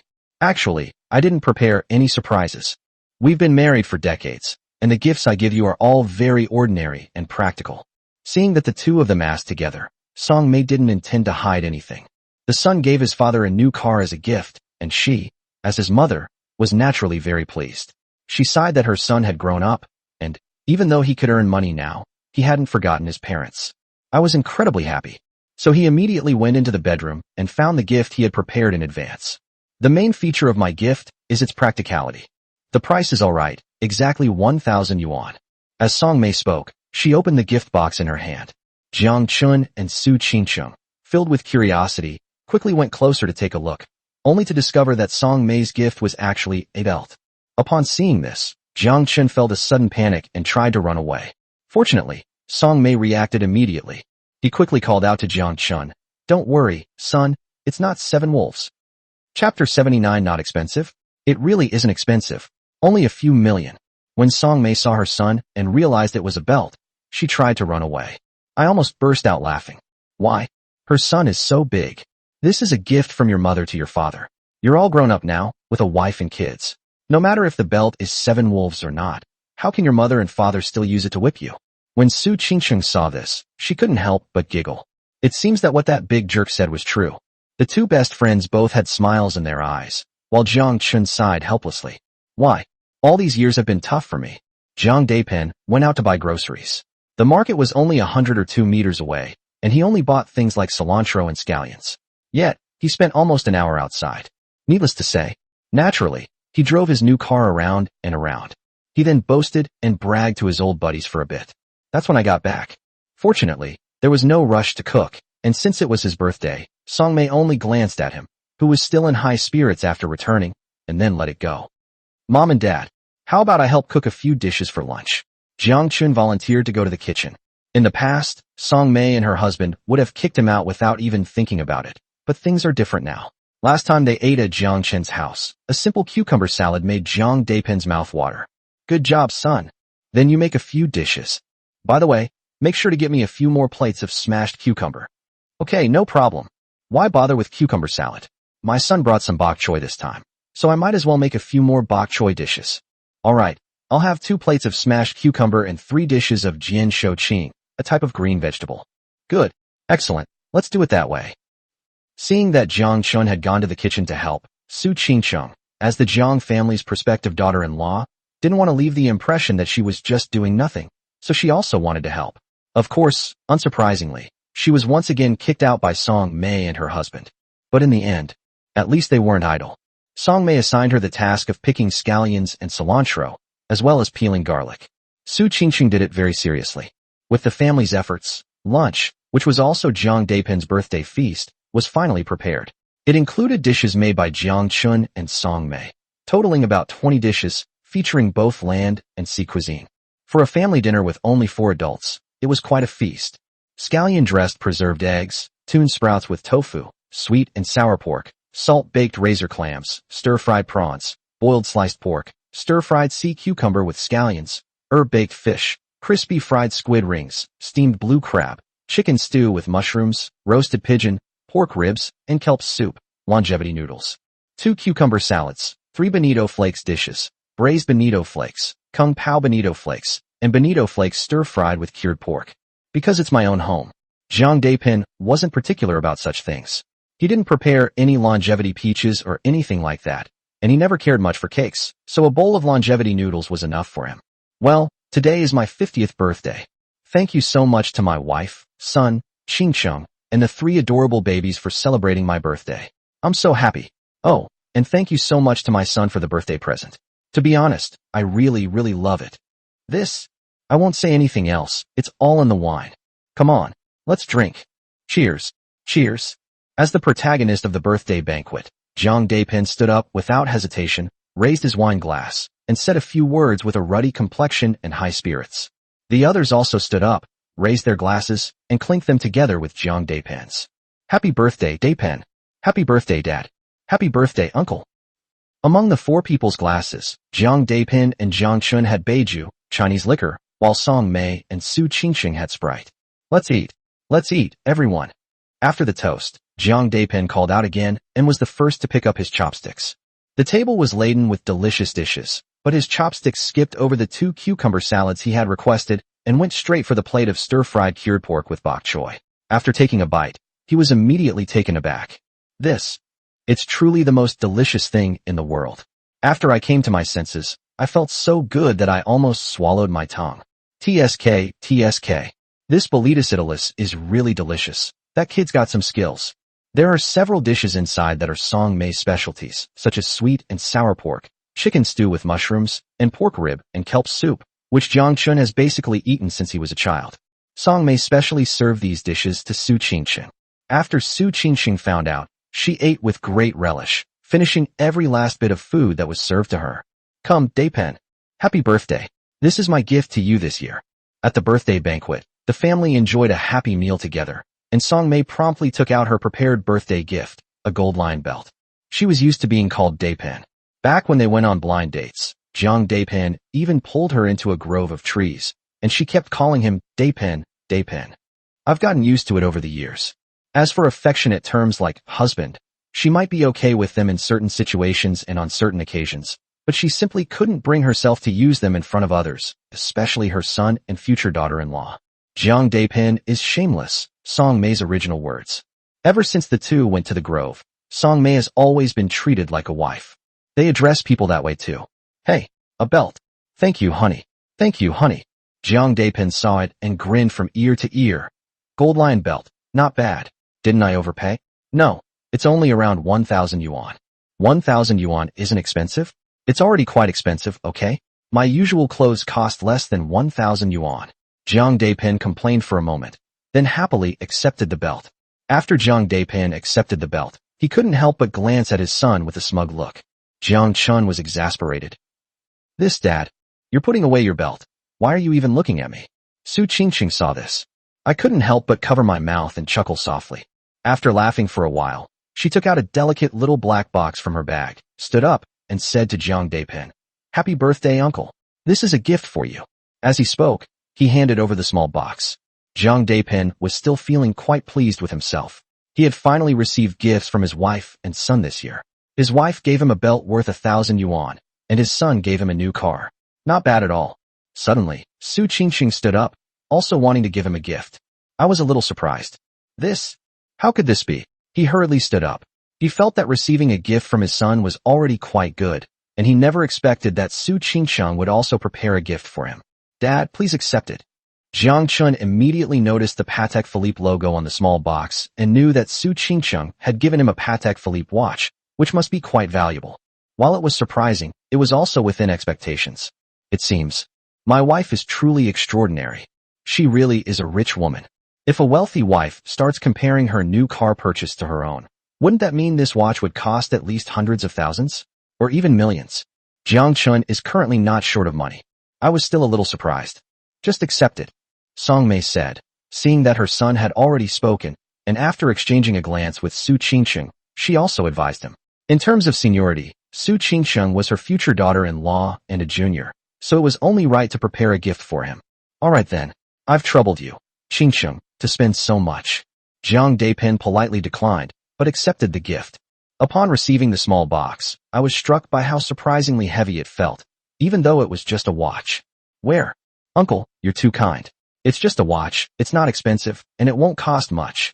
Su Qingsheng said politely with a smile. Jiang Chen heard this and glanced at his wife. My lips twitched involuntarily. Not expensive?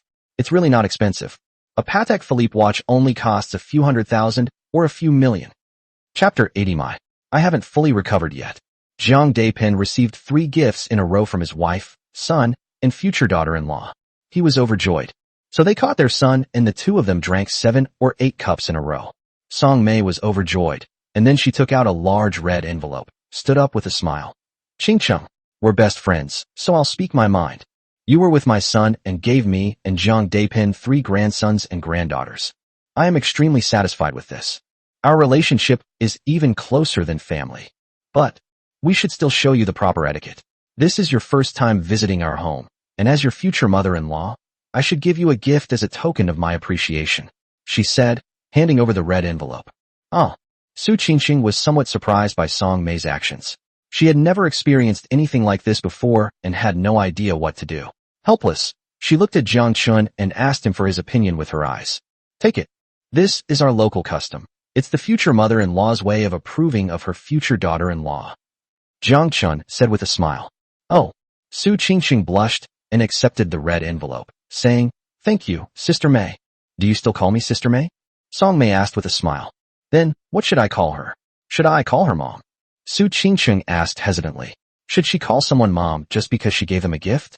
Is that a local custom? Isn't that right? Song Mei looked at Su Qingsheng with expectant eyes. Mom. Qingsheng and I aren't officially married yet, so it's not time for me to change my address to her. Jiang Chen couldn't help but remind her when he saw his mother so fascinated by wanting to be his best friend's mother. Oh, look at me. I was just too eager to be a mom.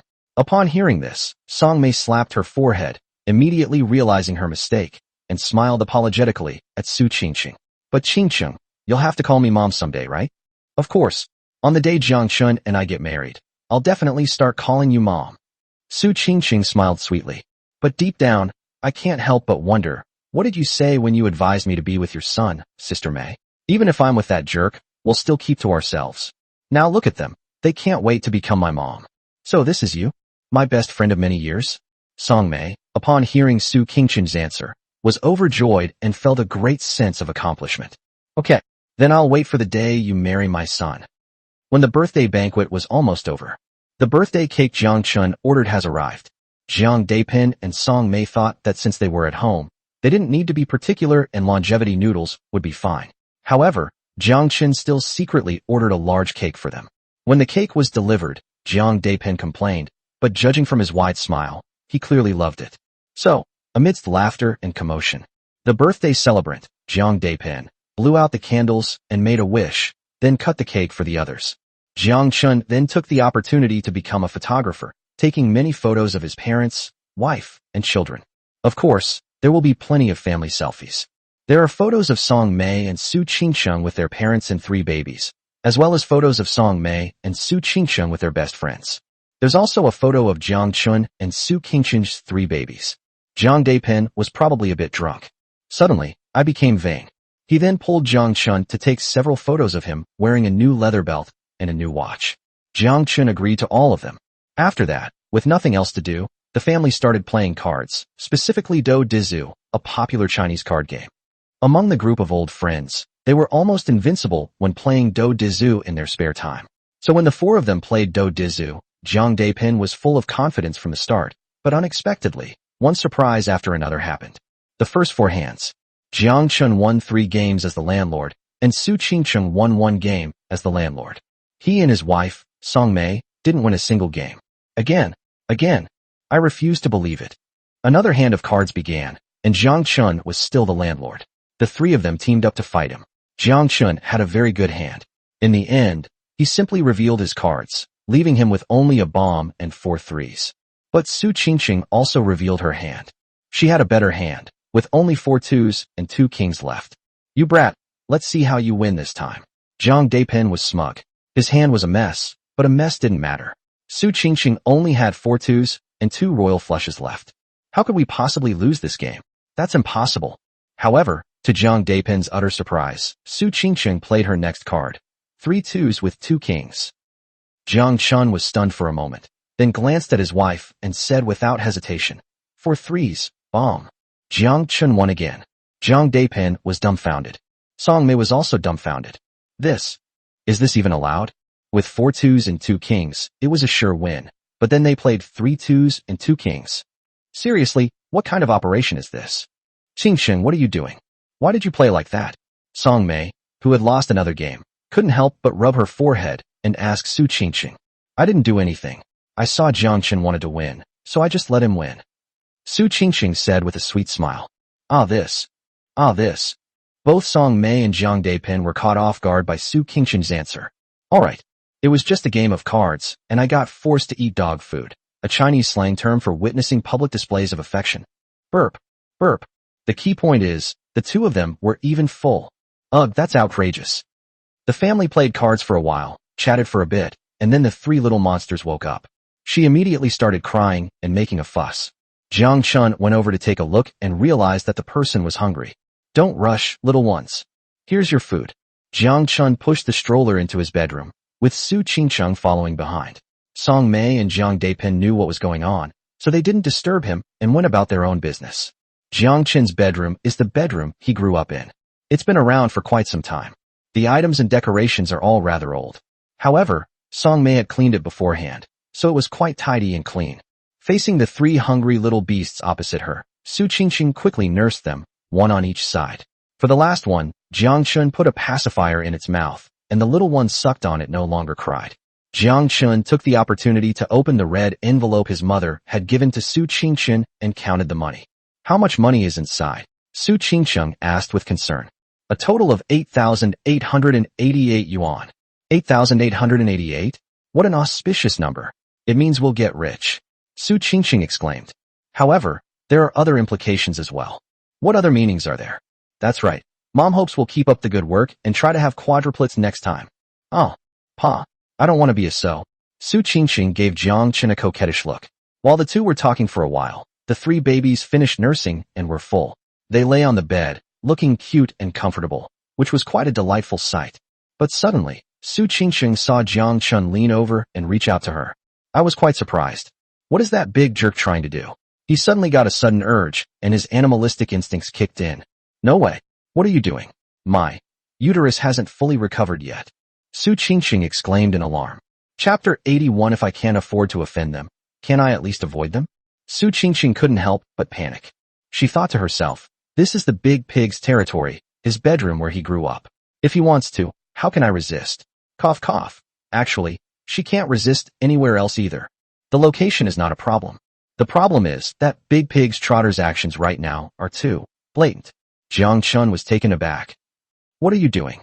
I'm just helping you button up, okay?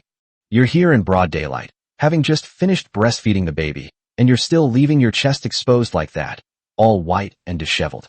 What kind of behavior is this? Jiang Chen said sternly as he solemnly helped Su Qingqing fasten the buttons on her bra. Su Qingqing was taken aback. I forgot to button my shirt. What do you think? So, in that case, I should thank you? Shouldn't you thank me? Jiang Chen asked without looking at her, fastening Su Qingqing's buttons. As for what you said about not having recovered yet, sigh, do I look like that kind of person? Su Qingqing blushed. Pa, aren't you that kind of person? That's a huge pig's trotter. I had just finished breastfeeding my baby and hadn't even had time to button my clothes yet. He's fine. They're playing the good guy and helping out. Su Qingqing didn't go out all afternoon.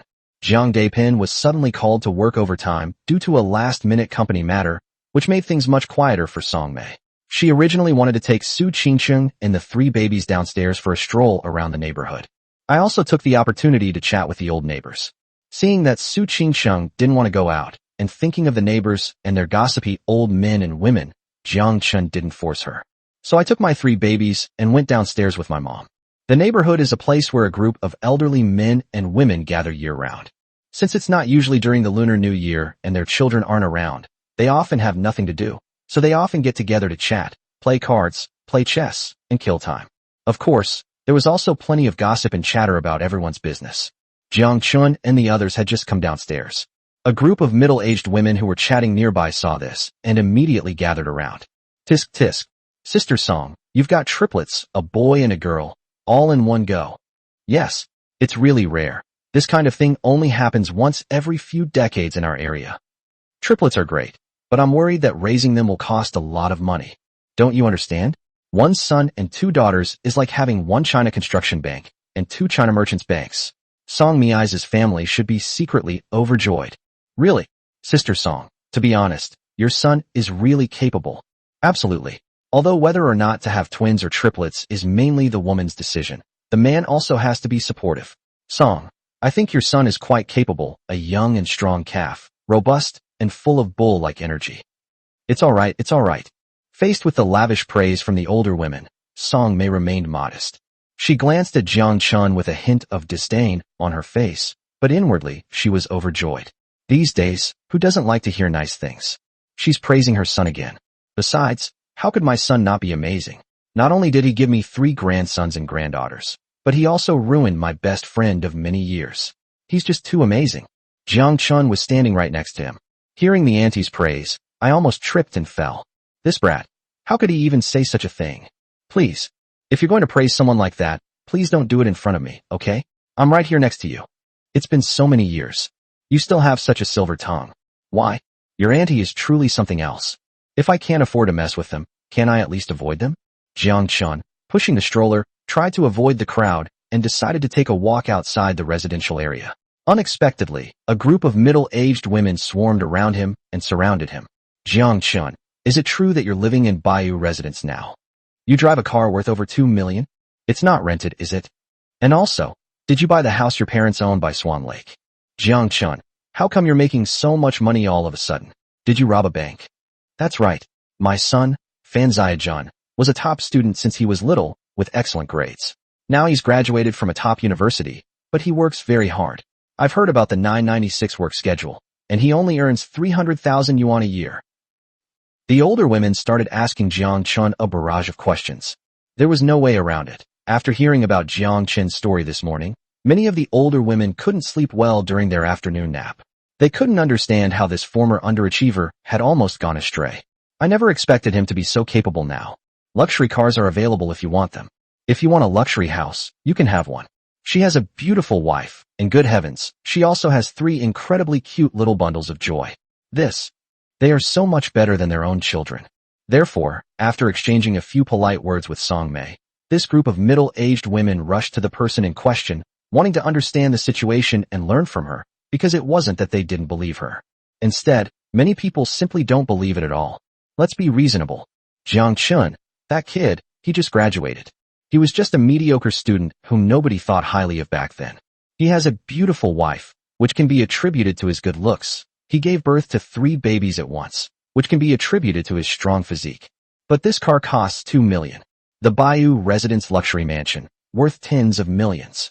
He also bought his parents a house by Swan Lake worth 2 or 3 million yuan. That's a bit far-fetched.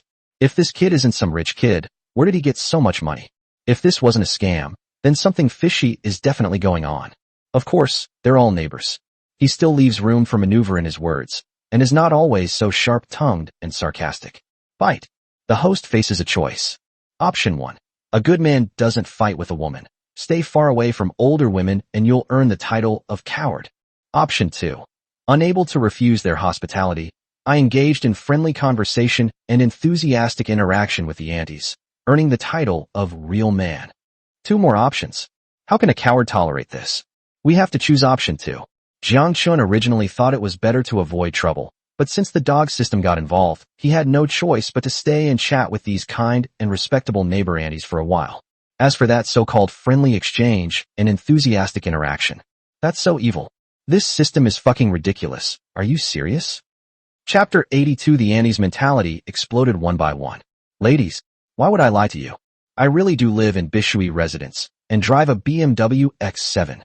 Come on, seeing is believing. Let me show you a photo of my property certificate for buy with you, and a photo of my car purchase contract. Just so you know, no photos allowed. Actually, let me tell you something. I really don't want to drive that BMW X7. It gets over 10 liters of fuel per 100 kilometers, and the maintenance is ridiculously expensive. And that Bayou residence, I really don't want to live there. What's so great about that mansion? The property management fee alone is tens of thousands a year. You guys don't know? It's such a waste of money. As for making money, ladies, in today's society, to be honest, the easiest thing to do is make money. People like Gates and Musk in the US earn hundreds of millions a day, and that's in US dollars. For example, our country's Ma Ying-jeou and Ma Ying-jeou earn hundreds of millions a day. Like me, I'm really a bit worse off. I do nothing all day and only earn a few 100,000, maybe occasionally 1,000,000. So, is making money difficult? Not at all. Alright, that Aunt Sue. Don't be too discouraged. Your son, Fan Ziajun, is actually quite outstanding. He earns 300,000 yuan a year, right? Even if he doesn't eat or drink, he'll definitely be able to buy a house in Bishuo just like me in about 30 years. After chatting with Jiang Chen for a while, the group of middle-aged women were starting to feel a bit overwhelmed. You wouldn't believe it, it's such a waste of money. To be honest, the easiest thing to do is make money. They originally wanted to get some information out of Jiang Chen to find out how he made his fortune. What if he didn't take the honest path? What if he swindled and cheated? After all, he was a poor student and a troublemaker back in the day. The person was almost ruined. But the result was, instead, this kid showed off for a while. And then there's me, who's a bit worse off. I do nothing all day and only earn a few 100,000, maybe 1,000,000 occasionally. Please, you earn hundreds of thousands a day, which is equivalent to at least a year's earnings for others. You call this inferior? If you can do this so many times, then what are others? Are they just trash? The women didn't get the answer they wanted. Instead, they were filled with resentment, the kind of resentment you get from eating 10 pounds of lemons. Especially Aunt Sue. After hearing that, I felt terrible. Her son, Fan Ziajun, was a top student since childhood, unlike Jiang Chen. He was the kind of child everyone admired. When other kids in the neighborhood played together, the parents would always ask their children to play with Fan Ziajun, not Jiang Chen. Compared to Jiang Chen's family, who looked rather disheveled. For many years, her family had been arrogant and haughty throughout the entire neighborhood. But now, to put it bluntly, Fan Ziajun isn't even worthy of carrying Jiang Chen's shoes. That's heartbreaking. Besides, this kid said that if Fan Ziajun didn't eat or drink, he could definitely buy a house in Bishuo like me in just over 30 years. Is this human language? For 30 years, I will not eat or drink. How many 30-year periods does a person have? 30 years from now, I'll be a 70 or 80-year-old old lady. Why? So, what are you still standing here making a fool of yourself for? I'm out of here. After chatting with Jiang Chen for a while, the group of middle-aged women all ran away. Aunt Lu, Aunt Sue. We were having such a good chat. Why are you leaving? Chat a little longer. Song Mei saw the group of middle-aged women run off and quickly went to ask them. I'm not talking anymore. The older women waved their hands repeatedly. Want to chat a little longer? What the hell are we supposed to chat about? If we chat any longer, they'll all have a meltdown and end up lying on the ground foaming at the mouth. They all ran away in a hurry. You brat, look at what you just said. You scared all those old ladies away. Song Mei watched the group of old ladies disappear into the distance, then glanced at her son, and couldn't help but laugh and scold him. Cough, cough. Jiang Chen scratched his head sheepishly. What I did was actually for their own good. You're full of twisted logic. Song Mei laughed and scolded again. Actually, well, seeing the middle-aged women in the neighborhood get the short end of the stick in front of her son, she was furious. He felt quite pleased with himself. After all, back then, when Zhang Dapin and I chased Jiang Chen all over the neighborhood with all sorts of tools, it was incredibly embarrassing. Back then, the neighbors might not say anything to our faces, but behind our backs, who didn't laugh at us? Which parent wouldn't encourage their child to stop playing with Jiang Chen in the future? It's fortunate that things are like this now. Her eldest son has really made her proud. He's finally made his mother proud in front of everyone. Song Mei thought of this. His back straightened even more than before. Bite. The host's friendly and enthusiastic interaction with the neighboring aunties delighted them, who then hurried off to do their own thing. Congratulations, host, on obtaining the title of Real Man, and a cash reward of 100,000 yuan. What? What made the middle-aged women so happy that they ran off in high spirits? Okay. However, in just a short while, he and the aunties simply talked and actually received 100,000 yuan in cash. Well done, Tongzi. Jiang Chen and his mother, with their 3 babies, strolled around the neighborhood for quite a while, looking rather smug, until the 3 babies got hungry and started crying for food. Only then did he return, completely satisfied. When Jiang Chen pushed the stroller back to the bedroom, surprisingly, I discovered Su Qingsheng was engrossed in reading, so much so that she didn't even notice Jiang Chen pushing the door open and coming in. "Honey, what book are you reading? You seem so engrossed." Jiang Chen leaned closer and asked with a smile. Su Qingsheng was startled. She immediately put the book behind her back, her movements flustered, her face flushed with embarrassment. He retorted defiantly, "Reading? Who said I was reading? I saw everything when I came in, okay? You weren't secretly reading some inappropriate books, were you?" "Pooh, what do you mean, secretly? These are all your bad books, okay? I was lying on the bed and it was so uncomfortable, so I looked under the bed and found this." Su Qingsheng said with obvious disgust as she pulled out the book. No, several books, that she had hidden behind her back. More accurately, 2 magazines and 3 books were thrown out. Jiang Chen was quite surprised when he saw it. Because of these books. These were all his own collection of books from back then. Upon discovering that these were his own old books, Jiang Chen was immediately overcome with embarrassment and broke out in a cold sweat, all because of these books. 2 of the magazines. It was a erotic magazine from back then, but it wasn't too bad. The cover and illustrations inside only had a few photos of celebrities. By today's standards, it's nothing. The awkward part was those 3 books on Liu Bei. While the content isn't particularly explicit, it certainly pales in comparison to some of the works by a certain Chinese Nobel laureate. But damn it, it really is Liu Bei, the legendary emperor who was widely circulated back then. Chapter 83. No. My addiction has only just begun. As the saying goes, which girl doesn't dream of love, and which boy doesn't fall in love? Jiang Chen was the same back then. Being somewhat clueless, I was particularly curious about the things between men and women. Driven by curiosity and a love for bears, they fell in love at a very young age. Although neither of them knew anything about the world, and their relationship was mostly limited to holding hands without causing any major trouble, their teachers and parents still broke them up. And then, I suddenly lost my boyfriend for no reason. There were all sorts of suicidal thoughts and antics, which caused quite a stir for a while. Unable to find what he desired, he could only seek solace in books during his spare time from studying. That's when I came across those 2 magazines and 3 books about Liu Bei. The magazine was ordinary. The content was also quite ordinary, except that the cover and illustrations featured photos of female celebrities, who were Jiang Chen's goddesses at the time, and he loved them dearly. Those 3 books on Liu Bei were considered highly toxic and were secretly circulated among classmates at the time. Actually, he had some more. Some were confiscated by the homeroom teacher and completely eradicated. Some of them were ruined by my mother. Because I was reading these books with a flashlight late into the night, I stayed up until dawn. My mom woke me up and found out. She grabbed my ear, snatched the books away, glanced at them, and then threw them into the stove in a fit of rage.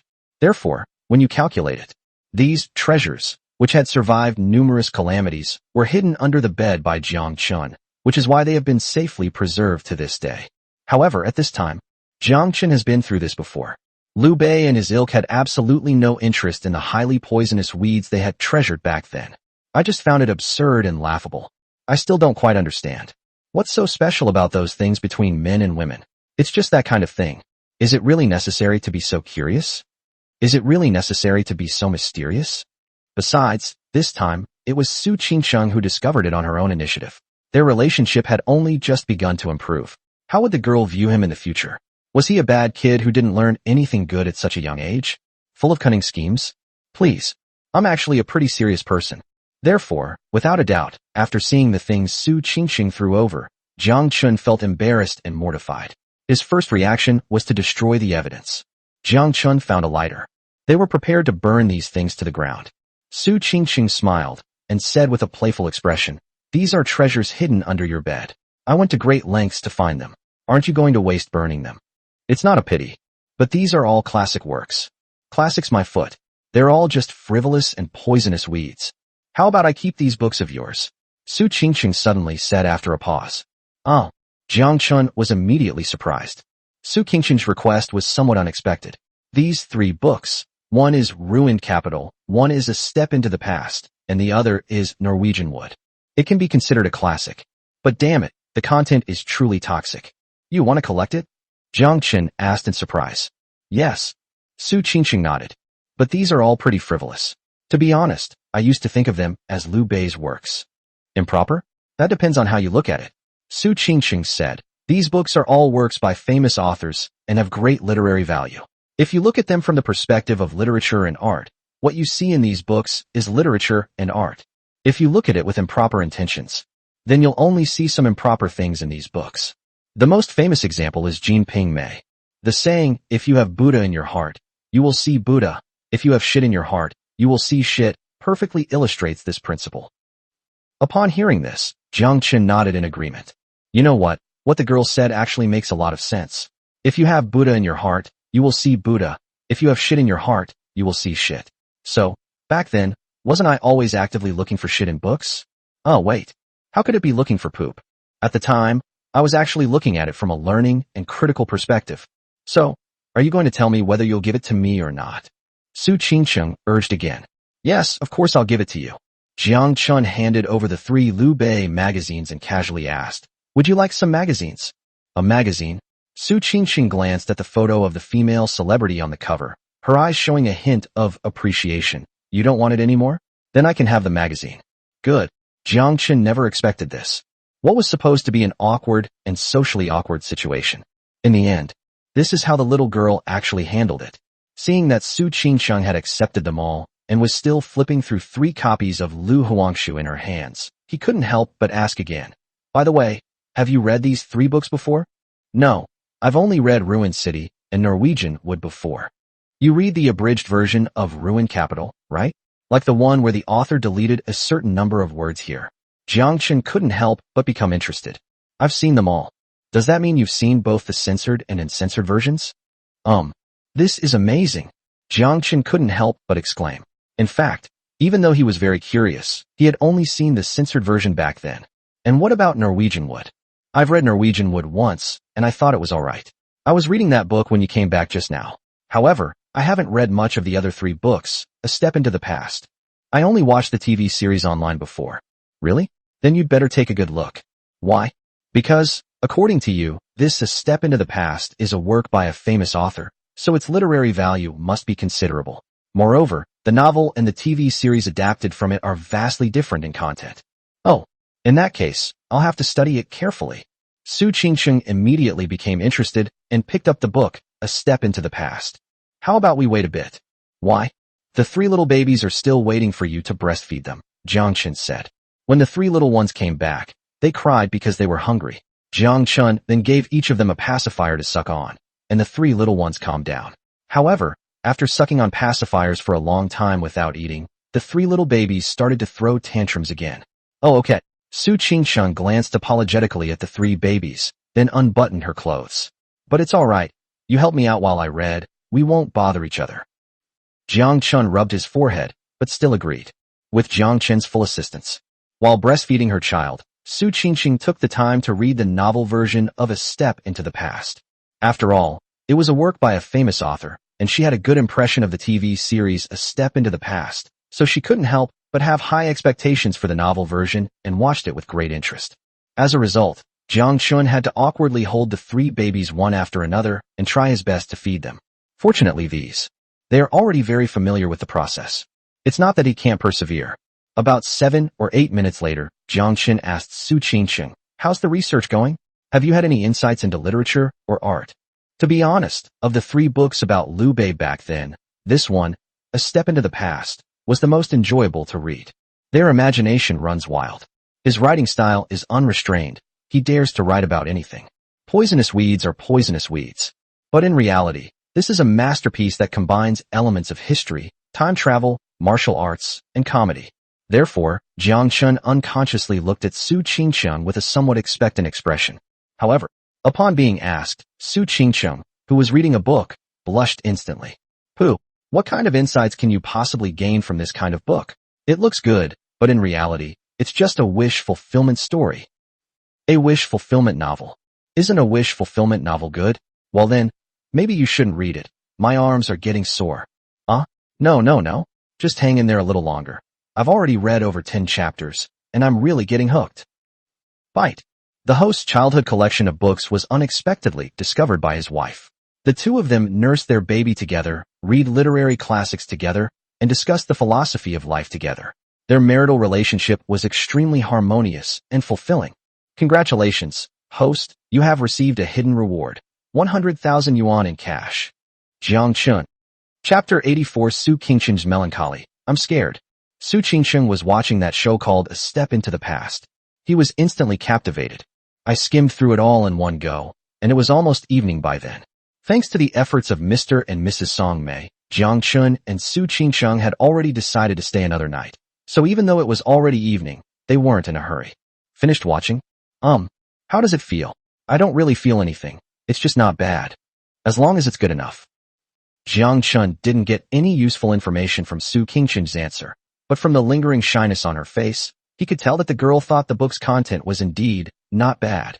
To his slight surprise, that book, A Step into the Past, is actually written from a male perspective, yet this young lady is so interested in it. Where's the child? Where are the three little babies? After finishing the book and having thoroughly enjoyed it, Su Qingsheng finally came to her senses and instinctively went to find her three babies, because in her memory, just a moment ago, she was nursing the babies while reading the book. He's in the living room outside. My mom kept saying she wanted to see her grandchildren, so I pushed the stroller outside. Oh. Su Qingsheng went out. Jiang Chen also stood up and put down the book of poisonous plants he was holding. While Su Qingsheng was reading, he fed the baby and settled the baby in. He didn't rest either, so he picked up the book, Ruin Capital, and reviewed it again. I haven't watched it for many years, and many details have become blurry in my memory. Moreover, even though it was an abridged version, with the author frequently deleting large or small amounts of text, it still felt, how should I put it? As expected of a masterpiece, it remains captivating even today. Qingsheng, my son, I just cut some cantaloupe and watermelon. Come on, have some. In the living room, Song Mei brought a fruit platter to Su Qingsheng and Jiang Chen, inviting them to eat some fruit. The two of them each took a slice and started eating. After reading books all afternoon, eating some watermelon or cantaloupe was just right. Jiang Dapin happened to arrive in the living room as well. Actually, he had been working overtime and came home early, and had taken a long nap in bed before just waking up. When Song Mei saw Jiang Dapin, she brought him a fruit platter and said, Dapin, have some too. Thank you, honey. Jiang Dapin was flattered. He grinned, took a slice of cantaloupe and a slice of watermelon, sat on the sofa, and happily finished eating them. After eating, for some reason, he suddenly felt incredibly confident. Then he instructed Song Mei, Wife, the melon is delicious. Give me some more. Song Mei had just put down the fruit plate and was eating a slice of cantaloupe when she heard Jiang Dapin's words.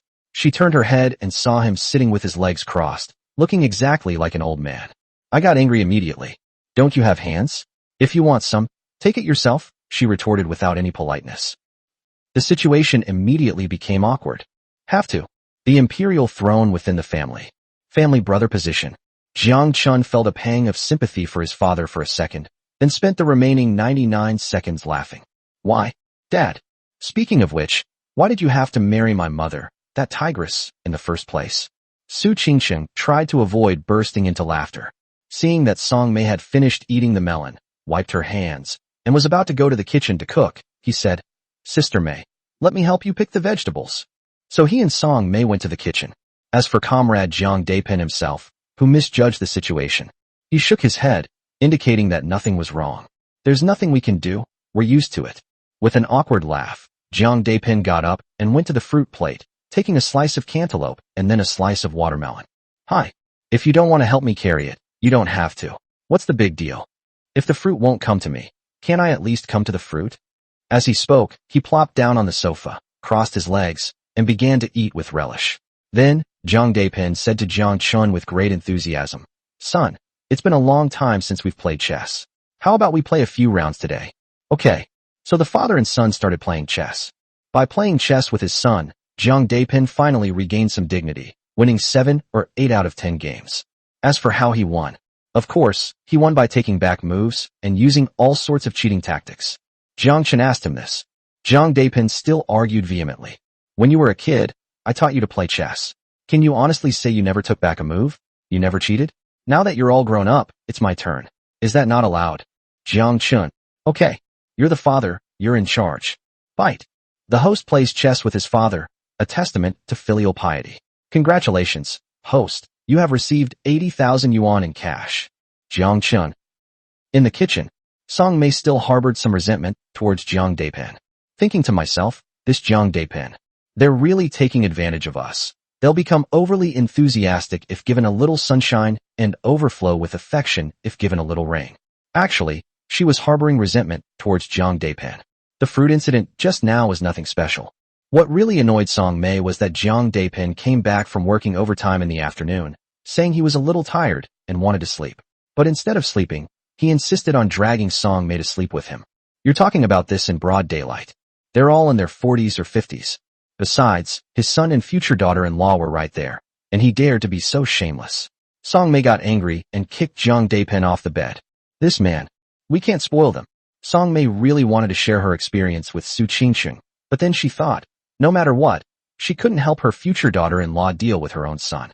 Why? She suddenly realized that she had returned to the question she had asked Su Qingqing earlier. She's definitely closer to her son. I'm still closer to my best friend. Song Mei was having a headache. Never mind. Let's talk about something else. Qingqing, how are you feeling here? It's alright, quite interesting. That's good. By the way, Qingqing, I have an old item that I had someone help me get rid of today.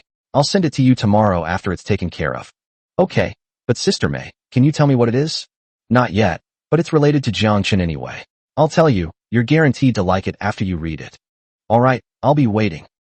Song Mei and Su Qingqing, these two good friends and future mother-in-law and daughter-in-law, work together in the kitchen with great chemistry. Song Mei's cooking skills are not as good as Jiang Chen's god-level cooking skills, but she is still quite good at home-style dishes. Although Su Qingqing's cooking skills are very average, when it comes to choosing vegetables, most people can't compare to her. Qingqing, what were you and Jiang Chen looking at in the bedroom this afternoon, so engrossed? Song Mei asked casually. We're reading together. Reading? What kind of books? They're all literary classics, Su Qingqing said casually. Oh, reading literary classics is great. It increases knowledge and cultivates character. Song Mei couldn't help but praise. Seeing Song Mei's pleased expression, Su Qingqing couldn't help but feel a little ashamed. This? Why? Sister Mei, you have no idea. Actually, your precious son and I spent almost an entire afternoon studying and observing what was the very poisonous weed that you wanted to get rid of as soon as possible and even burned to ashes back then. However, on the other hand, she was somewhat relieved about the big pig's trotter's behavior of secretly keeping Liu Bei. We've all been through that age. It's normal to be curious about the opposite sex or certain things. As for those books about Liu Bei, to be fair, they are genuine works by famous figures, not the kind of works that are unrestrained and without any bottom line. Even so, Su Qingqing was still somewhat melancholy.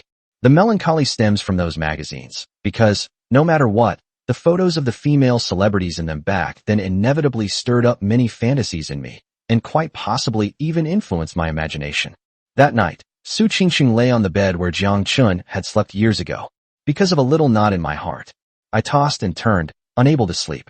So she woke Jiang Chen up with her hand. Hey, between me and those female celebrities in magazines, who's prettier? Jiang Chen was half asleep and half awake at this moment. I was completely dazed. Although his physique has improved and he only needs to sleep a little each day to ensure his energy for the next day, he still easily falls asleep when he is in bed with no other entertainment options. Oh, why is it always this kind of pointless question? Jiang Chen scratched his head. Oh, just tell me, which one looks better? Well, I'll have to see it to know. Okay, you can take a look. Jiang Chen then turned Su Qingqing around to face her, and looked at her intently for a while. They were so close that he could even breathe on her face. It's confirmed, you're not as good looking as me. Real. Smack. Jiang Chen kissed him. Of course it's true. I'm asking you a question. Why are you talking? Smack. Jiang Chen chimed in again. That's my answer. You. Su Qingqing was so frightened that she dared not ask any more questions. What if the big pig trotter kissed her again if she asked again? I'm scared. Chapter 85. Why is he sleeping so soundly? Su Qingqing was terrified of being kissed by Jiang Chen. Let's not dwell on that issue anymore. No matter what. That was all many years ago, during my naive and youthful days. Even if I care about him now and want to possess his entire heart, it's unrealistic and doesn't change the fact that I couldn't be a part of his life before. After, just get involved in his future endeavors. But Shaw, who cares about him? That big jerk has a belly full of tricks up his sleeve. Who would want to possess his entire heart? Thinking of this, Su Qingqing couldn't help but glare fiercely at that big jerk in the darkness. Nothing more was said that night. She had some worries on her mind and tossed and turned, but she couldn't resist the drowsiness and kept yawning until she finally fell into a deep sleep and slept until dawn. My son, Qingqing. Time to get up and have breakfast. Around 8 or 9 in the morning, Songmei couldn't hold back any longer and finally came to Jiang Chen's bedroom, knocking on the door to wake them up. This situation felt like a return to when Jiang Chen was in middle school. On weekends or holidays, Songmei had to wake Jiang Chen up and have breakfast every morning. If you don't wake him, it's not impossible for him to sleep until noon, or even 1 or 2 in the afternoon. At this moment, Songmei called out to wake people up. Meanwhile, he couldn't help but mutter to himself, why is he up so late? Could it be that the brat and Qingqing, you know? That's normal, though. Young people have a lot of energy. She's already had 3 children. They're just doing what a young couple should do. There's nothing much to say about it. But Qingqing, isn't she still in her postpartum period? Never mind. Why bother with all that? Too much meddling just makes people dislike you. Okay, Mom. We're up. In the bedroom, Jiang Chen rubbed his eyes and got out of bed. Because of his physical condition, he doesn't get that much sleepiness. But these days, apart from getting up a few times at night to take care of the baby, he doesn't have any other entertainment, so he just sleeps. Over time, a new biological clock is formed. I get sleepy around 6 p.m. Actually, not sleeping doesn't affect him much. Oh, it's already past 9 o'clock. Su Qingqing woke up at this time. I glanced at the time, and it was already past 9. A wave of panic washed over me. I thought to myself, we're at my in-laws' house. How could I have slept so soundly? And I even had Sister May wake up my husband and me. How will Sister May, the future mother-in-law, view me? Lazy? Staying in bed too long? Or perhaps you and that jerk had some fun last night, and you're just too tired? Neither of them is good. So, in no time at all, I quickly got dressed and got out of bed, then hurriedly went to the bathroom to wash up. Seeing that her son Qingqing and her brother had gotten up, Songmei then brought some breakfast to the table and gave Jiang Chen, who had just come out of the bedroom, a few instructions. Son, this is rice wine and egg drop soup I made for Qingqing, specially to help with lactation. When you eat later, remember to make sure she drinks it. Okay, I understand. Oh, and this soy milk and milk are for you. Also, here are the steamed buns and fried dough sticks I made myself. I've kept them warm in the steamer. Don't forget to eat them when the time comes. Mom, I'll pass on that. Jiang Chen scratched his head. I don't eat breakfast anymore. Aren't you hungry? Songmei rolled her eyes. Yeah, I ate too much last night, so I'm not hungry now, Jiang Chen said honestly. Songmei. Chapter 86 Mom, I got bitten by a dog. Jiang Chen was telling the truth. However, Songmei was a little unhappy when she heard that Jiang Chen didn't eat breakfast. Hey, you brat. What bad habit are you developing now? Skipping breakfast again. You ate a big meal last night, so you're not going to eat today, are you? Don't you know that breakfast is the most important meal of the day? Skipping breakfast will harm your health. Back when Jiang Chen was in middle school, there was a time when he skipped breakfast, just wanting to sleep in a little longer, and as a result, Songmei suddenly slapped him on the butt with a slipper. From then on, Jiang Chen is always well behaved when he's home and always eats breakfast. Fine, I'll eat it. But milk and soy milk, forget it. I'll just have a small fried dough stick. Seeing that his mother was about to start nagging again, Jiang Chen casually picked up a small fried dough stick and was about to put it in his mouth to eat when Songmei saw him and immediately stopped him. Eating without brushing your teeth, how hygienic is that? Jiang Chen had no choice but to put down the fried dough sticks. Okay, my dear mom. After arriving home, I still hadn't seen my dad, so I casually asked, where's my dad? I haven't seen him anywhere. Your dad? He got called to work overtime by his boss again this morning. Oh, Jiang Chen nodded. My dad is a very busy man these days. Don't let my dad's title as an engineer fool you. He actually does dirty and tiring work. When he was younger, he was practically invisible in the factory, and his salary was even lower than my mom's. As you get older, things actually become more important. My salary has also increased. As for my salary, I hand it over to the government in full every month. Jiang Chen and Su Qingqing finished breakfast. It's time for the 3 little ones to eat. So Su Qingqing took the 3 babies to the bedroom to breastfeed. What should have been a feeding that took at most 20 minutes ended up taking more than half an hour, and the 3 little monsters still hadn't had enough to eat. Because there's no food left. What? They ate it all. Jiang Chen, who was helping out, was surprised to see this. This was the first time he had ever encountered such a situation when a young woman got into a sedan chair. But that shouldn't be the case. Jiang Chen was a little puzzled, since he was perfectly energetic last night. Moreover, my mom's rice wine and egg drop soup didn't seem to help much. Speaking of which, isn't this all your fault?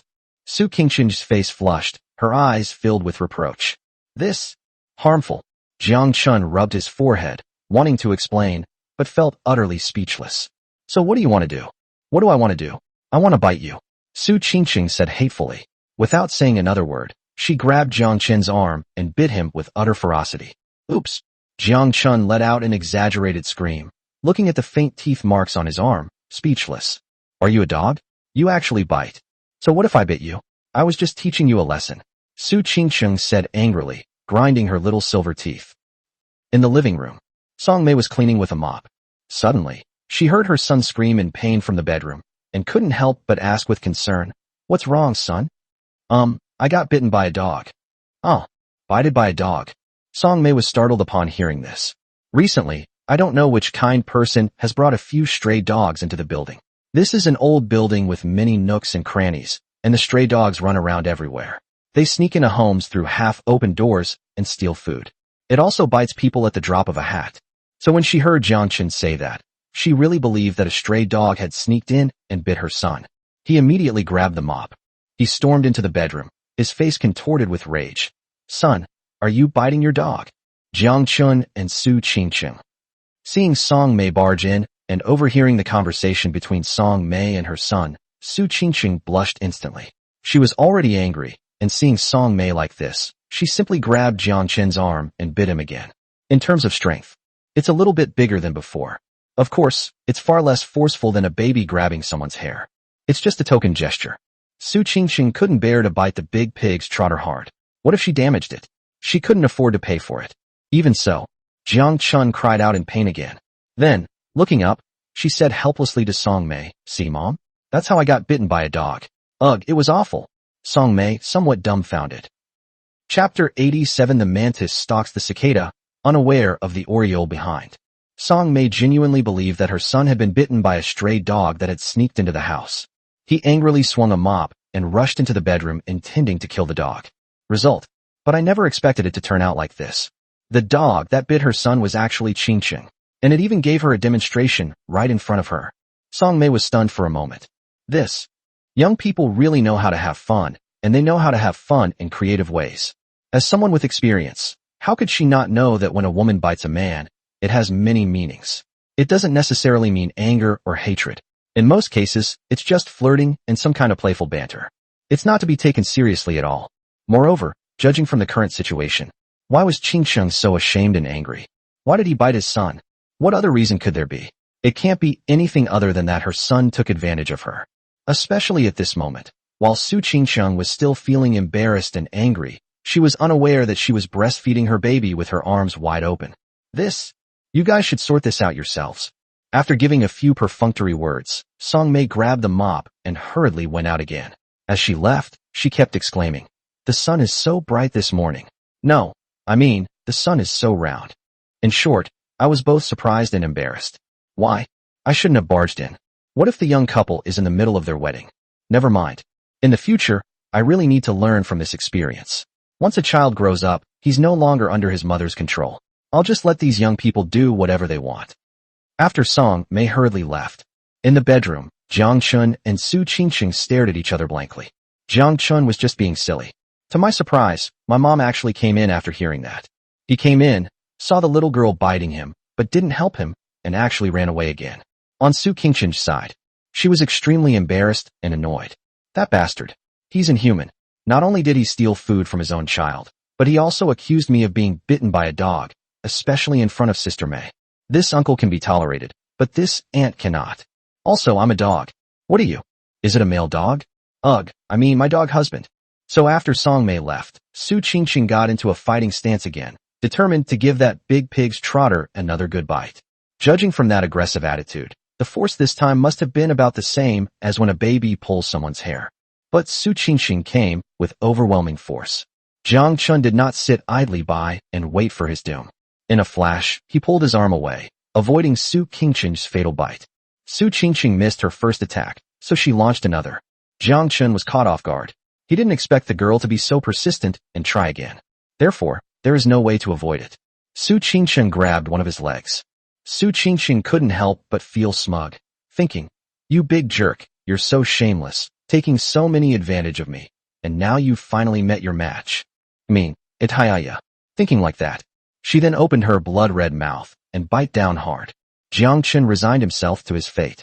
"Oh well, I can't avoid it anyway, and I'll get bitten by little girls a lot more often in the future, so what's there to be afraid of? Let's just consider this as gaining some experience points for now." So, they just obediently wait to die. Unexpectedly, at that very moment. Oh. Su Qingsheng was overjoyed and was about to take a big bite, but before she could bite down, she suddenly felt a sharp pain and gasped for breath. Turned out to be the mantis stalks the cicada, unaware of the oriole behind. She was bitten too. The culprit was Sanbeo, who was still nursing in her arms. After nursing for a while, but still no milk came out, Sanbeo got annoyed and bit her. "You little rascal. Why are you biting me? I'm your mother." Su Qingsheng was furious and had no choice but to let Jiang Chen go. She then scolded the disobedient little brat, but after a couple of sentences, she suddenly felt something was wrong.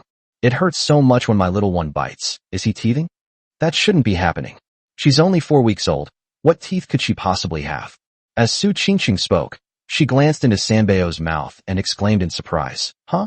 Our Sanbeo really has teeth." Jiang Chen was also surprised to hear this. Because most infants grow their first milk tooth between 4 and 7 months of age, while some may not get their first milk tooth until they are 1 year old. But the problem is, the baby is only 4 weeks old at the moment. Teething so fast is a bit too fast. So he picked up Sanbeo and carefully examined the condition of her teeth. After the inspection, I couldn't help but chuckle. "It's nothing, it's just a horse tooth."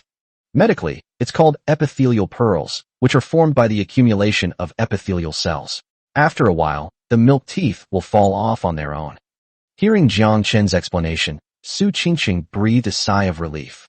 But just now regarding Sanbeo, I am still shaken. There was no way around it. It hurt too much. Don't be fooled by the fact that they are natal teeth. When a baby bites them, it really hurts. "You little rascal. I'm your mother. Why did you bite so hard?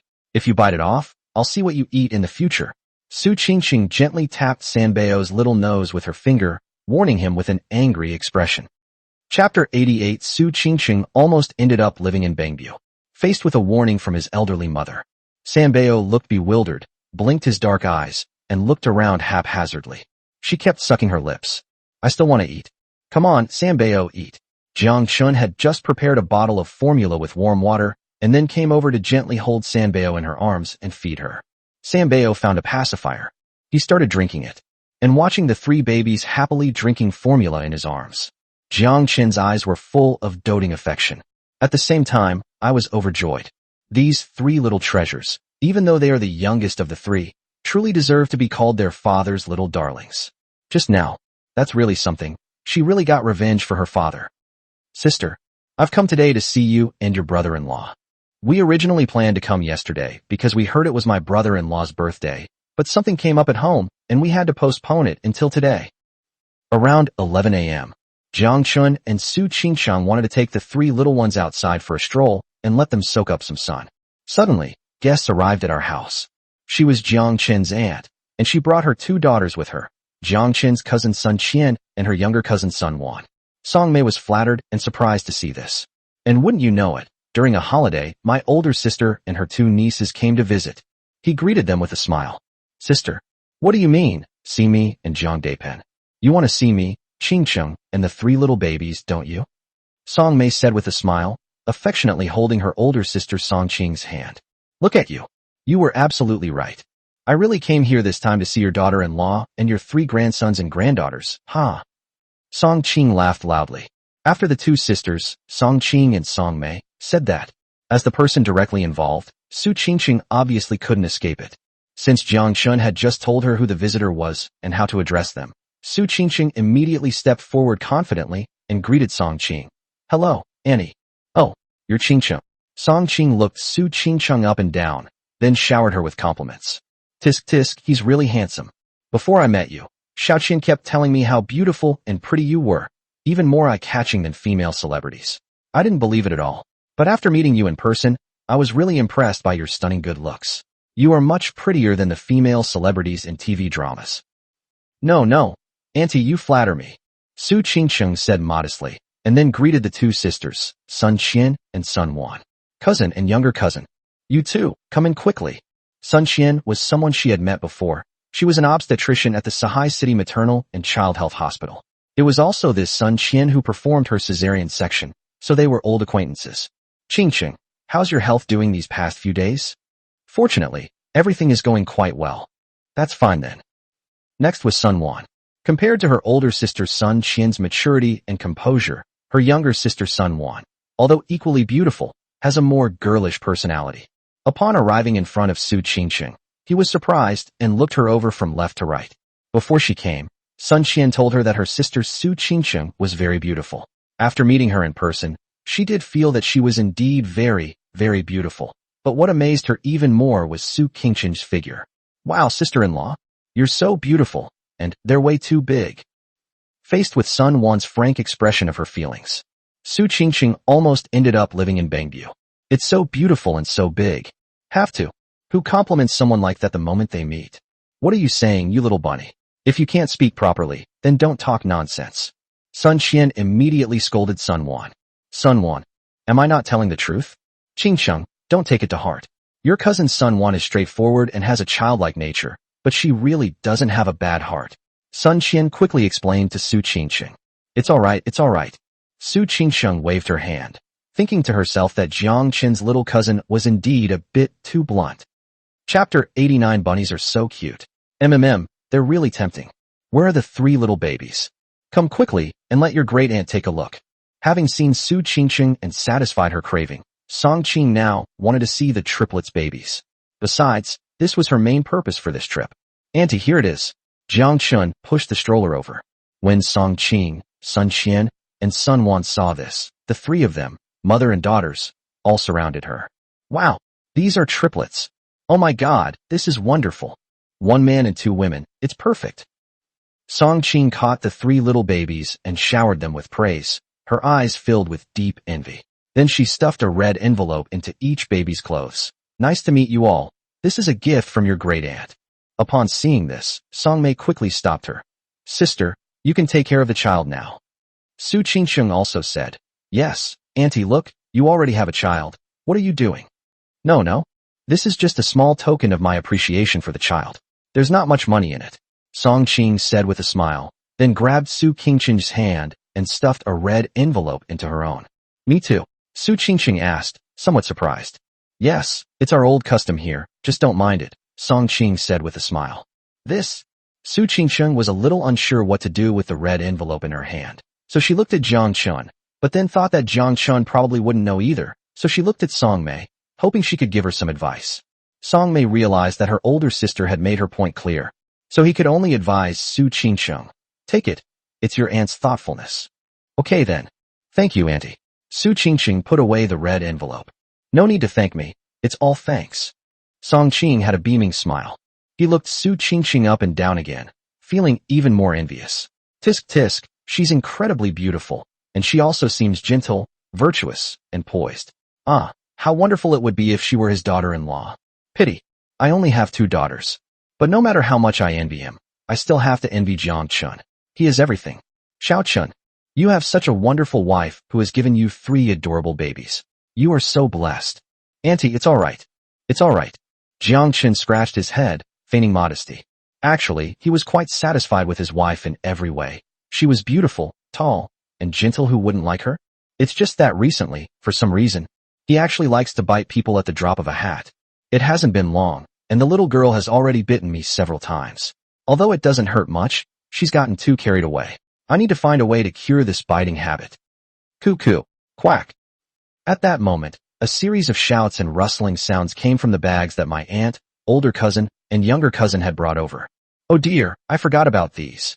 Cousin Sun Qian was the first to realize, and called to Sun Wan, quickly bringing the bags they had brought to the front and opening them one by one. Jiang Chen knew that his aunt's hometown was in the mountains.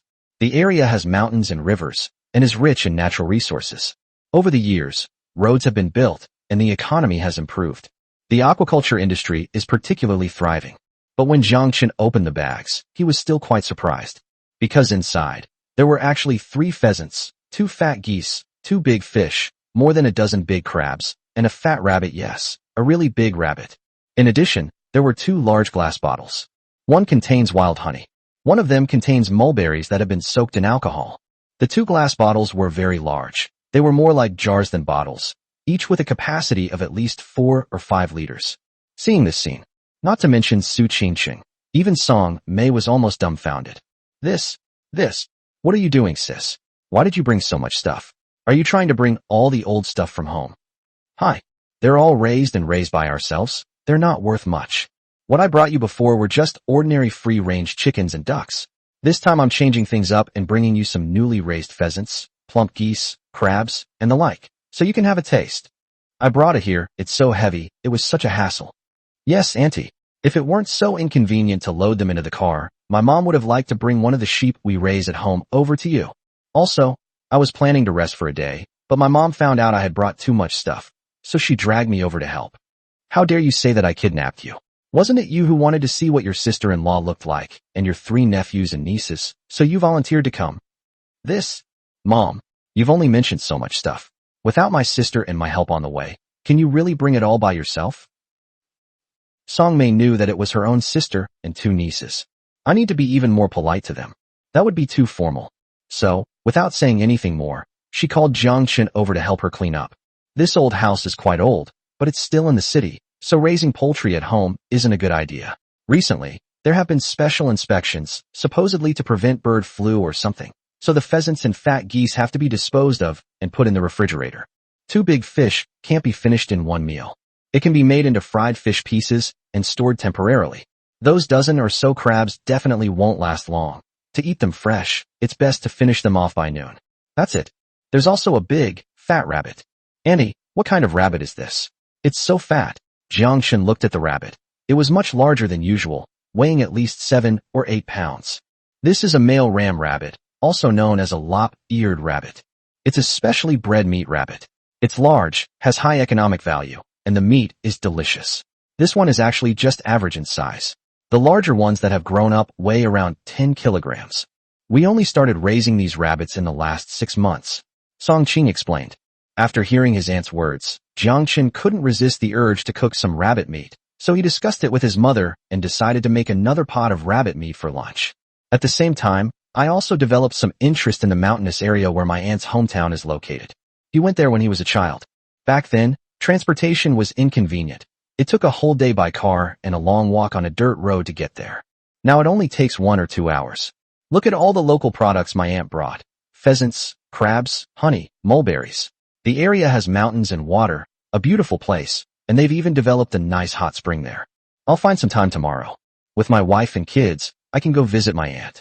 Eat, drink, play, and have fun. Then, the girl and I soaked in the hot springs and sauna together. The feeling was absolutely amazing. Su Qingqing was unaware that Jiang Chen had already begun planning a family hot spring trip. Her attention was still on the plump rabbit. This big rabbit, which looked so cute and adorable, was actually a specially bred meat rabbit. Okay. Actually, she has never disliked rabbit meat, but she doesn't have any particular feelings about it. However, after being handled by that big pig's trotter, rabbit meat is undoubtedly an exquisite delicacy. In just a few seconds, she had already imagined all sorts of rabbit dishes: spicy rabbit head, spicy rabbit leg, cold rabbit, rabbit in a hot pot, hand-shredded rabbit, dry pot rabbit, rabbit with dipping sauce, spicy rabbit stomach, rabbit cubes with rock sugar, shredded rabbit with fish flavor, and so on. Bunnies are so cute. It smells delicious. Chapter 90. By the way, have you 2 ever had sex? Hearing that Jiang Chen's aunt had come to visit, Jiang Daipan, who was working overtime, took some time to come back during his lunch break. After talking with Song Qing and the other 2 for a while, he went to the kitchen to help prepare the pheasant, goose, and rabbit. Afterward, he and Jiang Chen worked together to make lunch. A large table laden with delicious food. Besides the usual few signature vegetarian cold dishes, the rest were all hearty dishes: steamed fish chunks with garlic, fish head with chopped chili, sweet and sour beef tenderloin, dry-fried pork intestines, stir-fried river shrimp, stir-fried sea cucumber with scallions, steamed crab, and stewed pheasant with potatoes.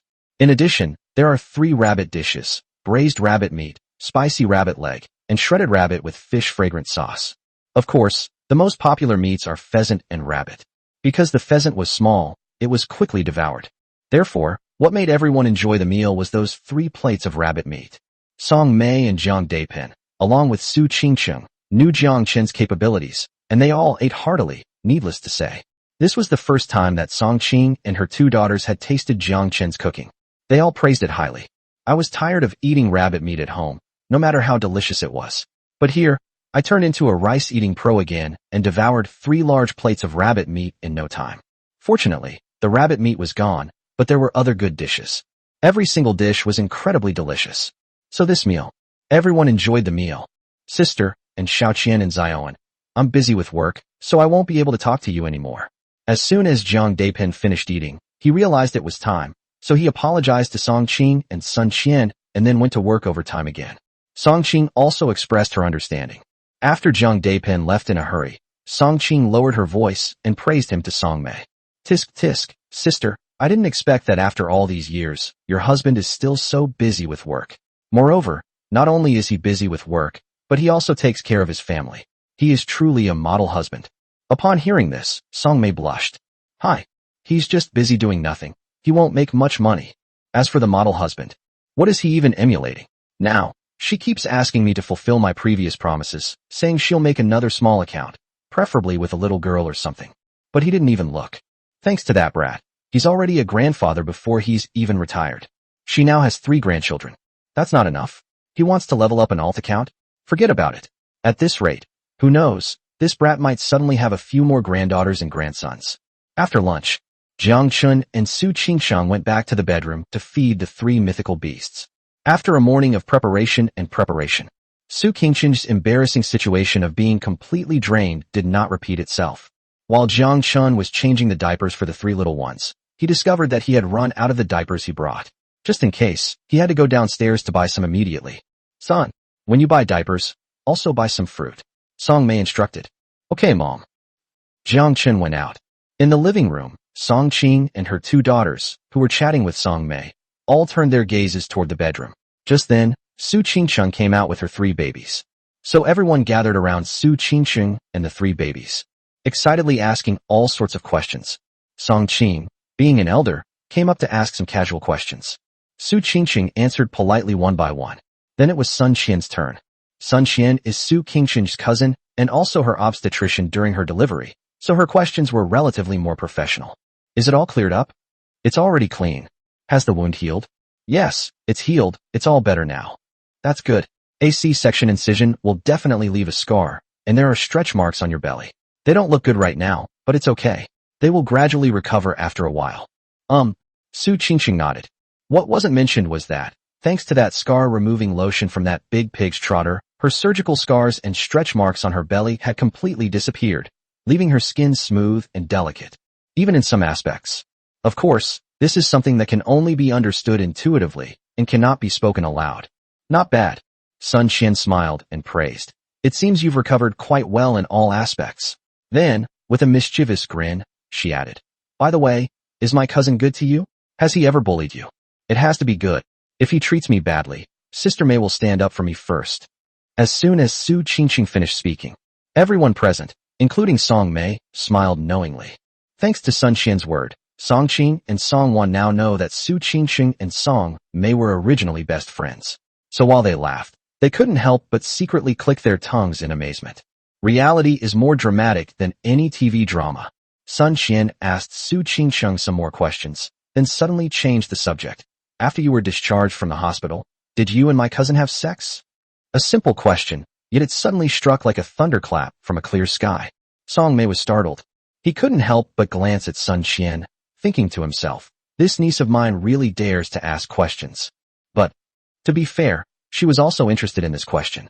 This issue, in a sense, is about the progress of the young couple's relationship. On a grander scale, what if that brat and her best friend secretly have another child together?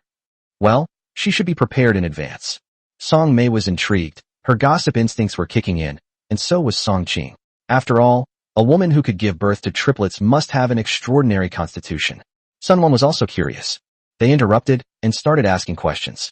Oh, you're already having sex so soon? Has your wife finished her postpartum confinement period? Sun Wan asked out of curiosity. This immediately displeased Song Qing, who then realized that her youngest daughter had been listening in. She scolded her. You little brat. What do you know about sex? Go, go, go. Let's go out and watch TV. Without saying a word, he pushed Sun Wan out. Sun Wan retorted indignantly. Who's this little brat? I'm only a year younger than my cousin, and I've already graduated from university. That's not the same. Your cousin has a wife and kids, 3 kids in total, and you've never even been in a relationship. If you're not a little girl, then who is? Song Qing pushed Sun Wan out, and then casually closed the bedroom door. Bang! Sun Wan. The pouting lips showed the eldest brother's resentment and displeasure. Have to. Am I a little girl? Okay. But I'm just a young girl, so what? These days, who doesn't know what sex means? It's just a relationship between a man and a woman for survival and reproduction. Cut. In the bedroom, Song Qing sat back in her original spot, and facing 3 female elders or cousins, well, one of whom is also a close friend who pretends to be a grandma and teases her grandchildren. Su Qingsheng felt a headache coming on. Her pretty face secretly flushed. I thought to myself, what kind of question is this cousin asking? Was it intentional? Are you trying to trick me into revealing information just because I'm an obstetrician? After being discharged from the hospital, did you have sex with that jerk? Please, don't tell me I don't have a relationship with that big jerk. Even if I did, do you think I would tell you the truth? It's okay to say no, even if it's true. Chapter 91. So angry, I wanted to grind my teeth. No. Su Qingxing shook her head. No. Sun Qian was surprised and, being gossipy, pressed on. You two have never had sex? Not even once. Besides, I'm still in postpartum confinement. My body hasn't fully recovered, so it's not convenient for me. Oh, that's true. Sun Qian scratched her hair, looking as if she had just realized something. Song Qing and Song Mei, who were listening nearby, were instantly satisfied with their gossipy nature. They thought to themselves, I knew it. A gentle, virtuous, and well-educated woman like Qingsheng is quite conservative. But there was still a little bit of disappointment. Like Song Mei, she still hopes that her best friend can be a little less conservative. Having consummated their marriage shows that Qingqing and her son have a good relationship. In case they have a second child, it would not only be in response to the country's call. And myself. We can also firmly refuse Jiang Depin's shameless request to practice using a secondary account. There's not enough time to raise all my grandchildren. What's the point of you even leveling up a new account? Qingsheng, you're right. Some things really can't be rushed. Otherwise, it might harm your health and leave lasting effects. Sun Qian resumed her role as an obstetrician. Actually, upon hearing Su Qingxing's answer, she still felt a little regretful. If she were her cousin Jiang Chen, faced with such a stunningly beautiful woman, she definitely wouldn't be able to resist. Certainly, some things are not absolute. You have to take your own physical condition and feelings into account. For example, the postpartum recovery period is 42 days. Some women recover well and have no problem resuming sexual activity before that. And some don't recover well. After 42 days, or even 2 or 3 months, the pain is still there. Therefore, everything must be done with the premise of taking responsibility for one's own body. Being too hasty or forcing oneself on others without considering their feelings is absolutely unacceptable. Yes, I understand. Okay, I've added you on WeChat anyway. If you have any questions about postpartum or gynecological issues, feel free to ask me. Okay, thank you, cousin. It's alright, we're all family. No need to be so polite. After that, we just chatted aimlessly. The atmosphere gradually became more lively. Song Mei, Song Qing, and Sun Qian were very considerate of Su Qingxing's feelings, and they all told her embarrassing stories about Jiang Chen from his past and childhood, trying their best to make her happy. With Song Mei as my best friend, Su Qingxing was not shy at all and quickly joined in the conversation with them, laughing constantly. But, regarding my cousin's various questions, deep down, Su Qingxing still felt a connection to Bangbu. Why? Ultimately, it all comes down to that big pig's trotter. If it weren't for him, how could I possibly get pregnant and have a baby? How could I possibly become a married woman? And how could I possibly be surrounded by people asking such embarrassing, yet very important, questions that I desperately need to know? But, if it weren't for that big pig's trotter, I don't think I would have been able to give birth to 3 adorable little babies. On ordinary days, there will be less enjoyment. But what does it matter? Without a big pig's trotter, can I reproduce parthenogenetically? Can I lay my own eggs and play with them myself? So, in short, it's all the fault of that big pig's trotter. Su Qingxing thought of this. My teeth are itching with rage. Meanwhile, Jiang Chen, who was selling fruit at the supermarket, suddenly felt a chill run down his spine for no apparent reason. Who's insulting me? No, who is threatening me?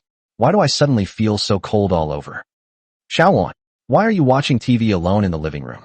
Where are my aunt and cousin? Jiang Chen asked, puzzled, after returning from buying diapers and fruit and finding Sun Wan alone in the living room. They're chatting with my sister-in-law in the bedroom. Sun Wan gestured towards the bedroom. Chatting in the bedroom?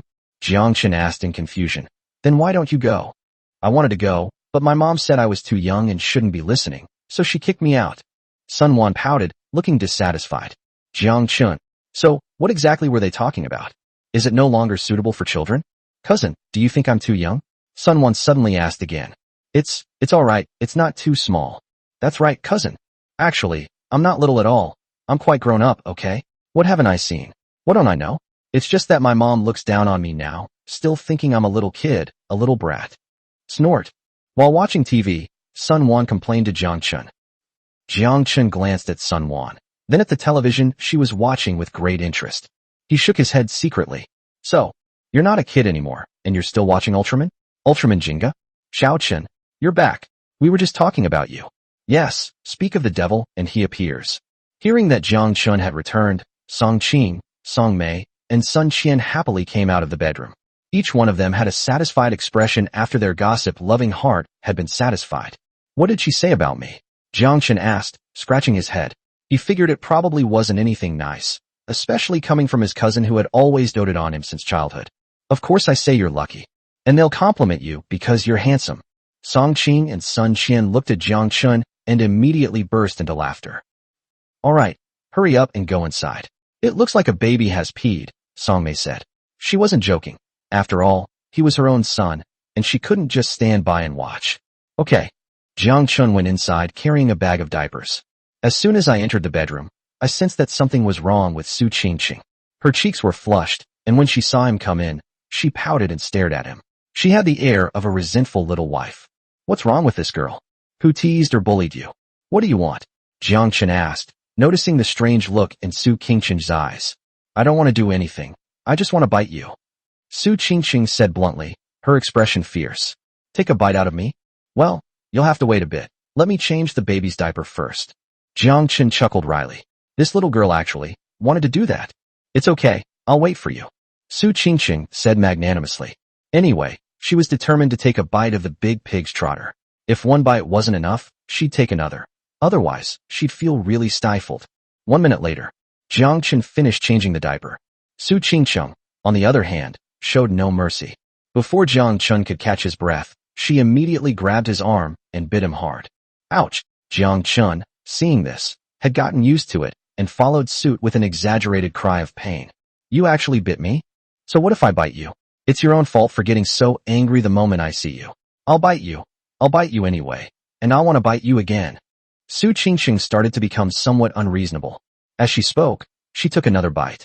This is a far cry from her previous image as a cool and aloof goddess. That's all. Still quiet and desolate. Goddess? She's a goddess now. What a load of rubbish.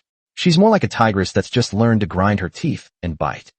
Chapter 92. That bastard is so wicked. Ouch. You're too cruel. Outside the bedroom, Song Mei was chatting and laughing with her older sister Song Qing and others when she suddenly heard her son's repeated screams from the bedroom. Out of habit, she asked with concern, Son, what's wrong? I regretted asking the question as soon as I asked it. Why are you asking about your little brat and his wife's affairs? What a nuisance. Sure enough, Jiang Chen said from the bedroom. It's nothing, Mom. I just got bitten by a dog again. Song Mei was speechless. Upon hearing this, Song Qing and Sun Qian's eyes widened. As experienced people, they understood the meaning behind this context. Sun Qian clicked her tongue in amazement. Have to. Back then, when I asked Su Qingqing if she had ever had sex, I thought my cousin was now very mature and had really grown up. He could actually hold back when faced with such a stunning beauty. But now it seems. This guy seems to be the reserved type. He's quite the flirt with his wife. Upon realizing what was happening, Song Qing and Sun Qian both smiled knowingly. Upon seeing this, Song Mei, he immediately felt a little embarrassed. Serves you right. I'll bite you a few more times, and you'll behave. After all, it's their own dog's son. For the couple to be talking nonsense in the bedroom during the day about being bitten by a dog is really inappropriate, especially since there are relatives in the house. It's not good to scold your best friend. So all I could do was scold my own dog's son. And in the bedroom, Jiang Chen heard what his mother said. I can't help but feel heartbroken. It seems that, between her best friend and her son, Mom still resolutely chooses her best friend. But it doesn't matter anymore. Since Mom is taking sides and not standing up for me, then I'll just have to solve it myself. Thinking like that, Jiang Chen's lips curled into a smile, instantly transforming him into a cunning war god. Then, with the eyes of a big bad wolf, he gave Su Qingcheng a thorough, sizing up look. And Su Qingcheng, after repeatedly succeeding in biting people and receiving strong support from Song Mei, he became increasingly smug, completely unaware of his innocent nature and oblivious to the impending danger. On the contrary, they are further provoking us. How about it? Now that Sister Mei supports me, let's see if you big jerk, still dare to be so arrogant. You. Su Qingcheng immediately turned pale. She never expected that before she could finish provoking him, that big jerk would pounce on her, not only daring to be arrogant, but also daring to retaliate, giving her a taste of her own medicine and biting her hard. And it's gotten even worse. Jiang Chen retaliated in kind. This made Su Qingcheng completely give in. Her face flushed red, she straightened her clothes a few times, and then glared fiercely at Jiang Chen. That big jerk. That's absolutely awful. Son, come out here for a moment. Your aunt has something she'd like you to help her with. After a while, Song Mei knocked on the bedroom door and said from outside. Okay, sure, Jiang Chen replied. Then he smiled at Su Qingcheng and said, then I'll go out. Pooh, just go out. Why are you telling me? Su Qingcheng said impatiently. The blush on her pretty face hadn't faded yet, and when she heard Jiang Chen's question, her face turned bright red again. That's a big pig's trotter. They really have no shame. They just bullied someone, and now they're talking to me with a grin on their face. All right then. I'm going out. Seeing that his wife was still embarrassed and annoyed, Jiang Chen smiled, settled the 3 babies, and was about to get up and leave. But just as he was about to get up, Su Qingcheng suddenly said, wait, let me go out too.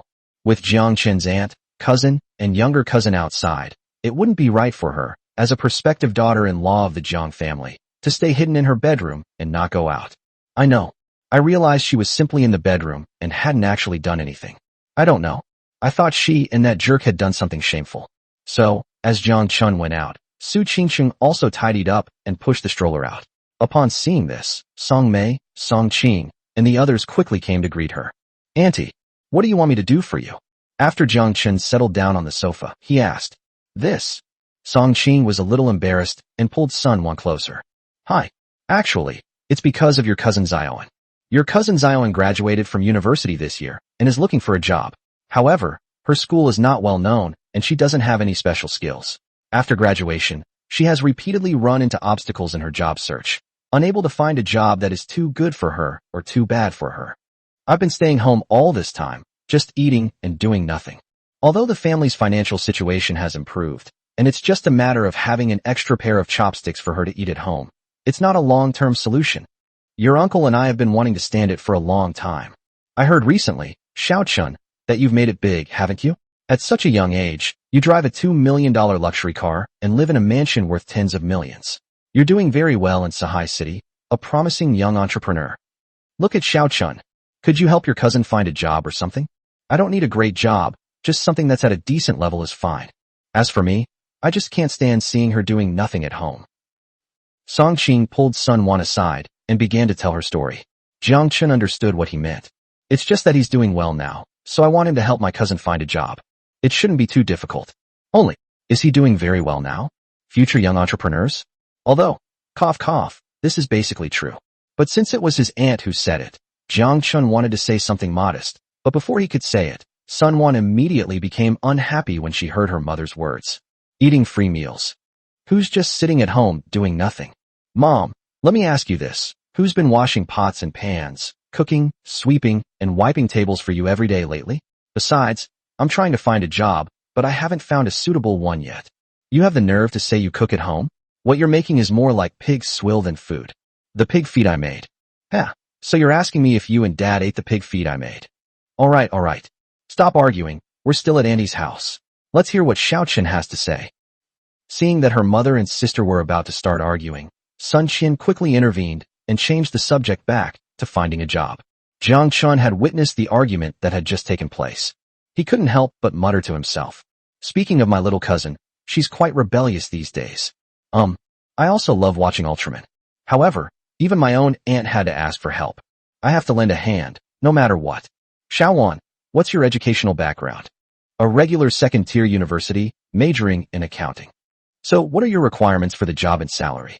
The job should still be related to my accounting major. As for salary, I hope it's 10,000 yuan or more per month, no overtime, no time off in lieu, no unexpected assignments. In short, high pay, low workload, and lots of benefits. Xiaowan, to be honest, your standards are a bit high. However, I can help you find an accounting-related job. It's just starting out, so the salary might be a bit low, the benefits are so-so, there's a lot of work and overtime. But there is great potential for future development. As you know, I drive a BMW X7 now, which costs 2 million yuan on the road. I can say this now. If you work at that job for 3 years, I guarantee you'll be able to drive a luxury car like a BMW X7 and become a real little rich woman. So, are you willing to do it? Chapter 93 The Dashing, Big Pancake Man. Cousin, what did you say? You can help me find a job in accounting. After working for 3 years, can I drive a luxury car like yours, such as a BMW X7? To become a truly wealthy woman. You're not kidding, are you? Sun Wan's mouth opened slightly as she spoke in surprise. She came to her aunt's house mainly to see how beautiful her cousin-in-law was. She didn't expect to come here to find a job. Therefore, when Jiang Chen asked her about her requirements for work and salary, she tried to answer as high as possible. After all, more money means less trouble. Excellent benefits and compensation. Who wouldn't like this kind of job? These days, it's really hard for college graduates to find good jobs. In fact, she also has her own self-positioning. She graduated from a second-tier university with a non-popular major and no outstanding skills or talents. Therefore, she was content with a job that paid 5 or 6,000 yuan a month and didn't have much ambition. As for Lai's family eating without working, that was because she was deliberately trying to spite her mother, who told her that her mother still looked down on her even though she was so old. I'm not young anymore. He knows everything. Please stop calling me a little brat. Do I look like I'm joking with you? Jiang Chen said with a smile when he saw his cousin's interest. Within 3 years, I'll make sure you can afford a luxury car worth millions and become a little rich woman. Of course, that's no problem. However, everything comes at a price. If you want to buy a nice car and become a rich woman, you have to put in enough effort. In other words, this job might not meet your expectations and requirements because the starting salary is low, and there's a lot of overtime, a lot of work, and even on weekends and holidays, if there's work coming in, you have to immediately go and work overtime to catch up. It's all right. After hesitating for a moment, Sun Wan said, It's okay, cousin. What I said about my request was just nonsense. I graduated from an ordinary second-tier university, so I really don't have such high requirements. My first job paid reasonably well, but there was a lot of overtime and work, and I might have to work on holidays too. That's all fine. But as long as, like my cousin said, as long as there's plenty of room for growth, that's fine. Sun Wan smiled sweetly at the end of her sentence. This really is what she truly felt. If I can make her a little rich woman within 3 years, that's all I need. Is working overtime a big deal? Is working on holidays a big deal? Let alone holidays. Even if it's the middle of the night, and she's in the middle of the night with her boyfriend, she'll be full of motivation to get up and work overtime. Although, she doesn't have a boyfriend yet. He has never even been in a romantic relationship. Anyway, once I become a little rich woman, I'll just stay at home all day and see if my mom still complains that I'm just a freeloader. Xiao Chen, what kind of job are you talking about? How come there's so much room for development? You can make Xiao Wan buy $1 million luxury car and become a rich woman in just 3 years. Song Qing asked with some concern. She has always known Jiang Chen. Aside from being a mischievous child, they are generally reliable when they grow up. But Jiang Chen's claim that if you work at that job for 3 years, you can buy a luxury car and become a rich woman. That's still a bit too far-fetched. Could it be some kind of pyramid scheme or other shady business? Mom, don't worry. Xiao Chen, you are Xiao Wan's nephew and cousin. If he dared to say that, he must have his reasons. He doesn't need to make empty promises. Besides, Xiao Chen just graduated, and he's already bought a car and a house, and is very successful. So Xiao Chen said 3 years. That's actually possible. Seeing her mother questioning Jiang Chen, Sun Qian stepped forward and spoke up. She admired her cousin. He had just graduated, had a beautiful wife, 3 kids, a luxury car worth 2 million, and a mansion worth tens of millions. She could never achieve that. Of course, she noticed it too. Jiang Chen's words were definitely exaggerated. But it's not a big problem. As long as you do as he says, within 3 years or even longer, it's really possible to become a little rich woman. To be honest, she was even a little eager to try it out. Okay, Xiao Chen is right. Since it was Xiao Chen who said it, I have no objections. But Xiao Chen, I have another request. Please keep an eye on Xiao Wan outside. How come this little girl has been in society before? I'm afraid she'll be bullied by bad people.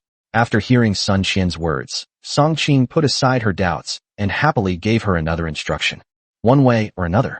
On my side, I've finally gotten rid of the burden of someone who just stays at home all day doing nothing. Don't worry, Auntie. With me here, no one will bully my cousin. Jiang Chen assured Song Qing, then asked Sun Wan. So, Wan, now that Auntie's problem is solved, how about that job I mentioned? Would you be willing to do it? Willing. Of course I'd love to. After discussing Sun Wan's work, it was already quite late. Song Qing and her 2 daughters then went back. This trip to Song Mei's house included seeing Su Qingcheng and her 3 triplets, and also helping Sun Wan find a job. Song Qing and the others left with high spirits and satisfaction. They put Song Qing and the others into the car. When they returned, Song Mei went upstairs first. The young couple, pushing the stroller, fell behind. Su Qingcheng said to Jiang Chen, if I'm not mistaken, that glamorous job you mentioned, the one that promises you can become a rich woman after 3 years, is actually just helping out in your shop, right? This? Jiang Chen was a little embarrassed. You guessed right. You really guessed correctly. Cut. What's so hard to guess? I can tell what you're going to brag about just by listening to you open your mouth. So what kind of job do you plan to arrange for your cousin? That suits her perfectly. Of course, it'll be an accounting job. I know it's an accounting job, but what exactly? Specifically, it's the CFO. Speak like a human being, please. Okay, it's the front desk. Front desk? Yes, to be more precise, she was a receptionist and did all sorts of odd jobs. Su Qingcheng was speechless. This guy really was a complete jerk. If your cousin knew that the job she's been dreaming of right now, the one that could make her a little rich woman in just 3 years, is actually a receptionist and all sorts of odd jobs, she'd be furious. Jiang Chen heard this, but didn't take it seriously. Wife, you just don't understand. Don't underestimate the job of a receptionist. According to my plan, the front desk staff of the barbecue restaurant that is about to open will have considerable power. They will control the restaurant's finances and be directly responsible to me, the owner. Besides, I will definitely start a company and develop a chain business next. If my cousin joins now, she'll be a veteran employee. His position is comparable to that of Lu Wei, the store manager. Just imagine, 3 years from now, I'll have hundreds, even thousands, of chain stores. If my cousin has that kind of ability, I'd dare to make her the CFO of the chain brand. Think about it then. My cousin is the CFO of a chain store giant. She bought a luxury car worth millions and became a little rich woman. Isn't that a piece of cake? Su Qingcheng was moved by Jiang Chen's words. Actually, with his abilities and the irresistible taste of his barbecue, it's not impossible for him to build a chain giant with thousands or even tens of thousands of stores in 3 years. Although it's difficult, it's not impossible. So in this way, the big pig's trotter promised Sun Wan that she could become a little rich woman in the future. It seems he wasn't just bragging. Moreover, Sun Wan could become a financial director in the future and become a wealthy woman. Then myself. Wouldn't that make her the boss's wife? Thinking of this, Su Qingcheng couldn't help but glance at Jiang Chen sideways. The man was tall and slender. With sword-like eyebrows and bright eyes, and a handsome, dashing appearance, she exuded an aura of heroism. My heart was instantly filled with excitement. Becoming the boss's wife of that big jerk seems pretty good, huh? Chapter 94 Nourishing Yin and tonifying the kidneys? My daughter, no. Su Qingcheng daydreamed about being the boss's wife for a while. I feel really happy inside. However, he still said dismissively, "Tsh, big talker. All he does is make empty promises. How can this be called drawing a pie in the sky? This is what entrepreneurs call vision-driven motivation, okay?" Jiang Chen retorted. Actually, he used to dislike people making empty promises, but he never expected that making promises to others would be so enjoyable. He kept making promises, and it was so enjoyable. Of course, he was very serious about the promises he made. Hey Weizi, how's the barbecue restaurant doing now? Jiang Chen thought for a moment, then took out his phone and called Lu Wei. After Lu Wei was chosen as his manager that day, he handed over the task of decorating the barbecue restaurant and handling the licensing procedures to Lu Wei. Several days have passed, and he doesn't know how it's progressing. Brother Chun, everything's fine. Everything is proceeding according to plan. On the other end of the phone, Lu Wei said excitedly. The license and paperwork for the barbecue restaurant are all done. As for the renovation, I've been supervising and urging it every day these past few days.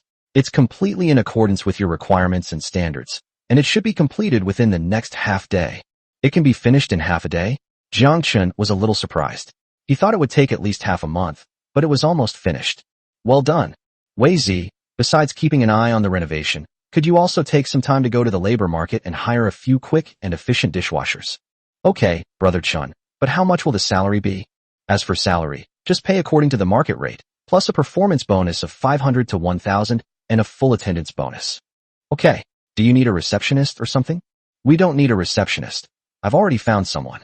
Okay, got it, Brother Chen. I'll call a dishwasher right now. The call ended abruptly.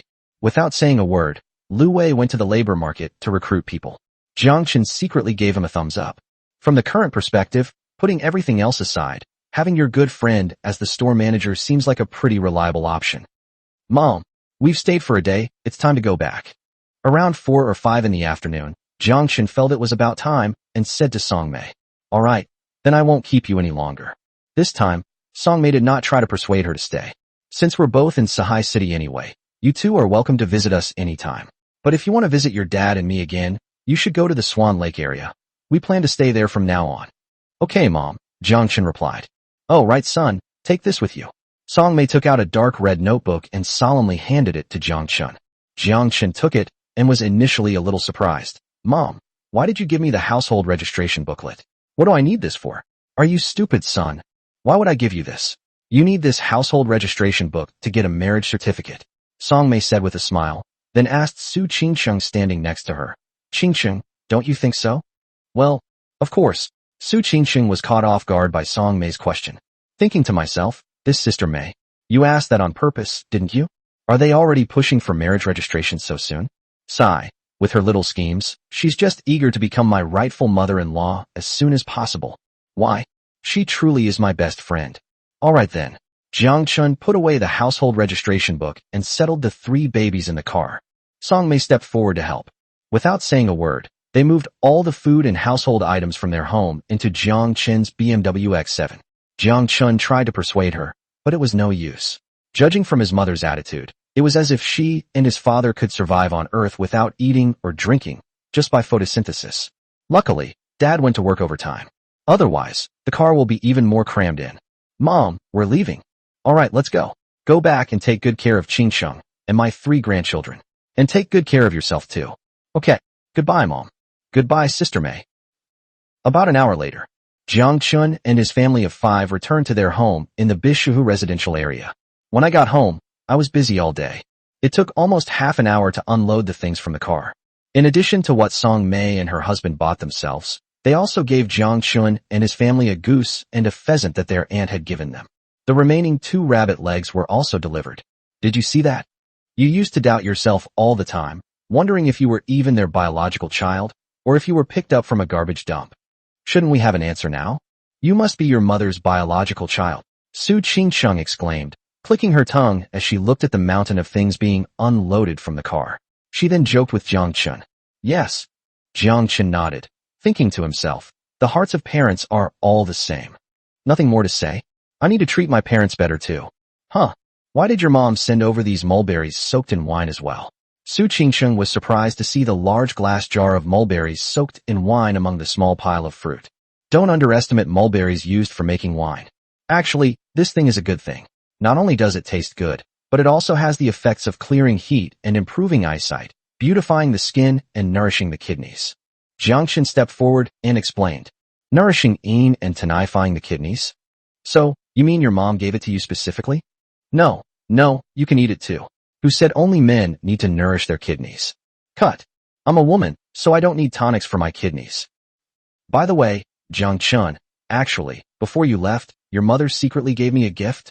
Su Qingsheng suddenly blinked and said to Jiang Chen with a teasing expression. What gift? Jiang Chen asked curiously. Come on, see for yourself, and you'll see. Su Qingsheng chuckled, opened her phone, and showed Jiang Chen a photo. Jiang Chen was instantly incredibly embarrassed upon seeing it, to the point that he could dig a 3-bedroom apartment out of the floor with his toes. Because of that photo, it turned out to be a photo of myself wetting the bed as a child. That bedwetting photo was taken on Jiang Chen's first day of kindergarten when he was 3 years old. He was wearing open-crotch pajama pants at the time. I don't know if it was because he was excited about going to kindergarten for the first time or what, but he wet the bed that morning, even though he hadn't wet the bed since he was a little over 1 year old. And after his mother found out, he excitedly took a picture with his point-and-shoot camera. This photo records Jiang Chen's lifelong shame. That was incredibly embarrassing. So, as soon as Jiang Chen was old enough to understand, he immediately found the developed photo, destroyed the evidence, and burned it. But this was completely unexpected. More than a decade later, my mom actually found the negatives, had someone develop the photos, and then turned them into digital photos, which she sent to her best friend. Is this her biological mother? Secretly selling her son's unflattering childhood photos to her best friend's biological mother. Upon seeing the photo, Jiang Chen couldn't help but facepalm. In contrast, Su Qingcheng was looking at the photo of Jiang Chen wetting the bed with great interest. So this is what 3-year-old Jiang Chen looks like, she thought, wearing open-crotch pants, with a big puddle of urine on the sheet. TSK. So interesting, so good to watch. Jiang Chen, you were so young back then. Su Qingcheng studied it carefully for a while, and then suddenly sighed. Of course I was very small. I was only 3 years old then, just starting kindergarten. No, you misunderstood me. I wasn't talking about your age. If it's not my age, then what is it? Jiang Chen asked in surprise. Seeing Su Qingcheng chuckle, he paused for a moment before realizing what she meant. They were immediately taken aback. Woman, you'd better tell me your real age. Chapter 95 210 million a watch. Son, are you asleep? Around midnight, Su Qingcheng went to bed early because she was tired. Jiang Chen fed and watered the 3 little monsters until they were full and fell asleep peacefully.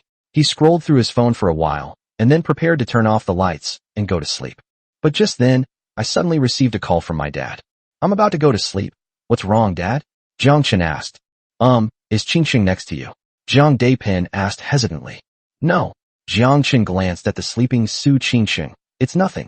Tell me, Dad, what did you want to see me about? Hi. Dad is calling you tonight for no other reason than that Qingcheng gave me a birthday present the other day, a watch. To be honest, the watch is quite exquisite.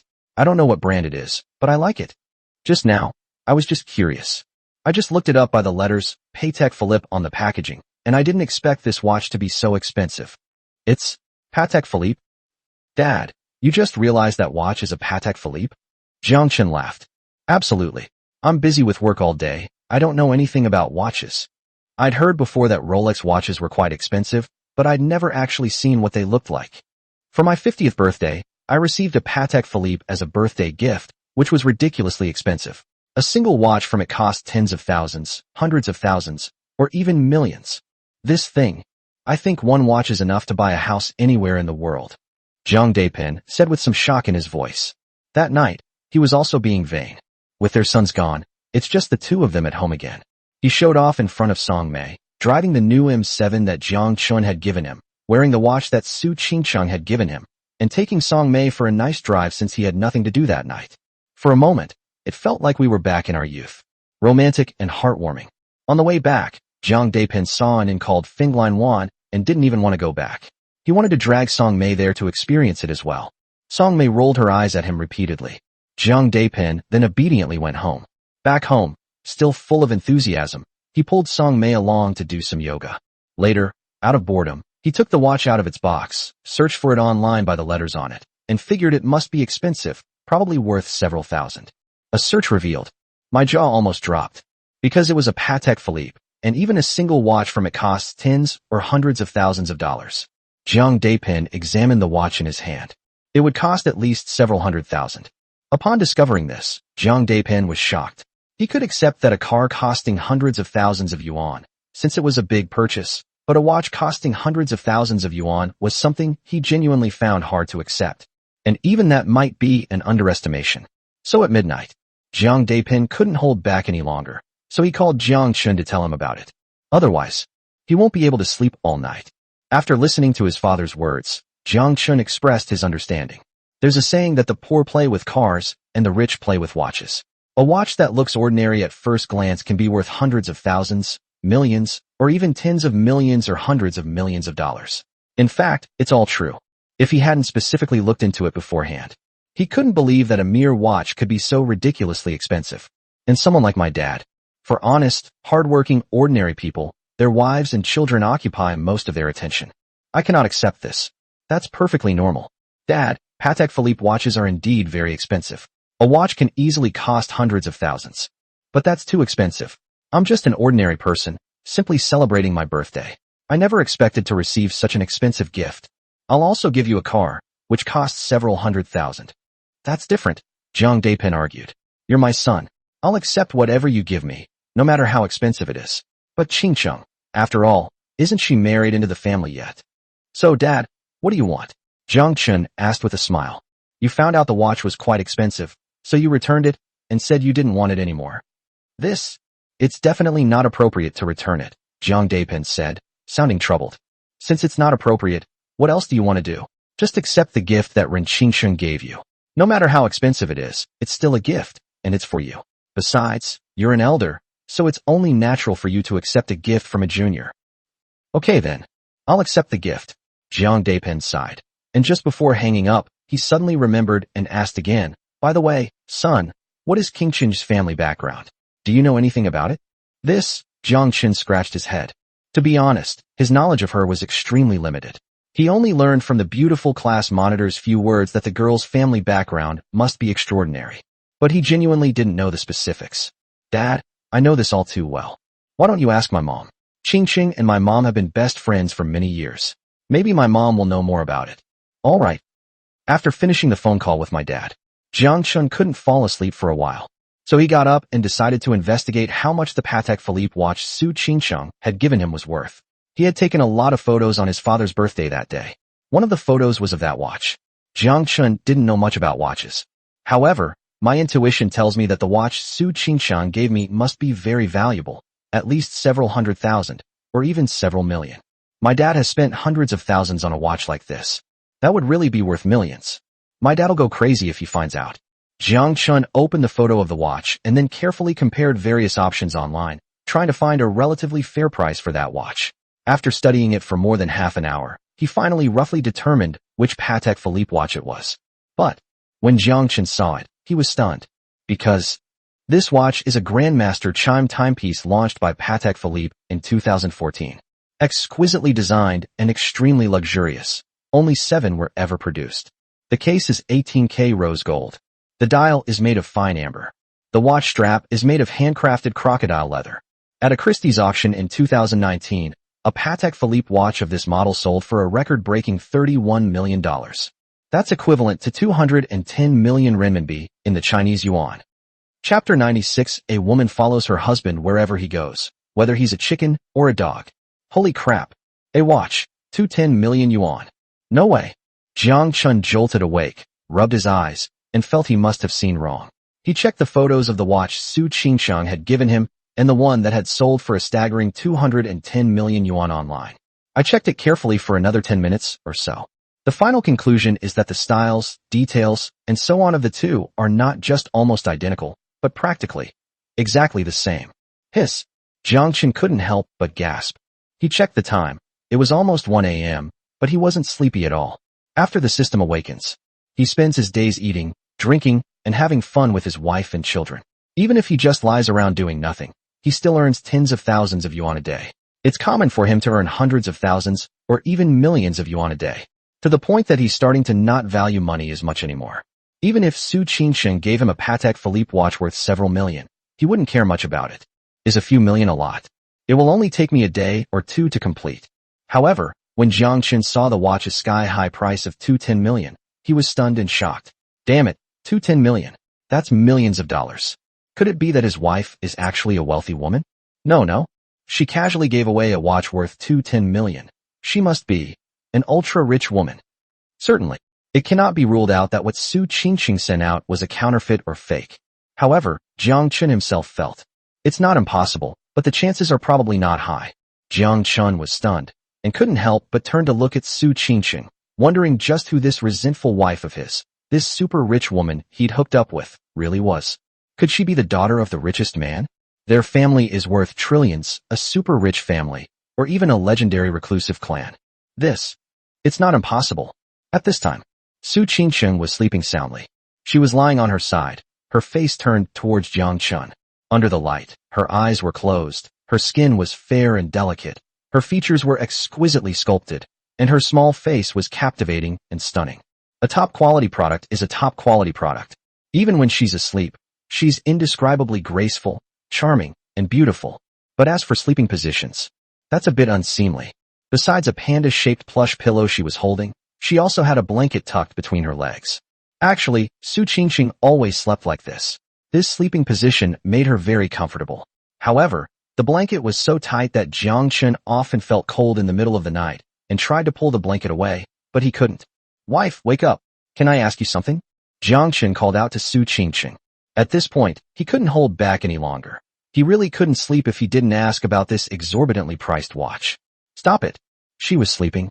Su Qingqing was half asleep. She responded a few times, turned over, and went back to sleep, still tightly wrapped in the blanket. Jiang Chen. He had no choice but to lean close to Su Qingqing's ear again. "Wife, wake up. Something's wrong." At this point, Su Qingqing became impatient. "Oops. Stop messing around. Is the child hungry? Fine, you figure it out yourself." Su Qingqing mumbled through her sleep without opening her eyes, pushed away the panda pillow in her arms, and after lying down, she immediately unbuttoned her shirt. Jiang Chen was immediately dumbfounded. Speaking of which, is this little girl having a dream? "Hello, wife, wake up." Seeing that other methods were not working, Jiang Chen simply reached out and pinched Su Qingqing's nose. "This is our trump card. It will definitely work once you try it." Sure enough, a few seconds later, Su Qingqing opened her eyes, shook her head to free her nose from Jiang Chen's hand, and looked at Jiang Chen with a wronged and resentful expression. "What are you doing? You won't let me sleep." "Hey, wife, I have a question for you." Jiang Chen then told Su Qingqing about the watch. Su Qingqing sat up and listened. "I was yawning a lot because I was sleepy. So, what do you want to ask me?" Su Qingqing asked, yawning. "Yes, the Patek Philippe watch you gave my dad. Is it that famous Grandmaster chime? The one with only 7 pieces ever made?" "Yes." "Are you sure it's a genuine Patek Philippe product?" "Okay. You bid $210 million for that watch." "No, the person who bought it for $210 million went bankrupt later. I bought that watch 2 years ago abroad for $180 million. It cost $180 million? Yes, it's exactly $183 million. I still have the auction contract. I can show it to you if you don't believe me," Su Qingqing said, getting up to look for the contract. No need. I believe you." "So, you gave that Patek Philippe watch worth $180 million to my dad as a birthday present?" "Yes. I have no money or anything else to offer besides that watch, so I had no choice but to give it to your dad as a gift," Su Qingqing said casually, but with a hint of helplessness. "Oh, this?" Jiang Chen sighed and rubbed his forehead. "I was so surprised I was speechless. The girl talked about this $180 million watch with such a tone. It was like she was talking about a cabbage, something she bought casually and then casually gave away. Is the world of the wealthy really this simple and unpretentious? What are you doing? Why are you looking at me like that?" Seeing that Jiang Chen's expression was strange, Su Qingqing asked him. No, I just think you're so beautiful, more beautiful than flowers." "TCH, obviously fake." "Alright, just say what you want to say." Your family is pretty rich, huh?" "It's alright. I did have some money before, but not these past 2 years. After giving that watch away, I'm practically penniless now. I probably only have a few thousand left in my salary account." "So, you're willing to give up that $180 million watch? What's there to be reluctant about? It's just a watch. Besides, I only gave it to your dad because of you. It's not like it's lost or thrown away or given to a stranger. I think it's fine." Jiang Chen was inexplicably moved upon hearing this. That really is his wife. So he sat down next to Su Qingqing and reached out to embrace her. Su Qingqing did not resist this time. Instead, the little head shrank back, and she simply buried it in Jiang Chen's arms. "What will you do if you run out of money?" Jiang Chen asked with some concern. "What else can we do? If you marry a chicken, you follow the chicken. If you marry a dog, you follow the dog." Su Qingqing sniffed, then looked up and met Jiang Chen's eyes. "By the way, Jiang Chen, you won't abandon me just because I'm broke, will you?" Chapter 97. If you keep doing this, I'll really become your wife. Don't want you. Am I stupid? I couldn't find a wife as good as you even if I searched with a lantern. Why would I not want you? I want to be good to you. Jiang Chen ruffled Su Qingqing's hair and said with a doting look in his eyes. Really? Su Qingqing blinked. Absolutely. So, how do you plan to treat me well? I'll cherish you, tolerate you, not make you angry, and let you do less work. Jiang Chen said with utmost seriousness. Is there anything else? Su Qingsheng felt a warm glow in her heart. She said this while subtly pushing Jiang Chen's groping hand away. But the groping hand wouldn't let go. She pushed it several times without success, so she pretended not to see it and let it go. Of course. For example, if you can hold onto the wall, you will never walk. If you can lie flat, you will never kneel. Jiang Chen said in a serious tone. Oh, this? Su Qingsheng was initially surprised and didn't quite understand what it meant. But her pretty face immediately turned bright red. He spat and cursed. Get lost. You pervert. The secret passage. This big bastard. He's really dreaming. After a pause, Su Qingsheng, her face flushed with embarrassment, couldn't help but tilt her head up and softly ask, anything else? Her voice was sweet and languid. It looks just like a kitten curled up in your arms, feeling all comfortable. Anything else? Jiang Chen couldn't help but chuckle, thinking to himself, I've already made you lean against the wall. Isn't that good enough for you? After thinking for a moment, he lowered his head and said indulgently, Yes, it is. Close your eyes first. Close your eyes. Su Qingsheng was surprised, but she still obediently closed her eyes as instructed. All right. I've closed my eyes. Tell me what it is. Ugh. Jiang Chen bent down. He showed her what it was through his actions. Su Qingsheng was caught off guard. That jerk really knows how to have fun. If you're going to launch a sneak attack, then launch a sneak attack. If you're going to kiss yourself, then kiss yourself. And you even made yourself close your eyes. And his hands. Su Qingsheng's body stiffened at first. I didn't dare to move at all, but since it wasn't the first time, it took me a while to calm down. But I was still quite uneasy. In this situation, the worst thing you can do is to accidentally escalate the situation. So she was genuinely afraid that the big jerk might suddenly lash out. All right, stop kissing. If you kiss me again, I'll really become your wife. Su Qingsheng advised. Upon hearing this, Jiang Chen gave him a solemn kiss. You've always been my wife. But the children seem to be awake. Look, Da Bao, Air Bao, and San Bao are looking at us. It's not right for us to do this. Su Qingsheng couldn't persuade Jiang Chen, so she used the three little ones as a shield. Hopefully, the big pig's trotter will consider the children sake. They can raise their voices high. And there's a kind hand. And indeed, the three little ones were awake in the crib. I don't know if it's hungry or has pooped. At this moment, the little one's bright black eyes darted around, and finally all looked towards Jiang Chen and Su Qingsheng.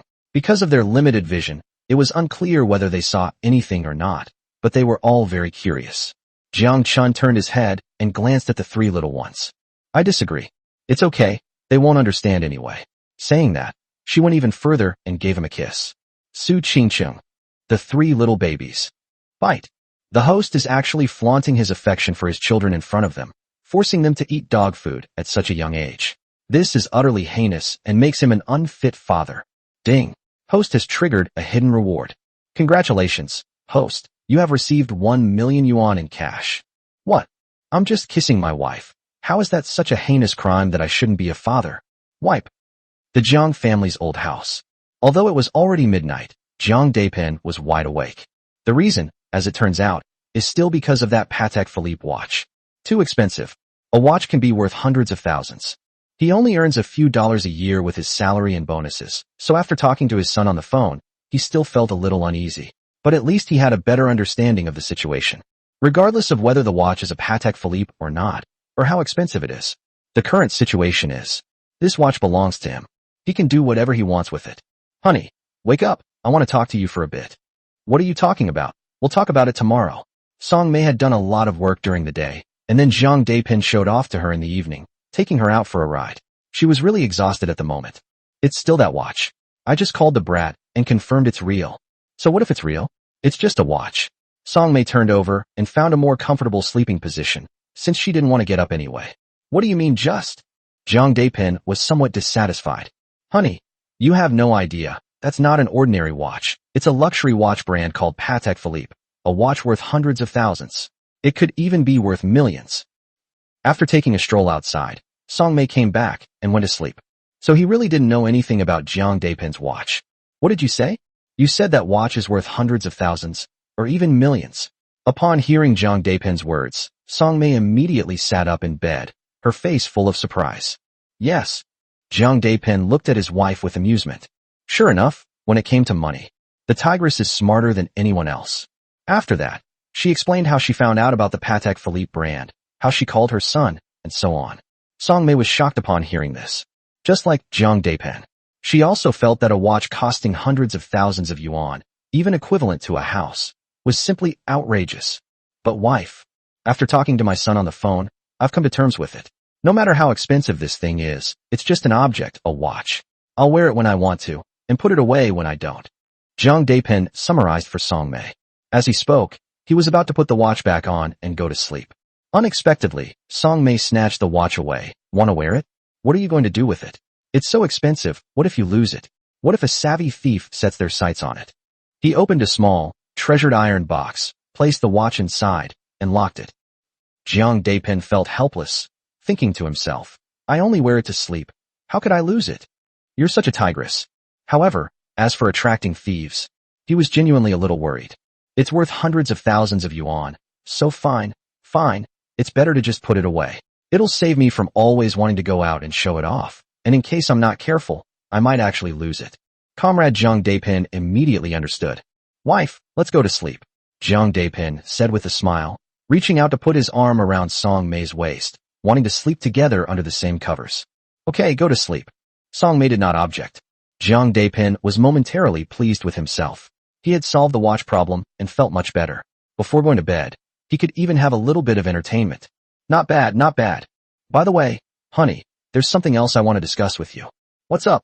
Yeah, how about we try playing a Smurf account tonight? Bang. Jiang Chen had barely finished speaking when Song Mei kicked him off the bed before he could even reply. Chapter 98, Then I'll take my cousin's good wishes with me. Jiang Chen, who had been kicked off the bed, was speechless. That tigress. That's so unreasonable. If you don't want to level up an alt account, then don't. Why did you just kick me off the platform without saying a word? Ouch. Ouch. Jiang Chen shouted a few times from under the bed. Seeing that Song Mei remained completely unresponsive, he had no choice but to get up, pat his bottom, and climb back into bed. Jiang Chen felt a wave of frustration. Just as I was about to feel resentful and go to sleep alone, I suddenly remembered something important. There's something else I need to tell my wife. Look, Qingqing gave me such an expensive watch as a birthday gift, so her family must be very wealthy. But, after all this time, I don't think I've ever heard you guys mention Qingqing's family background. I called that brat back then. That brat said he doesn't know much about it either, and told me to ask you. You two are best friends, so you probably know more about Qingqing's family situation. Because just now, Jiang Chen was just looking for trouble, bringing up practicing his alt account. Song Mei immediately became angry. I intended to ignore him for the entire night. But after hearing Jiang Chen bring up this matter again, she couldn't sleep anymore, because this matter concerned her eldest son. So he loosened the blanket and simply sat up. Song Mei scratched her head, trying hard to recall. It's true that Qingqing and I are best friends. We've known each other for several years and are like sisters. But I really don't know anything about Qingqing's family situation. She has never talked about it, and I have never asked her. However, her home seems to be in Shanghai or Beijing. Anyway, it's not in Shanghai City. And in all the years I've known her, I've never met anyone from her family or any of her close friends. What? You didn't know either? Jiang Chen exclaimed in surprise. Then it seems Qingqing's home is quite mysterious. Could it be some wealthy or powerful family? It's hard to say, Song Mei said. But so what if they're from wealthy or prestigious families?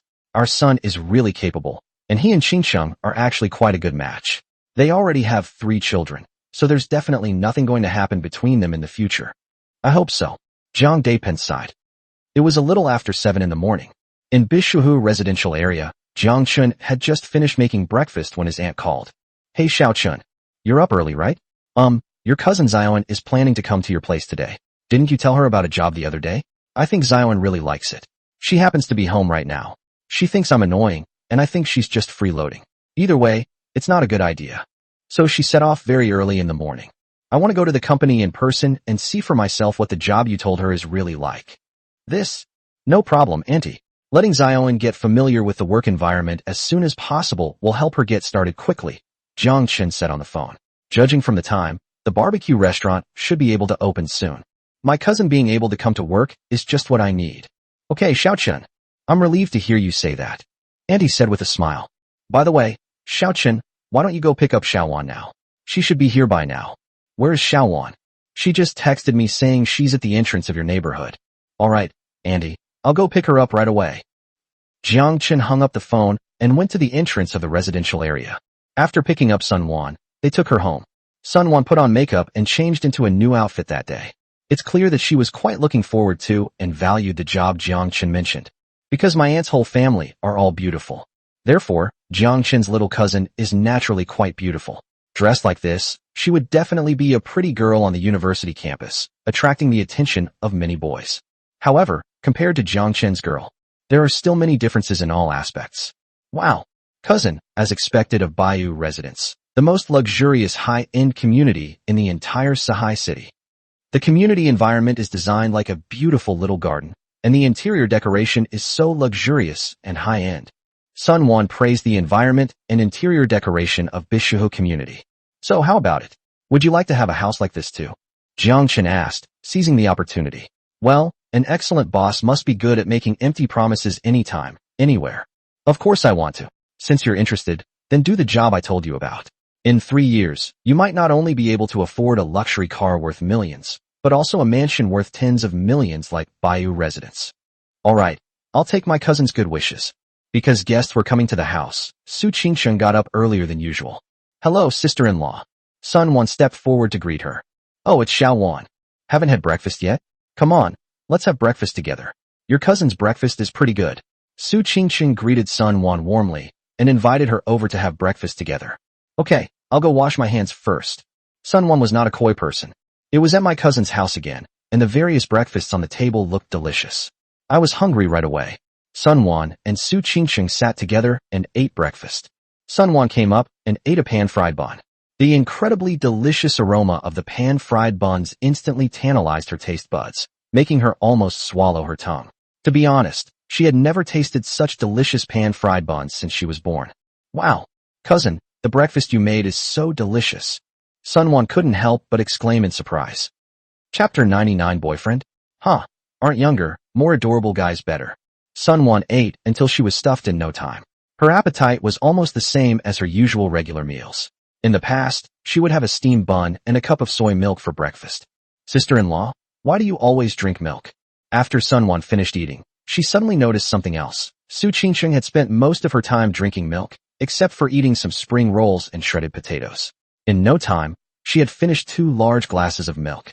So I couldn't help but ask out of curiosity. Oh, I usually drink milk in the morning. Drink more milk early, and I'll feel refreshed all day, Su Qingsheng said casually. Why don't you have some too? She said, handing Sun Wan a glass of milk. No, sister-in-law. Sun Wan hurriedly waved her hand. I'm already full. I really can't drink anymore. Oh well. Su Qingsheng smiled and took the glass of milk back. Seeing that Sun Wan's attention had shifted to something else, she breathed a sigh of relief. She didn't want to tell Jiang Chen's little cousin that drinking more milk was just a recent habit.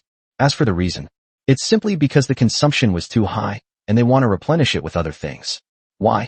I'm finding it increasingly difficult to keep up. Xiao Wan, let's go. Jiang Chen settled the 3 babies, told Su Qingsheng that he should be back by noon, and then, holding the car keys, called out to Sun Wan. Okay, cousin. Sun Wan immediately followed behind, all excited. She had been waiting for this moment for far too long. Although it was only the day before yesterday that Jiang Chen first talked to her about work, the next 2 days felt like 2 years had passed. Xiao Wan, let me tell you in advance. What about the job I promised you? At the beginning, the job content and work environment may not be as glamorous as you think. There's a lot of work and things to do, a lot of overtime, and it is tough and tiring. Moreover, weekends and holidays are even busier, and the only way to rest is to take time off in lieu of a fixed schedule. Look at yourself. Can you accept this situation? On the way, Jiang Chen gave Sun Wan a heads up, telling her to lower her expectations and not to give up just because the job at the barbecue restaurant wasn't what she imagined. Of course, it doesn't matter if they run away. We can just hire another receptionist. Cousin, you underestimate me. There's a lot of overtime and work, it's tough and tiring, but it's all okay, I can handle it. Jiang Chen was worried, but Sun Wan was very calm.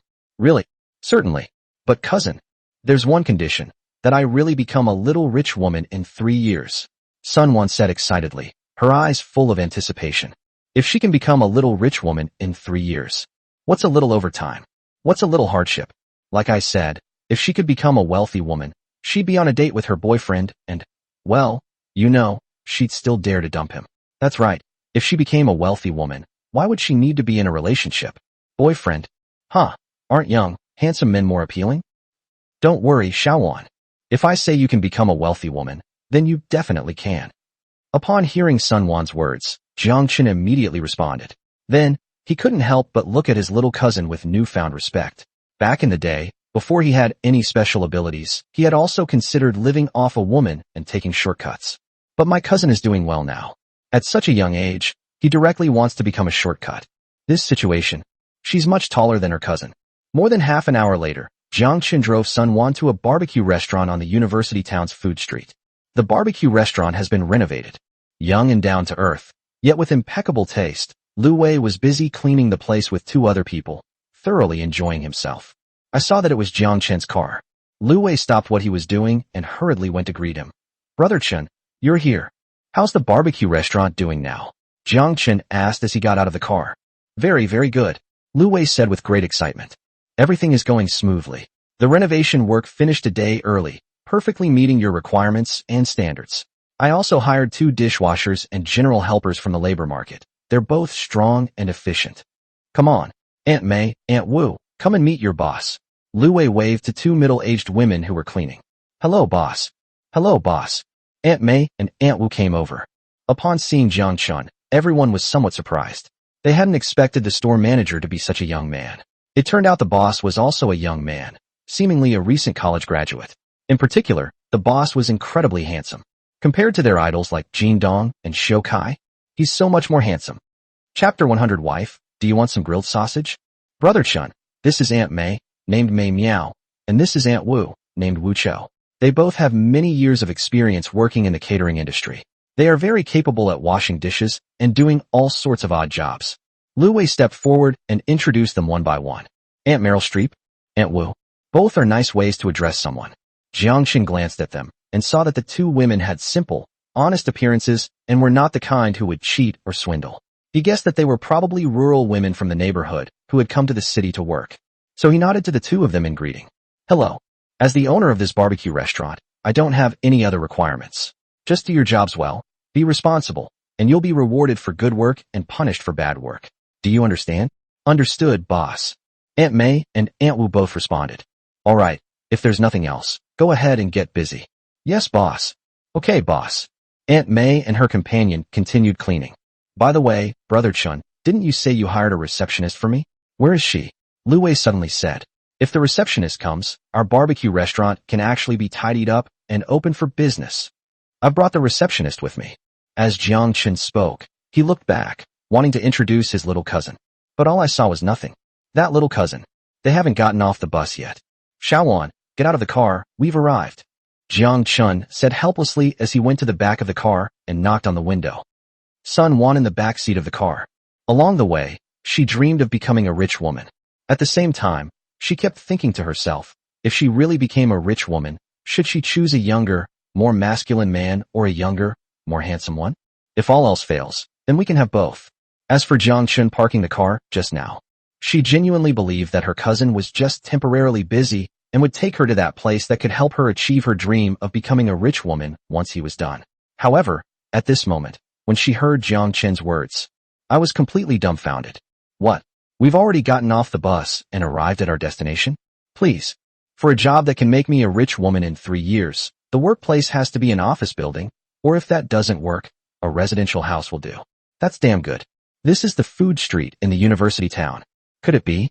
Is it so I can work in the food service industry in the future? That can't be. As soon as Sun Wan got out of the car and saw the barbecue restaurant sign, a bad feeling immediately rose in her heart. Weizi, let me introduce you. This is my cousin, Sun Wan. Shaoan. This is Lu Wei, the manager of the barbecue restaurant. Jiang Chen introduced the 2 of them. He noticed Sun Wan's expression but didn't pay it any mind. Hello, hello? When Lu Wei saw that the receptionist was Jiang Chen's cousin, and especially a pretty young woman, he immediately extended his hand warmly. Sun Wan subconsciously reached out to shake hands as well. But after a moment's hesitation, he withdrew his hand. Turning to Jiang Chen, he asked, Cousin, the job you told me about, it's not like you're working at a barbecue restaurant, is it? That's right. Jiang Chen rubbed his forehead, paused for a moment, and then continued. I'm the owner of this barbecue restaurant. Lu Wei next to you is the manager, and as for you, Your job from now on will be at the front desk. Oh, my job is receptionist. Sun Wan was immediately taken aback. To be precise, I'm a receptionist who also does all sorts of odd jobs. Lu Wei enthusiastically introduced. That's Sun Wan. Don't let my position as store manager fool you. I also do all sorts of odd jobs. If we want this barbecue restaurant to succeed, whether we're store managers or receptionists, we all have to be active and proactive. Don't worry, Brother Chen won't treat us unfairly. Every bit of effort we put in will bring a corresponding reward. Sun Wan, on the other hand, had too high expectations. The psychological gap is too big. After hearing Lu Wei's words, the boss was speechless for a moment. Cultivation? Harvest? Oh, that's someone who does odd jobs at a barbecue restaurant, okay? Sisters in the future. But she's determined to become a rich woman. But Sai? I never expected that my handsome cousin would be such a chubby guy. However, disappointment aside, Sun Wan still wanted to give it a try. After all, good jobs are really hard to find these days, and she would be disliked by her mother if she went back home. It would be better to work at her cousin's barbecue restaurant for a while. In short, it's better to have your own cousin make promises than to be made promises by others. Cousin, if I were to work as a receptionist at a barbecue restaurant, how much would you pay me? How much is the salary? Jiang Chen was somewhat surprised. He was about to give up when he saw Sun Wan's disappointed expression, and he even thought to himself, it's not that your cousin is deliberately fooling you, but rather that I'm giving you a chance to become a rich woman, and you just can't seize it, cousin. Unexpectedly, my little cousin asked about my salary. If you want to do this job, the basic salary is 5,000. Do you sign a contract? Does it include the 5 social insurances? Yes. We'll sign a contract and pay for the 5 social insurances and 1 housing fund. Cousin, if I were to work at your barbecue restaurant, would I have to work a lot of overtime, on weekends and holidays, and even get up in the middle of the night to work? It won't be the middle of the night, but our barbecue restaurant is definitely busy. It's okay, cousin. I can get up even in the middle of the night. But I have a request. What are the requirements? That's right. I can work without overtime pay and time off in lieu, but I want a performance bonus of 3,000 yuan. What? A performance bonus of 3,000 yuan. Well, Xiao Wan, when you're working, don't just focus on how much money you can make right now. Instead, think about your future development. For example, according to the career plan I've given you, you'll be the future financial director of my chain company. How about I give you a 50% discount? How about a 50% discount? Yes, the basic salary is 5,000, with 5 social insurances and 1 housing fund, plus a performance bonus of 1,500. What do you think? Make a deal. Having successfully resolved his cousin's job issue, Jiang Chen breathed a sigh of relief. Have to. I've lived up to my aunt's expectations. I finally succeeded in fooling my cousin I finally made my cousin incredibly successful in seizing an opportunity to become a rich woman. I stayed at the barbecue restaurant for a while. After discussing it with Lu Wei, we've decided that the barbecue restaurant will officially open tomorrow. It was already noon. Jiang Chen hurriedly went back. My wife is home alone with 3 kids. If they get hungry at lunchtime, she can make them some soy sauce scrambled eggs. The scene was so beautiful. He dared not think about it. So I rushed back to cook for my wife. Perfect timing. It's been a long time since I've had barbecue, so Jiang Chen decided to make some for lunch. As soon as Su Qingqing smelled the aroma, her mouth watered. They were grilled here and then quickly devoured there. There isn't much lamb left at home.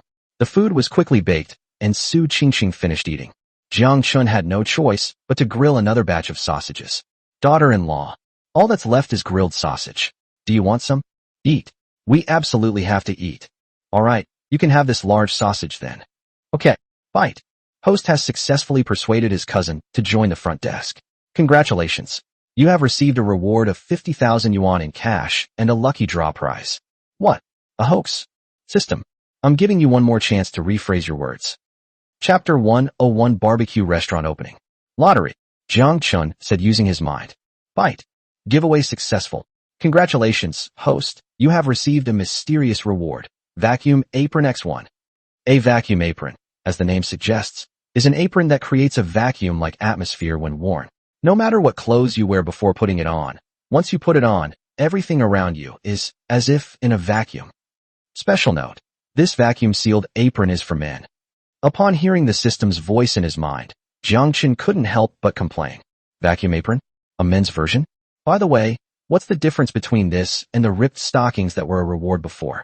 This damn system. Get as far away from me as possible. What are you doing with all this frivolous stuff? You can't eat or drink it. Bite. Host's emotional fluctuations detected. The system has issued a random task. Use the vacuum apron once. Jiang Chen. Use a vacuum apron once. Use your sister's ass. Labor and management will not accept this task. Bite. If the host does not accept the mission, the system will self-destruct. Self-destruction? Threatening labor and management? Oh, do you want to self-destruct or not? Anyway, even if I die of thirst or starvation, or jump off a cliff, I'll still say the same thing about this shameful task. I won't take it. System. Jiang Chen. What are you doing? Why do you look so strange? Are you arguing with someone? At this moment, Su Qingqing asked in surprise while enjoying her sausage. When Jiang Chen saw that Su Qingqing was eating a large grilled sausage, he immediately had some bad thoughts. It's nothing. I was just thinking about something, it's no big deal. Jiang Chen said dismissively. It's good that you're alright. Su Qingqing said something and continued to deal with the sausage with a serious attitude. Jiang Chen, who was standing nearby, couldn't help but take a few more glances. Then she went back to her bedroom. I went to a barbecue restaurant this morning, and my clothes got sweaty, so I changed them. Then, I suddenly got bored and couldn't resist taking out that vacuum apron. The apron looks. It's a good thing. The materials, workmanship, and design are all exquisite. In particular, it has that magical ability that makes it feel like you're wearing nothing at all once you put on this apron, no matter what you were wearing before. If my wife were to wear it. Wow, that must be a unique and beautiful sight. Damn it. The system is just too lousy. Let the workers and managers wearing chicken feathers. Jiang Chen got angry and, without thinking, threw the vacuum apron into the trash can. Honey, I'm going out to the barbecue restaurant. Okay, come back early tonight. Come back early tonight. Jiang Chen, who was about to leave, smirked when he heard this. What do you want me to do by coming back early tonight? No, I didn't want you to do anything. Su Qingqing blushed and said reproachfully. Oh, I just wanted you to come back earlier. Is that not enough? Okay, sure. Jiang Chen chuckled when he saw Su Qingqing's shy expression. So he put his arm around her slender waist. He lightly pecked his wife's cherry lips and said in a somewhat ambiguous tone, Then, wait for me to come back tonight. Okay, go ahead. Now it was Su Qingqing's turn to be speechless. That huge pig's trotter. Will you be back tonight? So what if you come back? Do you expect to have some kind of entertainment at night? Cut. Jiang Chen sighed. He saw that his wife was still somewhat unconvinced. And so I caught her cherry lips. It pecked and pecked until its little fists pounded on its body. Then it left satisfied. Jiang Chen drove straight to the barbecue restaurant. When he arrived, Lu Wei used the shop's barbecue equipment and god-level dipping sauce to grill another batch of skewers. Brother Chen, come on, try my grilled skewers. Upon seeing Jiang Chen arrive, Lu Wei immediately went up to him and handed him 2 skewers. Jiang Chen took the skewers and began to eat them. It truly lives up to its reputation as a god-tier dipping sauce. The taste of Lu Wei's grilled food was almost identical to what I grilled myself. Of course, Lu Wei himself had put in a lot of effort in grilling, such as marinating and controlling the heat, which were quite good. Otherwise, you couldn't bake something this delicious. Not bad, not bad. Jiang Chen nodded in approval. Not just good, cousin, Sun Wan exclaimed, praising the skewers as she ate. The skewers grilled by manager Lu Wei are simply divine. Absolutely delicious. I've never had such delicious grilled skewers in my entire life. With store manager Lu Wei overseeing things. Cousin, our barbecue restaurant is sure to be a hit. Yes, the grilled skewers are so delicious. With manager Lu around, business is bound to be good. Aunt May and Aunt Wu echoed as they ate their skewers. You've praised the wrong person. Upon hearing this, Lu Wei scratched his head, looking embarrassed. How could I have such skills?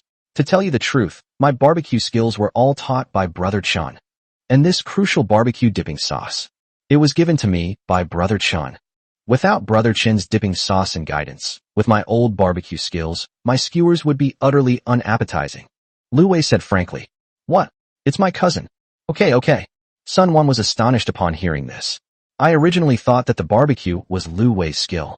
Don't let Lu Wei's unassuming appearance fool you. He's not only the manager, but he's also a master at barbecue. I'll have to learn from him properly in the future. I never expected that. It's all thanks to my cousin. Have to. It'll be easier to get close to my cousin from now on. Sun Wan couldn't help but glance at Jiang Chen's dashing and handsome face. He silently admired her, then sighed inwardly. Why? I wish I were someone else, not his cousin. Brother Chen. The barbecue restaurant is all set up now. We have the staff, the ingredients, and the barbecue equipment. Everything is fine. How about we skip tomorrow and have a trial opening this afternoon? Lu Wei then offered his suggestion. He took a bite of the kebab he had grilled himself. I couldn't help but think, yeah,